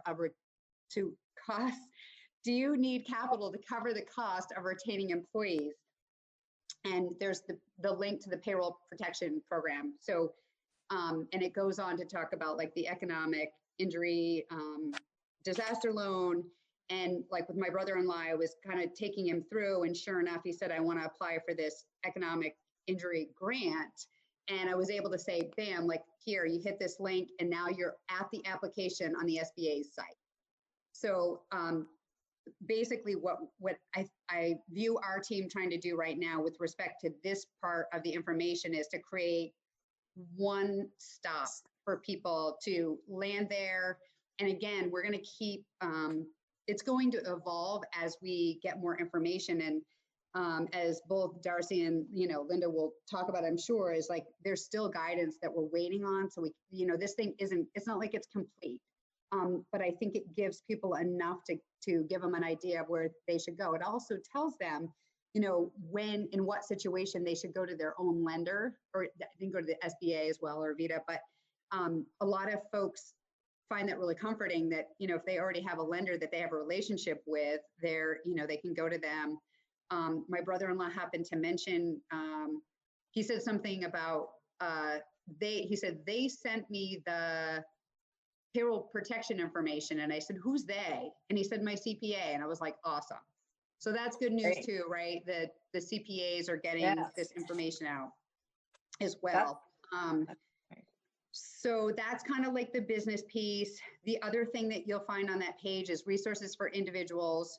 So when you click on that, it will, again, it'll say like, do you need financial assistance? Do you have a housing issue? Do you, want to go right to unemployment insurance? So same thing, it's an interactive kind of asking people some questions and helping them try to navigate where they go. And the third leg of this stool, which is still really being built out, because again, the guidance is a little bit lagging, and not for any fault, but the CARES Act included $5 billion in funding for the HUD Community Development Block Grant Program, and our share, Vermont's share, is $4.7 million that will assist communities across the state. So that's, again, we have a little bit about that on our page, but that will be built out as the guidance comes through, so that, again, communities who have experienced specific negative effects as a result of this, or, also other, can support other needs their community has. Like this would be a place that communities could go and propose how they might spend some of that money. So that's kind of where we're at. We, our team has been, as you can imagine, very resource strained, trying to help people come into compliance with the executive order. And I just want to say, like, I do feel positive that for the most part, people are getting it and they understand. There are always a few that kind of want to fight the individual battle, and that's okay. Like we're walking through that with them, but our goal is to, we've started building a team that is really specific to that part of the business support, because what we need to free our team up so that we can focus on the business recovery side of it. Like this part, building this website out was really helpful, but we need to continue to try to, identify the areas that maybe there's some holes, like there's federal funding, but are there going to be some areas that we might, say, come to you all and say, we need help because we, there's something that's missing and we have to fill in that hole. But our team has to be thinking about those things and working together. So we're just trying to free up some capacity to work on some ideas. And then the other piece is obviously communications, having the tourism and marketing department within the agency. We have a lot of assets that are generally used for outward facing campaigns, I guess. And, we really need to turn some of those assets inward now and kind of, if you kind of think of like the Vermont Strong campaign, like help create things that will provide Vermonters with hope and reassurance that, there's some relief on the way, that it's coming, here's how you access it. So, now that we're starting to build it and we're thinking about other areas that are missing, we're also really thinking about the communications aspect and making sure that folks do know where to go to get the help. So those are some things we're working on. And I'm glad to be invited to, the task force that you're putting together. I think that it'll be, helpful if some of you all, we're trying to put a task force together too. So if we have some legislators on that, it'll help us not duplicate the efforts. We can spread out the work that's necessary. So a couple of questions on both the front end and the back end. Okay. On the front end, the work you're doing sounds exactly what we need, but as you have identified, we need people to look there as the default or the primary place to go. What communication efforts are out there at this point, now that this web page is up and running, to get people to know to go there? Like, is there any kind of public service announcements, or is the governor going to make a statement? I think that's what we're trying to do, is narrow down to a definitive, proper place to go. And then the back end is what happens to people. As you say, there are some people who will have individual challenges, or either individual circumstances, or their personality is such, or their skill level is such that they can't deal with it on the page. Is there something on the page that directs somebody to a more individual attention? Yeah. So as far as letting people know that this website is up, we did announce that yesterday at the press conference. So that was sort of our public unveiling of it. And overnight, we've been trying to share that page on social media. I noticed Senator Ballin shared it. Thank you. But our team right now is working on, again, all hands were on deck to even build this thing. So the comms team is now talking about public service announcements, even paid advertising and social media. So they're developing the plan. And I wish, Heather was on the line, because I think, she probably could really share with you that she's further ahead than I even know, because that's how they work, that's how they roll. But that will be forthcoming. That's very much in the works in terms of really broadcasting and making sure that the public knows this is out there and this is how they access it. As for your question about the back end, so when folks come, some people, you're right, are not going to enjoy, an interactive experience online and may just want to pick up the phone and call. So we do on our website also have a phone number for folks to call, and we can give them help. The phone has, it's been a little bit nutty. So we're trying to, again, assess what that looks like. And as we build our team out to deal with business recovery, I shouldn't just say business recovery, just recovery, we can think about expanding the phone availability if we need to. But we also have a, what do you call it? Email that's set up specifically. It's a COVID-19 email for people to email in and ask whatever question it may be, and they can connect with us. The third thing that I'm going to mention, I'm probably letting this out of the gate before I should, but we have been talking a little bit with the Agency of Digital Services about a chatbot. So I don't have a price tag or anything, but some of the other agencies like the Department of Health is using it and whatnot, but trying to just give another opportunity to create some capacity help for when people have questions. This chatbot would scrub everything on our website and give people answers and help that way. And if they're still not feeling like they have the help they need, then a live person can help them. But the other thing I should mention is, we've talked about doing town halls. I'm probably forgetting some things, and I think Jess might, Jess is on the line too, so she may think of something I'm missing, but we're definitely brainstorming about all the different ways that we can get the word out there and help. And as I mentioned, Linda and Darcy have been incredibly helpful and great partners in this.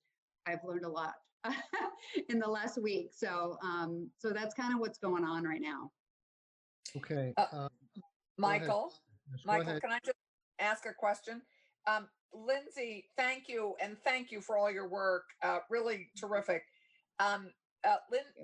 Darcy Carter participated with us. We did a 4-chamber. We've now done 3 of these 4-chamber town halls on 4 businesses.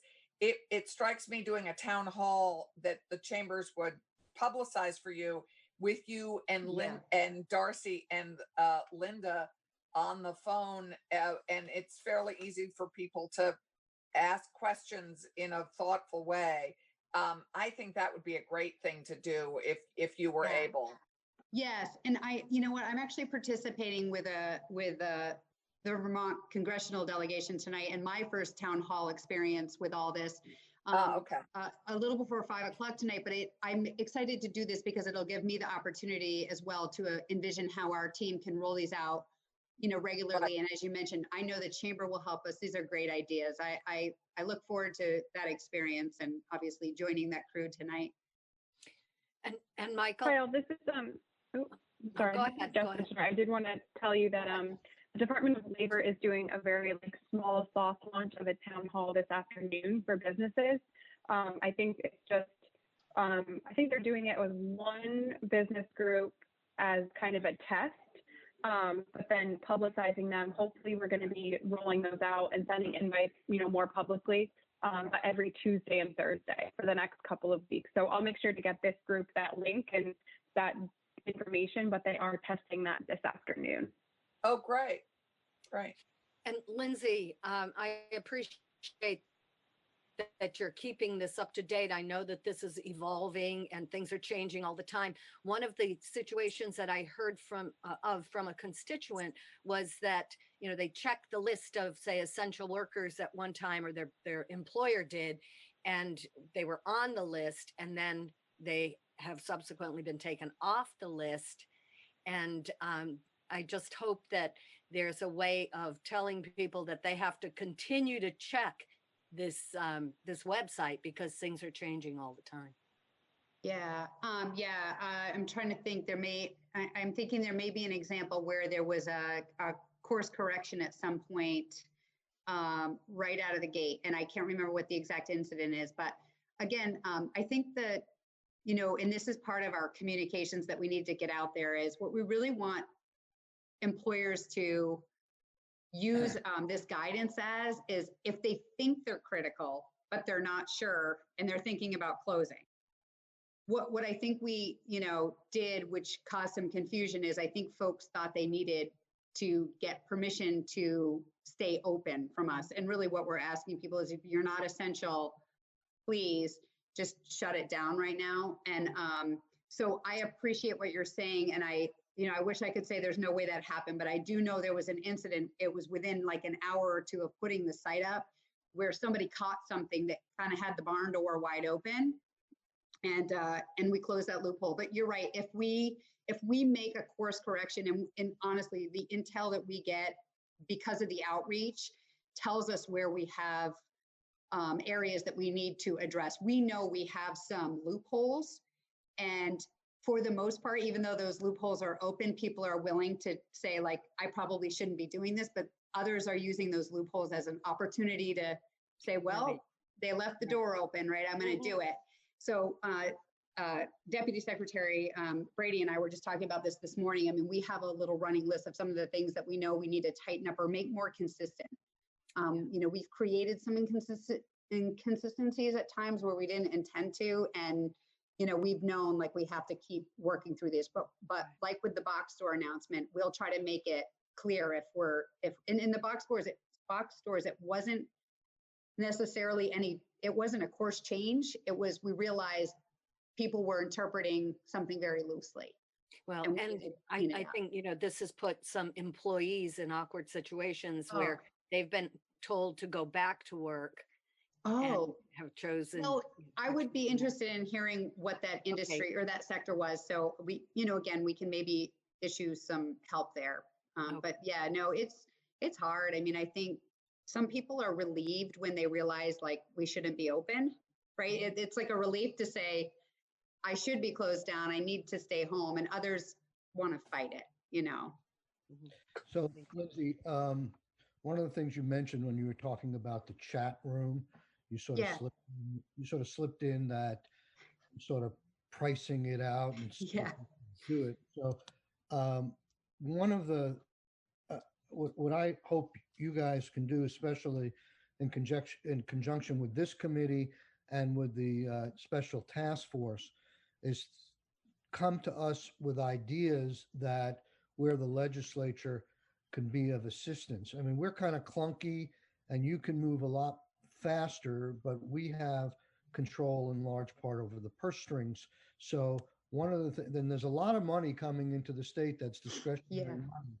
And this is not going to last forever. It's going to be a short-term thing. And even if it might sound expensive up front, in the scheme of the amount of money we're getting, we might want to invest in these kinds of things, and we can do that fairly quickly. So we want to, one of the things I think that this task force, and I've talked very briefly in my first call with Representative Marcotte, is to figure out how we can help you with resources. So don't limit yourself in terms of your thinking, saying, well, that's going to cost $500,000, and surely we can't do that.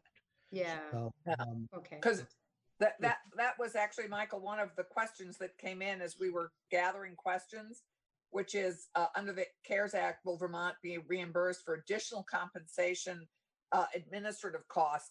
And that's exactly the kind of thing we'll be hopefully able to funnel your way on those kinds of things. Yeah. The chat. Oh, I appreciate that. Yeah. I mean, I think what happens to me is I get a little bit like anxious thinking, okay, if we don't suck the money into the technology, then maybe we can create a program that fills a void, like a hole that's missing, can we, like I said, build programs that specifically go to the situation. But I agree. I mean, we have to be able to manage it and make people feel like, just to shift gears and go to what's happening at, in the unemployment insurance program. Like I'm incredibly amazed and proud of the team and what they've lifted. But at the same time, there's a lot of frustration out there because the system it wasn't built to handle 40,000 claims in a week, So sometimes when I think about spending money, I'm like, oh, somebody else needs it more. But I hear you. I want to make sure people, the expectation is laid out there for them, and that we're communicating, and that we are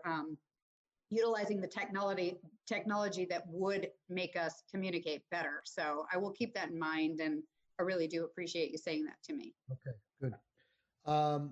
So we should probably move on to Darcy and Linda. Does anybody have any further questions for the secretary at this point? If you can hang in there in the background, that would be great. But if you have other things to do, I understand. Just No, I'll hang in. Just quickly, Lindsay, I assume that that Heather's available for sort of in and resort related questions because we're getting a bunch of them, particularly on this limiting on bookings. Yes. So just to give you all some comfort on this, we are hearing what they are saying, and so I've asked. The Vermont Chamber has offered actually. They're going to put their heads together and make a proposal for what would be a realistic date for them to open up their schedules, right? So as you probably know, like when we take down the whole online, people can't book out into the future. So if we were to let the online come back on, but we really want people to block certain dates. So they're in the next few days, they'll come back with something. And so I just want you all to know, like we hear and heard that concern. And this is one more of those areas where we can still get to our goal, but give inn owners and restaurants, hotels and whatnot, the comfort of knowing that when this is lifted, they can be back, to business. So, but yeah, so Heather's available as well. And she's, obviously been very dialed into what's going on there. Great. Okay. Anybody else? Okay. So Linda and Darcy, maybe you can tag team here. We'll start with Darcy, and maybe you can give us an overview from the SBA's perspective of what's happening in the real world out there at this point.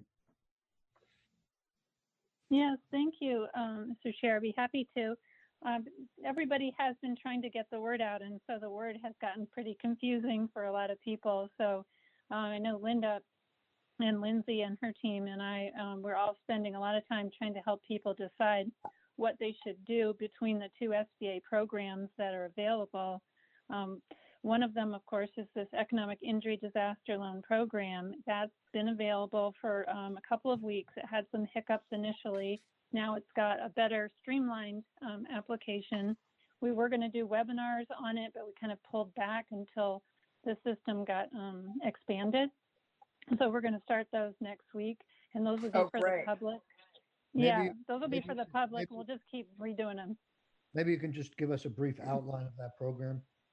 Oh, absolutely. So this is a program that you apply directly to SBA. It's up to $2 million for businesses and nonprofits. It's very limited for any ag. You could do some value-added ag only on that program, and I think it's because they feel that FSA handles that side of the house. So it's, again, nonprofits, small businesses, including sole proprietors, self-employed, independent contractors, and our, regular businesses. And the interest rate is 3.75 fixed for up to 30 years for businesses, 2.75% up for 30 years, again, for nonprofits.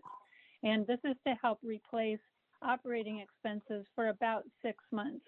So what they will look at is what was your gross margin last year, and they're basically giving you half of it to try to help replace what you lost due to the lost revenues from the disaster.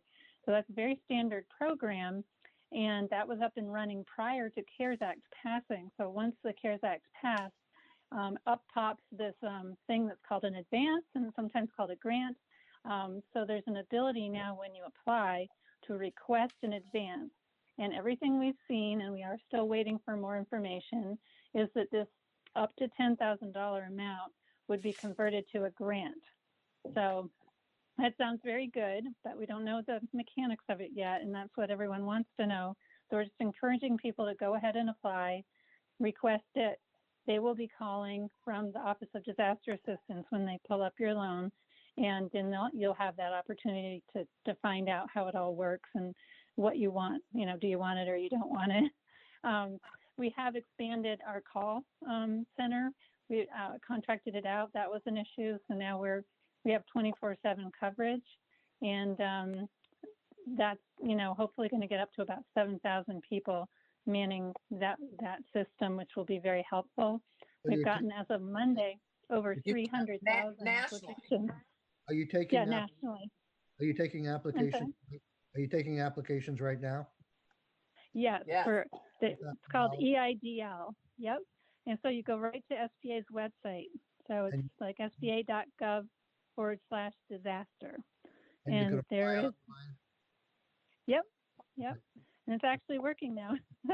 Last week, not so much. So it just got basically overloaded with the interest. I mean, you've got 10 million people unemployed. I mean, there's almost that many business owners that are trying to find the capital and help that they need.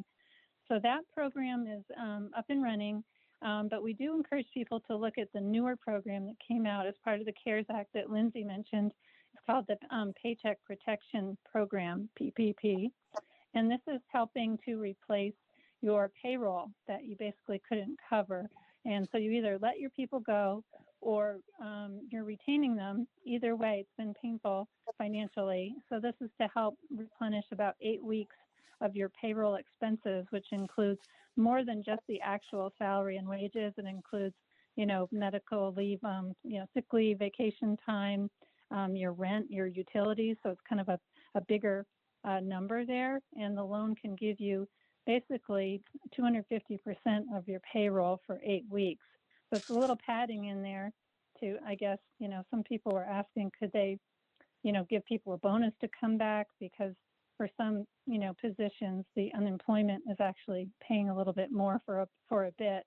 So we're trying to get clarification on that, but we hope that is something employers could do.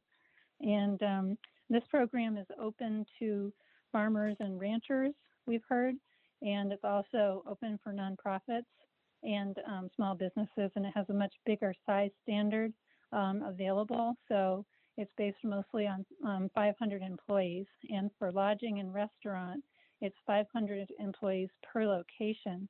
So if you have a lodging or a restaurant corporation that has some locations in Vermont, but they have them elsewhere, they hopefully could be helped by this program. They wouldn't be considered too big for it. So that was a special carve out for them. Some of the concerns that we have right now is that we don't have a lot of clarification on how the banks will actually roll out the PPP loan. It will be banks and credit unions. VITA will be able to do it. And they really just need some information from SBA. Our understanding is that it's in clearance, that it's been written, and this would basically tell them eligibility rules very clearly, how they determine the loan amount, and how they process that loan with us. And the banks do have unilateral authority to make the credit decision, but the onus is on them to follow the rules and make those determinations. So we've noticed in our system, they're already approved to do PPP loans. So it looks like the switch is ready to go live as soon as they get the details. So hopefully that's going to come even today and hopefully by tomorrow, because the banks and credit unions are all getting just as many calls as Lindsay's team is, and we are, with people interested in that program. So I don't know if you need any more of the nitty gritty, but. I just had one question of what you said, which I was a little confused on. Is it possible for an employer to qualify for PPP to cover their payroll and at the same time tell their employees you can go qualify for unemployment benefits? So the money, it's sort of like a two sources of funding to pay payroll, one unemployment and one actual covering the payroll costs. Right. And then there's like a tax credit too, right? Payroll tax credit. That I would have to admit I am not up to speed on, so I should probably look up, that answer for you, because we're just dealing with the employer trying to get the money to bring their people back by June 30th. That's what the PPP loan program is for. Typically, with disaster type loans, we do look at other benefits and we try not to have any duplication, but I don't really know. We haven't seen anything about that with what we've seen on the PPP program. I don't know if Lindsay's probably much more able to talk to that question if she's still on. It's, I'm still on. Tell me what the question is again. Question is, yeah. can a business qualify for PPP at the same time during that period, that payroll period, they lay off their workers, the workers collect unemployment, and then by June 30th, they rehire the workers. So you basically have almost a doubling of payroll. Yeah. Well, I would imagine actually that may be a question for, Darcy or somebody else. But what I would say is generally you can't collect unemployment and, get paid somewhere else. So if they take the PPP and they're not paying their employees because their employees are collecting unemployment, they may be able to get the loan, but I can't imagine that it would be forgiven. I don't know how somebody checks that, but I think that's a really great question. Maybe Darcy has an answer to that. Well, I think there's a set period of time that's called the covered period. So if you bring people back and pay them for that covered period of time, it's 8 weeks. So then you would be in compliance with the SBA loan. So part of that time, it's kind of hard to say when those people aren't there. If that's part of the 8 weeks, then you've got an issue, like Lindsay said, because you can't say I paid my people for all of those 8 weeks, and that's the requirement in order to have that amount forgiven in the loan program. The other thing I will say is with unemployment, you have to report what your earnings are for a week. So even if you get partial earnings, you have to report that. So if a company is paying their employees through PPE and their employee is also trying to, collect unemployment, hopefully if the system's operating well, it's going to catch that and it's going to prevent them from getting the unemployment benefit that, that week, or it's going to reduce it by what they did get. So. Right, an employer wouldn't get the full forgiveness of that payroll amount if they didn't bring everybody back full time. Got it. Okay, thank you. Yeah, so may I just ask, because Darcy, that's what's confusing about what you first said is that you could have choices of either letting your employees go or retaining them. Well, it doesn't sound like you can let them go and also ask to keep paying them. I mean, it doesn't sound like actually you can do both those things at the same time. No, it's just some people have already let their people go and some people have retained theirs. So both of those scenarios, you'd be eligible to apply for the loan. So for the period the employees have been let go, they're able to collect unemployment with the additional benefit.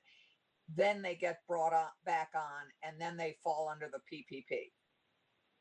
Well, yeah, I mean, our whatever I've seen is silent on that whole other side that you guys are much more knowledgeable about. So you bring up a really good point. Ours doesn't speak to that at all. It just says, they calculate the 8 weeks of payroll expenses largely based on what you did last year. And if you bring all those people back and pay that same amount of wages for 8 weeks, then you will get that amount of the loan forgiven.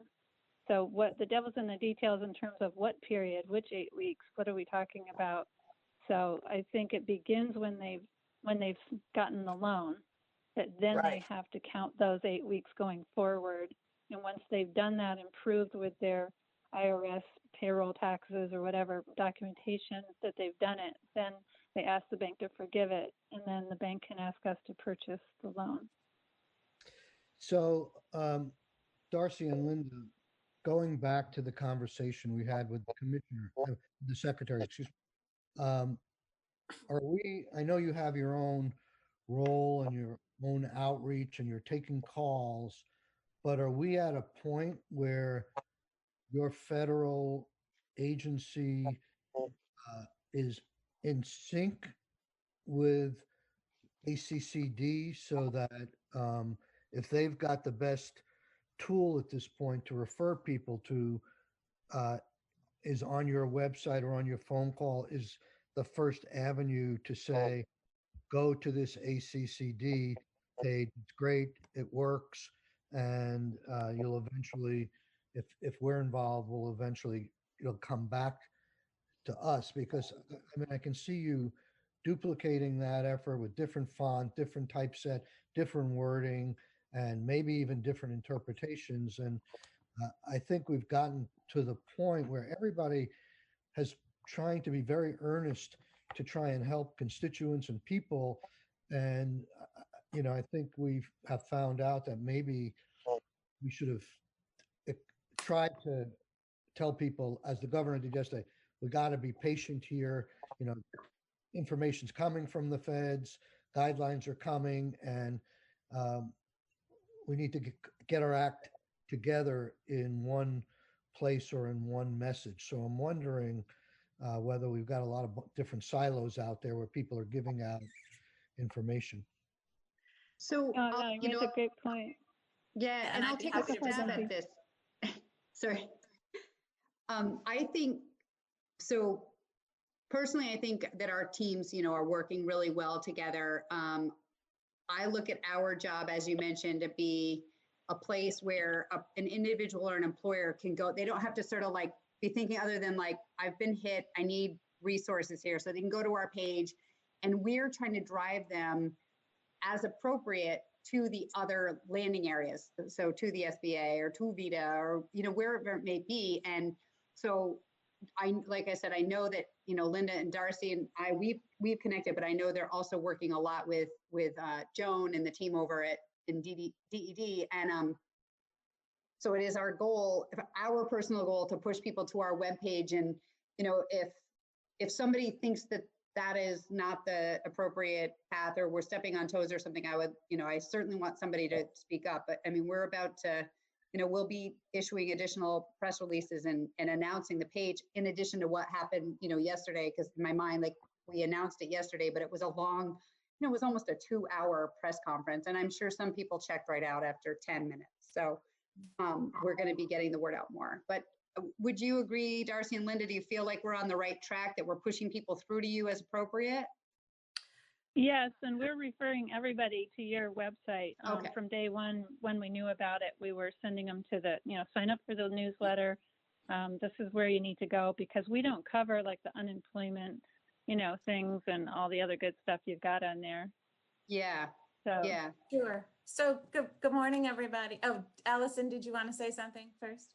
No, is that Linda? This is Linda. I just wanted to read from my screen, so I'm off video for the moment. I'll be back, but well. I just wanted to tag on to Michael's question, which is and Darcy referred to it briefly, which is the time frame for the flow of money and for the standing up of these programs.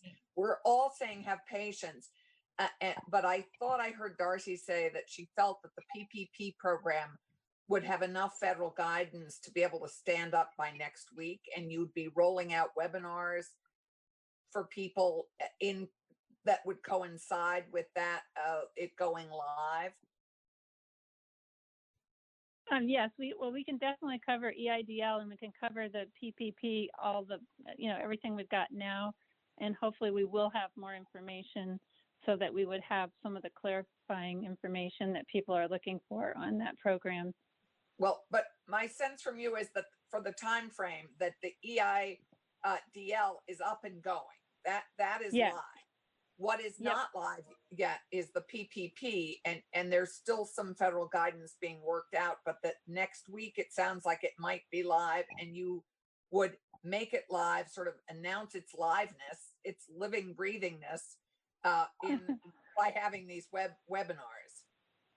Right. And basically the way it's kind of behind the scenes a little bit, because the banks just internally know how to work with SBA and how to submit something through our system already for just normal good time lending. So they're already geared up to go. They know what to do from that standpoint. There might be a couple tweaks in, how they code it or something like that in our system, especially for PPP. But, in our system, they've all been approved already to submit PPP loans, and our E-Trans system that they submit to has already got a new code for that. So I think a lot of the groundwork has been laid, and what needs to be communicated to the lender particularly is how do they determine who is eligible for this loan there's, certain criteria. It's not a huge long list, but, I have to make sure they were in business before the disaster. They have to make sure, that they determined the payroll expense amount to determine the loan, things like that. And, but they make that credit decision. So literally, if they get the guidance on Friday, they can make a loan Friday. They get it on Monday, they could make a loan Monday. So are you suggesting that people who are interested in the PPP program should be, is it a dual application that you apply both to your lender and to SBA? Or is there one application and then it gets sent to the lender? Right. There's an application right now for the PPP program that's on our website. So a borrower or lender can take a look at it. And I mean, they can get started to put some information together and fill it out so that they can maybe hurry things up a little bit. They can talk with their lender. Many of them have already approached their lender, and the lender's like, I want to help you, but I'm waiting for some information from SBA. So there's been a lot of conversation going on already. And the other important thing is you can apply for both loans. You can apply for an EIDL and you can apply for the PPP loan. That's where a lot of confusion is because people don't know which one is better for them. And things have changed a little bit on the PPP loan. It started out with a 10-year maturity. Now it's only 2 years. So that's a big difference. If, some of your loans not forgiven, a 2-year maturity date, if you have a large payroll, that's going to be challenging. If for some reason you couldn't bring everybody back, it may not be your fault. Maybe you couldn't, just cash flow. Otherwise, other issues going on, you couldn't do it. Then you're stuck with a loan, not a forgiven loan. And people need to be aware of that's, you can't predict everything in this pandemic. Like that's a risk in that kind of loan situation. With EIDL, you don't get as much potentially forgiven, but I think it seems like it's a bit more of it's more clear what it is you're getting. What can you use the money for?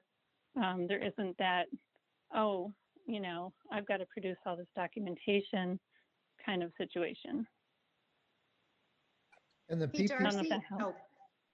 Can the PPP application be dated retroactively to the time of payroll you want to cover that you, or is it just prospective from the date of application? Oh, sorry, I'm teleworking with my husband, so it's a little bit nice.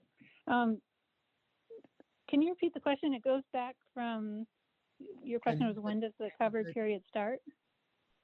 Yes, how can you go backwards retroactively and cover some payroll with the PPP loan? Or is it just from the date you get your application in?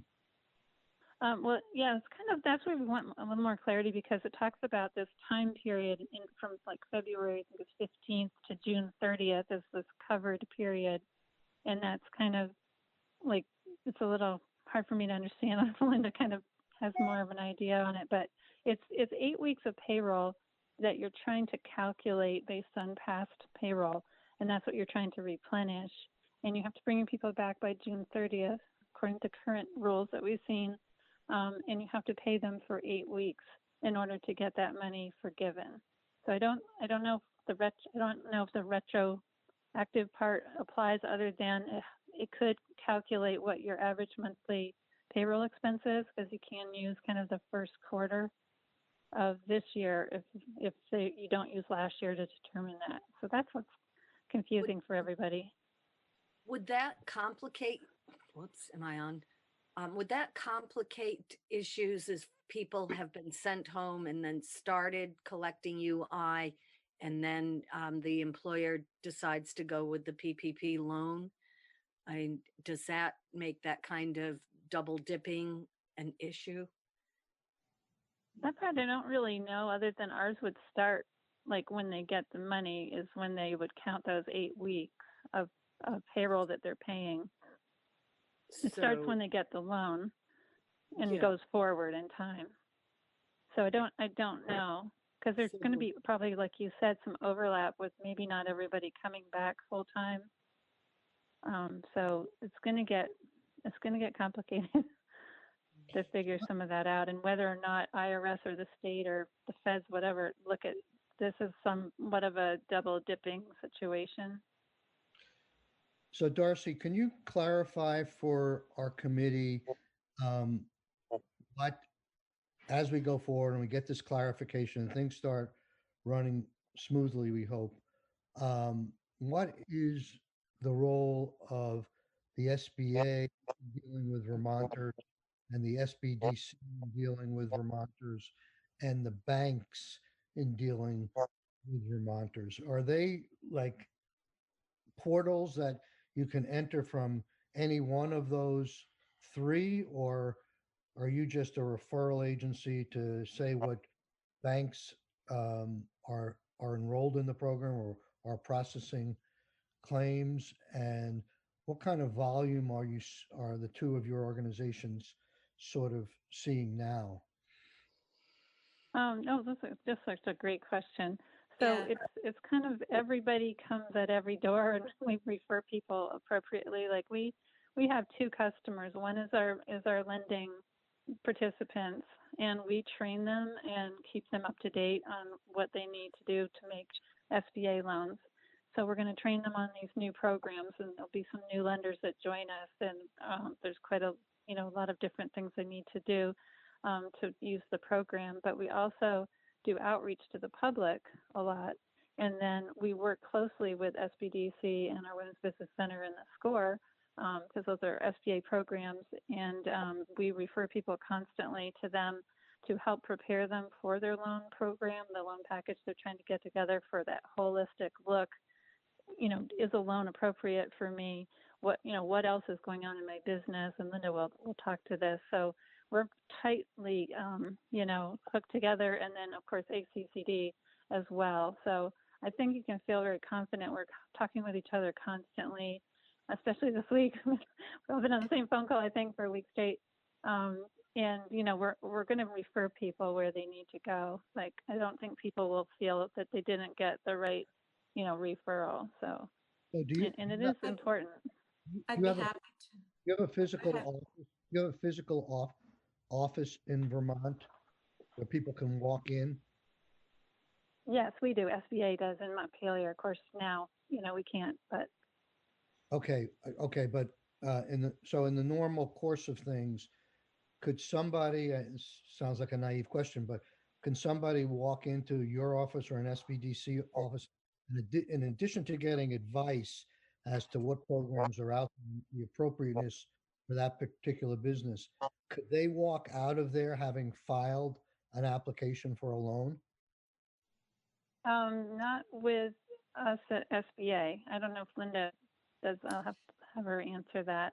Yeah, she's been trying to get in. That's okay. I'm taking good notes. Thank you all. I really appreciate the opportunity to speak to you. I'll try to start with a couple things that I've heard are kind of main thrust of the conversation, and maybe that'll help give you kind of a picture for the time being. On the communication and messaging front, I will say that we're working very closely with SBA as well as the agency. And in fact, what we do is, in order to streamline the communication, the agency's web flows through, like the secretary said, to us. And so what we do is we, every week, if not more often, we update our special, it's vtsbdc.org/coronavirus. And we update that page with new information as it comes about, which is in the realm of, here are things that a business owner can do now. And it's, taking control of the things that they have control over in a very uncertain time, preparing financials, negotiating the debts they already have, reviewing their insurance policy about whether there's pandemic clauses, looking ahead at both the loan now that is available for people to apply for and getting ready for the one that's coming.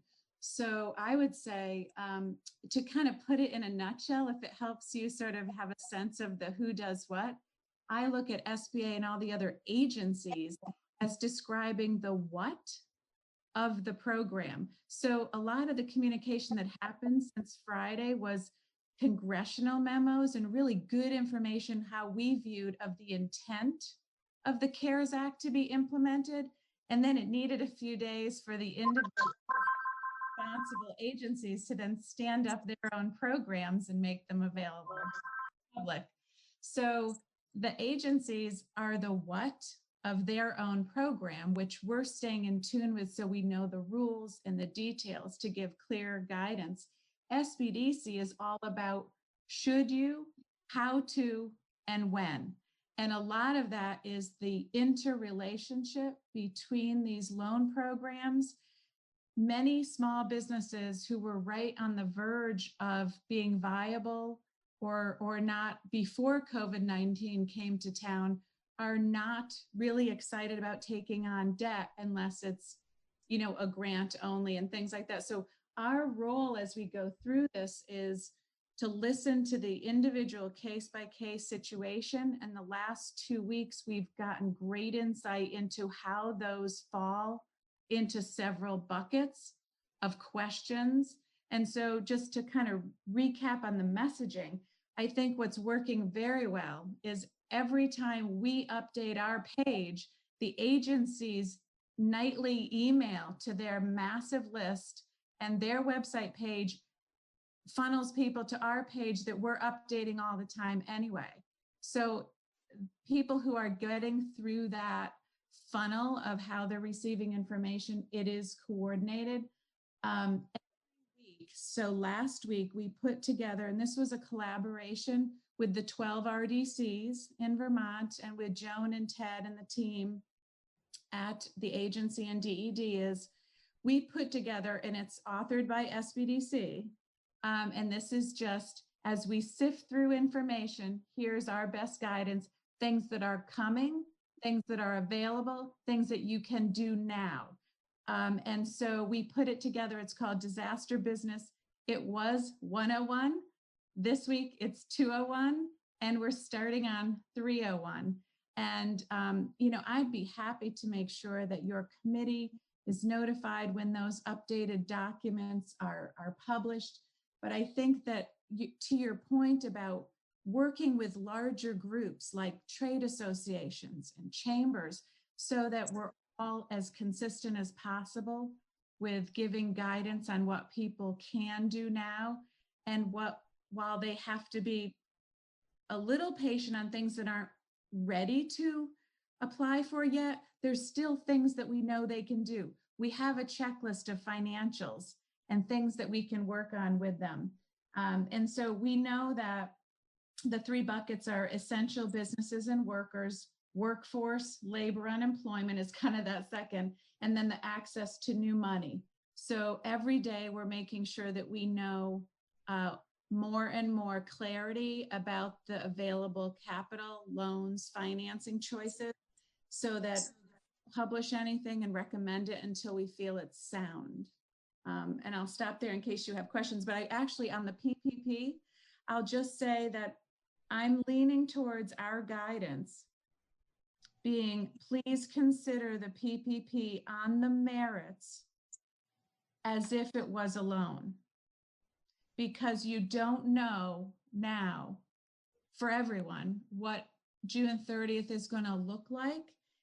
It will be awesome if it's all forgiven or even partially forgiven, but we don't want people to make the application with that as a guarantee. So, you know, we're going to be looking at the realistic, should you, how to do it. And I guess just one more piece is, again, we're learning more, and the volume, just to give you a sense, in a given year, SBDC about 600, 625 individual Vermont small businesses through one-on-one advising. We got another 650 that we're in touch with in the last 2 weeks. So what does that mean? That means that we're figuring out how to batch information, deliver it in short chunks of triage style, 15 to 30-minute phone calls, because that's a more effective way, along with these joint communications with key partners and industry groups, so that we can deliver information and help as many Vermonters as possible. Is all your funding through, I know you get your funding that gets passed through Vermont, Vermont Technical College, but, or I think I do.